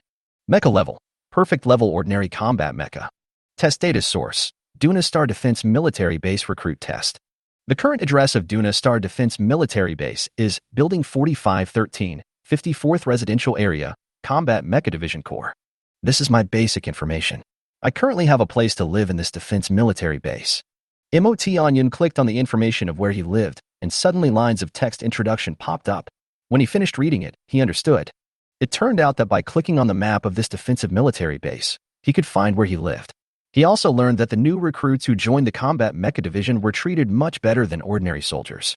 First of all, soldiers who join the Combat Mecha Division can get a daily salary of 10,000 star coins, while ordinary soldiers only get 500 star coins. This is a full 20 times difference, which is a huge difference in treatment. Secondly, Onion discovered that the soldiers who joined the Combat Mecha Division received better food treatment. Because the Combat Mecha Division Corps has a canteen that specifically supplies Combat Mecha Divisions, all kinds of precious foods that are hard to find on weekdays can be found everywhere here. The price of each food is very expensive when bought outside, but in this canteen it can be bought with very few star coins. Finally, every soldier who joins the Combat Mecha Division has an independent house to live in, unlike ordinary Imperial soldiers who have to live in dozens of people in one house. In fact, the treatment and conditions of the soldiers who join the Combat Mecha Division are much better than those of ordinary soldiers in all aspects. However, the soldiers of the Combat Mecha Division Corps deserve such good treatment. Because with great power comes great responsibility. First, the combat effectiveness of the Combat Mecha Division is much stronger than that of ordinary soldiers operating some energy weapons, so the soldiers of the Combat Mecha Division Corps driving mechas are often the ones rushing to the front line. Second, the mechas driven by the Combat Mecha Divisions are their own and not given by the Empire. They bring expensive mechas to the battlefield to defend a territory for the Empire. Just for these 2 points, they deserve such good conditions. Third, the missions performed by the Combat Mechanized Division are very dangerous. Often, at least one Combat Mechanized Division squad is required to go to the mission site to complete the mission. The dangers they encounter cannot be accurately calculated. Therefore, the death rate of soldiers in the Combat Mechanized Division Corps is very high. This is completely a battle with their lives. If this is the case, their treatment is about the same as that of ordinary soldiers. So which Combat Mecha Division would be crazy enough to join the Combat Mecha Division Corps? It is precisely because the treatment of the Combat Mecha Division Corps is good enough, and as long as you dare to fight and keep completing tasks to get enough military honors, you can exchange them for some precious things to improve your strength. In addition, you can choose to retire after serving for 1 year, and at that time you will have a considerable fortune and some items that can improve your strength. Only in this way will there be a steady stream of Combat Mecha Divisions joining the Combat Mecha Division Corps to fight for the Empire and defend its territory. I heard that many Combat Mecha Divisions joined the Combat Mecha Division Corps, received very generous resource allocation and training, and then went through thousands of polishing and carving, and finally stood out and transformed into the heavy weapons of the Empire. Speaking of this, we have to mention an old friend who appears many times in the book, Marshal Corey. He was such a legendary figure, who grew up in the Combat Mecha Division by killing enemies all the way, constantly accumulating military merit, until he became one of the great marshals of the Empire. His name was known on countless planets in the Alon Empire, and he was even famous in other hostile civilizations. Onion looked at the light screen in front of him and found that there were some functions that he could not activate, such as the officer section and the technical section. It seemed that in order to open them, he had to obtain some permissions. In addition, some basic functions are still available, and the one that Onion is most concerned about is the Military Honor Value module. Onion clicked on it and saw a wide variety of things that could be exchanged, whether it was mechas, potions, materials, weapons, general mecha accessories, martial arts skills, etc. He said without hesitation that as long as the Empire had it, you could get it if you had enough military honors. Onion continued to click on the mechas, and mechas of different categories and levels appeared on it. Onion found that the epic mecha could not be opened now. It prompted, "Your military rank has not yet reached Major."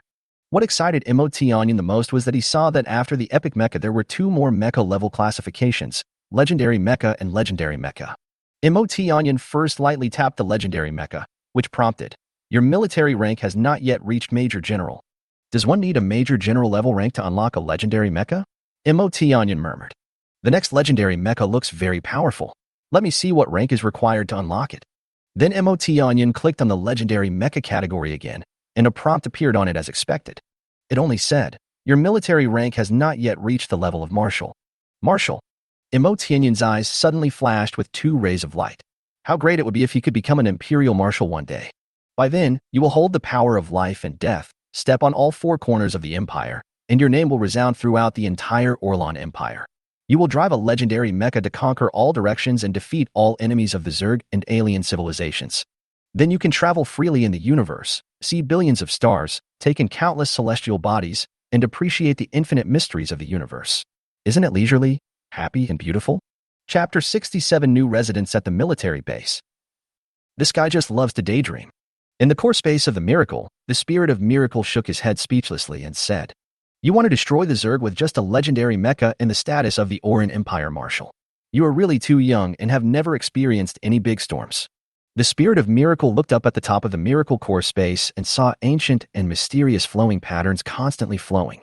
He recalled some memories, all of which were terrible memories about the Zerg. Recruit testing area. The atmosphere here is explosive, with recruits everywhere discussing the functions of their personal micro-intelligent brains. The most shocking thing is the things that can be exchanged for military honors. When they saw the very precious items that could enhance their strength in those unopened categories, they were all very excited. "I can't wait to get my hands on the precious items I see, and I want to see the unopened categories with my own eyes." Okay, you've all finished your personal micro-intelligence computers, right? Now let's talk about the military skills training for the new recruits. Lieutenant Colonel Chris's thunderous voice immediately made everyone present quiet down and wait for him to speak. Those who are extraordinary level combat mecha divisions can choose not to participate in the military skills training for new recruits. As for ordinary combat mecha divisions, if you have the strength of an extraordinary level combat mecha division, you also don't have to participate in the military skills training for new recruits.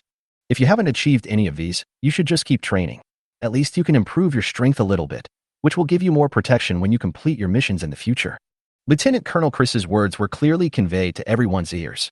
Finally, more than 95% of them chose to participate in the military skills training for new recruits. As for the remaining less than 5% of the recruits, they are all extraordinary combat mecha divisions who have some military knowledge and are quite powerful. For them, it is more important to form a team as soon as possible to accept the mission, and then complete the mission to accumulate military honors. In fact, most of those who chose not to participate in the military skills training for new recruits made this choice after seeing MOT Onion choose to participate in the military skills training for new recruits. This is because there will be a competition after the military training of new recruits is over. The strongest winner will receive a military honor reward, which is also the most generous. The rewards after the second place will not be so good, so these people would rather do the mission than waste time participating in the military training of new recruits. Okay, then, those who choose to participate in the new recruits' military training will start a half-month training tomorrow. Those who do not participate in the new recruits' military training can freely form a team and go to the mission hall to accept the mission. Lieutenant Colonel Chris was very happy to see MOT Onion participating in the military training for new recruits. This time he decided to come and train this batch of new recruits personally. After the disbandment, MOT Onion came to the metal ground outside, took out the space orb, teleported his mecha out, and then drove the mecha towards the direction specified by his personal micro-intelligent computer. That was where he lived in this military base. "We're here. This house is quite big. I wonder what it's like inside." A quick glance at the house in front of him showed that it covered an area of at least 1,000 square meters.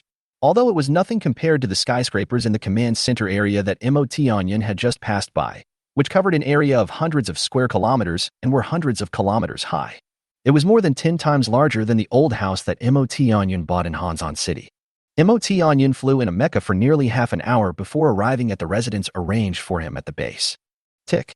MOT Onion came to the access control panel, a white light flashed by, and the mechanical door opened instantly.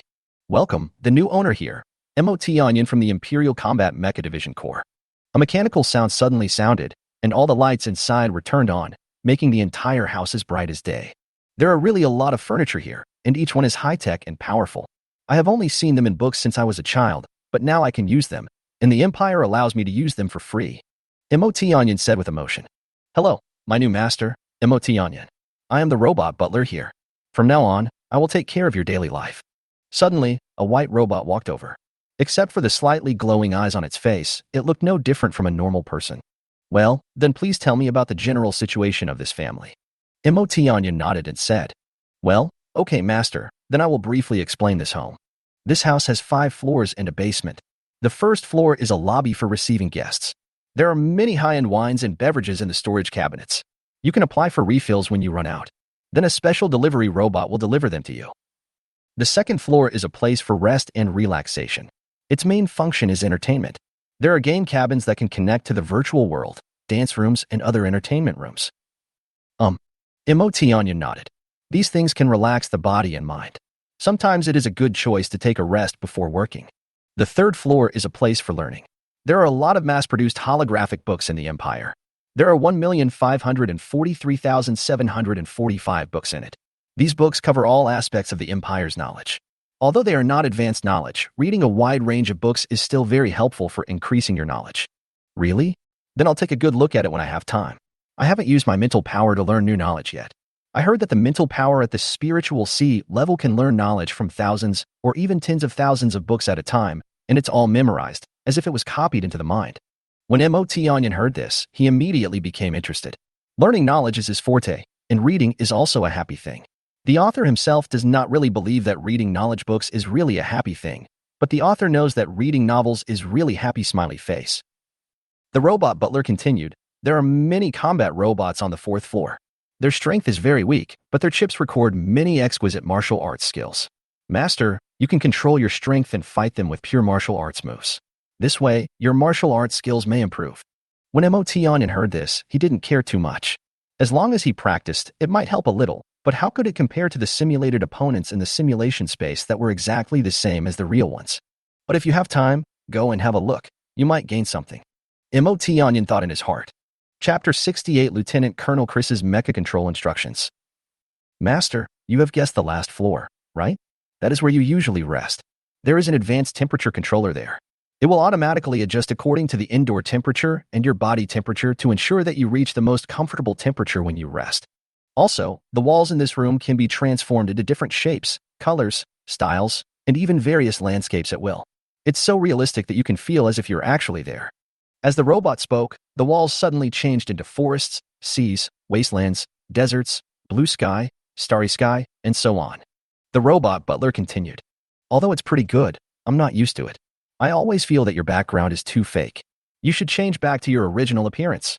Emotianya shook his head and said, Okay. The Mecha Man nodded, and the wall returned to its original appearance. He continued to introduce, You can go directly to the roof from the 5th floor. It is very convenient to transport the mecha on the roof and take off directly. If you suddenly receive an urgent task while you are resting, this can save some time. Where is the basement? Emotianya suddenly asked. The basement is equipped with a low-end laboratory, which contains a large mechanical workbench, a high-grade alloy forging furnace, a high-precision mechanical component processing table, and some of the most common instruments and machines for mecha manufacturing and repair. When Emotianya heard this, he loved it. He didn't expect that there were these things in the basement. It really surprised him. In fact, what Emotianya didn't know was that other people's houses didn't have these machines, and the area, number of floors, decorations inside, etc. were not as good as his house. This house was personally arranged for Emotianya by Lieutenant Colonel Chris. Even many lieutenants would be envious when they saw Emotianya's house. There are 32 hours in a day on Dunaxing. After waiting for Emotianya to become completely familiar with his new home, he entered the simulation space to practice the 10,000 Starlight Sword. Finally, he went to the 5th floor to take a nap, and the day passed. Following the guidance of his personal micro-intelligent brain, he arrived at the Advanced Mecha Control Skills Training Camp. Here, the new recruits participating in the military training met the Lieutenant Colonel Chris from yesterday. That's strange.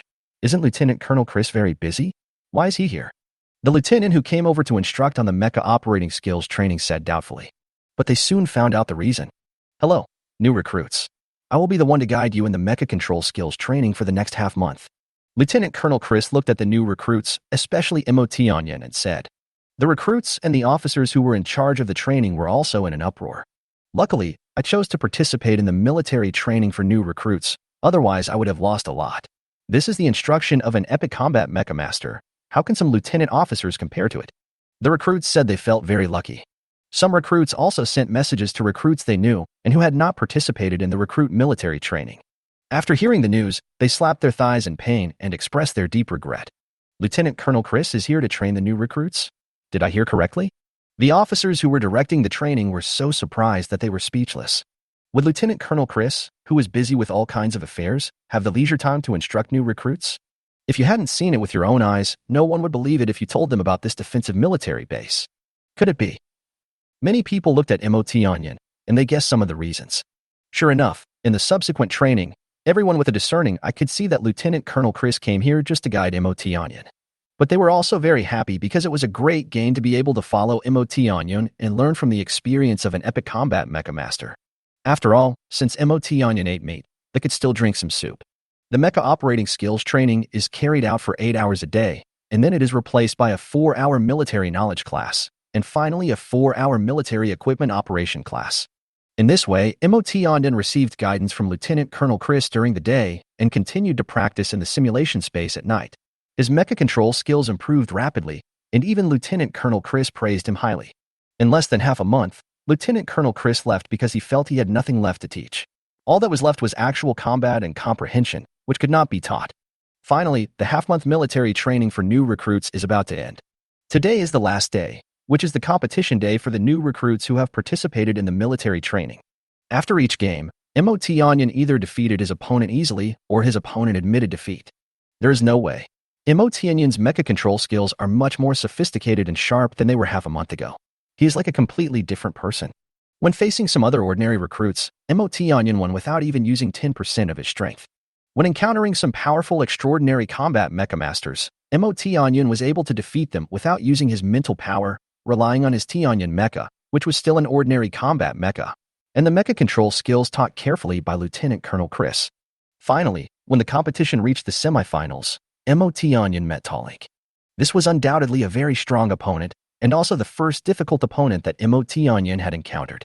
MOT Onion, I have been waiting for this day for a long time.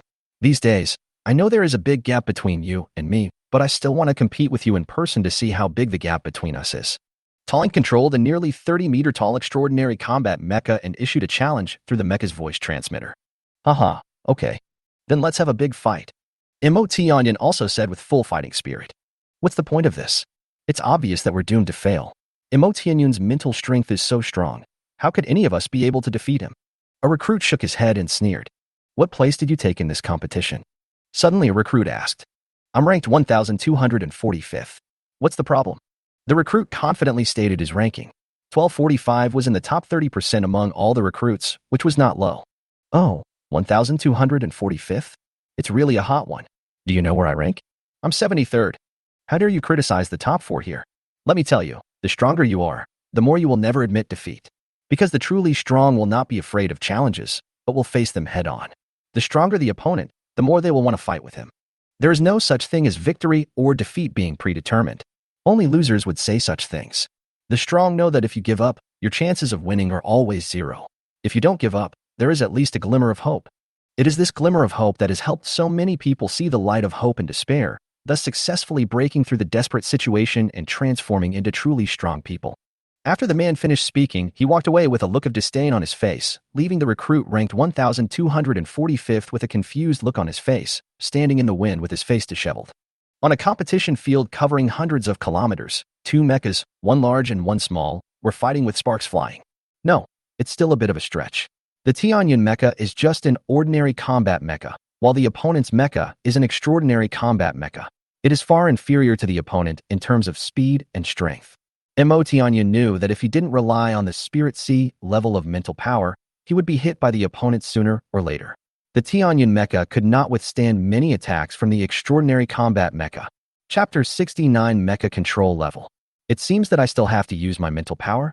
Facing Tallink's continuous fierce attack, MOT Onion tried his best to resist while thinking rapidly whether he should use his mental power.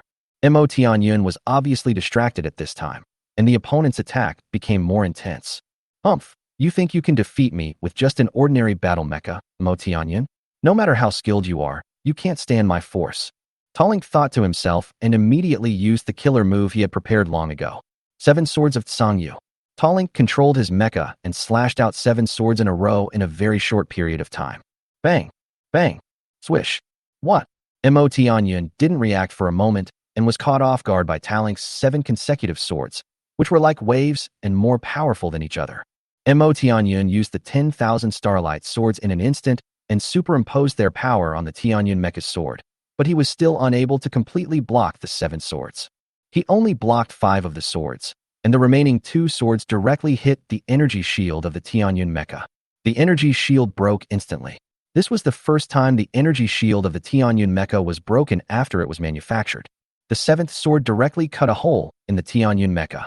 This only shows that the opponents Mo Tianyun met before were not up to par at all, and were just some losers. But this time it was different. Tallink was no worse than Mo Tianyun in terms of mecha level and strength, and was even better in mecha level. However, Tallink's martial arts skill, the 7 swords of Tsangyu, is much inferior to Mo Tianyun's 10,000 Starlight swords, so Mo Tianyun was able to block 5 of the swords. In fact, Mo Tianyun did not release his powerful mental power in order to practice his skills in controlling the mecha. Otherwise, how could Tallink have beaten the Tianyun mecha into this state? Seeing a crack on his mecha, Mo Tianyun suddenly panicked. Don't panic, stay calm. The more panicked you are, the more flaws you will reveal. Mo Tianyun immediately calmed himself down, sensing his mecha, and recalled the training Colonel Chris had given him over the past half-month and the scenes of his repeated practice in the simulation space. I have also simulated such powerful opponents in the simulation space and have defeated such powerful opponents many times. In the most intense battle in the simulated space, Mo Tianyun controlled the scarred Tianyun mecha to fight 2 powerful simulated opponents at the same time, and he won in the end. So what should he be afraid of? The battle is about to break out again. This time, Mo Tianyun knew that he couldn't block it head-on, because the power of the Tianyun mecha was far inferior to the opponent's extraordinary combat mecha, so the fighting style should be more light and flexible. I will dodge when the enemy makes a move, and then attack after dodging. The 2 mechas have been fighting back and forth for more than half an hour, but the winner is still undecided. These recruits were tired of watching from the viewing stand. Why haven't these 2 finished fighting yet? The semi-final match on the other side was over in less than 10 minutes. Besides, Mo Tianyun here is bound to win. Why hasn't the winner been decided after fighting for so long? A recruit said doubtfully. This Mo Tianyun might be playing around. He only uses his mental power to connect to his mecha. He doesn't even release his mental power. He uses pure mecha control skills to fight against mechas that are more powerful than his. A recruit said after noticing something. So that's how it is. But I'm still very curious. Aren't the factors that determine the success of a mecha battle mainly based on the level of the mecha and the strength of the warrior? Why does Mo Tianyun care so much about the mecha control skills? A recruit asked again. Then you don't know. The level of a mecha is determined by its maximum force enhancement multiple. This maximum force enhancement multiple can directly increase the strength of the warrior. What if 2 mecha fighters have the same maximum force enhancement multiple and the same strength? At this time, the mecha control skills play a big role, because everyone has their own different control skills, and the application of the skills themselves is also different, so the control skills are also divided into levels. When the mental power reaches the spiritual C level, the mental power can fully control all parts of the mecha. From this point on, the role of the mecha control skills can be fully exerted. A new recruit who knew more came over and explained. Oh, I see. I've been watching this match for a long time. No wonder Mo Tianyun's mecha is so flexible, just like a real person. The other side's extraordinary combat mecha is powerful and fast, but its movements are very stiff. It can't do anything to Mo Tianyun. The recruit who asked the question said with sudden enlightenment. On the playing field. That's the feeling. A flash of inspiration came to Mo Tianyun's mind. This half-hour battle made his mecha control skills more proficient. Finally, at a certain moment, Mo Tianyun felt that his mecha suddenly became extremely flexible. The entire mecha seemed to have lost its previous sense of restraint, and every part of the mecha was under his control. Originally, Mo Tianyun could achieve this level by relying on the mental power at the Spirit C level, but this would consume his mental power very quickly. Because the mental power had to mobilize every part at all times in order to accurately control the mecha. An ordinary battle mecha alone has tens of thousands of movable parts. What if it is an extraordinary battle mecha or even an epic battle mecha? You will definitely not be able to carry out long-term sustained combat by just using mental power to mobilize all the movable parts. Moreover, mental power has many uses, such as releasing mental power for exploration, condensing thousands of starlight swords, etc. If you are proficient enough in the mecha and your control skills are superb enough, then you don't need to use your mental power to mobilize every part in the mecha during battle. You can consume a very small amount of mental power to immediately mobilize the parts and components you want to mobilize, complete the control of the mecha, and perform the combat moves you want. After half a month, I finally reached the mecha control level of micro control. The mecha control levels are divided into primary control, fine control, micro control, and seamless control. Now MOT Onion can deal with the attack from Talink's extraordinary combat mecha with much ease. It can be seen that Talink's extraordinary combat mecha is like a big fool, while the T-Onion mecha is like a nimble child. It seemed like the T-Onion mecha could be hit at any time, but it was always just a little bit off. This is what is called a slight error leading to a huge loss. MOT Onion controlled the T-Onion mecha and slashed at Talink's mecha with one sword after another, leaving sword marks. I don't want to play with you anymore. Let's end this battle. A vast spiritual force was released, condensing into starlight swords, which shot towards Talink's extraordinary combat armor. Suddenly, you start to lose your moral integrity. Talink thought helplessly in his heart. But he had no choice but to admit defeat. The last match was between MOT Onion and Lev Abraham for the strongest recruit. As soon as MOT Onion came on the court, he immediately released the ultimate move of 10,000 Starlight Sword to end the game. From then on, the military training of the recruits ended. MOT Onion officially began his military career fighting on the Zerg front line. Chapter 70 Zerg Detailed Information and History of the Oran Empire. Lieutenant Colonel Chris is here. Wait, who is that in front of him? He is walking in front of Lieutenant Colonel Chris. Who is the senior officer in the base? Some recruits expressed surprise when they saw Lieutenant Colonel Chris and the senior officer in front of him.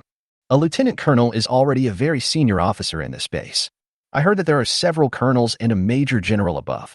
I wonder which one is coming. Some recruits also spoke curiously. This uniform can only be worn by generals. The highest commander of this defense military base is coming. Quickly assemble and organize the formation. A lieutenant quickly passed the message. So all the recruits and officers began to gather.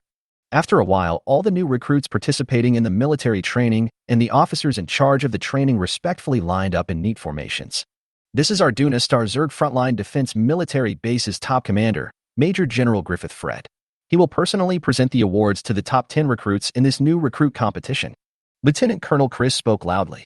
Now please invite the top 10 recruits in the competition to come up on stage to receive their awards. After hearing this, MOT Onion and other top 10 recruits in the competition went on stage to receive their awards amidst the envious gazes of many other recruits. At this time, Major General Griffith Fred walked up with heavy steps. The Supreme Commander of the Duna Zerg Frontline Defense Military Base, who holds the rank of Major General in the Empire, was seen wearing a green-brown Major General's uniform. This costume is not simple, because the material used to make this costume is made from the outer armor of the Zerg Lord's corpse. The Zerg Lord is a very powerful Zerg among the Zerg that invaded the Oran Empire, and is at the same combat power level as the Epic Battle Mecha Division. As for the Zerg that is more powerful than the Zerg Lord, it is the Zerg General, which is at a completely different level of life from the Zerg Lord. Among all the Zerg that invaded the All-On Empire, they are considered to be high-level Zerg. I heard that there is a Zerg Commander above, and then there is a Zerg King. MOT Onion doesn't know what comes after the Zerg King. These are what MOT Onion knew from the Military Common Sense course and the military skills training for new recruits. Of course, the creators of these Zerg levels are said to be from a more advanced civilization. As for the more advanced civilization, the person who taught the course said that he didn't know the details, and he only knew that much. Having said so much, all the levels of Zerg that MOT Onion currently knows from low to high are Ordinary Zerg, Elite Zerg, Leader Level Zerg, Zerg Lord, Zerg General, Zerg Commander, and Zerg King. Among them, the life forms of Zerg below the level of Zerg General and Zerg at the level of Zerg General and above are completely different. However, all Zergs have some things in common, such as their basic biological structure is the Zerg Crystal Core and Zerg Armor, and that Zerg can evolve, and they evolve by devouring matter and energy. Zerg life forms below the level of Zerg General are diverse, and there are two evolutionary routes. The first evolutionary route is to evolve by devouring matter, and its main function is to strengthen the Zerg's outer armor.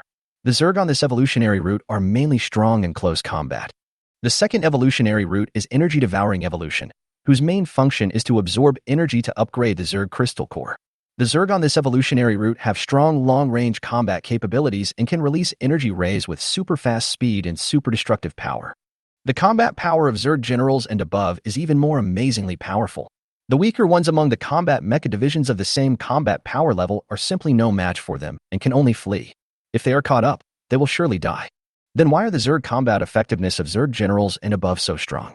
Because Zerg generals and above devour matter and energy simultaneously, such Zerg have no weaknesses whether in close combat or ranged combat.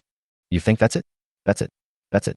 No, the power of Zerg generals and above is far more than that. Because Zerg generals and above are intelligent, their intelligence is even higher than that of humans. This means that they also have technological civilization and are not just beasts that can only attack savagely. Therefore, these Zerg generals and above have a third path of mental evolution. Precisely because they have the third path of spiritual evolution, they also know martial arts skills, and their martial arts skills are terrifyingly powerful. If a combat mecha warrior is a general term for a person and a mecha, then Zerg generals and above are creatures that are a perfect combination of man and mecha. For these Zerg generals and above, the Zerg Exocarp is their mecha, and the Zerg Crystal Core is their energy source and real brain. Even though the intelligence of Zerg below the level of Zerg general is relatively low, it does not mean that their combat effectiveness is relatively low. On the contrary, their numbers are millions of times greater than that of Zerg generals and above. This is because low-level Zerg reproduce very quickly, and as long as there is enough energy and material, their numbers can grow exponentially. The Zerg have been growing in the universe by devouring and evolving endless low-level Zergs, and have become the most terrifying race in the universe. So they began their terrible ambition to invade the entire universe. In fact, Zerg generals and above are very rare among all Zerg species. Why is it that only such a large number of low-level Zerg can evolve and give birth to a small number of Zerg general-level Zerg? Because Zerg generals and above need to devour a large amount of matter and energy. Not only that, their mental strength must also reach the spiritual C level among humans, so that a Zerg general can be born. When MOT Onion heard these detailed information about the Zerg, he was also very surprised, and he and the other recruits were unable to recover for a long time. Later, MOT Onion also heard about the history of the Auron Empire and what happened after the Zerg invasion. In the past, the Auron Empire was also an indigenous civilization on a small planet. Under the leadership of those great scientific pioneers, it underwent 8 industrial revolutions and left its star system. After that, there was another explosion of science and technology in the exploration of the universe, and after experiencing several civilization wars in the galaxy, we later learned that there were psychic powers, genetically evolved warriors, and mechas in the universe. Finally, we learned to combine technology with genetic evolution to create a powerful civilization that integrated mechas and warriors. They successfully destroyed other civilizations in the galaxy, successfully occupied the entire galaxy, and named it the Auron Galaxy. Chapter 71. The Past of the Zerg Invasion of 3 Galaxy-Level Civilizations. So, why was this civilization named the Auron Empire? Empire, then this civilization must have a supreme ruler whose power is supreme. Therefore, the power of this supreme ruler is the most powerful in the empire. Ever since this civilization combined technology and genetics, a group of powerful people whose strength far surpassed that of ordinary people were bound to emerge. The identities and status of these powerful people are far higher than those of ordinary people, so a new social class was born, the Mecha Master class. The strongest person in this class possesses the power to destroy the world, just like the gods and totems in primitive civilization. He is so powerful that no one in the entire empire can influence his decision. Coupled with the status and position of this powerful man at that time, he easily seized the supreme power of the entire civilization, became the highest ruler of the civilization, and named it the Auron Empire. I heard that Auron was the surname of the ruler of the Auron Empire. When this ruler began to rule the entire civilization, his family, the Auron family, also became the most noble royal family of the Auron Empire. After the Auron Empire unified the entire Auron Galaxy, the Auron Empire civilization also set its sights on deep space, and thus, the Auron Empire began new exploration and expansion in the universe. After years of exploration in the universe, the Auron Empire discovered 2 galaxy-level civilizations in the universe that were no less powerful than their own Auron Empire, the North Lipod Federation and the Dylan Empire. These 2 galaxy-level civilizations have been fighting in the universe for many years, but because the 2 civilizations are almost the same in strength and neither can do anything to the other, there has never been a winner. Now they have also discovered the new galaxy-level civilization, the Auron Empire. The 2 galaxy-level civilizations, the North Lipod Federation and the Dylan Empire, which originally wanted to continue fighting, broke the situation of competing for hegemony because of the emergence of the third party, the Auron Empire. Later, the North Lipod Federation civilization and the Dylan Empire civilization turned their attention to the newly discovered Auron Empire civilization and launched a tentative war. But the civilization of the Auron Empire was not to be trifled with. It wiped out all the vanguard forces of the 2 major civilizations, the North Lipod Federation and the Dylan Empire, which invaded almost simultaneously. The Alan Empire was not to be outdone and sent a large number of troops to fight back, but was ultimately defeated. Over the following tens of thousands of years, these three galaxy-level civilizations continued to collide and rub against each other, repeatedly launching wars of varying sizes in outer space, but no one was able to sustain any serious damage, and the situation remained at a stalemate. Since then, the three galaxy-level civilizations of the Orlan Empire, the North Lipod Federation, and the Dylan Empire have formed a balanced situation of mutual checks and balances. Many years later, the three galaxy-level civilizations of the Orlan Empire, the North Lipod Federation, and the Dylan Empire met a common powerful enemy, the Zerg civilization. At first, the Alan Empire, the North Lipod Federation, and the Dylan Empire were busy competing with each other and did not pay any attention to this new enemy, the Zerg civilization. Soon, in less than 100 years, these three galaxy-level civilizations all suffered a great loss. Endless Zergs directly occupied all their territories except their own galaxy. Even the Oron Empire was invaded to a place nearly 100,000 light-years deep into the galaxy. The Zerg were about to beat it to the core area of the Oron Empire. The Alan Empire also paid a heavy price to drive out all the Zerg that had penetrated deep into its territory. However, although the North Lipod Federation and the Dylan Empire did not suffer as heavy a lesson as the Alan Empire, they also paid a heavy price in the large-scale Zerg invasion. From then on, the three galaxy-level civilizations, the Alan Empire, the North Lipod Federation, and the Dylan Empire, no longer had time to care about their opponents and were busy exterminating the Zerg. However, what happened next dumbfounded the Alan Empire, the North Lipod Federation, and the Dylan Empire, because they found that the Zerg were almost endless, and no matter how they concentrated their forces, they could not eliminate them. On the contrary, the Zerg seemed to increase in number and become stronger and stronger as they fought. In the largest war against the Zerg, the Oron Empire assembled tens of billions of spaceships and countless combat mecha divisions, vowing to destroy in one fell swoop the largest Zerg nest they discovered in the outer space near the Oron galaxy when they invaded. This largest Zerg hive is made of countless planets as materials and tens of thousands of stars as the core. The entire Zerg hive stretches for thousands of light years. When the top leaders of the Alan Empire saw it, they immediately became restless and thus launched the largest military operation in the history of the Alan Empire. This battle lasted for more than 100 years, or an entire century. It took the entire civilization's strength and consumed the energy of tens of thousands of suns before the Zerg in this Zerg nest were finally wiped out. However, only half of the tens of billions of space fleets were left. When people thought that after this war, the Zerg had been almost wiped out and there would be no more worries, an unexpected news came, which immediately made the top leaders of the Orlan Empire unhappy. It turned out that while the Alan Empire was waging this war, the North Lipod Federation and the Dylan Empire were also invaded by Zerg. They also used all the power of their entire civilization to eliminate the invading Zerg, and then traced their roots and found a Zerg nest that was larger than the one near the Alan Empire. The scale of this Zerg hive is at least several thousand light-years. The vanguard of the Zerg hive alone has caused these two galaxy-level civilizations to be in a state of panic. Who knows how many Zerg are left in this Zerg hive? Therefore, after some consideration, the North Lipod Federation and the Dylan Empire decided to tell the Oron Empire the news. Next, the three galaxy-level civilizations, the Alan Empire, the North Lipod Federation, and the Dylan Empire, discussed with each other and decided to put aside their past grudges and began their first alliance. The common target of this alliance is the huge Zerg nest millions of light-years away from the three major galaxy-level civilizations, the Oron Empire, the North Lipod Federation, and the Dylan Empire. This was another unprecedented battle. The three galaxy-level civilizations deployed a total of more than 20 billion spaceships. Even the most powerful combat mecha divisions of the Oron Empire, the North Lipod Federation, and the Dylan Empire, including the ruler of the Oron Empire, were in charge of the command in person. The Zerg have never been an easy target to deal with. Once the most powerful Zerg among them makes a move, countless spaceships cannot stop them and are killed and flee everywhere on the battlefield. This forced the most powerful combat mecha divisions of these three civilizations to take direct action to fight back. The place where this war took place is called the Zerg battlefield. After the war, both sides entered a stalemate.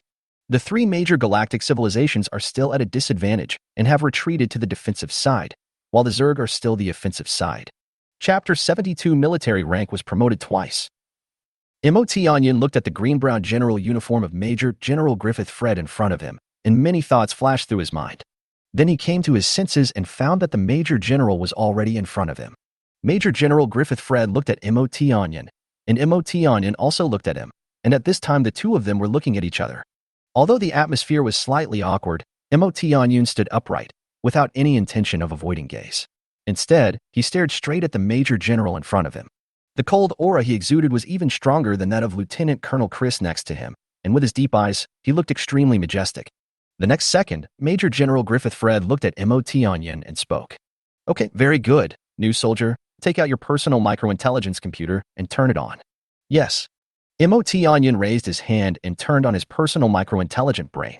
Then, Major General Griffith Fred also turned on his personal microintelligent brain.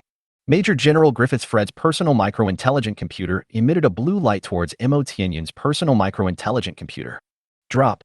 Mo Tianyin's personal microintelligence computer made a beeping sound, and he hurriedly checked it. Military honor value plus 100.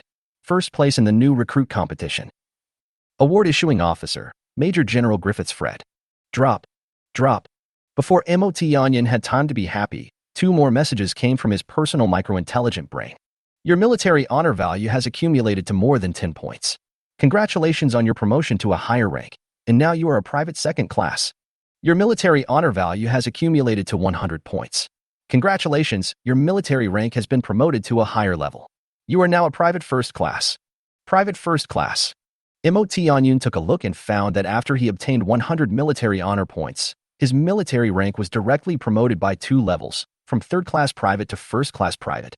The imperial military ranks are divided from low to high into private ranks of the third, second, and first classes, 3 levels of sergeant ranks of lower, middle, and upper classes, and 3 levels of ranks of second lieutenant, first lieutenant, and captain. Following that are 3 levels of colonel ranks of major, lieutenant colonel, and colonel. Above those are 3 levels of ranks of major general, lieutenant general, and general. Above those are marshal level military honors, grand marshal level military honors, and chief marshal level military honors. I heard that there are higher level positions above them, but they are not considered imperial military ranks, because the power of those higher level positions is not only to interfere in the military affairs of the empire, but also to influence other aspects of the empire. 100 military honor points are difficult to obtain for an ordinary soldier, but for a combat mecha division, they can get them by killing 1,000 ordinary Zergs. Since a combat mecha division can easily obtain these 100 military honors, why is the first place in the recruit competition only this reward? In fact, these 100 military honor points are used to upgrade the military rank of outstanding recruits. What's the point of upgrading your military rank? Soldiers of the Combat Mech Division Corps can accept and go out to perform missions in the mission hall of the Combat Mech Division Corps lobby, and this is when their military rank comes into play.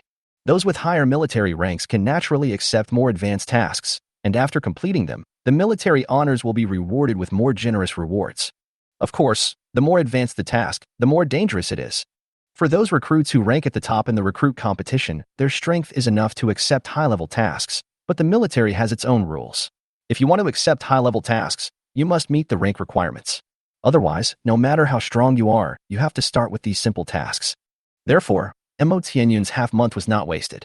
First, he learned the mecha operating skills from Lieutenant Colonel Chris, and then learned a lot of military knowledge including detailed information about the Zerg and the history of the Empire, as well as a large number of operating methods of military equipment. Finally, he obtained 100 military honors in the recruit competition, and his military rank was promoted 2 levels, directly becoming a first-class private. This is quite a lot to gain, and it's better than starting with small tasks. The first place in the recruit competition will receive 100 military honor points. The second place will receive 90 military honor points. The third place will receive 80 military honor points, and so on. And the last place will receive 10 military honor points. Being promoted to a second-class private requires exactly 10 points, so the 2nd to 10th place in the recruit competition are all second-class privates. Only Mo Tianyin can be promoted 2 levels in a row and reach the rank of first-class private. This is the biggest advantage of being the first place. At the beginning, there were some particularly powerful recruits who gave up directly when they saw Mo Tianyin participating in the recruit competition. They were really not sure they could defeat Mo Tianyin, so they might as well go on the mission directly. The difference between the first and second place is only 10 points, so the military merit points are almost the same. Since I can't compete for the first place, I will retreat to the second place. It's not bad to get the second place, which is also 90 points. This is actually a little bit off.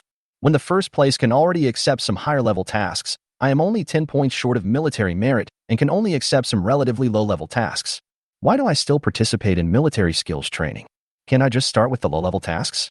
After the award ceremony, Lieutenant Colonel Chris and Major General Griffiths Fred looked back at the recruits and left. Mo Tianyin watched the 2 senior officers leave. He knew that Major General Griffith Fred might have come to see him. Since the Major General came over, he had used his mental power to observe him several times. He no longer cared about it. His main task now was to accumulate enough military honors to exchange for the Earth's core.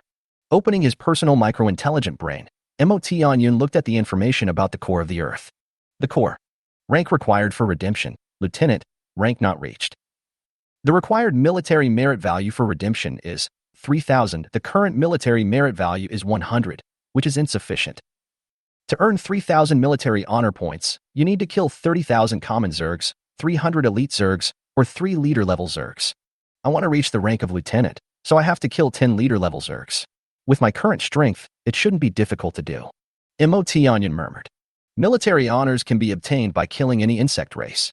Killing a normal Zerg gives you 0.1 military honor points. Kill an elite Zerg and get 10 points of military honors. Kill a Zerg boss for 1,000 points of military honors. Kill a Zerg Lord for 10,000 military honors. This is one source of military honors. There are also military honors rewards for completing tasks.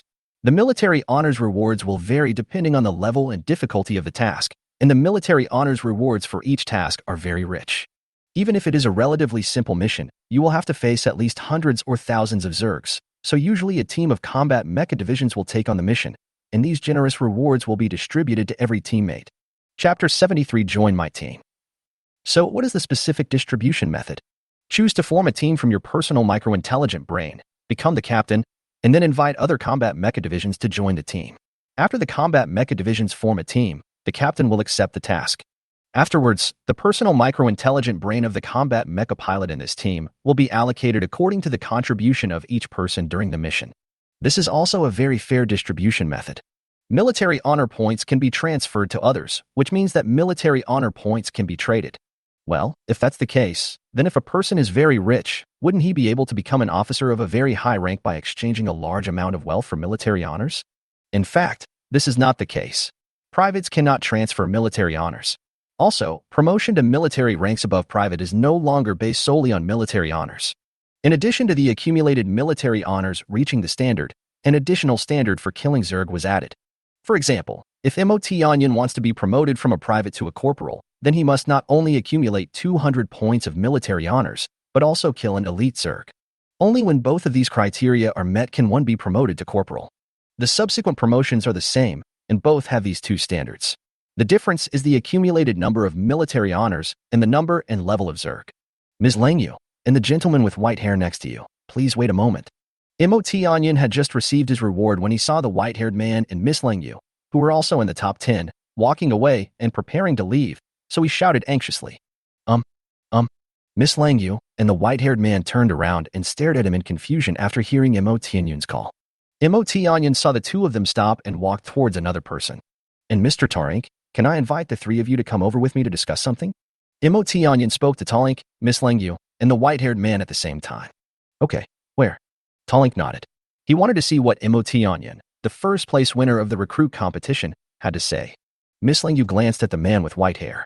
The white-haired man felt his sister's gaze, so he nodded and said, okay. The white-haired man was Lang Yu's brother, Long Feng. Mo-Tianyun knew that Lang Yu and Long Feng were very close. Hearing their names and their ages shown during the recruit test, he easily guessed that they were siblings. Mo-Tianyun breathed a sigh of relief. Fortunately, they did not refuse. Now that he had the opportunity to speak up, wasn't the matter halfway to success? The three of them followed Mo-Tianyun and came to a quiet place and sat down. Mo-Tianyun looked at the three people's gazes and nodded, then said directly, I asked the three of you to come here to invite you to join my team. After these words were spoken, Tarik, Langyu, and Lingfeng became serious. Forming a team is a cautious matter, because once you form a team, you will be comrades in the same trench, which means you have to entrust your back to your teammates. But how can you be careless about a matter that concerns your own life? The three of them were silent for a long time and still didn't speak. Mo-Tianyun knew that the situation was too serious and could not continue like this, so he prepared to reveal his bargaining chips. Everyone, I still have something to say. After you listen to me, you can decide whether to join my team. But after you listen to me, you should know my sincerity. Tarik nodded and said, please go ahead. Mo-Tianyun looked at Miss Langyu and the white-haired man next to him again. Miss Langyu and Long Feng also nodded slightly. Okay, then I'll start talking. So Mo-Tianyun used the same argument he had used to convince Nick again. Mo-Tianyun spoke these words slowly. The eyes of Tarik, Lang Yu and Long Feng beside him became wider and wider. It seemed that Mo Tianyun's words were very attractive to them. This is my identity as a mecha maker. Although I have the level of a senior mecha maker or even a special mecha maker, I haven't had time to update my mecha maker level identity yet. Mo Tianyun took out the Imperial Identity card and showed it to the three people, which displayed the identity of a junior mecha manufacturer. Well, what I said is true, please consider it. Mo Tianyun spoke to the three people. Well, Mo Tianyun, I admit that what you said is very attractive to us, but I can't just look at you, a junior mecha maker, and believe your one-sided words. Tarank nodded first, then shook his head. Yeah, the pie you painted sounds big and delicious, but I have to see it with my own eyes to believe what you say. Miss Lang Yu next to her also spoke at this time. Well, yes. Unless you can prove that your mecha manufacturing level has reached that of a senior mecha maker, or that you can repair an extraordinary level combat mecha, as long as you can prove one of these two, then your character will naturally be guaranteed. Add to that the fact that you are strong enough, and I will definitely join your team. Long Feng said something that convinced both Talank and Miss Lang Yu. Mo Tianyun was silent for a while. Okay, I understand. Now just follow me. Where are you going? Long Yu asked. You want me to prove my mecha manufacturing skills, right? Now I have to go to the combat mecha manufacturing department in the logistics area. Mo Tianyun responded to Long Yu's words. Well, are you going to? Are you going to make a combat mecha? Or an extraordinary combat mecha? Long Yu said in amazement. What else? Can I still create epic combat mechas now? Mo Tianyun waved his hand and said. Lang Yu glanced at the confident Mo Tianyun, took a deep breath, and his mood slowly calmed down. Mo Tianyun turned on his personal micro-intelligent brain, checked the location of the combat mecha manufacturing department in the logistics area, and then teleported the Tianyun mecha out. However, there was a long crack on the body of the Tianyun mecha, with some sparks jumping inside, and the blue energy leakage of Pillawala was jumping, which looked a bit ugly. Let's go. Mo Tianyun looked back at the three of them and said. Talank, Lang Yu, and Long Feng also teleported their mechas out of the space orb. Suddenly, 1, 2, 3 mechas appeared one after another on the metal floor of the base. These 3 mechas are about 30 meters high. They are obviously extraordinary class combat mechas, worthy of being from the 8 major families of Uluru Star. Although extraordinary class combat mechas are more common here, they are already the top level ones on Uluru Star. Chapter 74 Nyx Mecha is a bit bad. Talank's extraordinary combat mecha is all black, and there are 2 long energy emission ports on the back of the mecha. Judging from the caliber, the power of the energy output is not small. However, there are scratches and cracks on the body of this mecha, and it looks like it is covered with wounds. These wounds were caused by Mo Tianyun using his mecha sword during the recruit competition. But they are just minor wounds, which can be easily repaired by filling them with some rare metals. The long crack on Mo Tianyun's Tianyun mecha is difficult to repair because it was penetrated too deeply. Although it can still fight, the power of the mecha has been weakened. Mo Tianyun went to the combat mecha manufacturing department in the later stage not only to prove his mecha manufacturing level, but also to upgrade the Tianyun mecha. In this way, the damage to the Tianyun mecha and the upgrade of the Tianyun mecha were solved at the same time. Thorn, come here quickly and follow me here, so I can show you something powerful. Nick, come with me and I'll open your eyes.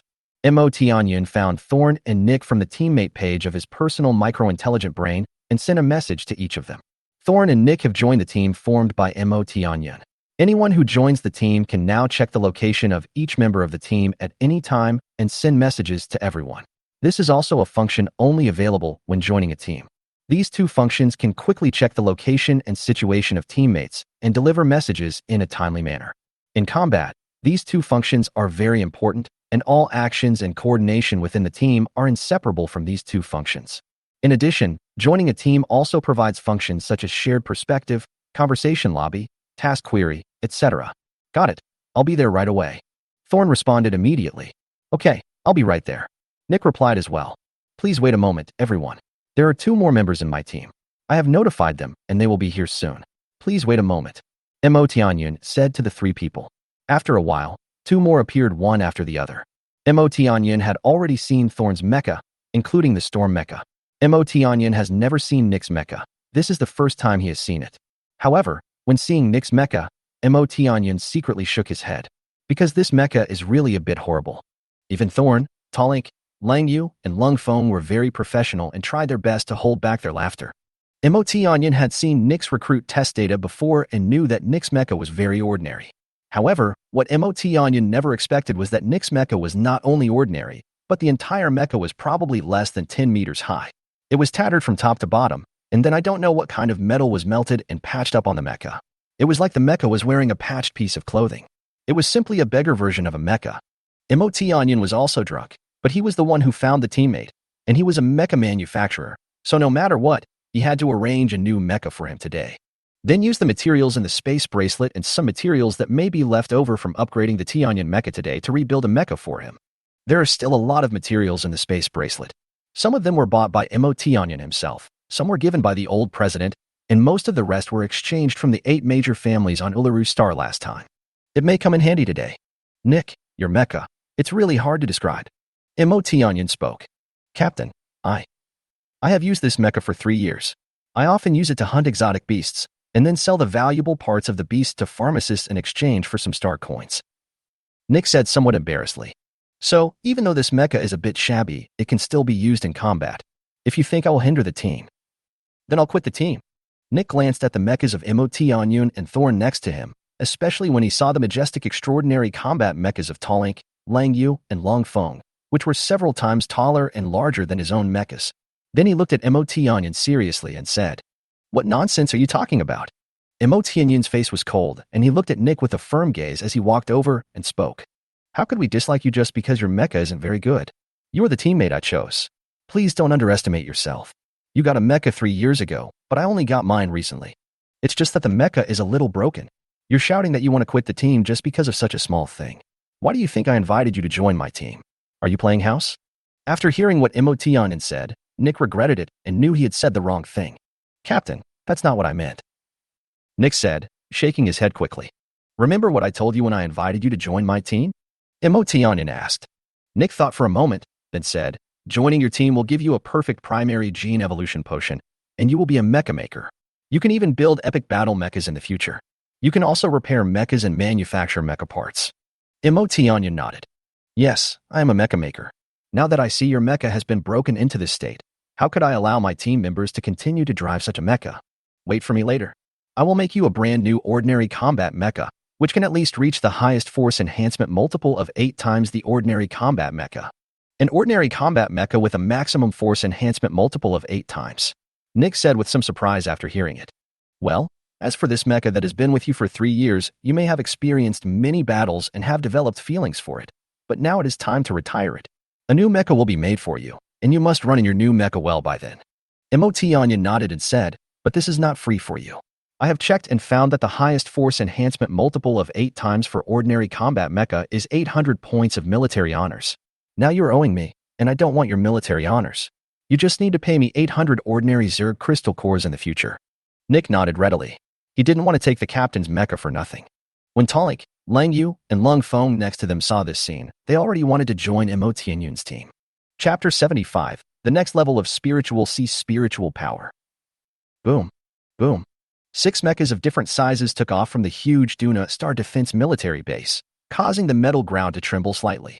The hundreds of ordinary soldiers around didn't care at all, because mechas were commonplace here. These 6 mechas belonged to MOT Onion and his group. The place where MOT Onion and his team are now heading is the Mecha Manufacturing Department in the logistics area. The front gate of the Mecha Manufacturing Department is 4,511.83 kilometers away from the departure point. According to the flight speed of 500 meters per second of MOT Onion's T-Onion Mecha in full power mode, it will take a full 2.5 hours to fly. The normal flying speed of the extraordinary combat mechas of Tallink, Lang Yu, and Long Feng is at least 1,000 meters per second, and the maximum flying speed may reach 2,000 or 3,000 meters per second. This speed is completely capable of keeping up with MOT Onion and even leaving him far behind. Although Thorn's mecha is not as fast as MOT Onion's, it can still barely keep up. However, Nick's mecha is too slow. It seems that the flying speed is less than 200 meters per second. It is far from enough to keep up with MOT Onion's mecha. If compared with the 3 extraordinary combat mechas, it is completely out of reach. My mecha's flying speed can't keep up with theirs at all. Nick looked at the 5 mechas in front of him that were getting farther and farther away, frowned slightly, and shook his head. The flying speed of the mecha is increasing rapidly. Now the flying speed of the mecha is 300 meters per second. Suddenly, Nick's mecha brain issued a prompt. "Hey, what happened? Why did my mecha's speed increase so much? Could it be the captain?" Nick thought about it and realized that it was MOT Onion who was using his mental power to propel his mecha to accelerate its flight. For 100 meters per second, 500 meters per second, 600 meters per second, Nick's mecha's flying speed finally stopped at 712 meters per second, more than twice the previous fastest speed. The flying speed of Thorn's mecha was also slowly increasing, and the final speed was fixed at 784 meters per second. MOT Onion's own mecha's flying speed also exceeded 800 meters per second, reaching 842 meters per second. MOT Onion relied on his own strength and used his mental power to increase the flying speed of the three mechas, especially Nick's mecha. MOT Onion concentrated most of his mental power to increase the flying speed of his mecha to 712 meters per second. Originally, when MOT Onion first arrived at the Duna Star Defense military base, his mental strength was not strong enough to achieve this level. However, MOT Onion's 4 kinds of strong hearts underwent a preliminary transformation, directly doubling the strength of his mental power. In addition, MOT Onion has made a lot of progress in the simulation space through continuous training in the past half-month, so he is able to push 3 mechas forward at high speed at the same time. If I have enough points, I can exchange them for the formula of the Spiritual Power Potion and the formula of the Intermediate Gene Evolution Potion from the core space of the Miracle. Then my strength will truly show an explosive growth. MOT Onion silently felt the 3 mecha speed increasing rapidly under the impetus of his mental power, and then he thought of another thing. Yes, when the mental power reaches the spiritual C level, the person's spirit will become very stable, and the effect of mental power will begin to become very obvious. In addition, mental power can be enhanced through some external objects, such as the mental power source organs of some powerful monsters and mental power potions, etc. With enough external objects, mental power can achieve a real surge, until the growth of mental power reaches the Sea of Perfection. So what is the Sea of Perfection? As the name suggests, the spiritual power at the spiritual sea level has reached its limit. The spiritual power ocean is full and can no longer store more spiritual power. It is like comparing the entire ocean of spiritual power to a container and spiritual power to water. When the water fills the entire container, the container naturally cannot hold more water. So what should we do at this time? Is it impossible to improve mental strength any further? Yes, since the ocean of spiritual power has been complete, we can find a bigger container to hold more spiritual power. What is bigger than the entire ocean? Sky. The sky is vast and boundless, much larger than the ocean. When the mental power breaks through the constraints of the spiritual sea, it will begin to spread to the entire sky. This level of mental power is called the mind emptiness level. 2.5 hours later, MOT Onion and his team came to the mecha manufacturing department in the logistics area. The mecha manufacturing department covers an area of 100,000 square kilometers. The entire department is made up of mecha manufacturing plants. There are more than 10,000 mecha manufacturers in the department, but most of them are junior mecha manufacturers, a few are mid and senior level mecha manufacturers. And the highest level ones are several special grade mecha manufacturers. Those special grade mecha manufacturers are the top executives of the mecha manufacturing department, and they are rarely seen in daily life. The mecha manufacturing department was heavily guarded. When MOT Onion and his party came in, they had to go through 3 checkpoints before they could finally enter. When you enter the mecha manufacturing department, you can see huge metal doors. Behind each metal door is a mecha manufacturing workbench, which mainly produces ordinary combat mechas. There are countless robots, various conveyor belts, and robotic arms working in an orderly manner in the mecha department. These robots, conveyor belts, and robotic arms are responsible for transporting materials. Robots are responsible for transporting precise and tiny parts and components, while conveyor belts and robotic arms are responsible for transporting large parts and components. Hello, how can I help you? A service robot came in front of MOT Onion and his group. Hello, I need to borrow the large mecha manufacturing workbench. MOT Onion quickly stood up and said, the purpose of his coming here was to borrow the large mecha manufacturing workbench. The large mecha manufacturing workbench is a more advanced workbench than the mecha manufacturing workbench.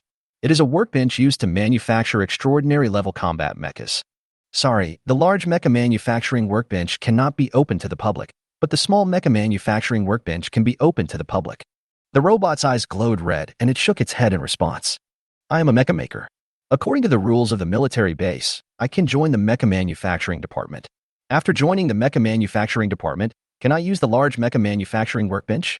Well, yes, after joining the mecha manufacturing department, you can use the large mecha manufacturing workbench. The robot's eyes glowed green and he nodded. Chapter 76 Upgrading the T-Onion Mecha. Well, I will join the mecha manufacturing department now. MOT Onion said. Received. Please open your personal microintelligence computer. I will register the basic mecha manufacturing skills for you, and you will officially become a mecha manufacturer with the identity of the Imperial Military. Then you can earn military honors and a unique position as a mecha maker by manufacturing mechas of various levels for the Imperial Army. The robot said truthfully. After hearing this, Onion nodded slightly and then turned on his personal microintelligent brain. The robot's two glowing eyes shot out two blue rays of light that connected to Onion's personal microintelligent brain. Under the robot's operation, Onion's personal microintelligent brain began to flicker with lines of green characters on the brain's light screen. After a while, the robot's two eyes retracted their blue light and said to Onion, "Your information has been changed. You are now a respected Imperial military mecha maker. It is the sacred duty of a mecha maker to build powerful mechas and defend the glory of the Empire. Welcome to join the Imperial Military Mecha Maker Department, Onion." When Onion heard this, the robot's voice suddenly changed and became that of a strange man. He also looked at the updated information on his personal microintelligent brain. Onion. Age 16. Rank, Private First Class. Military Honor Value, 100. Affiliated Corps, Combat Mecha Division Corps. Position, Junior Mecha Maker of the Imperial Army. Skills, Primary Mecha Manufacturing Skills. Normal Body Strength, 100 tons. Maximum Force under Martial Arts Skills, 684.5 tons. Mental Strength, 22246, Low Level of Spiritual C. Mecha's Maximum Force Enhancement Multiple, 10. Mecha Level, Perfect Level Ordinary Combat Mecha. Test Data Source, Duna Star Defense Military Base Recruit Test. The current address of Duna Star Defense Military Base is Building 4513, 54th Residential Area, Combat Mecha Division Corps. Onion took a quick look and immediately discovered that his position information and skill information had changed. Then he replied to the robot, "Being able to contribute my own strength to defending the Empire is the honor I have pursued all my life." Onion looked at his own personal microintelligent brain and the robot in front of him and spoke respectfully and seriously. The last words of the robot were not said by it, but by a man. Onion didn't know who this man was, but he guessed that it was this man who temporarily took over the robot and spoke to him. Based on the sentence, "Welcome to join the Imperial Military Mecha Manufacturing Department," Onion guessed that this man might be from the Imperial Military Mecha Manufacturing Department. So Onion responded very respectfully. After all, the other party might still be looking at him. The robot's arms and legs suddenly started moving again, returning to their original positions. Thorn, Nick, Talink, Lang Yu, and Lung Feng were also watching the conversation between Onion and the robot with some curiosity. "Come on, we can go in now." Onion looked at the five people and said, following the instructions of their personal microintelligent brain, Onion and his party came to a high-end and classy mecha manufacturing workbench. This is the large mecha manufacturing workbench. Compared with the mecha manufacturing workbench that Onion had in the Hansan City Mecha Manufacturing Center, this large mecha manufacturing workbench stood out in 3 words: tall, big, and superior. The entire large-scale mecha manufacturing workbench is 200 meters high from the alloy floor to the ceiling full of metal wires. Otherwise, how could it accommodate the combat mecha assembly table that is hundreds of meters high? The space of this large mecha manufacturing workbench is really huge, and it may cover an area of almost 1 square kilometer. There are countless mecha manufacturing instruments and tools, as well as various workbenches, production rooms, testing rooms, processing stations, and other areas, as well as conveyor belts and material storage areas. On the central control console, various intelligent computer screens are running all the time, and every indicator and every data of this large-scale mecha manufacturing workbench can be clearly seen. It can even analyze every situation of mecha manufacturing and give the most correct prompts. This is too amazing. Nick stared in amazement at the large mecha manufacturing workbench in front of him with his mouth wide open. Yeah, this is the first time I've seen a place where mecha builders make combat mechas. I didn't expect it to be so high-end and complicated. Thorn also widened his eyes, kept looking around, and nodded repeatedly in agreement with Nick's words. The expressions of Talink, Lingyu, and Lungfeng did not change much, because they had seen large mecha manufacturing workbenches many times in the largest mecha manufacturing center on Ilaru. Haha, everyone, please look at me carefully. Onion laughed loudly towards the sky and said confidently. Ever since his mental power broke through the Spirit C level last time, Onion has been constantly learning the manufacture of advanced mechas and practicing mecha control skills in the simulation space. However, he has practiced the 10,000 Star Sword less. After practicing thousands of times in the simulation space to simulate the manufacture of extraordinary combat mechas, MOT Onion was able to achieve almost 100% success, which was why he was so confident. Not only is MOT Onion now able to manufacture extraordinary combat mechas with almost 100% success rate, he also has a 70% success rate in manufacturing epic combat mechas. This success rate is considered very high among top-grade mecha manufacturers. It can be said that MOT Onion's plan to create the Thousand Swords mecha, an epic combat mecha, is just around the corner. As long as he accumulates 3,000 military honors to obtain the Earth's core and practices for a period of time, the Thousand Swords mecha can be born. He has been looking forward to that day for a long time. Now upgrade your mecha first to temporarily improve your strength. MOT Onion took out all the necessary materials, placed them in the material storage area, came to the central control console, released a powerful mental force, and controlled all the mecha manufacturing instruments. The first step is to forge thousands of tons of metal in batches from a large alloy forging furnace on a conveyor belt. After forging is completed, use mental power to process these metals on the processing table into alloy parts. Then countless alloy materials are classified and processed to make parts and components, and then assembled. Now is the time to upgrade the T-Onion Mecha Core. MOT Onion teleported the T-Onion Mecha out and placed it on the mecha disassembly table. He took out the Mecha Core for upgrading and modification, and re-engraved it with Spirit Pattern Powder. An hour later, the Mecha Core was upgraded to an extraordinary level combat Mecha Core.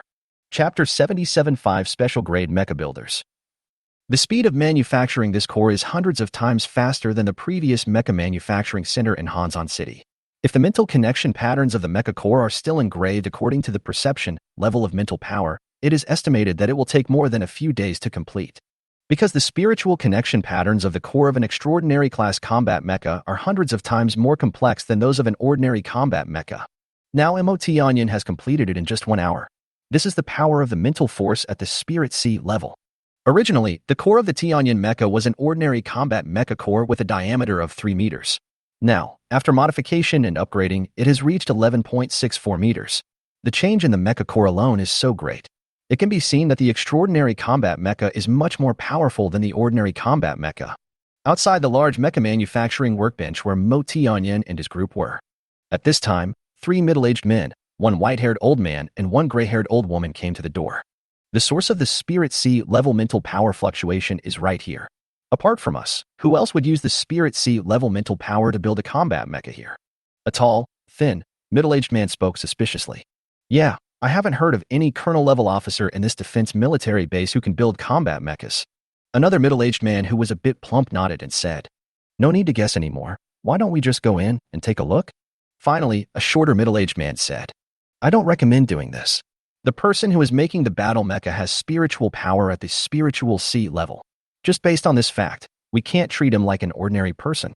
Otherwise, if we offend him, we may get into trouble. The slightly plump middle-aged man waved his hand and shook his head. In that case, can't we just use the management authority granted to us by the mecha manufacturing department to check the situation inside? The old woman spoke. Well, this is a good idea. If we rush in, we will disturb others. This way, we can use the management authority to check through the intelligent computer screen without disturbing others. We can also know the situation inside. This is a good idea. The white-haired old man also agreed. These 5 people are exactly the 5 top-class mecha manufacturers from the mecha manufacturing department of the logistics area of the Duna Star Defense military base. When MOT Onion began to upgrade the T-Onion mecha, the Spirit C level of mental power had already been noticed by these 5 special-grade mecha manufacturers. There are tens of thousands of mecha manufacturers in the mecha manufacturing department. These mecha manufacturers come and go, and many people have discovered that all the top-grade mecha manufacturers in the department have gathered in front of this large mecha manufacturing workbench. So they spread the message and pulled their good friends and colleagues over. Those who received the information learned that the top-grade mecha builders, who were rarely seen in normal times, had gathered together. They even put down the work in their hands and rushed over. Because everyone thought, something big must have happened. Otherwise, how could those 5 special mecha builders gather there? How could I miss such a big event? As a result, a bustling scene with a huge crowd of people appeared in front of the large mecha manufacturing workbench where MOT Onion was manufacturing the mecha. In the mecha manufacturing department, such a lively scene only appears when a top-class mecha maker imparts knowledge or manufactures epic combat mechas. Like Curtin, it seems that several teachers have used their authority to check the situation inside this large mecha manufacturing workbench. Many mecha manufacturers knew what was going on when they saw the light curtain in front of the 5 special-grade mecha manufacturers. Even a few teachers did not go in directly, but chose to use their authority to observe the situation inside from outside. They were both surprised and curious. What was going on inside? Was someone building an epic battle mecha? With curious eyes, they quietly observed the images on the light screen. The next step is to manufacture the mecha's power system.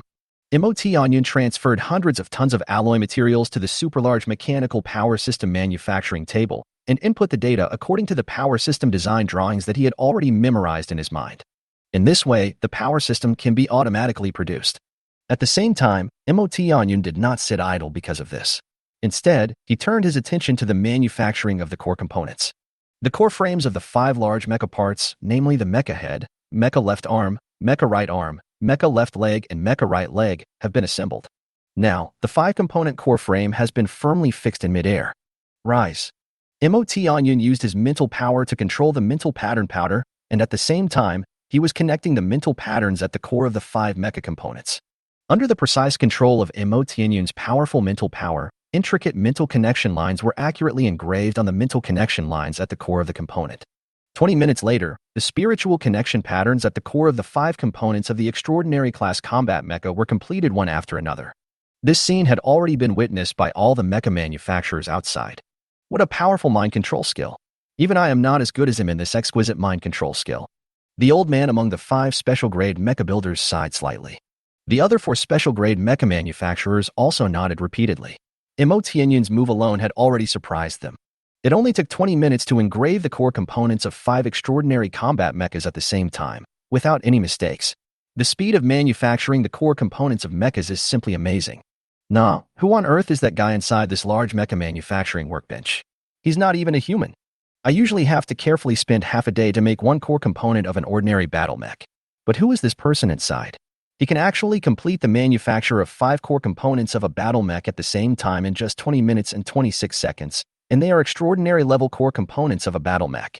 When MOT Onion started to manufacture the core of the mecha components, the surprised words and looks from the mecha manufacturers outside never stopped and continued until the end.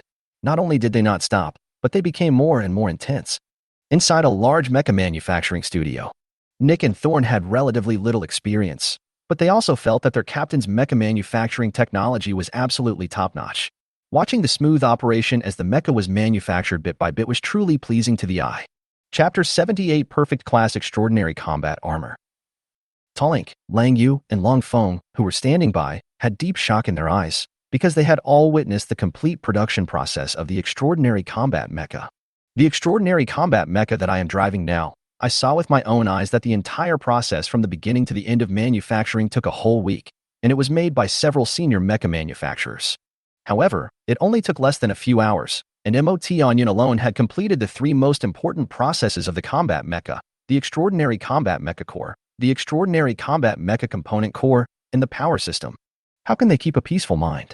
MOT Onion was standing on the central control console at this time, continuing to build his own mecha. The next step is to manufacture the Advanced Energy Fusion Reaction Radiation Control Furnace. MOT Onion connected his mental power to the Mecha Energy Center manufacturing platform and began manufacturing the Mecha Energy Center. This Advanced Energy Fusion Reaction Radiation Control Furnace is more than 100 times more powerful than the energy conversion transmission of the T-Onion Mecha's original energy conversion reactor. The energy transmitted by the original energy conversion reactor was only of medium planetary level, although it could barely be considered the energy intensity level converted by the energy center reaction of an extraordinary mecha. However, the energy reaction center newly designed by MOT Onion, the Advanced Energy Fusion Reaction Radiation Control Furnace, its output energy intensity can reach the low-level stellar level. This output energy intensity is already close to the output energy intensity of Epic Mecha. If you think about it carefully, the energy output intensity of an extraordinary battle mecha can be comparable to that of an epic battle mecha. How powerful would the performance of this extraordinary battle mecha be? Just like the T-Onion mecha among ordinary combat mechas, it can stand on the top of ordinary combat mechas and is not afraid at all when encountering some weak extraordinary combat mechas. Even if the combat mecha master's control skills are advanced enough, he can fight back and forth with some stronger extraordinary combat mechas, such as the time when MOT Onion and Tolink were in the recruit competition. Now, the T-Onion mecha has been upgraded to an extraordinary combat mecha. Under MOT Onion's control of the mecha, which has reached the micro-control level, and with the blessing of the mental power of the Spirit Sea level, it can already exert the combat power of an epic combat mecha master. Half an hour later, When the Advanced Energy Fusion Reaction Radiation Control Furnace with a radius of 7 meters was completed, Thorn, Nick, Tallink, Longyu, Longfeng, and the many mecha manufacturers gathered outside all gasped. Is this the energy reaction center of the battle mecha? Am I seeing things?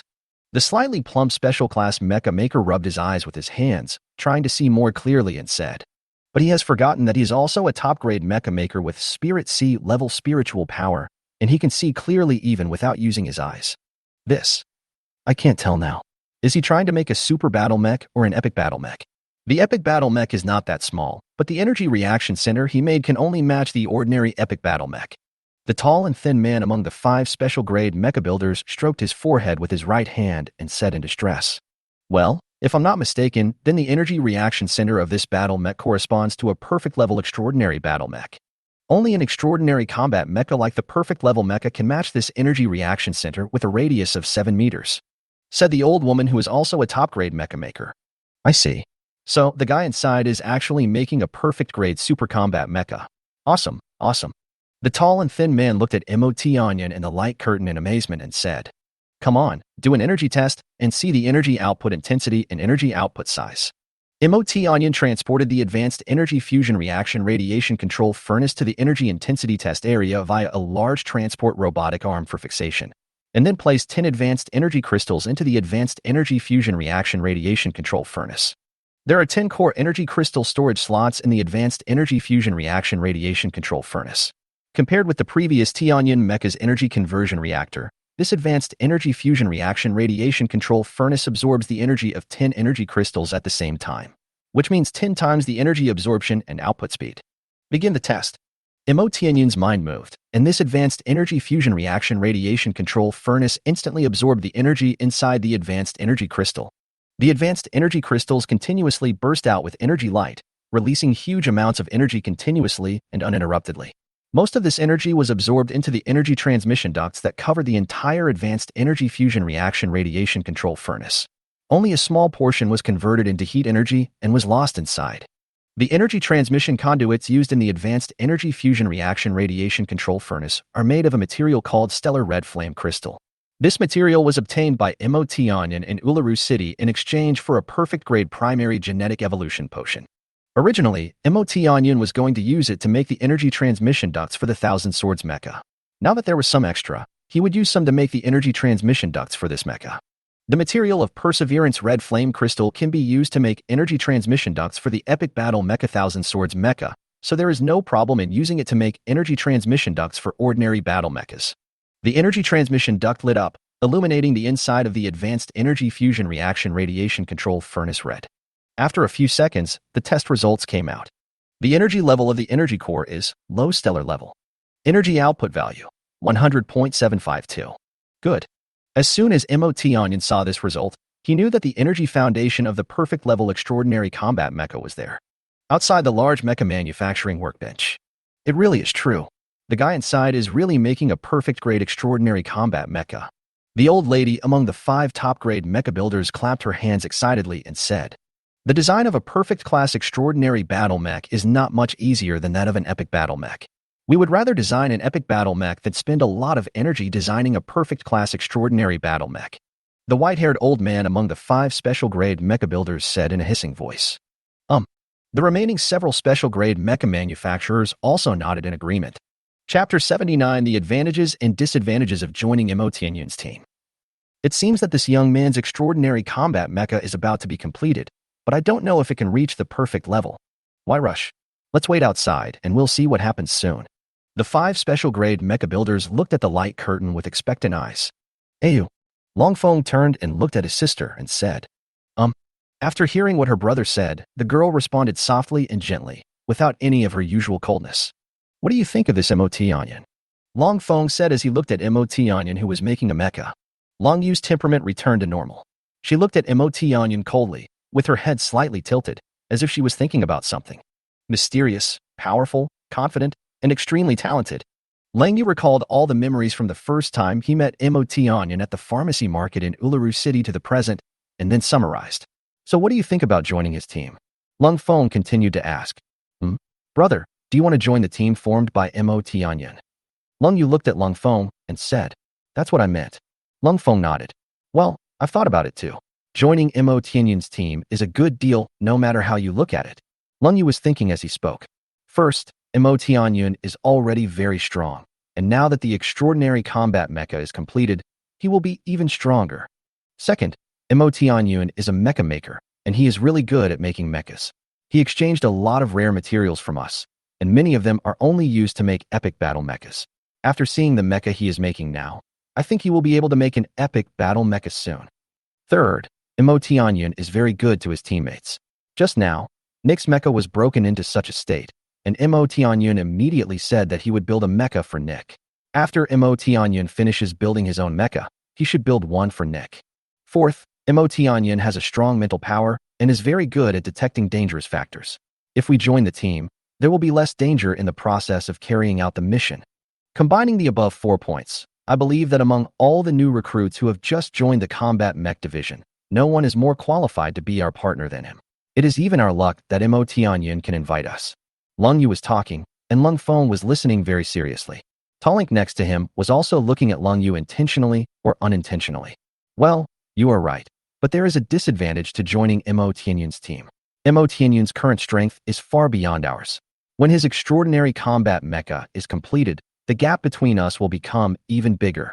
When we complete the mission, we may get very little military honors. Lung Feng's words made Lung Yu fall into deep thought. Yes, if Mo Tianyun takes action, with his powerful strength and mental power, everyone will become his foil. In this way, wouldn't the biggest benefit of joining the army be lost? They came here for the military honors. I don't think so. Talink walked over and said. His words attracted the attention of Lung Yu and Lung Feng. We all know that missions are divided into different levels. The higher the level of the mission, the more military honors you will get. If Mo Tianyun is strong, he will definitely accept higher level missions. At that time, even if he takes the first prize of the mission, we will get the remaining points, which is better than doing some low-level missions. Talink paused and continued. Besides, Mo Tianyun won first place in the recruit competition and was directly promoted to first-class private, so the level of the missions he can accept must not be low. We can directly do some high-level missions with him. Isn't this much better than doing some low-level missions? What's more, our strength will be improved. Even if we can't beat him, I believe that I won't be much worse than him. Yeah, I won't be that far behind him. If, in the process of performing advanced tasks, my mental strength is honed and I can break through this spiritual sea level, I will be able to catch up with him completely. After hearing what Talink said, Lung Feng also spoke with confidence. Lung Feng, Lung Yu and Talink have known each other since childhood. They are all heirs of the 8 major families on Uluru Star. There are a lot of interactions between their families, and Talink and Lung Feng often compete with each other. Now we are ready to proceed with the final assembly of the mecha. Mo Tianyun muttered as he looked at all the completed components and parts. However, it still needs to be inspected. Otherwise, if there are any flaws and it fails to reach the perfect level, it will have to be reassembled. Start scanning. Mo Tianyun stood at the central control console and controlled all the components and parts. I saw a huge light curtain appear on the central control console, and a series of data appeared on the light curtain, jumping rapidly.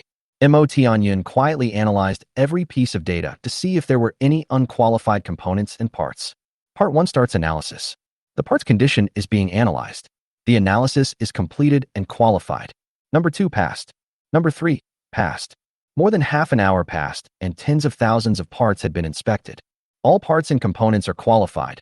All problems have been eliminated, and we are ready to assemble the mecha components. Mo Tianyun looked at all the parts in front of him. Less than half an hour later, on the mecha parts assembly table, mecha head, mecha torso, mecha left arm, mecha right arm, mecha left leg, mecha right leg. All the parts were neatly displayed in front of Mo Tianyun.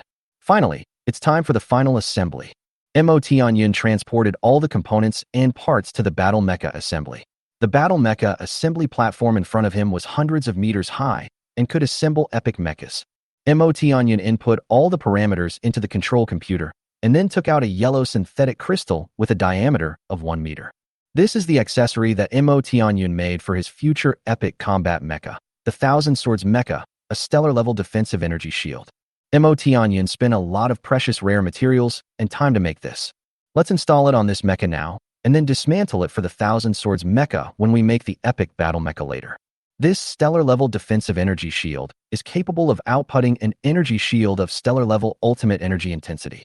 The ultimate stellar energy is the energy output limit of the epic battle mecha. Start assembling. MO Tianyun moved now, and the battle mecha assembly platform started to operate.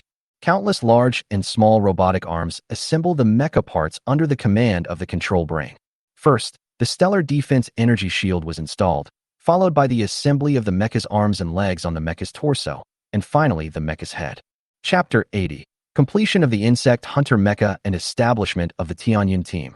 When all this is done, the assembly of the mecha is complete, and the final test is required. MO Tianyun used his mental power to support his body and flew into the cockpit inside the core of the mecha, where the spiritual connector and released the spiritual power at the Spirit C level into the spiritual connection lines. This powerful mental force instantly took control of the entire mecha. The mental connection is successful. MO Tianyun has already felt the various parts and components of this upgraded mecha. MO Tianyun then started the Advanced Energy Fusion Reaction Radiation Control Furnace. The Stellar Energy Reaction Center is activated.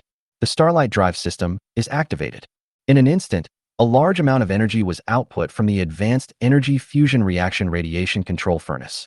After entering the core of the mecha through the energy pattern duct, it continued to be transmitted to the core of each component. The cores of each component received energy transmission successfully. The mecha started up slowly. Although it didn't look very handsome without any paint, the 56-meter-tall mecha emitted an icy and dazzling metallic luster from top to bottom. The extraordinary combat mecha, the insect hunting mecha, is completed. Although this insect hunting mecha is an upgraded version of the Tianyun mecha, MO Tianyun felt as if he had almost directly built a new mecha. But why did MO Tianyun say that the insect hunter mecha is an upgraded version of the Tianyun mecha?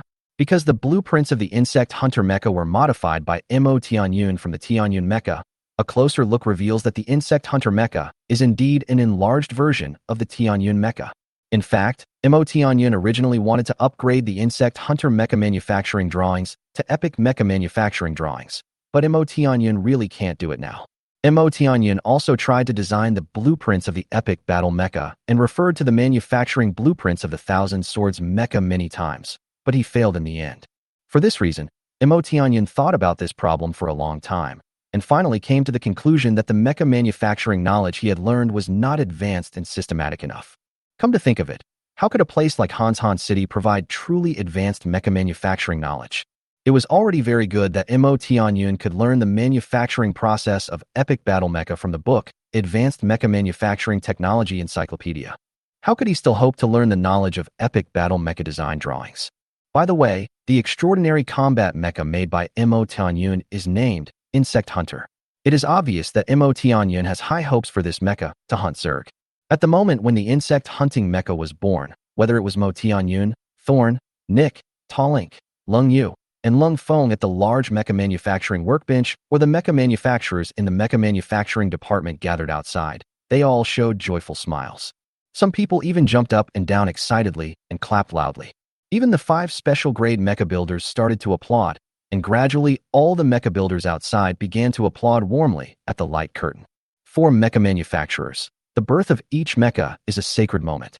In the eyes of mecha manufacturers, each mecha is like their own children because they are all raised by their own hands. MO Tianyun also performed seamless sealing welding on the mecha, which is a processing after the mecha is manufactured, which can make the mecha more waterproof and dustproof. After completing the seamless sealing welding, MO Tianyun painted the mecha. The paint effect is almost the same as that of the Tianyun mecha, both of which are blue and white. Blue represents the blue sky and symbolizes the sky with clouds. The white color represents white clouds, which symbolizes the clouds in the sky. Although the colors of the sky and clouds can vary, MO Tianyun still thinks that blue and white are the best colors to reflect the sky and clouds. After completing all this, MO Tianyun began to check the detailed data of the insect hunting mecha he had made. Insect Hunter Mech. Battle Mech Level. Extraordinary Battle Mech. The height of the mecha is 56 meters, and the weight is 8,211.985 tons. The energy level of the Energy Reaction Center is Low Stellar Level. Energy Output Value, 100.752. Typical Speed, 3,000 meters per second. Maximum Speed, 10,000 meters per second. Maximum Force Enhancement Multiple, 100. Evaluation, Perfect class, superb combat armor. Energy shield strength, low stellar level. Weapons, none. Other accessories, no. Mecha brain level, intermediate. Detector, mental power fully automatic adjustment detection laser eyepiece, low level star level. Receiver, spiritual transmission detection receiver, low level star. Ultra distance bionic transmitter of all things. The mecha still lacks suitable weapons. MOT Onion took a look and found that the weapons list was empty. That wouldn't do. Without mecha weapons, how could the mecha fight? So MOT Onion started to manufacture mecha weapons. The manufacturing of mecha weapons is the skill of mecha parts manufacturers. The insect hunting mecha was designed and manufactured by MOT Onion. He directly skipped the step of measuring the mecha data and started the manufacturing of mecha weapons. MOT Onion first melted the mecha sword he had picked up from Uru Star, and then added nearly 100 tons of rare metals to synthesize and forge it. The temperature of the large alloy forging furnace quickly rose to 30,000 degrees Celsius, and the rare metal turned into a pool of water, which was then poured into a high-temperature resistant deformation mold. While the blade of the mecha sword was being forged, MOT Onion was busy making the core of the mecha accessories. 26 minutes later, a double-edged mecha sword that is 42.61 meters long and weighs 108.77 tons was completed. This mecha sword shone with cold light under the light, and the sword light was shining. Great! He can actually manufacture mecha parts. This genius mecha maker is an outstanding genius even in the Orin Genius Mecha Master Academy. The white-haired old man among the 5 special-grade mecha manufacturers raised his thumb and pointed at the light curtain.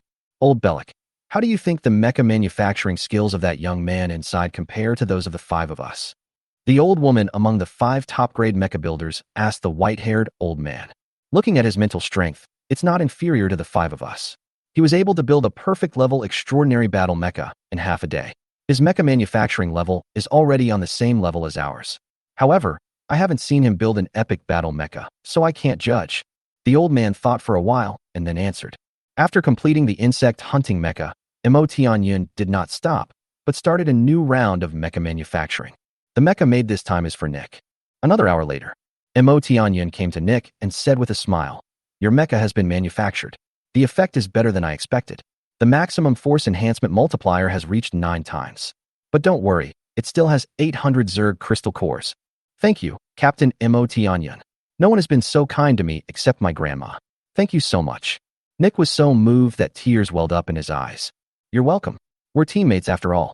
MOT Onion reached out his hand to Talink, Lung Yu, and Lung Feng as they left, and said, "Sorry for the wait. Come on, join my team." Talink, Lung Yu, and Lung Feng looked at MOT Onion's outstretched hand and placed it on MOT Onion's hand at the same time. This was the result of their discussion. Join. MOT Onion smiled, looked at Thorn and Nick, and said, "Come here." Thorn and Nick put their hands on it as well. I declare that Team Tianyun is established. MOT Onion invited Talink, Lung Yu, and Lung Feng to join the Tianyun team. Chapter 81. Clearing Small Zerg Nest Mission. With a loud bang, when MOT Onion and his group were about to leave, the metal door of the large mecha manufacturing workbench was opened. There were already crowds of people outside, and mecha manufacturers, led by 5 special-grade mecha manufacturers, squeezed in one after another. With MOT Onion's powerful mental power, he already knew that the outside was crowded with people. Just as he was about to go out, he didn't expect them to come in. "Excuse me, may I ask what can I do for you?" MOT Onion spoke first. The 5 members of the Tianyun team nearby looked at their captain and said nothing, because they are now led by MOT Onion. "My friend, you have great skills. In less than half a day, you have completed a perfect class extraordinary combat mecha, a mecha sword, and an ordinary combat mecha. This speed really shocked us," said the slightly plump middle-aged man among the 5 special-grade mecha builders. After a chat, half an hour passed. MOT Onion also knew these 5 special-grade mecha manufacturers. 5 seniors, and everyone else, we will leave first. I still have a mission to complete. MOT Onion was unwilling to delay any longer. After completing the manufacture of the insect hunting mecha, his strength increased, and he invited 3 powerful team members to join. Now the key was to take on a mission. "Tianyun, what mission are you doing? With your mecha manufacturing technology, you can manufacture mechas here and get a lot of military honors. This is much better than doing missions. Besides, the battlefield is very dangerous. Talented people like you should take better care of yourself." Before leaving, several top-grade mecha manufacturers were still trying desperately to keep MOT Onion. Although MOT Onion was a little tempted, If he stayed here and enjoyed the comfort, his strength would not be able to improve. What was the point of coming here?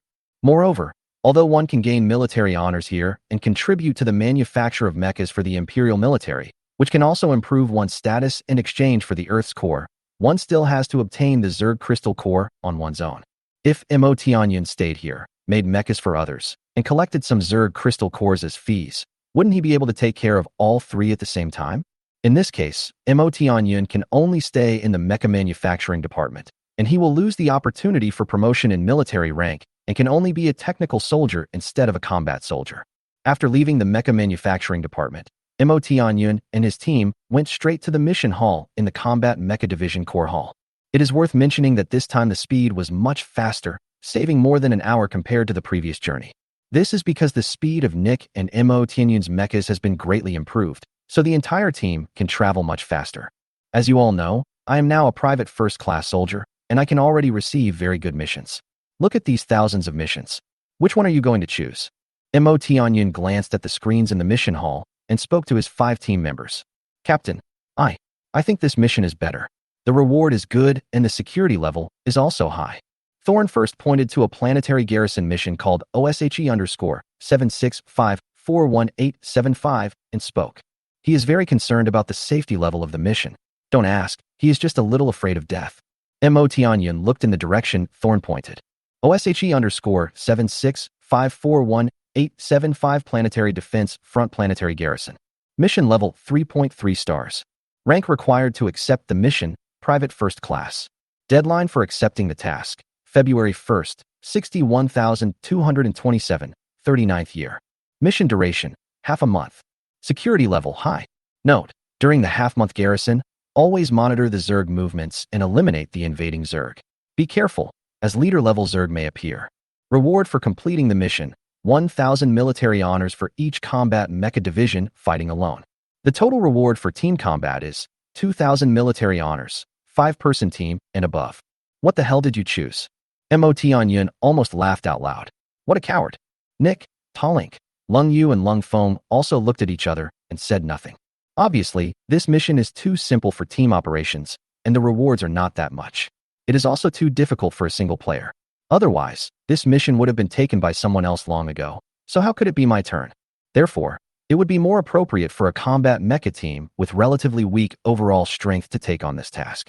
But for Mo Tianyun and his team, it is really not suitable to take on this mission. The Tianyun team has 3 extraordinary combat mechas. Oh, now for extraordinary combat mechas.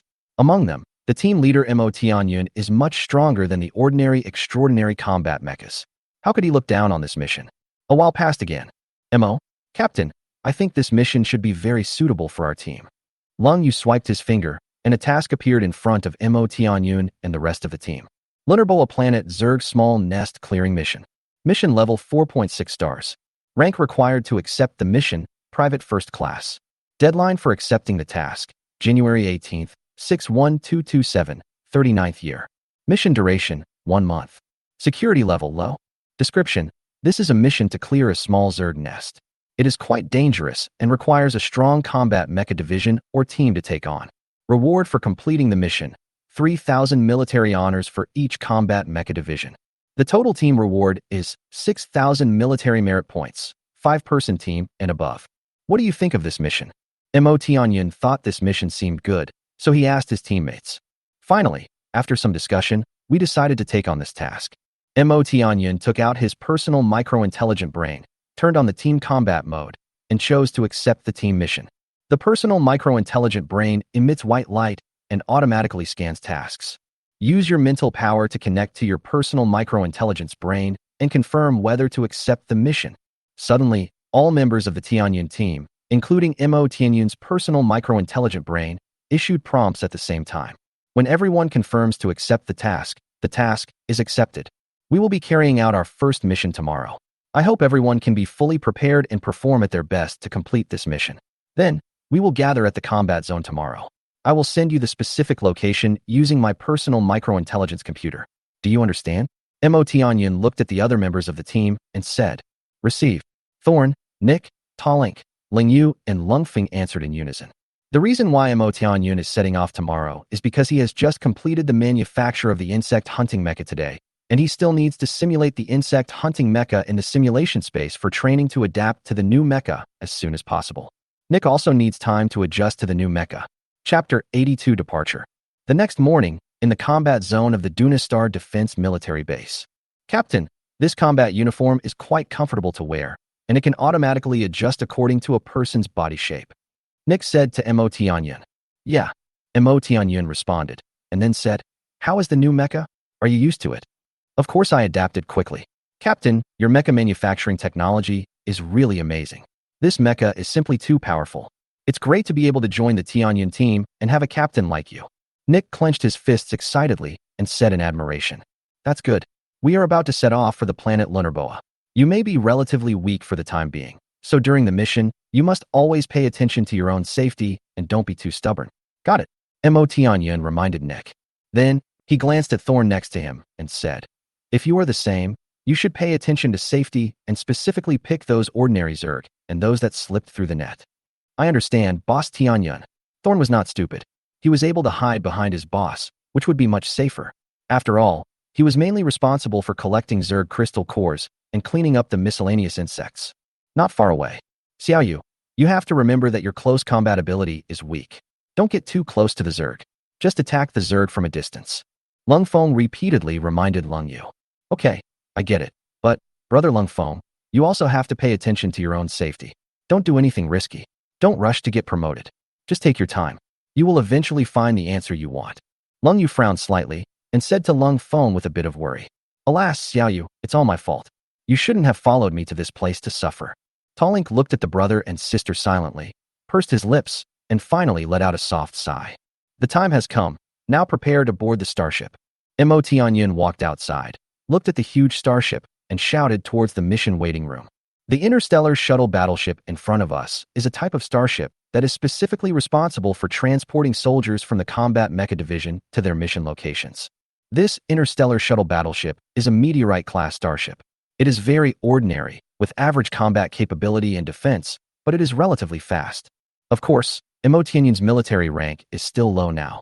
If his rank reaches the lieutenant level, he can apply for a more advanced meteor-class starship to carry out missions. If the military rank reaches the colonel level, the Imperial military will provide you with a satellite-class combat starship free of charge. As for military ranks reaching the general level or higher, the interstellar shuttle warships equipped by the Imperial military will be even more advanced. The planet Lunarboa is 1.42216 light-years away from the Dunistar Defense Military Base.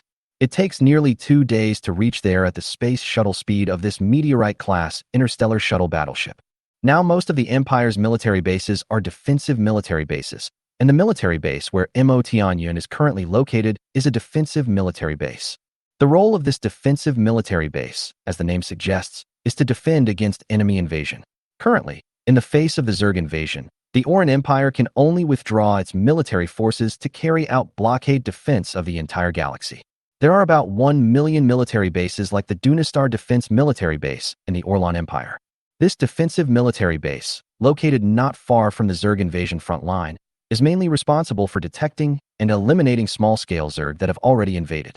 These small-scale Zerg invasions were just the remnants of the defeated troops who survived the Zerg battlefield, where the 3 major galaxy-level civilizations, the Orlan Empire, the North Lipod Federation, and the Dylan Empire, joined forces to fight against the Zerg. The Zerg battlefield is a real battlefield where flames of war are constantly raging, where more than 80% of the military forces of the 3 major galaxy-level civilizations, the Orlan Empire, the North Lipod Federation, and the Dylan Empire, gather. Since the Zerg invasion, although the 3 galaxy-level civilizations of the Orlan Empire, the North Lipod Federation, and the Dylan Empire are slightly at a disadvantage facing the Zerg, in order to protect their respective civilizations, they have never stopped fighting with the Zerg for thousands of years. Meteorite-class interstellar shuttle battleship number 97954344618 is starting up. Destination: planet Lunarboa, 1.42216 light-years away from here, estimated to take 46.2 hours. The interstellar shuttle warship issued a prompt. This starship is driven by a driving robot and the intelligent computer on the starship. When encountering some emergencies, Mo Tianyun and his team can take over. A space crack was slowly torn apart by huge energy, and Mo Tianyun's Tianyun team officially began their first mission. At this moment, in addition to Mo Tianyun's interstellar shuttle warship that disappeared from the space crack, thousands of interstellar shuttle warships in this defensive military base also disappeared. Some of these interstellar shuttle warships go on missions to surrounding planets, while others go to provide support to nearby military bases. There are situations where support is needed for other military bases at all times, which means that those military bases that need support from other defensive military bases must have encountered a large-scale Zerg invasion. A large-scale Zerg invasion usually involves hundreds of millions of Zerg, often led by a Zerg general himself. I really don't know which defensive army has encountered such bad luck. I'm afraid there is another heroic war against the Zerg. But Mo Tianyun was a new recruit and had a mission to complete, so he had no idea about this support operation. The only people who knew about it were the veterans who had joined the Combat Mechanized Division for a long time, as well as the officers with high ranks. Well, Mo Tianyun is now on the planet Lunarboa to clear out the Zerg nest that just appeared. It's a good thing he didn't participate in this emergency support operation. Otherwise, I wouldn't be able to protect him. Lieutenant Colonel Chris stood on the tallest building in the command center and watched quietly as Mo Tianyun's interstellar shuttle battleship disappeared. It will take us almost 2 days of interstellar travel to reach the mission planet. Let's get to know each other first. Everyone, please introduce yourselves first, including your name, hobbies, etc. But the most important thing is that everyone introduces what aspect of combat they are good at, such as close combat, ranged attack, defense, etc. Of course, if you have any other special skills, you can also talk about them. The more detailed the introduction, the better. When we carry out the mission of clearing the Zerg nest, there will definitely be a big battle. We can discuss the battle plan based on everyone's strengths in fighting. Mo Tianyun gathered everyone together and spoke first. Chapter 83 Team members detailed information. Thorn, Nick, Talink, Lung Yu and Lung Feng were all sitting upright, staring at Mo Tianyun intently, but no one spoke, as if they were all waiting for Mo Tianyun to say something. The time spent on the interstellar shuttle battleship is very boring, although there are indeed many places with different functions on the interstellar shuttle battleship to pass the time. For example, martial arts combat skills training room, mental control training room, mecha control training virtual world, etc. However, since the establishment of the Tianyun team, no one has really known each other. Except for Mo Tianyun and Thorn, everyone is very unfamiliar. Therefore, it is necessary for us to get to know each other this time. Since no one has introduced themselves first, even though I'm the captain, I'll start first. Seeing this, Mo Tianyun broke the serious atmosphere again. In fact, Thorn, Nick, Talink, Lung Yu and Lung Feng all know some rules.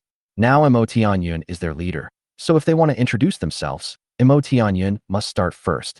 Thorn used to be the boss of the underground in Han City for many years. How could he not understand such a small rule? Nick is the weakest member of the Tianyun team, and he knows it himself, so he naturally cannot speak first. As for Talink, Lung Yu and Lung Feng, they all came from large families with more rules. The three of them had been influenced by these rules since childhood, so they naturally understood more. My name is Mo Tianyun. Everyone must know this. My hobby is Zerg crystal cores. Everyone must remember this. As long as there are enough Zerg crystal cores, I can make epic battle mechas for you. I am not bragging. At the same time, I can also repair combat mechas and manufacture mecha parts. If your mecha is damaged in battle, you can ask me to repair it. This does not require military honors. Only Zerg crystal cores will be enough. You are also welcome to ask me to manufacture mecha parts. It's still the same old rule. As long as the Zerg crystal core is in place, any parts will be fine. How much does our captain love the Zerg crystal core? After hearing Mo Tianyun's words, Thorn, Nick, Talink, Lung Yu and Lung Feng all had this thought in their minds. Mo Tianyun couldn't avoid talking about the Zerg crystal core in every sentence, which made them realize Mo Tianyun's deep obsession with the Zerg crystal core. I am a initial stage genetically evolved warrior.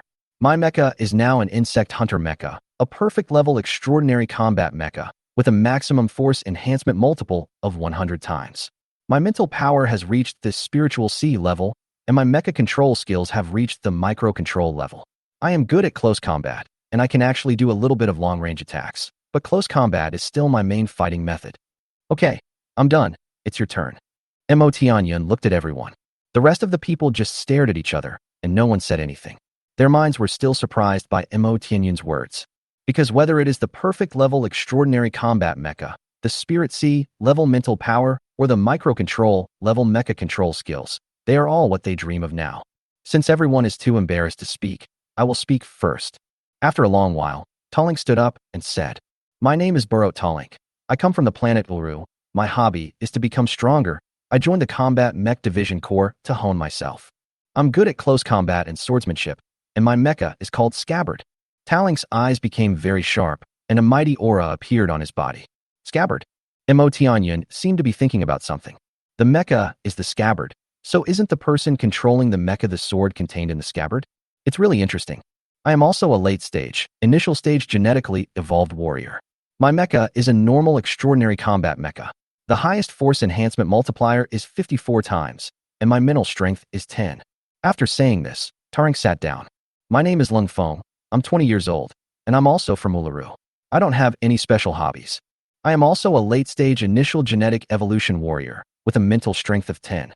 My mecha is called Silverblade, which is a general extraordinary combat mecha with a maximum force enhancement multiple of 52 times. I am good at swordsmanship and close combat.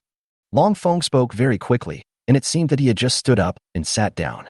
My name is Langyu, and I also come from the planet Iluru. I am currently a mid-stage genetically evolved warrior with a mental strength of 6. My mecha is named Han Bing, and it is a general extraordinary combat mecha with a maximum force enhancement multiple of 43 times. However, my mecha is equipped with many long-range weapons, so I am better at long-range attacks. After saying that, Langyu also sat down. Finally, I have a teammate who is good at long-range attacks. Emotianyan was delighted, as people who were good at long-range attacks were more efficient in killing Zerg than those who were good at close combat. As long as the mecha is continuously loaded with powerful weapons, this combat mecha master who is good at long-range attacks will become stronger.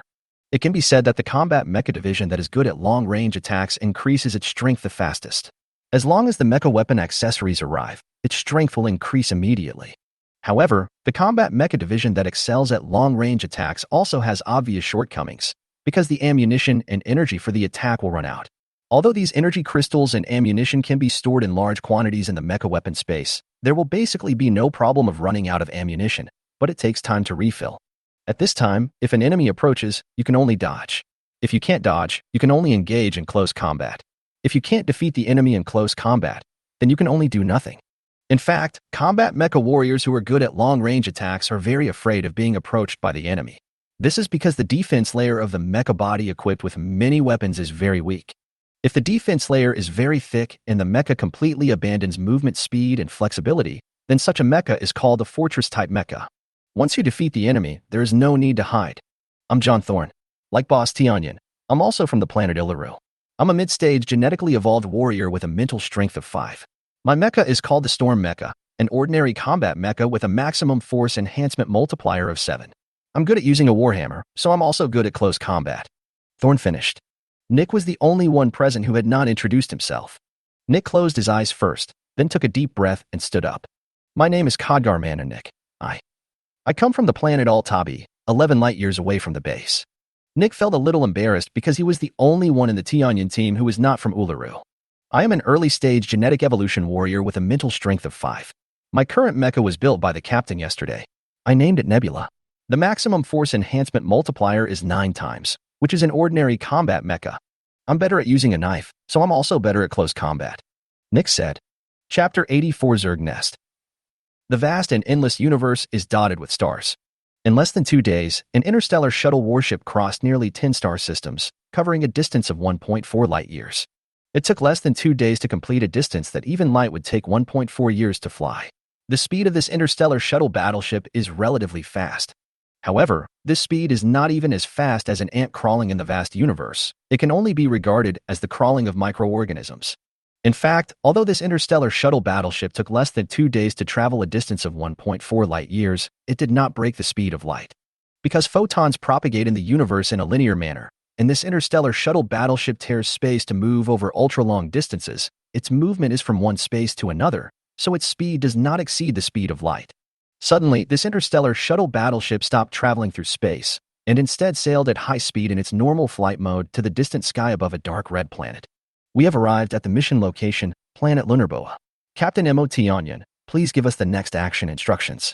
The voice of the interstellar shuttle battleship's driving robot sounded. Scan the location of the Zerg hive and project its image. Mo Tianyan gave the order. Behind Mo Tianyan, the other members of the Tianyan team were on full alert. After 2 days of space travel, Mo Tianyan and his crew have arrived at their destination. Just below the interstellar shuttle battleship, the planet with an overall dark red color is the planet Lunarboa.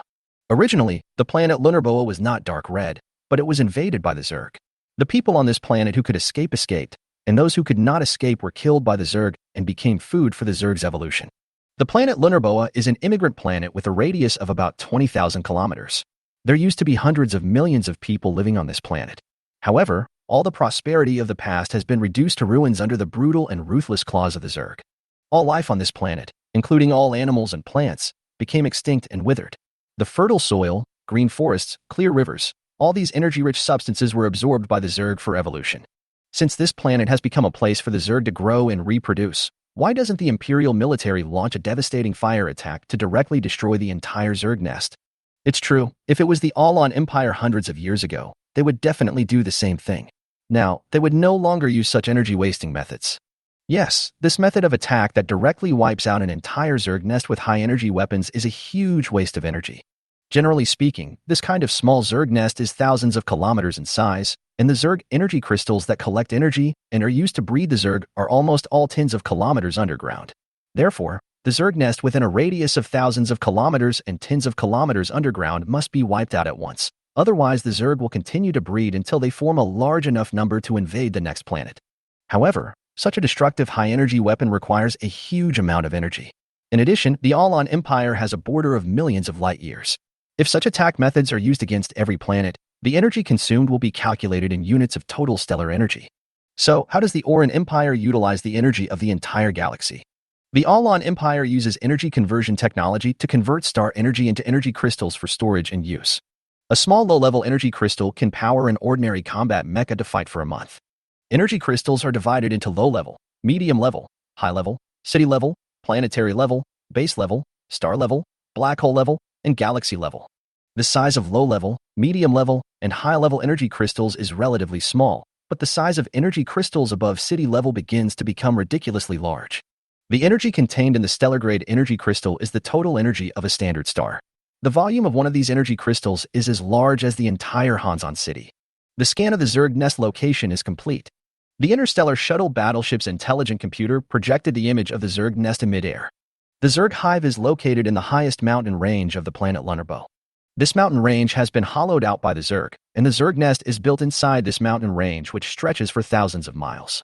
From the scanned images, it can be clearly seen that a large number of Zerg are hovering around the Zerg nest. Hiss, this is indeed a 4.6-star high-level mission. There are too many Zergs, Thorn said as he gasped at the sight. With so many Zergs, someone with trypophobia would be scared to death. The total number of Zerg inside the Zerg nest and outside the Zerg nest may be over 100,000. With such a large number of Zerg, there must be a leader-level Zerg, and there may be more than one. Talink analyzed calmly. Mo Tianyan nodded first, and then said, most of these are ordinary Zergs, which is not a big deal for me, but the huge number, plus the possibility of leader-level Zergs, is a bit dangerous. Thorn, Nick, the two of you follow me for 20 kilometers. Tarink, Lingfeng, the two of you follow me on my left and right. As for Lingyu, you follow Thorn and Nick and carry out long-range attacks to kill the Zerg. Mo Tianyan began to give orders. Receive. Thorn, Nick, Talink, Lingyu, and Longfeng responded in unison. Okay, let's go now. The interstellar shuttle battleship arrived above the atmosphere of the highest mountains on the planet Lunarboa. Mo Tianyan teleported the insect-hunting mecha out of the space orb, then used his mental power to float his body into the air and entered the cockpit. A powerful mental force instantly took control of the entire mecha, and a mecha sword more than 40 meters long appeared out of thin air on the right arm of the insect-hunting mecha. The more than 50-meter-high insect-hunting mecha is equipped with a more than 40-meter-long mecha sword. The majestic momentum is daunting. Thorn, Nick, Talink, Lingyu, and Longfeng also took out their mechas one after another behind Mo Tianyan and entered the cockpit. Boom. With a roar, Mo Tianyan's insect-hunting mecha grabbed the mecha sword and flew towards the bottom of the atmosphere of the planet Lunarboa, thousands of kilometers below. Following closely behind the insect-hunting mecha are 5 combat mechas of varying sizes. The Monmeba Mountains are the highest and largest mountain range on the planet Lunarboa, with an average altitude of 7 kilometers and a total length of more than 3,000 kilometers. The originally magnificent and solid Mon Mamba's mountains have now been hollowed out by the Zerg. Inside the vast mountain range, there are only countless winding Zerg tunnels. Chapter 85. Eliminate 100,000 Zerg. Under the command of higher-level Zerg, each Zerg carries out the breeding plan of Zerg offspring in an orderly manner. When the number reaches a certain level, or the energy of the planet is exhausted, they will plan to invade the next planet. When they reach the next planet, as long as there is enough energy and matter, these Zerg can continue to reproduce the next generation, and more advanced Zerg will also evolve, and their numbers and strength will continue to increase. As the energy and matter of planets are devoured by the Zerg, they may evolve into truly powerful Zerg. At that time, these powerful Zerg may even go into the extremely hot stars to devour energy and matter and continue to evolve. When these powerful Zergs reach a certain number, they can easily destroy some powerful civilizations in the universe. In short, the Zerg relies on this terrifying devouring evolution ability and super reproduction ability. At this time, Emotionyan had already arrived above the Mon Mamba Mountains, overlooking the Zerg below. Emotionyan released the powerful mental power of the Spirit Sea level and was about to observe this Zerg nest carefully. Suddenly, the Zerg below began to gather and flew quickly towards the sky. The direction these Zergs were heading was exactly the direction of Emotionyan and his group. It's that Zerg. Emotionyan discovered that a Zerg could release a strange mental power.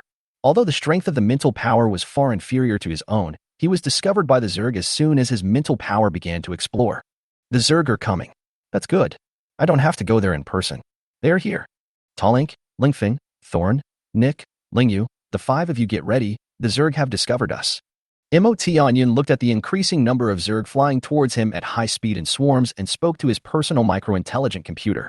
In the Zerg nest, Zergs of various shapes and sizes crawled out from the underground cave, then spread their huge wings and attacked Emotionyan in an overwhelming manner. Although these Zergs are collectively called Zergs, their appearances are really strange and varied, with colors, body shapes, limbs, organs, and movements all varying. However, they still have some things in common. For example, some Zerg have a crystal on their heads. These Zerg should be the Zerg that follows the evolutionary path of devouring energy to evolve Zerg crystal cores. There are also some Zerg species whose shells are very hard, and their limbs are very sharp and long. These are the Zerg species that evolve by devouring matter. Chirp, chirp, chirp. Dozens of energy beams of different colors tore through the air, making sharp sounds, and shot towards Emotionyan's insect hunting mecha. But it's no use. Emotionyan had already activated the stellar-level defensive energy shield in advance. These dozens of Zerg energy rays were like dozens of drops of water poured into a lake. They could only create a few ripples and then disappeared on the water surface, as if they had never appeared. It's not that the energy beam attacks released by these Zerg are not strong, but that the defensive power of Emotionyan's insect hunting mecha's stellar-level defensive energy shield is too high.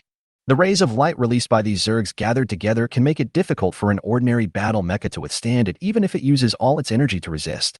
Emotionyan's previous perfect-level ordinary combat mecha could still withstand the damage caused by these rays, but the energy shield might also be broken.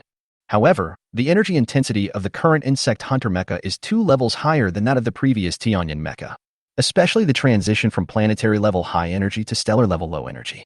The change in energy intensity has undergone a qualitative leap. Emotionyan was just about to make a move when suddenly, Tallink and Lingfeng made their move. The two of them were like entering a no-man's land when facing the hundreds of Zergs at the forefront. One move resulted in the demise of several Zergs, just like chopping melons and vegetables.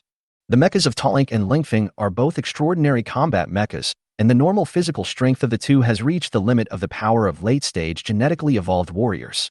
How can these ordinary Zergs stop them? When saving Goka City, Emotionyan was not even a genetically evolved warrior at that time, but he was already able to rely on the strength of the Tianyan mecha, the sharpness of the mecha sword, and the power of the Image Realm Star and Moon swordsmanship to eliminate hundreds of ordinary Zergs and an elite Zerg at a time. What's more, there are Tallink and Lingfeng now. Bang! Bang! 2 huge cannon shots resounded through the sky. These 2 shots were compressed high-energy cannons fired by Lingyu. They flew dozens of kilometers the moment they were fired and aimed at the insect swarm farther away. The power of these 2 cannons is so enormous, especially when they explode in a dense swarm of insects. The effect is even more shocking. 146 Zerg lost their lives under these 2 energy cannons. It is indeed a powerful long-range attack mecha. Emotionyan used his mental power to sense that 146 Zerg were directly smashed to pieces by Lingyu's 2 energy cannons, and he couldn't help but exclaim in admiration. Here they come, the elite Zerg are out. It's time for me to take action. Emotionyan had been using his mental power to observe the situation at the entrance of the Zerg nest. Originally, Emotionyan wanted to directly use his mental power to detect the entire Zerg nest, but the inside of the Zerg nest was isolated from mental power detection, and MOT Onion was unable to sense the specific situation inside. It is impossible to detect the specific situation of the Zerg hive using mental power because the inside of the Zerg hive is able to isolate mental power detection.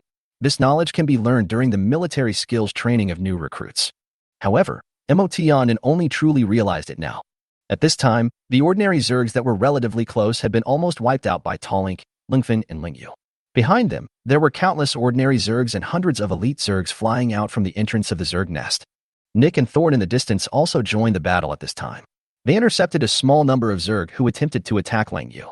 7 Swords of Tsongyu. With just one move, Tarink's martial arts skills killed more than a dozen elite Zergs flying in front. 9 Curve Spinning Sword. Longfeng controlled the Silver Edge mecha, holding a silver sword tightly. The mecha body rotated at high speed, and 9 circular sword beams were drawn in an instant, and more than a dozen elite Zergs fell down. 10,000 Starlight Sword. MOT Onion had already used his mental power to condense more than 2,000 Starlight Swords in front of him, ready to go. With a thought in his mind, more than 2,000 Starlight Swords shot out. Wherever the mighty Starlight Sword passed, not a single insect was left alive, and all fell to the ground several thousand meters below. This is the power of the 10,000 Starlight Swords and the full force of the Spirit C-level spiritual power. Dealing with these weak Zergs is like harvesting wheat. The average person with Spirit C-level spiritual power is far from being that strong. MOT Onion's martial arts skills are at the level of Starry Sky martial arts, and coupled with being close to the Great Success Realm, he appears so powerful. After about 2 hours of clearing, MOT Onion and his team finally cleared out all the Zergs that came out of the Zerg nest. Looking at the mountain of Zerg corpses below, there are at least 100,000 of them. Thorn, Nick, Tarank, Lingyu, and Lingfeng. I'm going to go into the Zerg nest to take a look. Of course, you can come if you want. MOT Onion decided to go into the Zerg nest and take a look. Chapter 86 Leader Level Zerg. Captain, I won't go in with you. I'd rather stay here and take out the crystal cores and other materials from the Zerg corpses. Thorn said as he looked at the Zerg corpses below.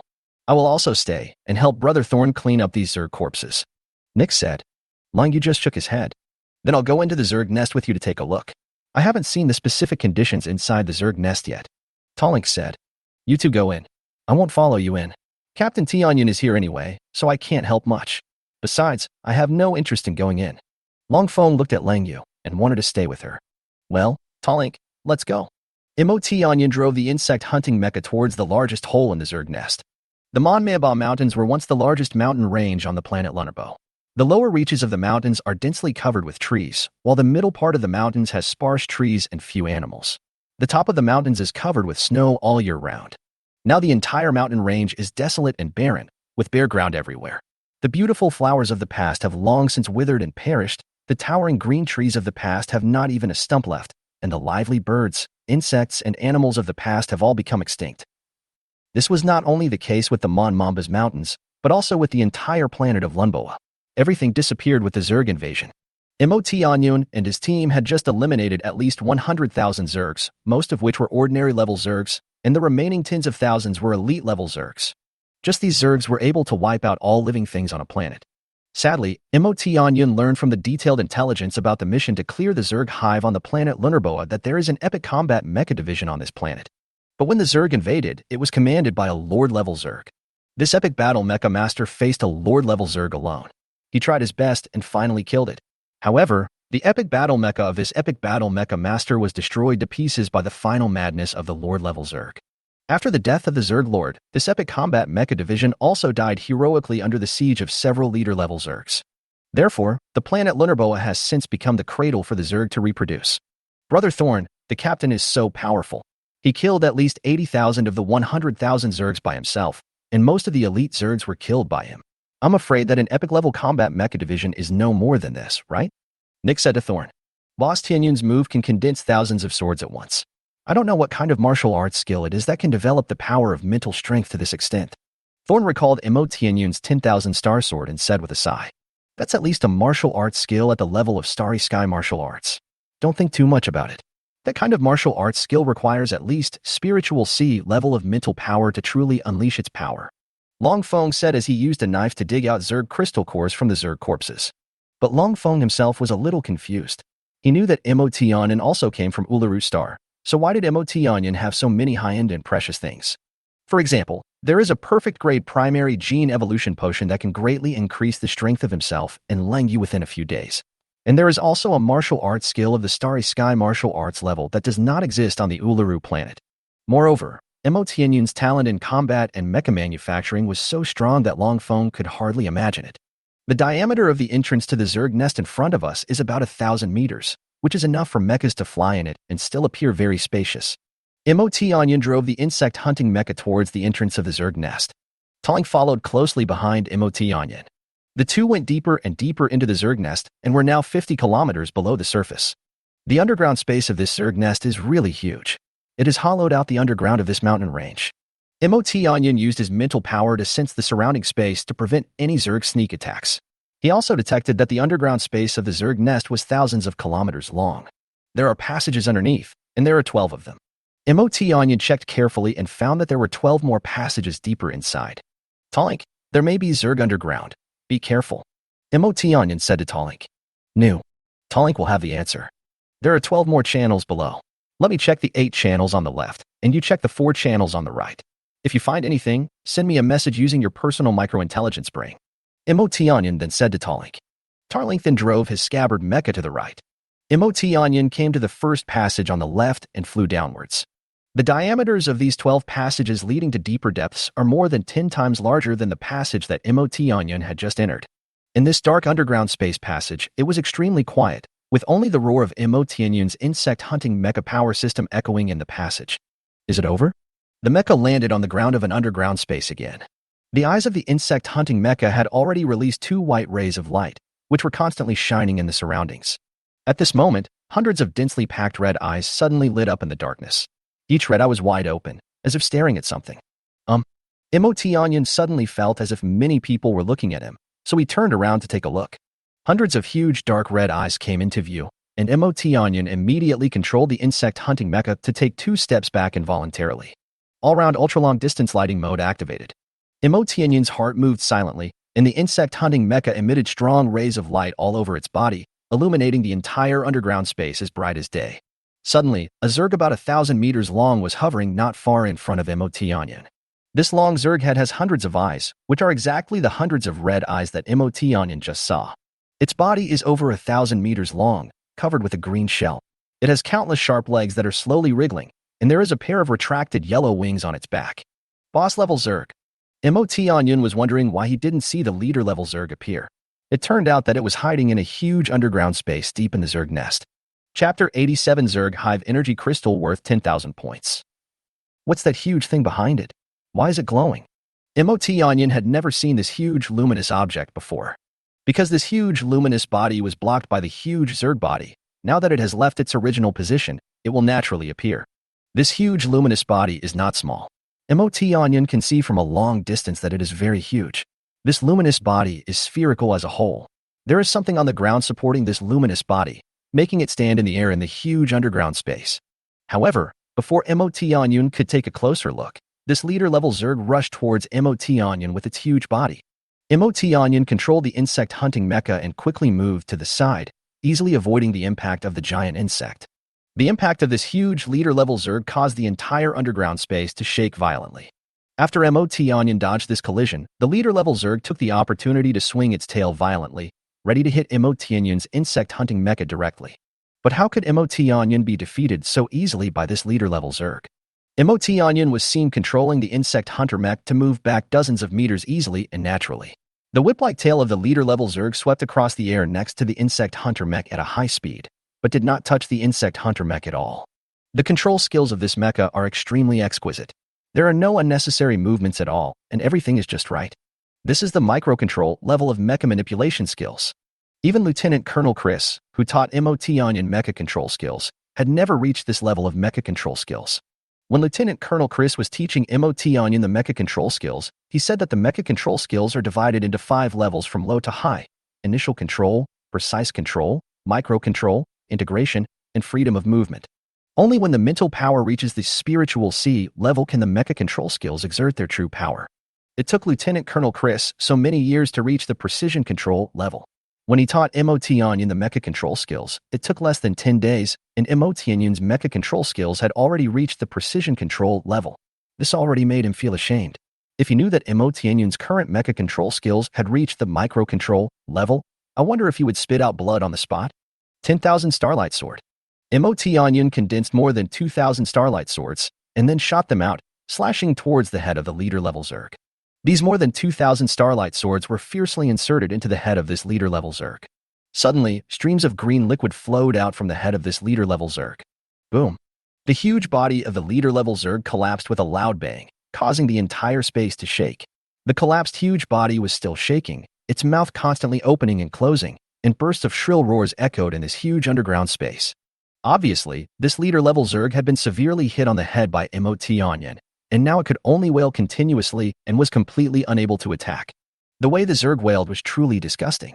Such an unforgivable race should be completely wiped out from the universe. Emotianyun condensed a number of Starlight Swords and continuously inserted them into the huge body of the leader-level Zerg. At this time, the ground is full of green liquid. This should be its blood, right? The Zerg can actually feel pain? Ha ha ha ha ha. That's great. That's great. This way I won't feel bored when torturing these Zerg. I don't know if you're intelligent, but I'm happy that you can feel pain. Tear me into pieces. Then die in despair, struggle, pain, and wailing. This is the judgment you damn Zerg deserve. Emotianyun's eyes turned red, and he looked extremely violent. Every officer of the All-On Empire tells the new recruits during their military training that being kind to the Zerg is the greatest cruelty to us. The Zerg, a cosmic race, must be wiped out once they are seen in any civilization in the universe. These Zergs have destroyed hundreds of thousands of immigrant planets in the Oran Empire alone, and more than 10 trillion people have been devoured by these extremely brutal Zergs as materials for their own evolution. Looking back at the Empire's millions of years of history, even if all the people who died in wars throughout history are added together, there are still more people who have died in the millennium since the Zerg invasion. Even now, in this defensive war against the Zerg invasion, tens of millions of Imperial soldiers lose their lives on the battlefield every day. If we add in the number of people who died on planets invaded by the Zerg, the number will be much higher. After chopping the 1,000-meter-long leader-level Zerg into pieces, Emotianyun sensed an energy fluctuation from its head. He then took out a sky-blue Zerg crystal core the size of a human head and walked towards the huge spherical luminous object. Emotianyun noticed this huge round luminous body early on. He wanted to see what it was that would cause the leader-level Zerg to stay here and guard it. So that's it. This huge spherical light source is the so-called Zerg Hive Energy Crystal. Emotianyun sensed an energy in this huge spherical luminous object that was more powerful than that of the leader-level Zerg, and immediately guessed that it was the Zerg Hive Energy Crystal. The Zerg Hive Energy Crystal is the energy source of the Zerg nest and an important energy source for the entire Zerg planet to reproduce and hatch Zerg offspring. It can be said that this Zerg Hive Energy Crystal with a diameter of nearly 100 meters can breed at least tens of thousands of Zerg. Since the Zerg Hive Energy Crystal is used to breed the offspring of the Zerg, then the Zerg larvae must be underneath the Zerg Hive Energy Crystal. Then I will destroy the energy crystal of this Zerg Hive first, and then eliminate all those Zerg larvae. As he spoke, Emotianyun raised the mecha sword and was about to slash at the Zerg Hive Energy Crystal. Emotianyun, wait, don't destroy it. Suddenly, the Spirit of Miracle appeared next to Emotianyun. After hearing this, Emotianyun quickly put away the mecha sword. Sister Miracle, what is the use of this Zerg Hive Energy Crystal? Emotianyun asked. Let the Miracle Core absorb this Zerg Hive Energy Crystal, and I can give you 10,000 points. The Spirit of Miracle suddenly laughed softly. It seemed that this Zerg Hive Energy Crystal was very important to the core of the Miracle. Sister Miracle looks so pretty when she smiles, but it's a pity. Emotianyun thought silently in his heart and almost forgot about the 10,000 points. 10,000 points. Is this Zerg Hive Energy Crystal worth that many points? Emotianyun came back to his senses and found that he could get 10,000 points. He felt like he had suddenly become a points nouveau riche. Chapter 88 Tarink's Request for Help. Of course, the Zerg Hive Energy Crystal is the energy that breeds the Zerg. The Zerg Crystal Core is developed and formed with this energy. The Zerg Crystal Core can be absorbed by the Miracle Core, so this Zerg Hive Energy Crystal can definitely be absorbed by the Miracle Core, said the Spirit of Miracles. Then if I find the Zerg Hive Energy Crystal in the future, I can exchange it for points. Emotianyun said in surprise. Well, as long as it is high-level pure energy, it can be absorbed by the Miracle Core. Not to mention the Zerg Hive Energy Crystals. If you convert all the energy of a star into energy crystals, the Miracle Core will be able to absorb it, and the points given to you will not be less than 100 million. If you can find a black hole and absorb energy from it, and if all the energy of a black hole is absorbed by the Miracle Core, I will give you 100 billion points. The Spirit of Miracles spoke slowly. I might be able to get a stellar energy crystal in the future, but the energy of an entire black hole. Emotionyan couldn't say any more. It was already extremely difficult for him to obtain stellar-grade energy crystals. However, he didn't know where to start to get black hole-grade energy crystals. There were not many energy crystals of this level even in the entire Orlan Empire. I heard that only the Empire's most powerful Galaxy-class war starships can use energy crystals of this level. A black hole can produce dozens or hundreds of black hole-level energy crystals. But the core of the miracle requires an energy crystal that contains the energy of an entire black hole. Even if we want to draw energy from a black hole, the entire process would take hundreds of years with the energy absorption and conversion technology of the Orlan Empire to form a black hole-level energy crystal. If the energy of the entire black hole is converted into an energy crystal, how long will it take? Sister Miracle, how do we absorb the energy in this Zerg Hive energy crystal? Can I just place the miracle core next to the Zerg Hive energy crystal? Emotionyan asked. Well, just put the miracle core on it, and it will absorb it automatically. The spirit of miracles nodded slightly. Emotionyan took the miracle core off his body and walked to the Zerg Hive energy crystal that was emitting green light. Immediately afterwards, Emotionyan saw the miracle core slowly leaving his hand and floating towards the Zerg Hive energy crystal. The miracle core, which was also a spherical shape, came to less than 10 meters away from the huge Zerg Hive energy crystal, and then its diameter began to gradually increase, and finally turned into a large sphere with a diameter of 10 meters. However, Emotionyan was not surprised, because he had seen the miracle core become bigger and smaller more than once. Moreover, the technology that allowed an object to change its size at will, Emotionyan had already seen it in the miracle core space. However, the points required to redeem were very expensive, requiring a full 100,000 points. Suddenly, the enlarged miracle core emitted a white light that connected to the Zerg Hive energy crystal. The surface of the miracle core trembled slightly, the white light became thicker and thicker, and the brightness of the Zerg Hive energy crystal began to decrease. Less than 10 seconds later, the Zerg Hive energy crystal had completely become dim. Click. Emotionyan heard a click. What followed was that cracks began to appear on the surface of the Zerg Hive energy crystals, and then the crystals began to shatter. After a few more seconds, the Zerg Hive energy crystals had turned into powder and scattered in the underground space. Emotionyan, there is another layer of space below here. There are Zerg larvae there. Don't forget to clear them all out. The spirit of miracle reminded Emotionyan. Okay, got it. Emotionyan looked at the ground. He would never forget. The spirit of miracle turned into flashes of light in the dark underground space, leaving behind a dreamlike outline, and disappeared beside Emotionyan. Emotionyan gently stretched out his hands, trying to touch the disappearing light spots, but he caught nothing. I'm not a real person. I'm just a spirit. In the core space of the miracle, the spirit of miracle murmured as he looked at his perfect body made up of brilliant light. Bang! On the ground of the underground space, Emotionyan controlled the insect hunting mecha and kicked it, and the entire ground suddenly collapsed. Is this the larva of the Zerg? Emotionyan said as he looked at the Zerg larvae below. So, it's true. The Zerg larvae are exactly the same. Emotionyan discovered that these Zerg larvae were indeed exactly the same, but they were cloned and, judging from their appearance alone, there was absolutely no difference at all. The larvae of the Zerg are exactly the same, but the substances and energy that each Zerg devours during the process of acquired evolution are different, so the resulting Zerg bodies are completely different. This is the common sense about Zerg that the officers tell the recruits during their military skills training. I heard that Zergs at the level of Zerg General and above can use their mental consciousness to change their own form and create a more advantageous insect armor for their own combat. This is one of the strengths of the powerful Zerg. Emotionyan murmured. The armor created by Zerg Generals and above is similar to the mecha made by humans and can greatly enhance their own strength. Humans who operate mechas must also learn mecha control skills in order to unleash the greater power of the mechas. However, the armor created by Zerg Generals and above is a bit outrageous. Since their Zerg armors are all made from their own Zerg bodies, once every Zerg General and above completes the shaping of their armor, the degree to which these Zerg can apply their own armor can be comparable to the oneness level of human mecha control skills. It's no wonder that Zerg Generals and above are said to be so powerful that even humans of the same level cannot defeat them. This is not without reason. 10,000 Starlight Sword. Emotionyan began to kill all the Zerg larvae. Another underground space.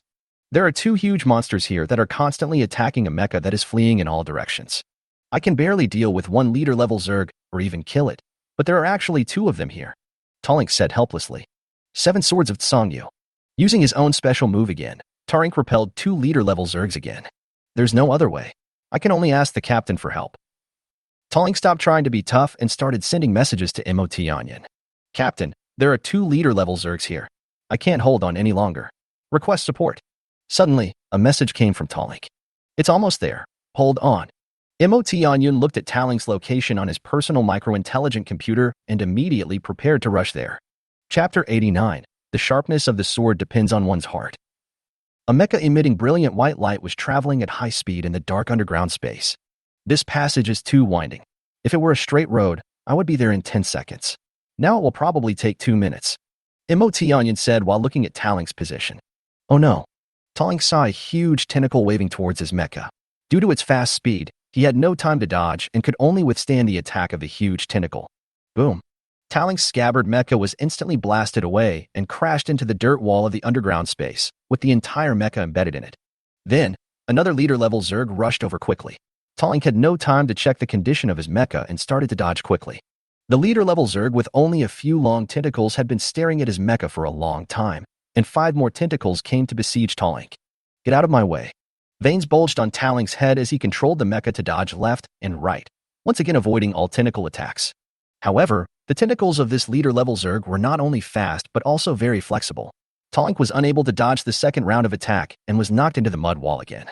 At this time, the huge, thick-shelled leader-class Zerg next to the leader-class Zerg with many tentacles raised its huge claws and suddenly slapped towards the position of Talink's mecha. The energy shield of the Talink mecha had been blown up by the leader-level Zerg with tentacles a long time ago. If it were to be hit by a claw of this huge Zerg again, it would probably be in great danger. As long as my sword is sharp enough, I can cut through everything. 7 swords of Tsongyu. Talink swung his mecha sword again. He was unwilling to be killed like this. He wanted to completely cut off the claws of the leader-level Zerg in front of him. Break it for me. Talink swung 7 swords in an instant, slashing fiercely on the claws of the huge leader-level Zerg. The claw was not broken, but Talink took the blow. However, although Talink withstood this attack, the leader-level Zerg with tentacles next to the huge leader-level Zerg with a thick Zerg shell bombarded Talink with 5 huge tentacles. 7 swords of Tsongyu. This time, Talink only blocked 2 tentacles. He could do nothing about the remaining 3 tentacles and the claws of the huge leader-level Zerg next to him that were slapping at him again. What should I do? Am I going to die in this Zerg nest today? Talink was unwilling to accept this. Was he going to die here during his first mission? As Talink looked at the approaching attack, he felt as if the whole world had slowed down. The feeling of despair in the face of death instantly enveloped his entire heart. Originally, this underground space was already very dark. In the face of death, Talink felt as if he was in a void, and the whole world came to a sudden stop. By now, I really still haven't comprehended that level of swordsmanship. What kind of sword is the sharpest? Talink was ready to close his eyes and wait silently for death to come. Swish, swish, swish. One after another, the swords emitting dazzling light slashed across the claws of the huge leader-level Zerg and the 5 tentacles of the tentacle-like leader-level Zerg. The limbs of all the leader-level Zergs that were cut by the meteor-like sword were broken off neatly and smoothly, and then fell silently in the air. Then, more meteor-like flying swords continued to shoot over and pierced into the bodies of the 2 leader-level Zergs. What a sharp sword. I wish my sword could be as sharp as this. Talink was fascinated. No, it's the captain who's here, Captain Onion. I can still be saved. I don't have to die. Talink came back to his senses and shouted in ecstasy. His voice was broadcast through the mecha, and even Onion, who was far away, could hear it. Onion drove the insect-hunting mecha, holding the more than 40 long mecha sword tightly and flew past the backs of 2 leader-level Zergs at high speed. Talink saw that the 2 leader-level Zergs were split into 2 halves by Onion in an instant, and then the 2 Zergs split into 4 large pieces and collapsed to the ground. The dark underground space regained its tranquility once again, with only the occasional roar from Onion and Talink's mechas and the light of the mecha shining within a limited distance in the dark underground space. None of my teammates can be left behind. Onion looked at Talink and said, a huge sound spread from the mecha, echoing in this huge dark underground space, and it could not stop for a long time. Team leader. When Talink heard this, he suddenly choked up. If only my sword were sharper. Talink clenched his fists and hammered them on his mecha with great hatred. Talink, a sword with a restrained edge is the sharpest. Some swords look very sharp, but they can't cut anything. After hearing what Talink said, Onion spoke from the bottom of his heart about his insights from years of sword practice. After hearing this, Talink fell into a dead silence. When I first met you, the sword you were carrying was made by you at great expense, which shows your obsession with the sharpness of the sword. However, the sharpness of the sword alone is useless. The sharpness of a warrior's heart is truly useful. Keeping the edge of the sword in your heart is the real sharpness.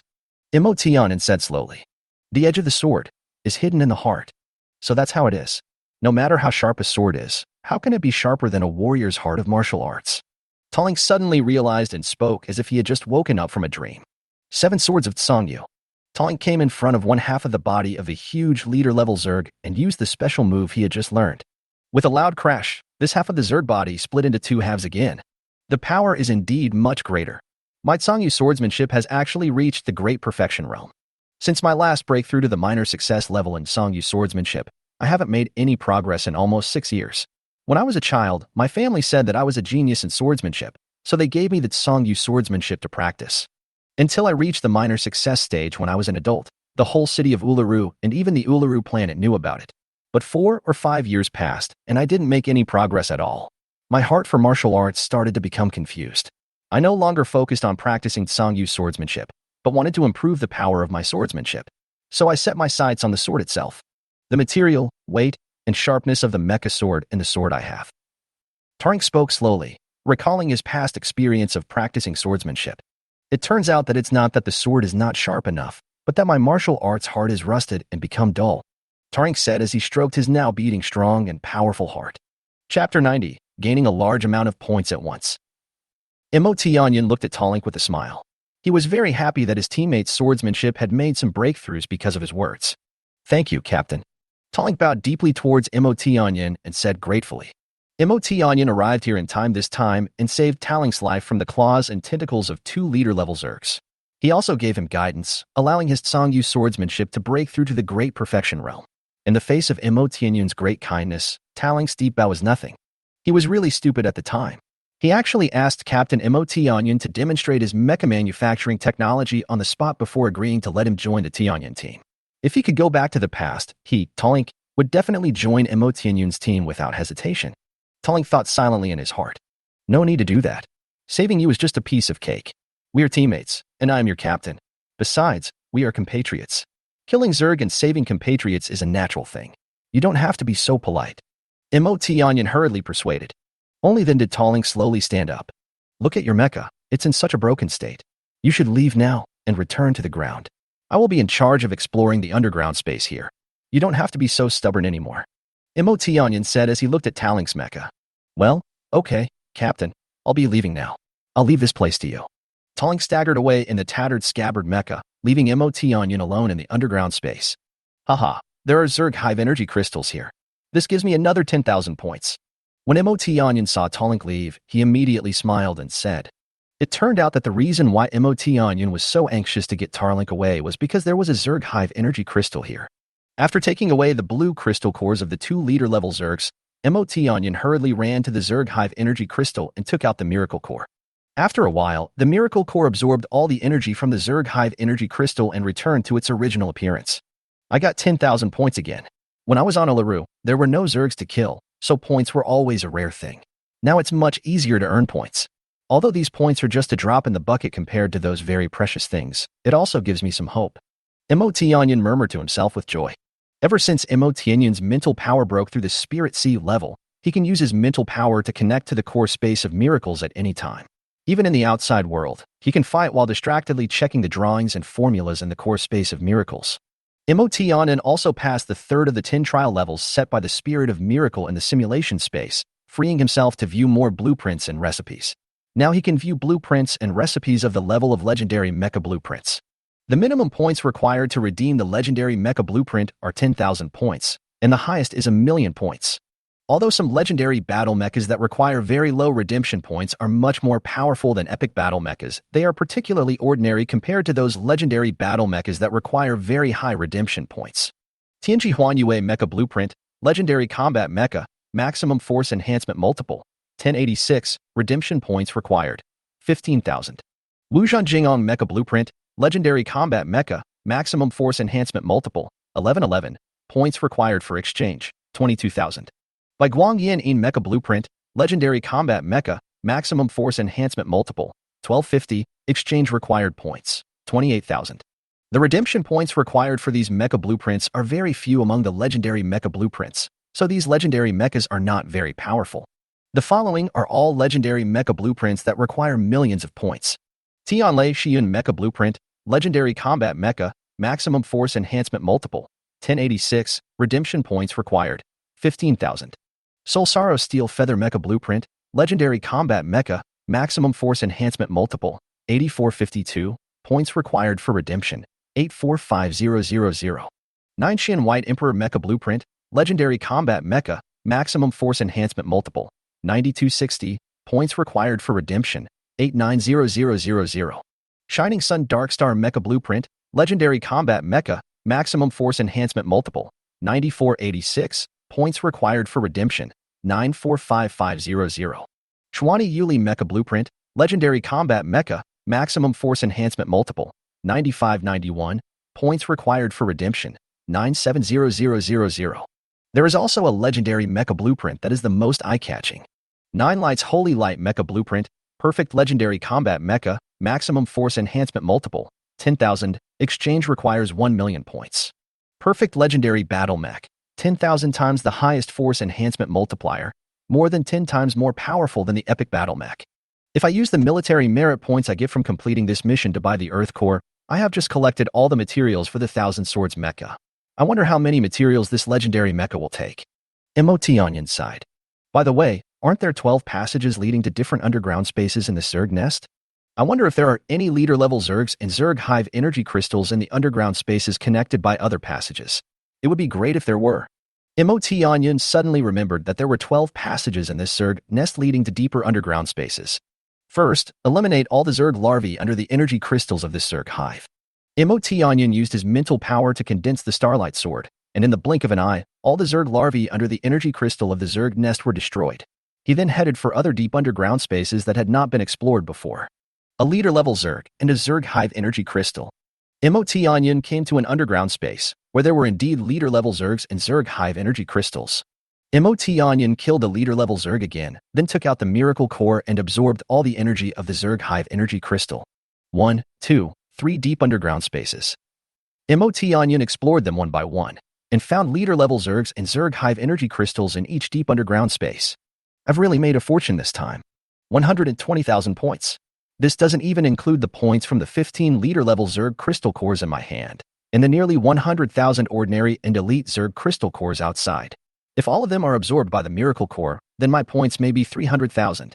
MOT Onion cheered ecstatically as he looked at his points. Chapter 91, Distribution of the Spoils.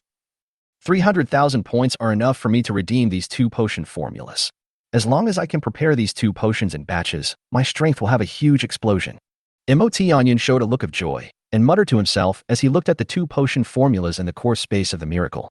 Intermediate Gene Evolution Potion Type 9 Recipe. Function: increase the body's normal strength by 500 tons. Requirements: Spirit C level mental strength. Normal strength reaches the limit of the late initial genetic evolution warrior. Preparing medicines requires biological medicines and materials. Detailed preparation steps of the medicine. Points required for redemption, 50,000. Spiritual C level spiritual power enhancement potion type 5 formula. Effect: increases mental strength by 500. Requirements: the strength of the mental power must reach this spiritual C level. Preparing medicines requires biological medicines and materials. Detailed preparation steps of the medicine. Points required for redemption, 200,000. These 2 potion recipes are what MOT Onion has been looking forward to for a long time, but he didn't have enough points before, so he could only envy them. Now MOT Onion finally has the chance to get these 2 recipes. There are no leader-level Zergs, Zerg Hive energy crystals, or Zerg larvae in this underground space. We haven't seen any ordinary or elite Zergs either. It seems we have wiped them out. MOT Onion carefully explored several times again, and also collected all the Zerg materials from the bodies of 15 leader-level Zergs. These are the materials of leader-level Zergs, which can be of great use in manufacturing mechas. The mission is finally over. It's time to go back. If we delay too long, our teammates might get worried. MOT Onion drove the insect-hunting mecha back to the outside of the Zerg nest. A huge blue and white mecha flew into the sky from the cave at the exit of the Zerg Hive, then rotated its body in the sky and died downwards. The captain is back. Thorn and his men were still collecting Zerg crystal cores when they suddenly spotted a mecha moving towards them. They all turned around and saw who else could it be but their captain? Sorry for the wait. I'm back. MOT Onion flew out of the cockpit of the insect hunter mecha and slowly landed on the ground. Captain, what's going on inside the Zerg Hive? I saw that Brother Tarink's mecha was badly damaged. Nick asked curiously. There were more than a dozen leader-level Zergs inside, but I have now eliminated them all. I also eliminated all the Zerg larvae, leaving none behind.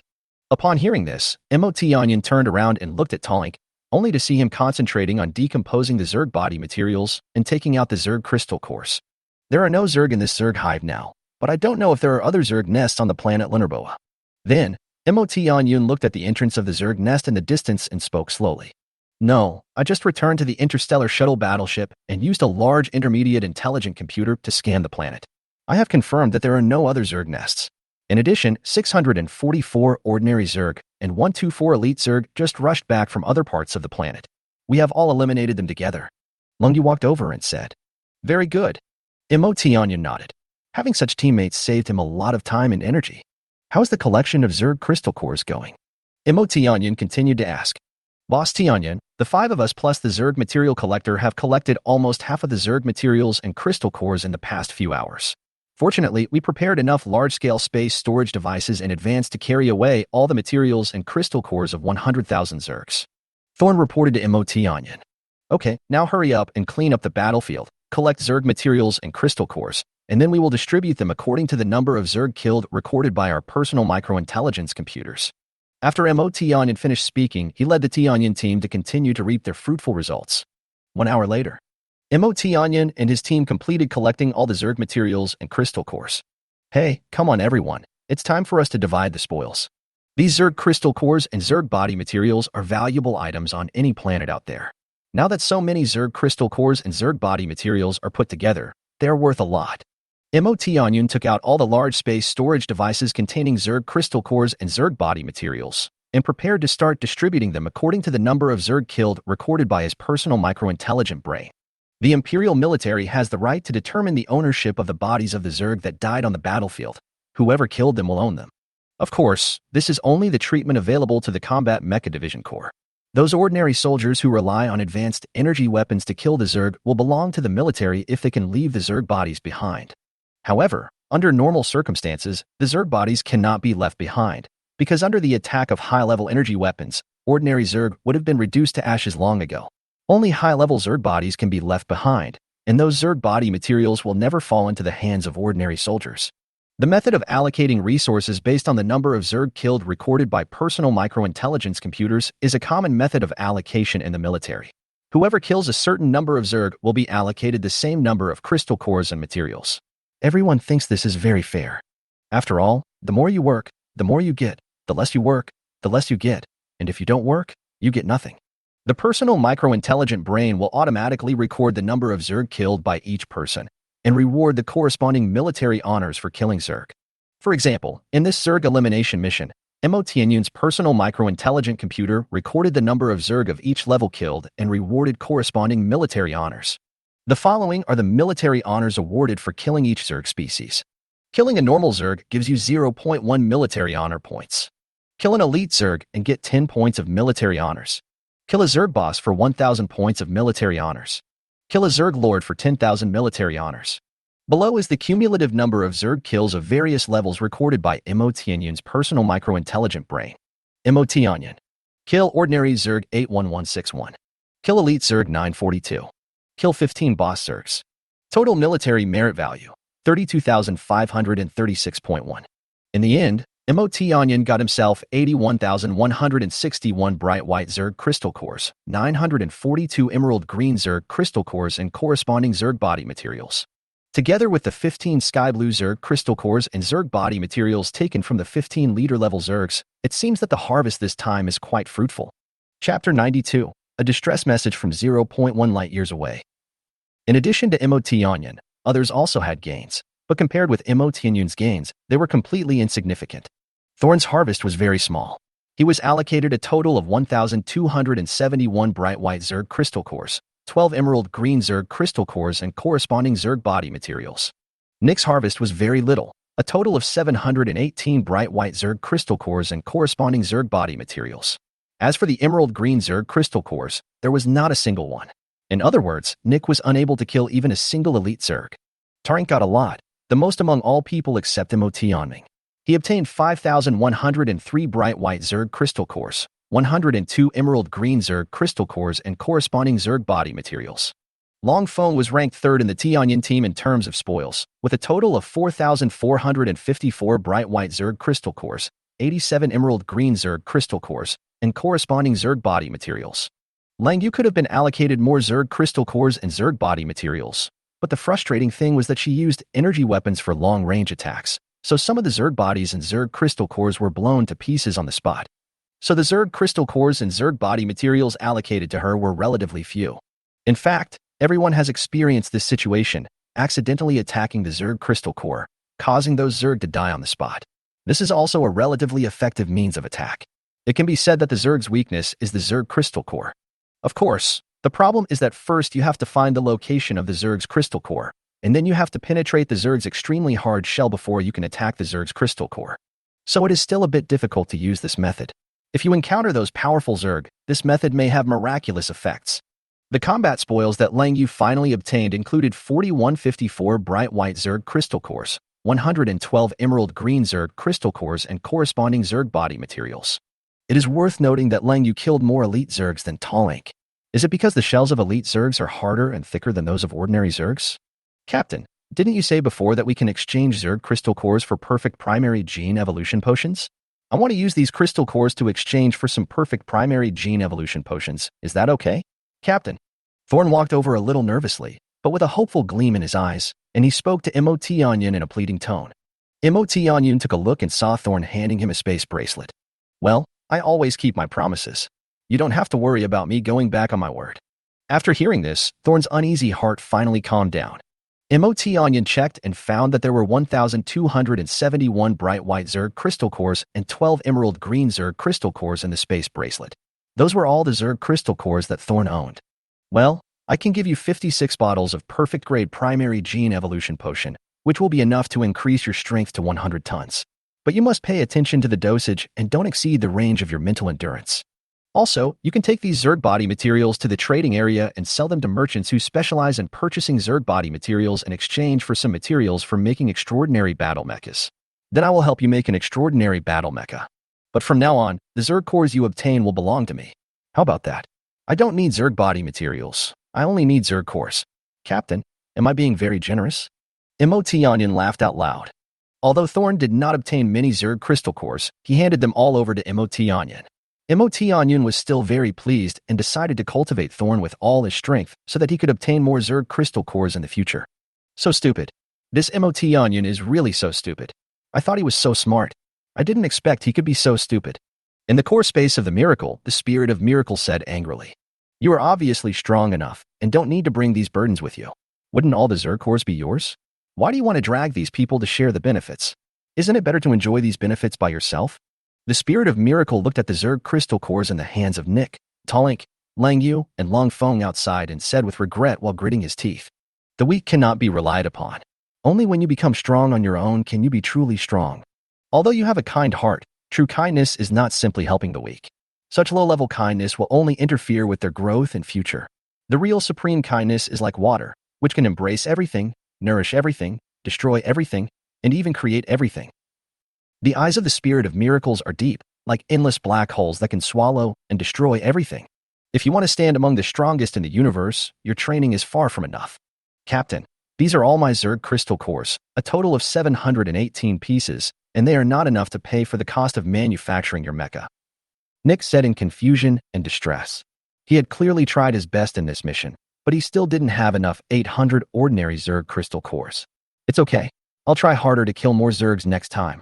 Mo Tianyin took over Nick's 718 bright white Zerg crystal cores and said encouragingly, "Here are 10 bottles of perfect grade primary gene evolution potion. Seeing that you have worked so hard in this battle, you can take them first and improve your own strength. Next time, you will definitely be able to harvest more Zerg crystal cores. Then return them to me." Mo Tianyin took out 10 bottles of perfect grade primary gene evolution potion and said, "Captain I." Nick glanced at Mo Tianyin. Mo Tianyin didn't say anything, but just looked at him with a firm gaze. Nick finally accepted it. "I must kill more Zergs next time. I must." Nick shouted in his heart, "Captain, my mecha has too many damaged parts. Can you help me repair it?" When Tallink saw Nick finish speaking, he took the opportunity to speak. "Well, but you have to pay for the Zerg core." Mo Tianyin nodded and said, "Then let me know. How many Zerg cores?" Tallink asked. 2,500 common Zerg crystal cores. Your mecha is already very damaged. I can also help improve its performance. Maybe your combat effectiveness can be improved. Onion thought about it carefully and then said, "Okay, no problem." Tallink agreed immediately. It can even improve the performance of the mecha. Where can you find a mecha repairman as good as the captain? We have completed the mission. Now we have to go back and hand it in. Everyone, prepare to board the interstellar shuttle. We will be returning to the base soon. Onion and his team set out on their journey home, and this mission ended there. The interstellar shuttle battleship slowly left the planet Lunarboa and traveled through space in the universe. Half a day later, Captain Onion, we received a distress message from 0.1 light years away. What? Onion hurriedly looked at the distress message on the huge light screen. Chapter 93 New Soldiers. I order you to withdraw immediately. Helpful information source. Colwhided. Military rank. Major. Strength. Epic Battle Mech Division. Details of the rescue information. Location. Cosmic Space Coordinates. 455754515.7165454. 115245475.422645454. 94315676665.33466424. It is 0.1041 light years away from this interstellar shuttle ship. Additional information from the person seeking help. I am Colwhided, the Commander-in-Chief of the 115th Large Fleet of the Combat Mecha Division Corps of the Duna Star Defense Military Base. We have been besieged by 3 Lord-level Zerg flying fortresses. The situation is very serious. We request the Duna Star Defense Military Base headquarters and nearby school-level officers with Epic Combat Mecha Division strength to rush to our support. We request your support as soon as possible. 3 Lord-level Zerg flying fortresses are besieging our large fleet. This is a big trouble. Onion stared at the distress message on the screen and said with a particularly cold expression, "Captain, 3 Lord-level Zerg flying fortresses, that means there are 3 Lord-level Zergs. I'm afraid there's nothing we can do," Tallink said anxiously. Thorn, Nick, Lang Yu, and Lung Feng were all looking at Onion, waiting for his decision. Because they were faced with such an emergency, they couldn't say anything, so they decided to leave the matter to their captain. Meteor-class interstellar shuttle battleship number 97954346118 immediately changes its course and sails at full speed towards the location where the distress message was sent. Onion immediately gave the order to change the destination of the interstellar shuttle battleship and sail towards the direction of the distress message. "Please believe me, I have enough strength to participate in this support battle," Onion said while looking at his teammates. Thorn, Nick, Tallink, Lang Yu, and Lung Feng watched this scene without saying anything. They could only believe in the strength of their captain. In fact, Thorn, Nick, Tallink, Lang Yu, and Lung Feng did not want their captain to go to support, because these were 3 invading Lord-level Zerg flying fortresses, and they would definitely not be able to escape once they were targeted. Even a large fleet led by a major-level Epic Combat Mecha Division had to send out support, let alone his own Meteorite-class interstellar shuttle battleship. This was undoubtedly an egg hitting a stone. For a moment, Thorn, Nick, Tallink, Lang Yu, and Lung Feng were all a little frightened and uneasy. They really did not have the confidence to face such a huge war. 10 interstellar shuttle battleships form a small fleet. A medium-sized fleet consists of 100 interstellar shuttle battleships, and this medium-sized fleet must have at least 1 Meteor-class interstellar shuttle battleship to be called a medium-sized fleet. 1,000 interstellar shuttle battleships is considered a large fleet. A large fleet must have at least 1 satellite-class interstellar shuttle battleship and 10 Meteor-class interstellar shuttle battleships to be called a large fleet. The commander-in-chief of a large fleet must be a colonel-level officer with the strength of an Epic Combat Mecha Division. A fleet of this size and strength must request support from the Duna Star Defense Military Base headquarters. Even if people like us go there, we won't be able to help much. Except for Onion. Other members of the Onion team all thought so, but what they didn't know was that this interstellar shuttle battleship was like an egg hitting a stone in front of the 3 Lord-level Zerg flying fortresses. Now, because of the existence of Onion, the egg has turned into an iron ball and is qualified to collide with the 3 Lord-level Zerg flying fortresses.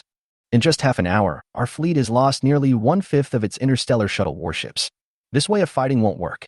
In the combat command room of a satellite-class interstellar shuttle battleship of this large fleet, a school-level officer said calmly on the surface but very anxiously on the inside. Those Zerg have 3 Lord-level Zerg flying fortresses, which cannot support the support of the Duna Star Defense Military Base. Even if Major General Griffith Fred drives a legendary mecha to teleport here, the distance of 1.31806 light years will take at least 5 hours at the fastest. This commanding officer is Colwhided, a major-level officer with the strength of an epic combat mecha division. What to do? If we run away, we will be chased and attacked by the Lord-level Zerg fortress, and we will die even faster. Cole Whited became even more anxious as he watched the interstellar shuttle warships of his fleet on the light screen being turned into cosmic dust under the attack of the Zerg. It was impossible for him to remain calm. Zerg, I will fight you to the death. I will destroy one of your Lord-level Zerg flying fortresses even if I die. Cole Whited's heart was grieved. He knew that since the day he joined the Imperial Army, he had no longer cared about life and death. He would always have to fight the Zerg with his life. Moreover, he had encountered such dangerous situations several times. He was rescued by strong people in the previous times. This time it was his turn to lead the team, but no one would help him. To be honest, he was a bit unlucky. This was the first time he led a large fleet to carry out a mission after being promoted to major, and he didn't expect to encounter 3 Lord-level Zerg flying fortresses. Suddenly, 2 messages came from the light screen in front, and Cole Whited quickly opened it to read. The first one was a message from the headquarters of the Duna Star Defense military base. The information is as follows. Major Cole Whited, please hold on. Major General Griffiths Fred is on his way to support you. On his way to support you. This is information from the headquarters of the Duna Star Defense military base, not support information from a nearby major-level commander. Major Cole Whited took a look and clicked on the next one. It's a support message from 0.1 light years away. Could it be that I'm saved? Cole Whited was overjoyed when he saw the support message from nearby. But the rest of the message made him feel a little overwhelmed, and then he burst into laughter out of anger. The details of this message are as follows. The Tianyin team is rushing to the battlefield for support from 0.1041 light years away and is expected to arrive in 1 hour. Major Cole Whited, please hold on. Major Cole Whited, please hold on. This message was not sent by MO Tianyin, but was automatically sent by the intelligent computer of the interstellar shuttle battleship. Team Tianyin? Major Cole Whited had a bad feeling. So he clicked on the details of the Tianyin team to check. Skycloud team. Captain MO Tianyin, rank, Private First Class. Team Member Thorn, rank, Private Third Class. Team Member Nick, rank, Private Third Class. Team Member Tarank, rank, Private Second Class. Team Member Lung Feng, rank, Private Second Class. Team Member Lengyu, rank, Private Third Class. Team Establishment Date, January 15th, 61227, 39th year. After seeing the detailed information of Team Tianyin, Major Cole Whited was instantly defeated. They're all rookies, and they are all privates.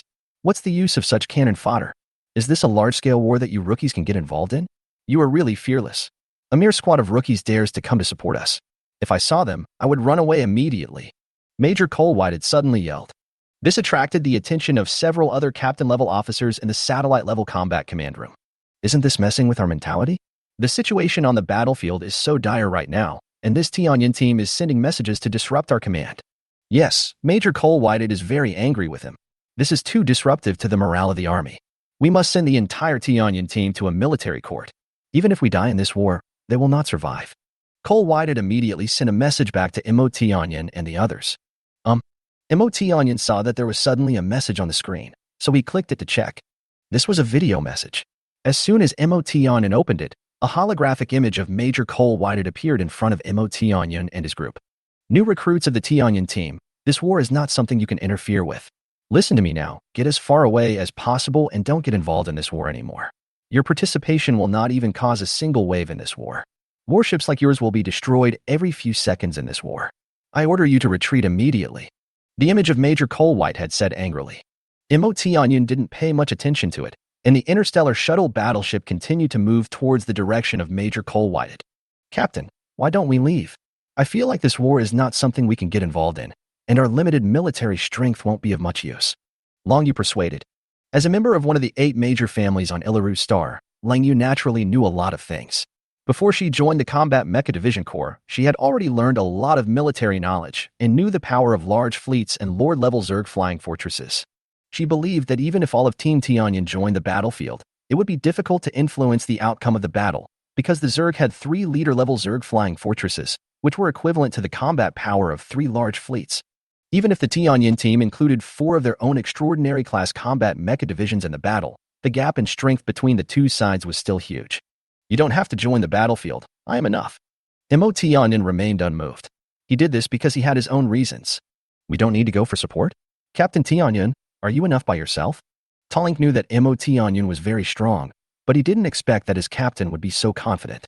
Major Cole Whited's large fleet was engaging in a firefight with 3 lower-level Zerg flying fortresses and the lower-level flying fortresses next to the Zerg flying fortresses. Energy beams of various colors intertwined together to form a light net covering a distance of thousands of kilometers between the two sides. From time to time, a few energy beams with brightness far exceeding the surrounding attack beams erupted, and the interstellar shuttle warships or Zerg fortresses that were hit were directly penetrated, and then a ball of light burst out, becoming the falling cosmic dust in this war. The fall of every Meteor-class interstellar shuttle warship means the death of hundreds of ordinary soldiers. The fall of every Meteor-class interstellar shuttle warship means the death of thousands of ordinary soldiers. They are all living people, but in the Alon Empire's brutal defense against Zerg invasion that has lasted for hundreds of thousands of light years, they are a microcosm of this cruel reality. Hundreds of millions of people may die at every moment, and their deaths are very insignificant, not even worth mentioning. Judging from the number of energy beams alone, the number of fortresses on the Zerg side far exceeds that of the interstellar shuttle warships on the side of Major Cole Whited. So it was only a matter of time before Major Cole Whited's fleet was destroyed by the Zerg fortress. Major Cole Whited, we have lost more than half of our fleet. A captain wiped the cold sweat from his forehead and came over, reporting hurriedly. Let's go. I don't think we can wait for reinforcements anymore. We can only fight to the death. Major Cole Whited then led all the officers in their respective mechas to rush out of the Satellite-class interstellar shuttle battleship, leaving only a few operators to provide fire support.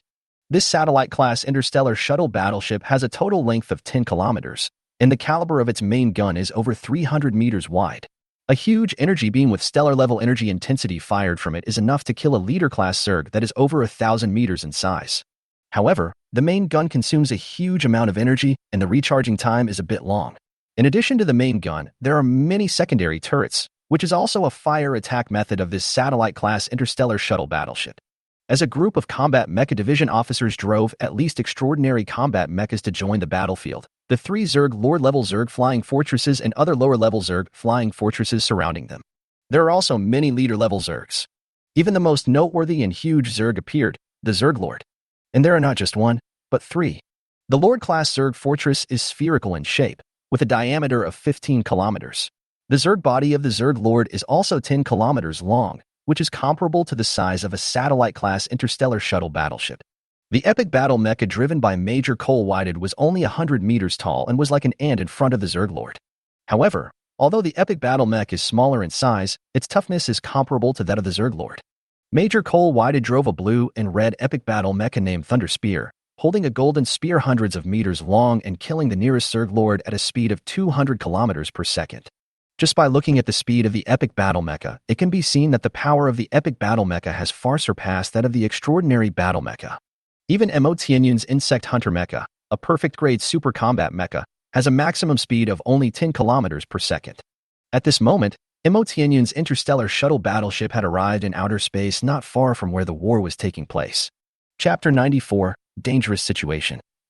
There is a circular energy acceleration thruster with a radius of about 30 meters on the back of the Qinglei Guanzhong epic battle mecha. This circular energy acceleration thruster with a radius of about 30 meters is a mecha accessory. Its function is to greatly increase the flight speed of the mecha.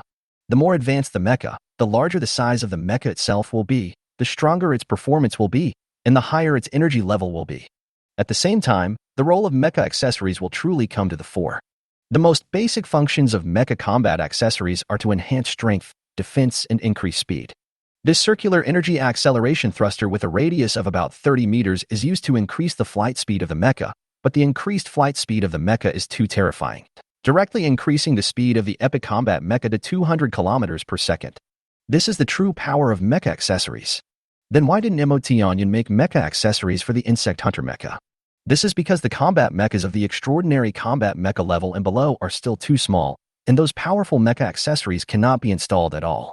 For example, the energy acceleration thruster of Major Cole Whited's Thunder Spear Scorching Epic Battle Mech has a radius of 30 meters. Just this mecha accessory alone, MO Tianyun's Insect Hunter mech is only 50 meters high. How could the Insect Hunter mech possibly fit it? It is not impossible to install mecha accessories on extraordinary combat mechas and combat mechas below the level, but most of them are weapon-type mecha accessories. For example, the 40-meter-long mecha sword that MO Tianyun's insect hunting mecha is currently using is a mecha accessory. There are also several energy cannons installed on Long-Use Ice Mecha for attack, which are mecha accessories. These are all weapon-type mecha accessories. There are also defensive mecha accessories, such as the energy shield installed on all mechas, which is the most common defensive mecha accessory. As for the energy acceleration thruster of Major Cole Whitehead's Thunder Spear Scorching Epic Battle Mech, it is a type of mecha accessory that increases speed in combat and is a functional mecha accessory. If it comes to legendary mechas or higher-level mechas, the sizes of these high-level mechas are calculated in kilometers. These high-level mechas are so large in size that they can be equipped with thrusters that can be used for space jumps that can only be installed on interstellar shuttle battleships. At that time, they can travel around the universe without the need for interstellar shuttle battleships. Therefore, MOT Onion does not have his own Insect Hunter mecha to manufacture functional mecha accessories now, because the Insect Hunter mecha is a transitional version of the Thousand Swords mecha, and naturally does not require customized mecha accessories. If functional mecha accessories are manufactured for the Insect Hunter mecha, the Insect Hunter mecha will not last very long, and this will waste a lot of rare materials. Because MOT Onion has already started planning to manufacture the Thousand Swords mecha, the Insect Hunter mecha will soon be eliminated. Under the acceleration of this energy accelerator, the Qinglei Gunza Epic Mecha was as fast as lightning, flying at high speed in the universe. In less than 10 seconds, it crossed a distance of more than 2,000 kilometers and came directly in front of the huge body of the Zerglord. A shot was fired quickly, directly hitting the huge body of the Zerglord, drawing a streak of white lightning like a flash of lightning, and then a ball of bright sparks flew everywhere. That part of the Zerglord's body caved in directly, but it was not penetrated by the attack of Major Cole Whitehead's Thunder Spear Scorching Battle Mech, which shows that the Zerglord's Zerg shell is terribly hard. Grass. Major Cole Whitehead burst into swearing when he saw this. This is at least a Zerg that has evolved to the second stage of Zerglord. This is really a big trouble, Major General Griffith Fred. I hope you can get here soon, otherwise I will die here. Seeing that his attack did not work, Major Cole Whitehead quickly retreated to the rear in his Thunder Spear Epic Battle Mech. But how could the Zerg Overlord allow Major Cole Whitehead to come and go as he pleased? A red energy beam surrounded by white light suddenly hit the Thunder Gun Scorching Mech piloted by Major Cole Whitehead, who was trying to retreat. This powerful torrent of energy releases dazzling light and blooms in the universe. The stellar-level low-level energy shield of the Thunder Spear Scorching Epic Battle Mech piloted by Major Cole Whitehead trembled violently and then broke directly. Fortunately, the huge energy beam and energy shield released by the Zerg Lord's attack offset each other and did not harm the main body of Major Cole Whitehead's Thunder Gun Scorching Mech. The energy shield then received energy replenishment from the mecha's energy core, and Major Cole Whitehead's Thunder Gun Burning mecha's energy shield was restored, so there was no big problem. But then I wasn't so lucky. Because the other two Zerg Lords have arrived, Major Cole Whitehead will now face the siege of 3 Zerg Lords. Can he still resist the attacks of these Zerg Lords? The answer is obviously no. It turns out that the Zerg Lord had evolved along the energy route and took the path of energy attack. Now these two Zerg Lords have evolved by devouring matter, and their melee attack methods are unmatched. Major Cole Whitehead's Thunder Spear Epic Battle Mech was knocked away several times in less than 10 seconds. If the energy shield had not been able to hold on, Major Cole Whitehead's Thunder Spear Epic Battle Mech would have been torn apart by the Zerg Lord. Major Cole Whitehead is facing an attack from 3 Zerg Lords. The situation is very bad. What should we do? Once Major Cole Whitehead, our entire number 115 large fleet will no longer exist. The observer who was analyzing the battle situation on the satellite-class interstellar shuttle battleship said with a livid and deathly look on his face, "We need to provide fire support to Major Cole Whitehead. If we can help Major Cole Whitehead in any way, then our efforts will be useful." Another temporary combat commander said, "Okay, that's our decision then. Attention, all interstellar shuttle warships of the number 115 large fleet, concentrate your firepower on attacking the Zerg Overlord. Attention, all interstellar shuttle warships of the number 115 large fleet, concentrate your firepower on attacking the Zerg Overlord. Attention, all interstellar shuttle warships of the number 115 large fleet, concentrate your firepower on attacking the Zerg Overlord." 3 consecutive identical command orders were sent from this satellite-class interstellar shuttle battleship to other interstellar shuttle battleships. Chapter 95, Starlight 10,000 Swords Become One. Meteor-class interstellar shuttle battleship number 3 received.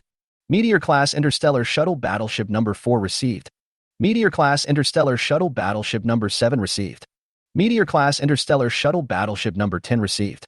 Meteor-class interstellar shuttle battleship number 12 received. The first to receive and respond to the order were the 5 Meteor-class interstellar shuttle warships. Of the 12 Meteor-class interstellar shuttle battleships in our number 115 large fleet, are these 5 the only ones left? The temporary combat commander said with a sense of loss. He couldn't calm down for a long time, because only 5 Meteor-class interstellar shuttle battleships responded, which meant that most of the backbone forces of their number 115 large fleet had been lost. Meteorite-class interstellar shuttle battleship number 0006 received. Meteorite-class interstellar shuttle battleship number 0013 received. Meteorite-class interstellar shuttle battleship number 0024 received. Meteorite-class interstellar shuttle battleship number 1036 received. The above is the statistical number of responses from 481 Meteorite-class interstellar shuttle warships. These statistics jumped across the light screen of the number 115 Large Fleet Command Center within 1 second, instantly obtaining the number of all interstellar shuttle warships that survived the war. There are 1,200 Meteorite-class interstellar shuttle battleships, but now there are only 481 Meteorite-class interstellar shuttle battleships left. The loss rate is as high as 60%. I didn't expect that our number 115 large fleet would suffer such heavy losses on its first trip to the mission site. Sigh, it's really bad luck. The observer said with great sorrow. Captain MOT Onion, we have arrived at the rescue battlefield and are waiting for your next command. MOT Onion stood on the interstellar shuttle battleship. The light curtain in front of him was reflecting the battlefield, the image of the largest war he had ever seen.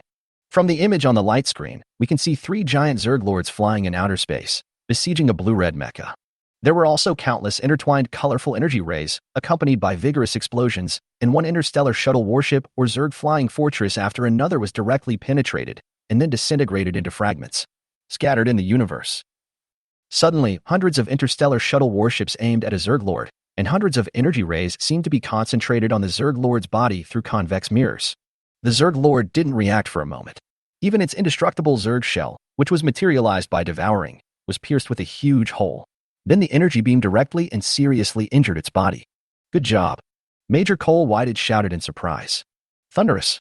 Major Cole Whited, piloting the Thunder Spear epic battle mecha, unleashed his unique martial arts skills and took the opportunity to attack another Zerg lord. A blue flash whizzed by and instantly hit the weak part of a Zerg lord that was completely black, had 2 curved sharp horns on its head, and a blue one eye. The huge spear, which was hundreds of meters long, pierced through the weak part of the Zerg lord. The Zerg lord howled in pain and rolled continuously in the universe. However, the huge body of the Zerg lord is about 10 kilometers long, so what does a wound of a few hundred meters matter? After the pain, the Zerg lord's blue eye began to turn red, sharp thorns grew on its smooth shell, and the 2 originally huge black pincer-like claws became even bigger. Another type of Zerg lord in the distance had already gathered a ball of black energy, and when Major Cole Whited attacked the Zerg lord with 2 horns, he had already stared at him. That ball of black energy shot out instantly, as if tearing through space, and appeared directly behind Major Cole Whited's Thunder Spear epic battle mech. Oh no. By the time Major Cole Whited noticed the black energy, it was already too late. A silent wave of energy echoed across the battlefield. At the same time, the Zerg flying fortresses concentrated all their attacks on the command starship of the number 115 large fleet, which was the satellite-class interstellar shuttle battleship. Just a few seconds ago, this satellite-class interstellar shuttle battleship was commanding all the interstellar shuttle battleships of the number 115 large fleet. Now, hit by countless attacks from the Zerg flying fortress, the defensive energy shield of this satellite-class interstellar shuttle battleship only lasted for 3 seconds before being breached. The remaining attacks mercilessly annihilated this satellite-class interstellar shuttle battleship, completely turning it into cosmic dust. Major Cole Whited, the commander-in-chief of our large fleet, also has the most powerful command starship. Every captain of the remaining interstellar shuttle battleships of the number 115 large fleet was speechless. They knew that it was only a matter of time before all of their interstellar shuttle warships were completely destroyed. The thought of despair enveloped every soldier, and for a moment, the firepower of all interstellar shuttle warships seemed to have declined by more than half. At this moment, a Meteorite-class interstellar shuttle battleship appeared on the battlefield in outer space like a ghost, silently, and no one could notice it. A blue and white mecha rushed out from the Meteorite-class interstellar shuttle battleship. This blue and white mecha holds a sharp sword about 40 meters long. Immediately afterwards, dazzling sword shadows emerged from the cosmic void surrounding the blue and white mecha, enveloping the entire mecha. These sword shadows were as bright as stars, and there were tens of thousands of them. Each one was more than 10 meters long. They all gathered together to form a huge and dazzling ball of light. This time, whether it was the remaining hundreds of interstellar shuttle warships, Zerg flying fortresses, or Zerg lords, they all paid attention. 10,000 starlight swords, 10,000 starlight swords become one. The man driving the blue and white mecha had an idea, and the sword in the mecha's hand began to detach and float in the void of the universe in front of him. The sword shadows surrounded by the starry light slowly came and gathered on the blade of the mecha's sword. Countless sword shadows overlapped, forming a huge golden light. The mecha sword was wrapped in a layer of golden light, forming a huge, brilliant golden sword that was 1,000 meters long. Suddenly, this huge golden sword looked like a meteor flying at high speed, dragging a golden afterimage of thousands of kilometers, like a golden energy beam emitted by a satellite-class interstellar shuttle battleship. No, this is even more than 10 times larger than the energy beam emitted by a satellite-class interstellar shuttle battleship. Except for MOT Onyen, no one at the scene of this huge golden sword could feel its speed. The huge golden sword continued to accelerate, and in less than a few seconds, it arrived in front of the two Zerg lords who were good at close combat. Chapter 96. Become famous in one battle. One of the two Zerg lords was completely black and had two curved sharp horns on his head. The other was a blue one-eyed Zerg lord, who was the one shot by Major Cole Whited. After reacting first, it stretched out its two huge black claws, which had become extremely huge after its anger, and tried its best to block this sudden and extremely fast attack. But it's useless. Although the body of this Zerg lord was tens of thousands of meters long, it was still like a mandish trying to stop a chariot in front of the extremely powerful attack of the huge golden sword, and was completely useless. Snap! Puff! The huge golden sword pierced through the two huge black pincer-like claws of the Zerg lord easily like piercing tofu, and then burst into the huge black body of the Zerg lord fiercely.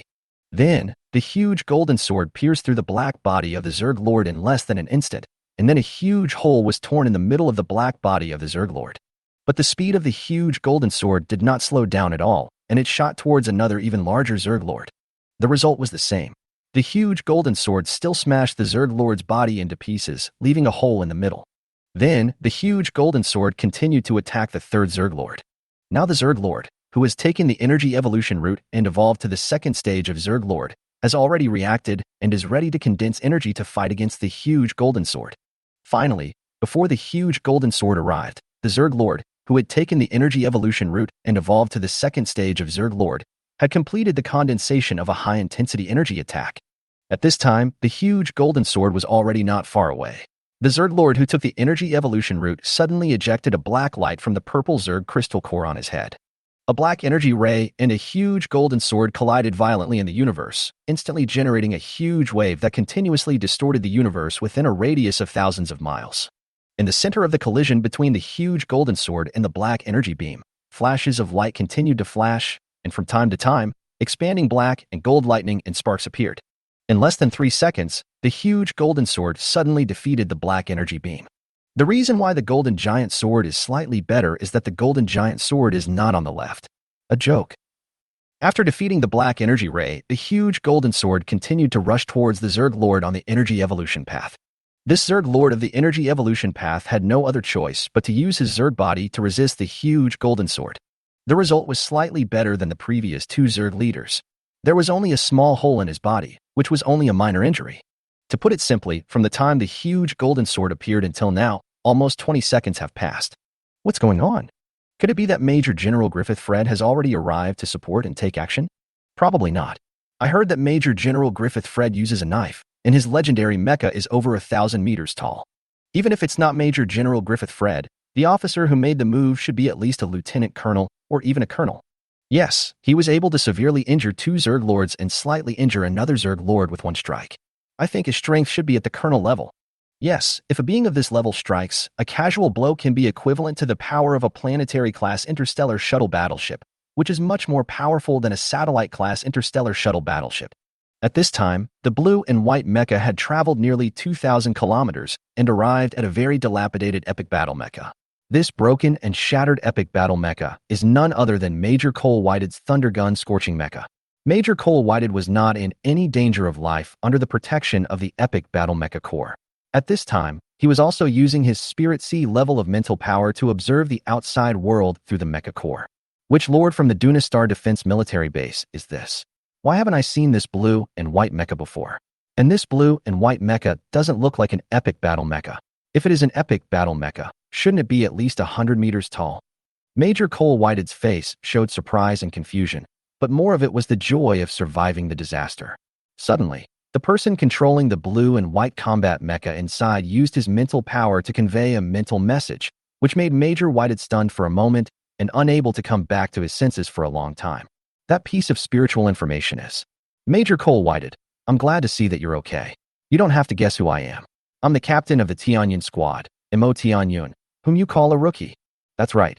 Who else could the owner of this blue and white combat mecha be other than Imo Tianyun? Imo Tianyun, a new soldier is so strong. Major Cole Whited came back to his senses and said in amazement. He really couldn't imagine what kind of martial arts skill Imo Tianyun's move of Starlight 10,000 swords combined into one was.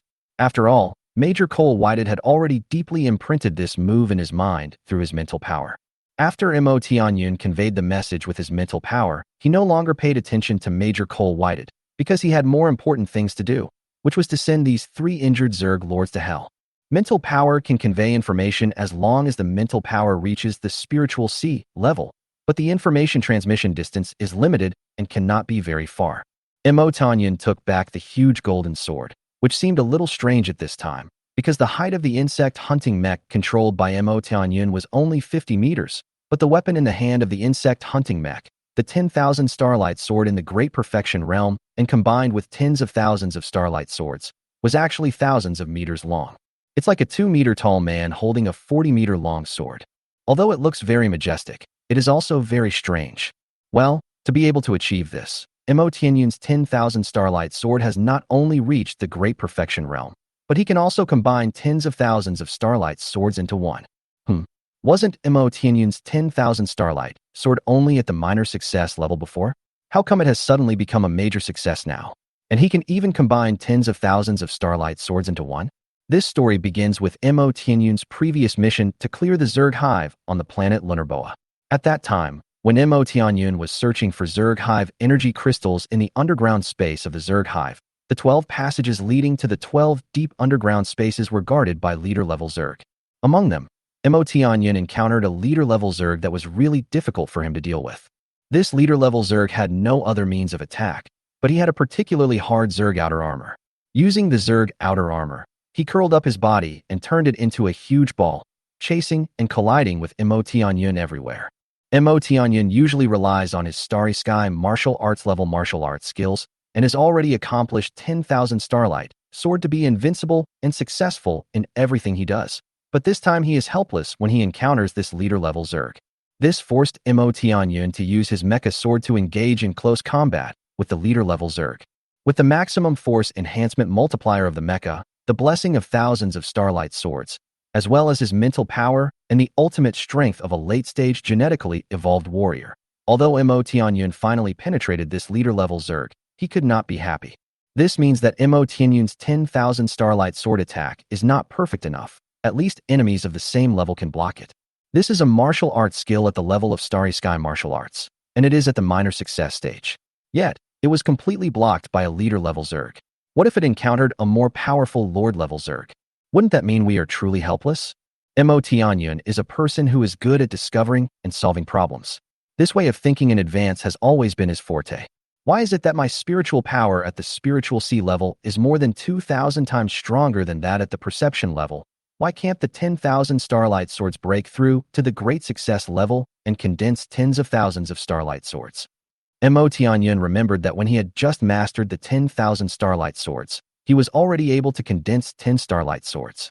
According to this logic, he should be able to condense 20,000 Starlight Swords now. Although the number of Starlight Swords has increased, each Starlight Sword is condensed with the same amount of mental power. So why is there a limit to this number? If the number exceeds this, then the extra Starlight Swords will gradually collapse. This is exactly what bothers Imo Tianyun the most. Finally, after much thought, Imo Tianyun found the problem in the underground space. It turned out that although Imo Tianyun was able to condense tens of thousands of Starlight Swords at a time with his current mental strength, at least 8,000 of them collapsed in less than a second, and only the 2,000 Starlight Swords were truly effective in attacking. In fact, the most fundamental problem is that Imo Tianyun is currently unable to control tens of thousands of Starlight Swords at the same time, because the condensed Starlight Swords and the Starlight Swords that can be used to attack are two different things. For example, if there is a person who has 1 million in funds and he wants to produce a certain product and transport it to the market for sale, then condensing the Starlight Sword is like producing the product, and using mental power to control the Starlight Sword to attack is equivalent to transporting it to the market for sale. If this person uses all his funds to produce goods, he will not have any extra funds to transport these goods to the market for sale. Therefore, Mo Tianyun's current situation is that although he can condense tens of thousands of Starlight Swords, he cannot use all of them to attack. What should I do then? Mo Tianyun tried to gradually compress the more than 2,000 Starlights into a larger Starlight Sword. So the more than 2,000 Starlight Swords gradually became more than 1,000, more than 500, more than 200. Until the end, it directly turned into a huge Starlight Sword. Because Mo Tianyun now only needed to control this huge Starlight Sword, it was much easier for him to control one Starlight Sword than more than 2,000 Starlight Swords before, and the attack effect was more significant. Gradually, Mo Tianyun practiced the 10,000 Starlight Sword in reality and in the simulation space at the same time. Finally, the 10,000 Starlight Sword reached perfection, and he could combine tens of thousands of Starlight Swords into one, and then add a Mecha Sword as a carrier. The attack power of this huge 10,000 golden sword increased exponentially. Mo Tianyun took the fourth test set by the Spirit of Miracle in the simulation space on the spot, defeating a Zerg Lord whose strength had reached the third level of evolution of the Zerg Lord level, and finally passed it successfully. This caused the Spirit of Miracle to immediately appear next to Mo Tianyun. I didn't expect that you could practice the 10,000 Starlight Sword to this level when you were a late-stage primary genetic evolution warrior, and even opened up a new path. This really makes me, your sister, look at you in a new light. The flawless face of the Spirit of Miracles was now filled with amazement. Using the Mecha Sword as a carrier and combining it with tens of thousands of Starlight Swords, this power even far exceeds the thousands of Starlight Swords in the realm of imagery. The power of this sword is indeed too strong.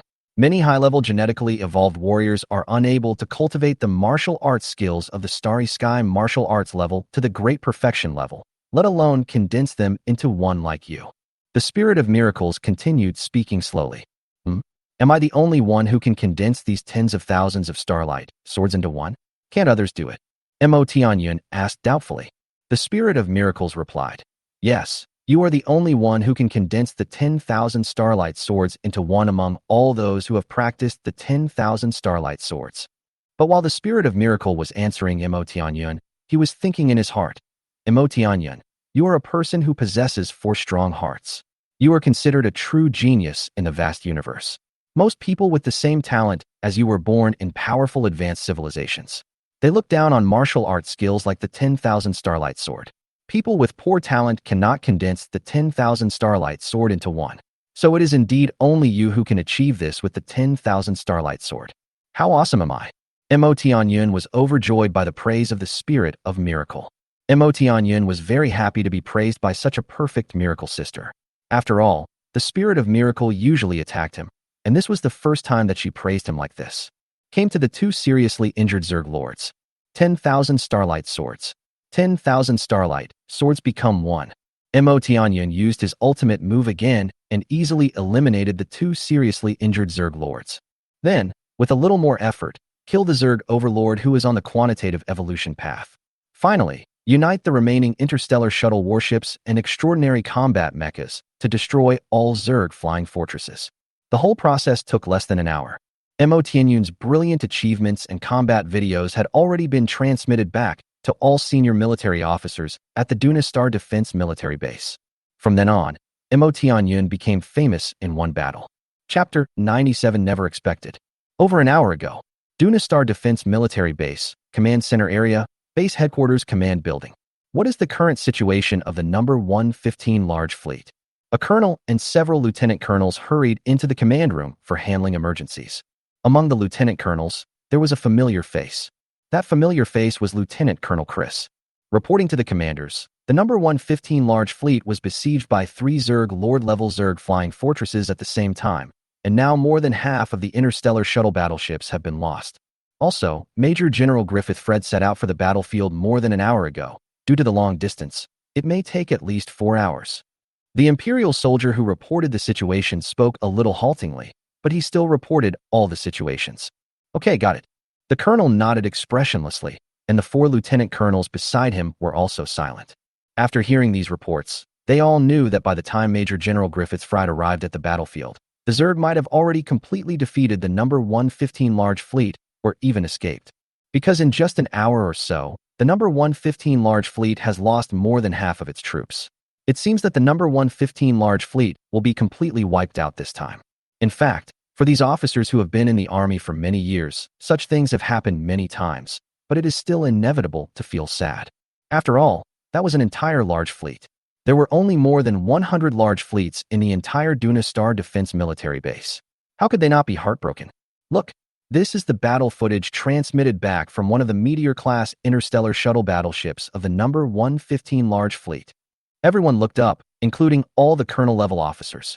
I saw a huge light screen that was hundreds of meters long and wide playing a video in the command room. This video footage shows Mo Tianyun controlling a huge golden sword to attack 3 Zerg lords in succession. Who is this officer in the defense military base? This attack is so terrifying. This sword is too powerful. The number 115 large fleet is now saved. The command room suddenly became lively with exclamations and cheers. For a moment, both officers and ordinary soldiers on standby shouted excitedly. Who is controlling this blue and white mecha? I know everything about the army, big and small, so why don't I know who this is? Is there anyone among such powerful comrades that I don't know? The colonel asked the 4 lieutenant colonels beside him. Look at this mecha. I don't know, and I haven't seen it.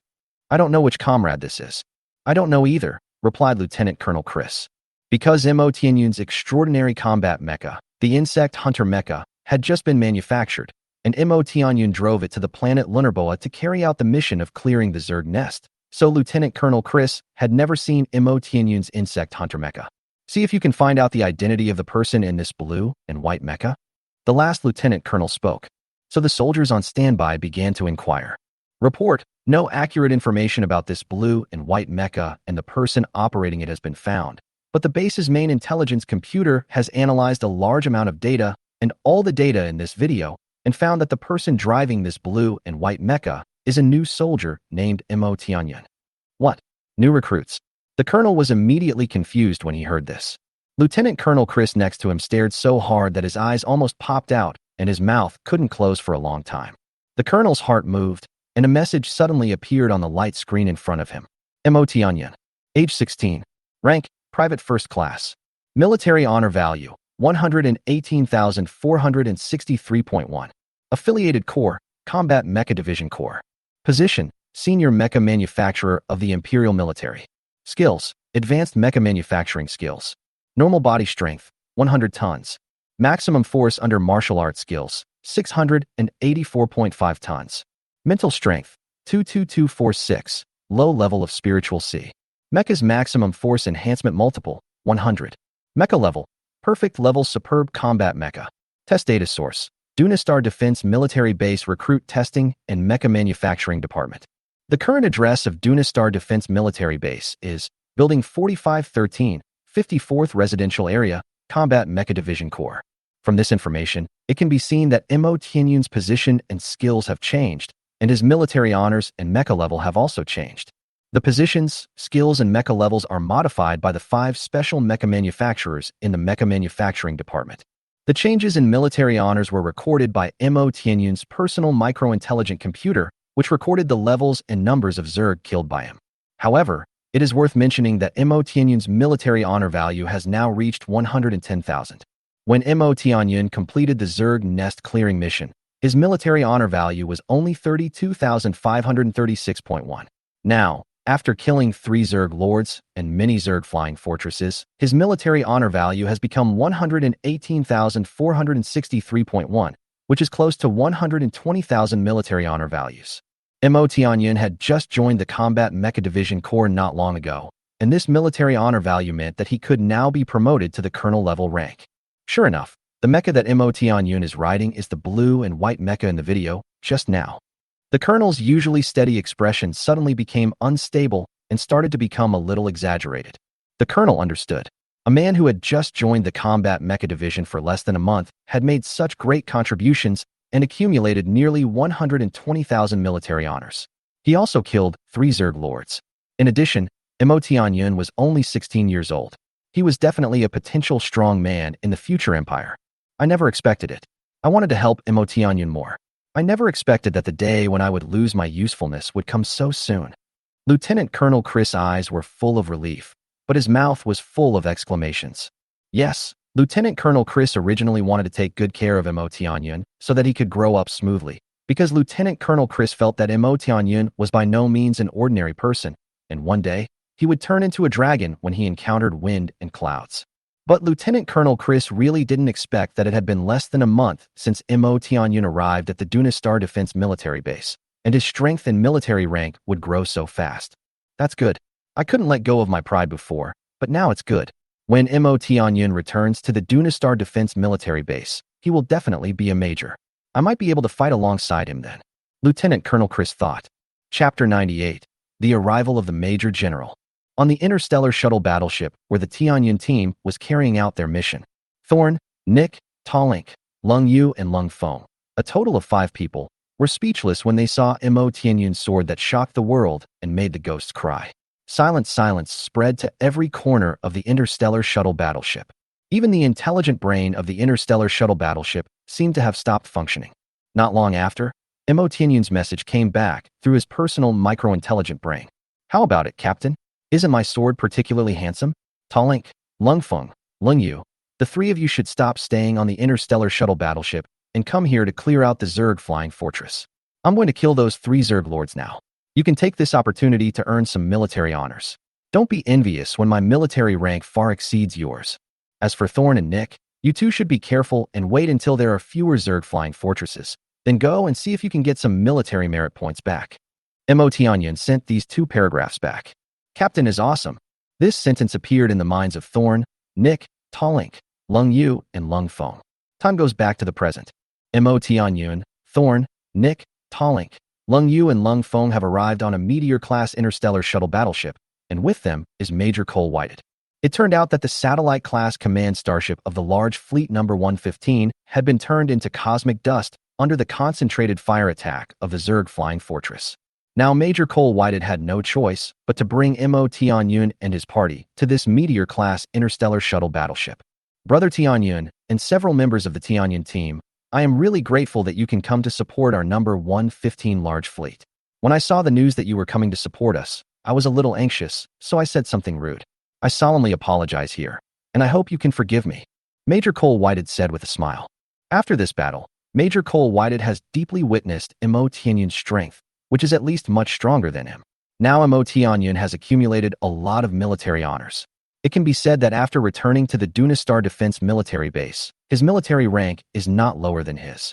Also, with Mo Tianyun's powerful strength, it is easy for him to kill the Zerg Lord, and he can even fight 3 at the same time. He has a bright future and will definitely be one of his superiors in the future. If we put all this aside for now, Mo Tianyun is also the savior of Major Cole Whited. Mo Tianyun rescued him from the hands of 3 Zerg lords. So in order to make up for the mistakes he had made before, Major Cole Whited came specially to apologize to Mo Tianyun and his group. Major Cole Whited, please rest assured that these things are in the past. Now the important things are to clean up the battlefield and return to the Duna Star Defense military base as soon as possible. Mo Tianyun said, Yes, I have ordered everyone to clean up the battlefield. By then, these Zerg body materials and Zerg crystal cores and other valuable items will all be your spoils of war, Brother Tianyun. Major Cole Whited I nodded quickly and said. Major Cole Whited naturally understood the point of Mo Tianyun's words just now, cleaning up the battlefield, because Major Cole Whited was also a soldier of the Combat Mecha Division Corps. He certainly knew that the soldiers of the Combat Mecha Division Corps could obtain the spoils of killing Zerg on the battlefield. Mo Tianyun nodded. So on the interstellar shuttle battleship, Major Cole Whited and Mo Tianyun and his party sat down to rest and talk. Report to Major Cole Whited. The battlefield has been cleared. Now the number 115 large fleet still has 422 Meteor-class interstellar shuttle battleships and 4 Shooting Star-class interstellar shuttle battleships.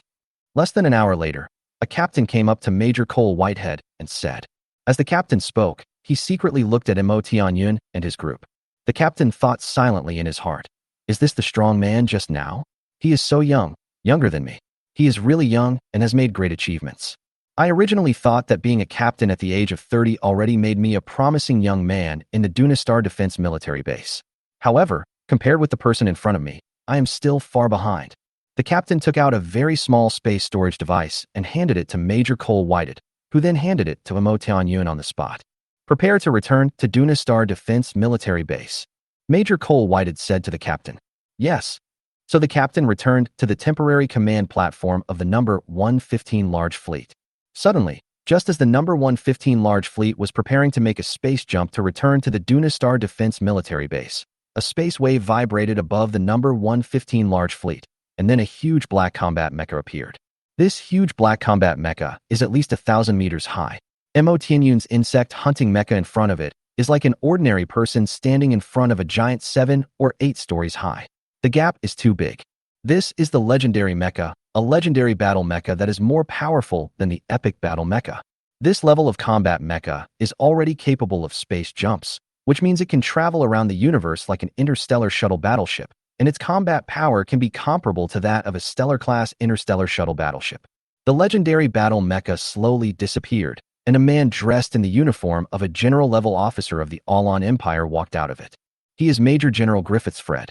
Major General Griffiths Fred flew at high speed through outer space and arrived in front of the interstellar shuttle battleship, where Mo Tianyun and his group were. Then the hatch of the interstellar shuttle battleship opened automatically, and Major General Griffiths Fred also came onto this meteor-class interstellar shuttle battleship. Major General Griffith Fred.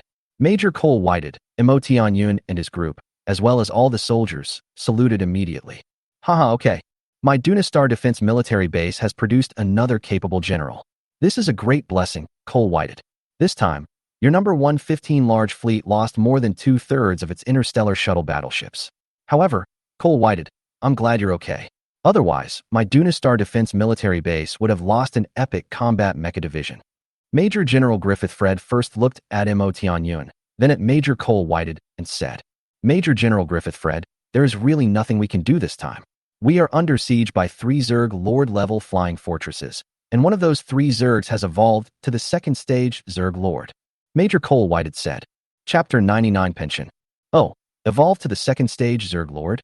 After hearing what Major Cole Whited said, Major General Griffith Fred glanced at Mo Tianyun out of the corner of his eye. Yes, that Zerg Lord that evolved to the second stage is also a Zerg Lord that takes the energy-devouring evolution route. Its energy attack is very powerful. One attack is enough to shatter my mecha's energy shield.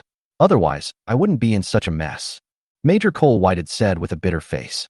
When Mo Tianyun heard this, he thought to himself, oh, no wonder that Zerg was able to block my sword a little bit. It turned out to be a Zerg Lord that evolved to the second stage. However, if this Zerg Lord evolved to the third stage, it would be a bit difficult to deal with. This time, we are really grateful for your support, Mo Tianyun. Otherwise, the number 115 Large Fleet would have been completely wiped out. Major General Griffith Fred smiled and praised Mo Tianyun. Thank you for your praise, Major General. I received a distress message from Major Cole Whited and found that the location of the distress message was not far from the planet where I was carrying out this mission. It only took less than an hour to get there. When I saw that the soldiers of our Dunistar Defense military base were besieged by the Zerg, I believed that I had the ability to provide support, so I must go to support them. Mo Tianyun nodded and said, well, we will return to the Dunistar Defense military base now and summarize this war. We will reward those who deserve rewards, and we will also provide adequate pensions to those soldiers who sacrifice their lives to eliminate the Zerg for the Empire, if they have families. Major General Griffiths Fred said expressionlessly at this moment. Major General Griffiths Fred has been in the Imperial Army for a long time.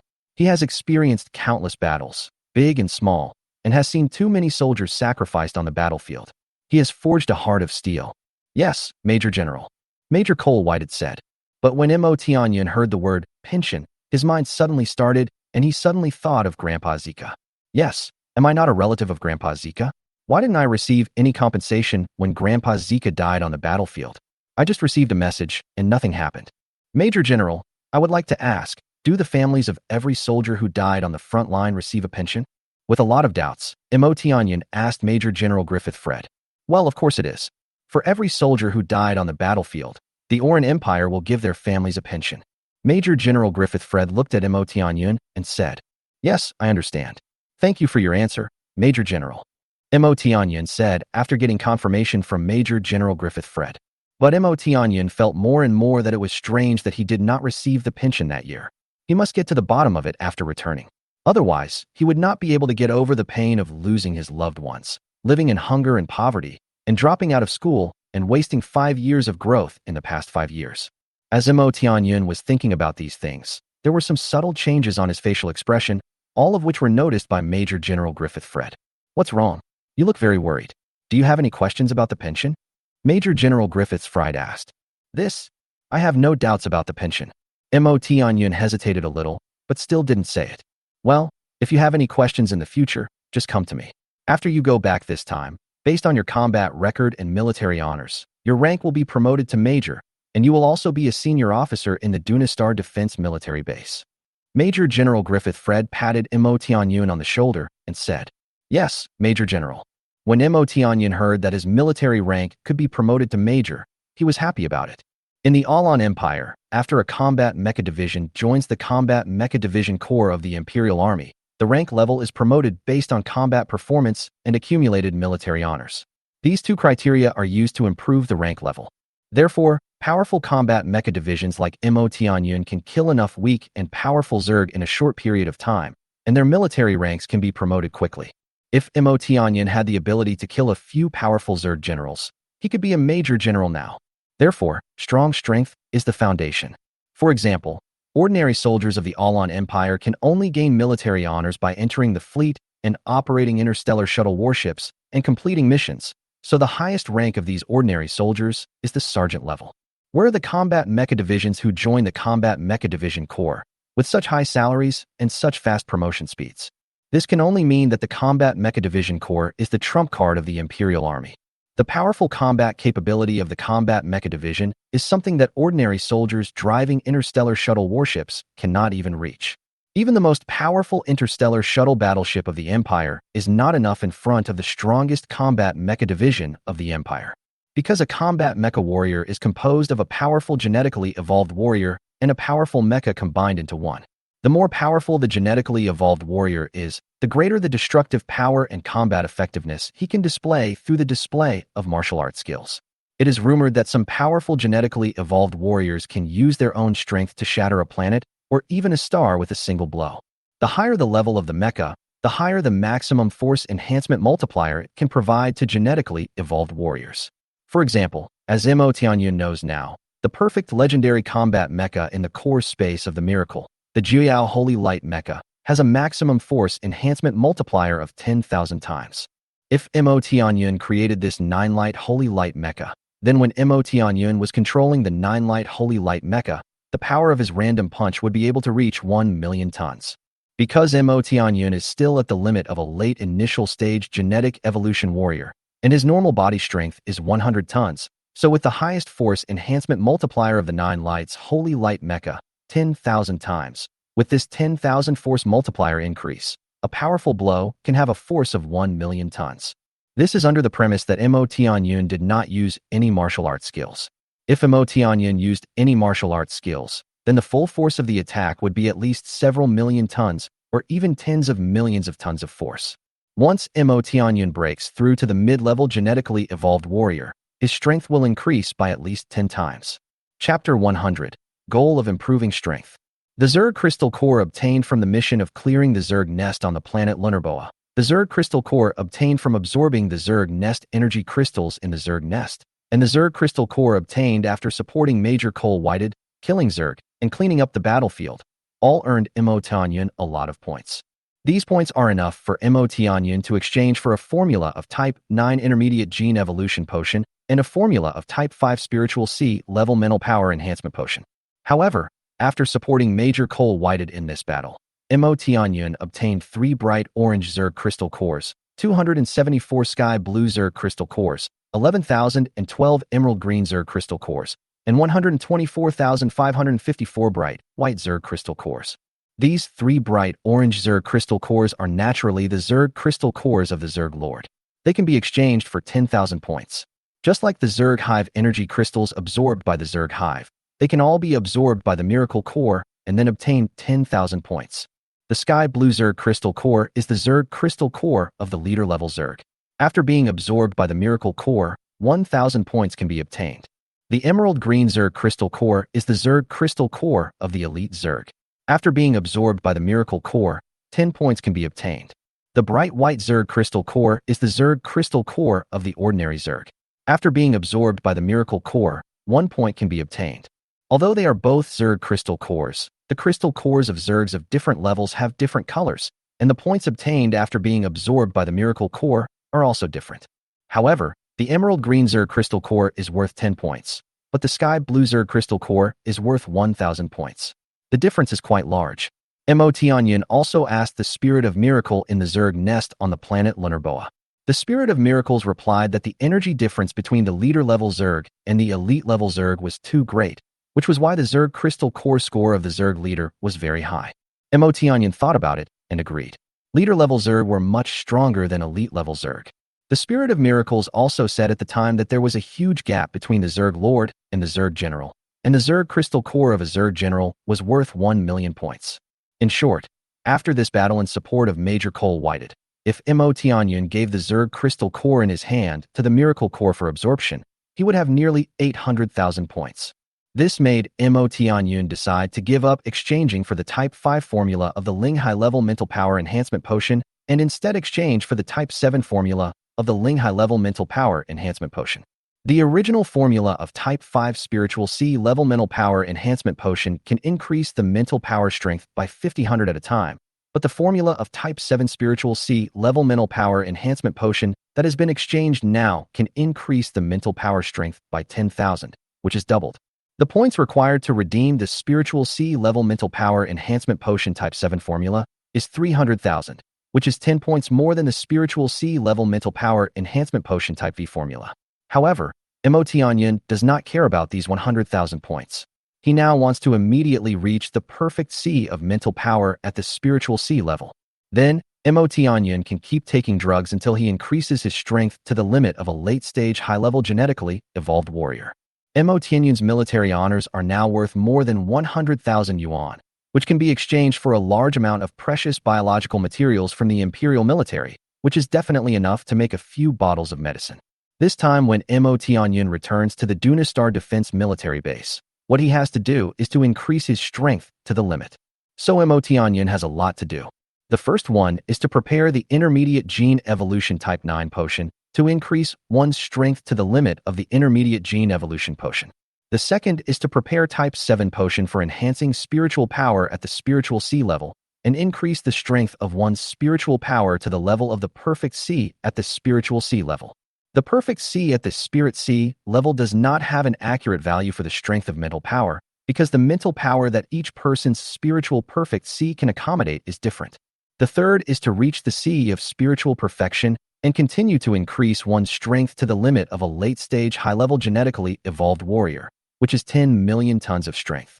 However, this also requires exchanging a potion formula from the core space of miracles. Advanced Gene Evolution Potion Type X formula. Function: increase the body's normal strength by 100,000 tons. Requirements for use: the spiritual power of the Spirit C level has reached the C of perfection, and the normal strength of the body has reached the limit of the late intermediate genetic evolution warrior. Preparing medicines requires biological medicines and materials. Detailed preparation steps of the medicine. Points required for redemption: 50,000. The final goal is to create an epic battle mecha, the Thousand Swords Mecha. This goal has always been on Motianyan's mind. Before, he just lacked the core of the earth. Now Motianyan's military honors are enough. This time when he returns to the Dunastar Defense military base, he must create an epic battle mecha. Motianyan believed that as long as he achieved these 4 goals, even Major General Griffith Fred would not be his opponent. Because Sister Miracle told him that Major General Griffith Fred is now an early-stage high-level genetic evolver, with a normal strength of about 1 million to 200 tons of force. His legendary mecha has a maximum force enhancement multiple of 1,000 to 2,000 times, and his mental strength is at the Perfect C of the Spirit C level and has not yet broken through to the Mind Void level. As long as he completes the above 4 goals, Motianyan will be the strongest person in the Dunastar Defense military base. The number 115 large fleet continued to shuttle through the vast universe. A day later, the number 115 large fleet finally returned to the Dunastar Defense military base. Major General Griffiths Fred, Major Cole Whited, and Motianyan and his party came out of this Meteor-class interstellar shuttle battleship. Motianyan saw a large group of people waiting outside the interstellar shuttle battleship. Looking closely, all of these people were wearing the uniforms of officers of the Alan Empire. There were about 300 people in this group. Most of them were lieutenants, and there were dozens of colonels standing in the front. Every officer's back was very straight, and their standing posture was very standard, showing the officer's seriousness, earnestness, and strength. At first glance, one could tell that they were a group of powerful warriors who had been tempered by countless wars. Mo Tianyan found several familiar faces, all of whom were officers who were providing military skills training to the new recruits. Among them was Lieutenant Colonel Chris, who was standing very front. Mo Tianyan noticed him immediately, and he smiled and nodded at Mo Tianyan. Mo Tianyan also looked at Lieutenant Colonel Chris with a gentle smile. "You all come here," Major General Griffiths Fred said as he looked at the group of officers.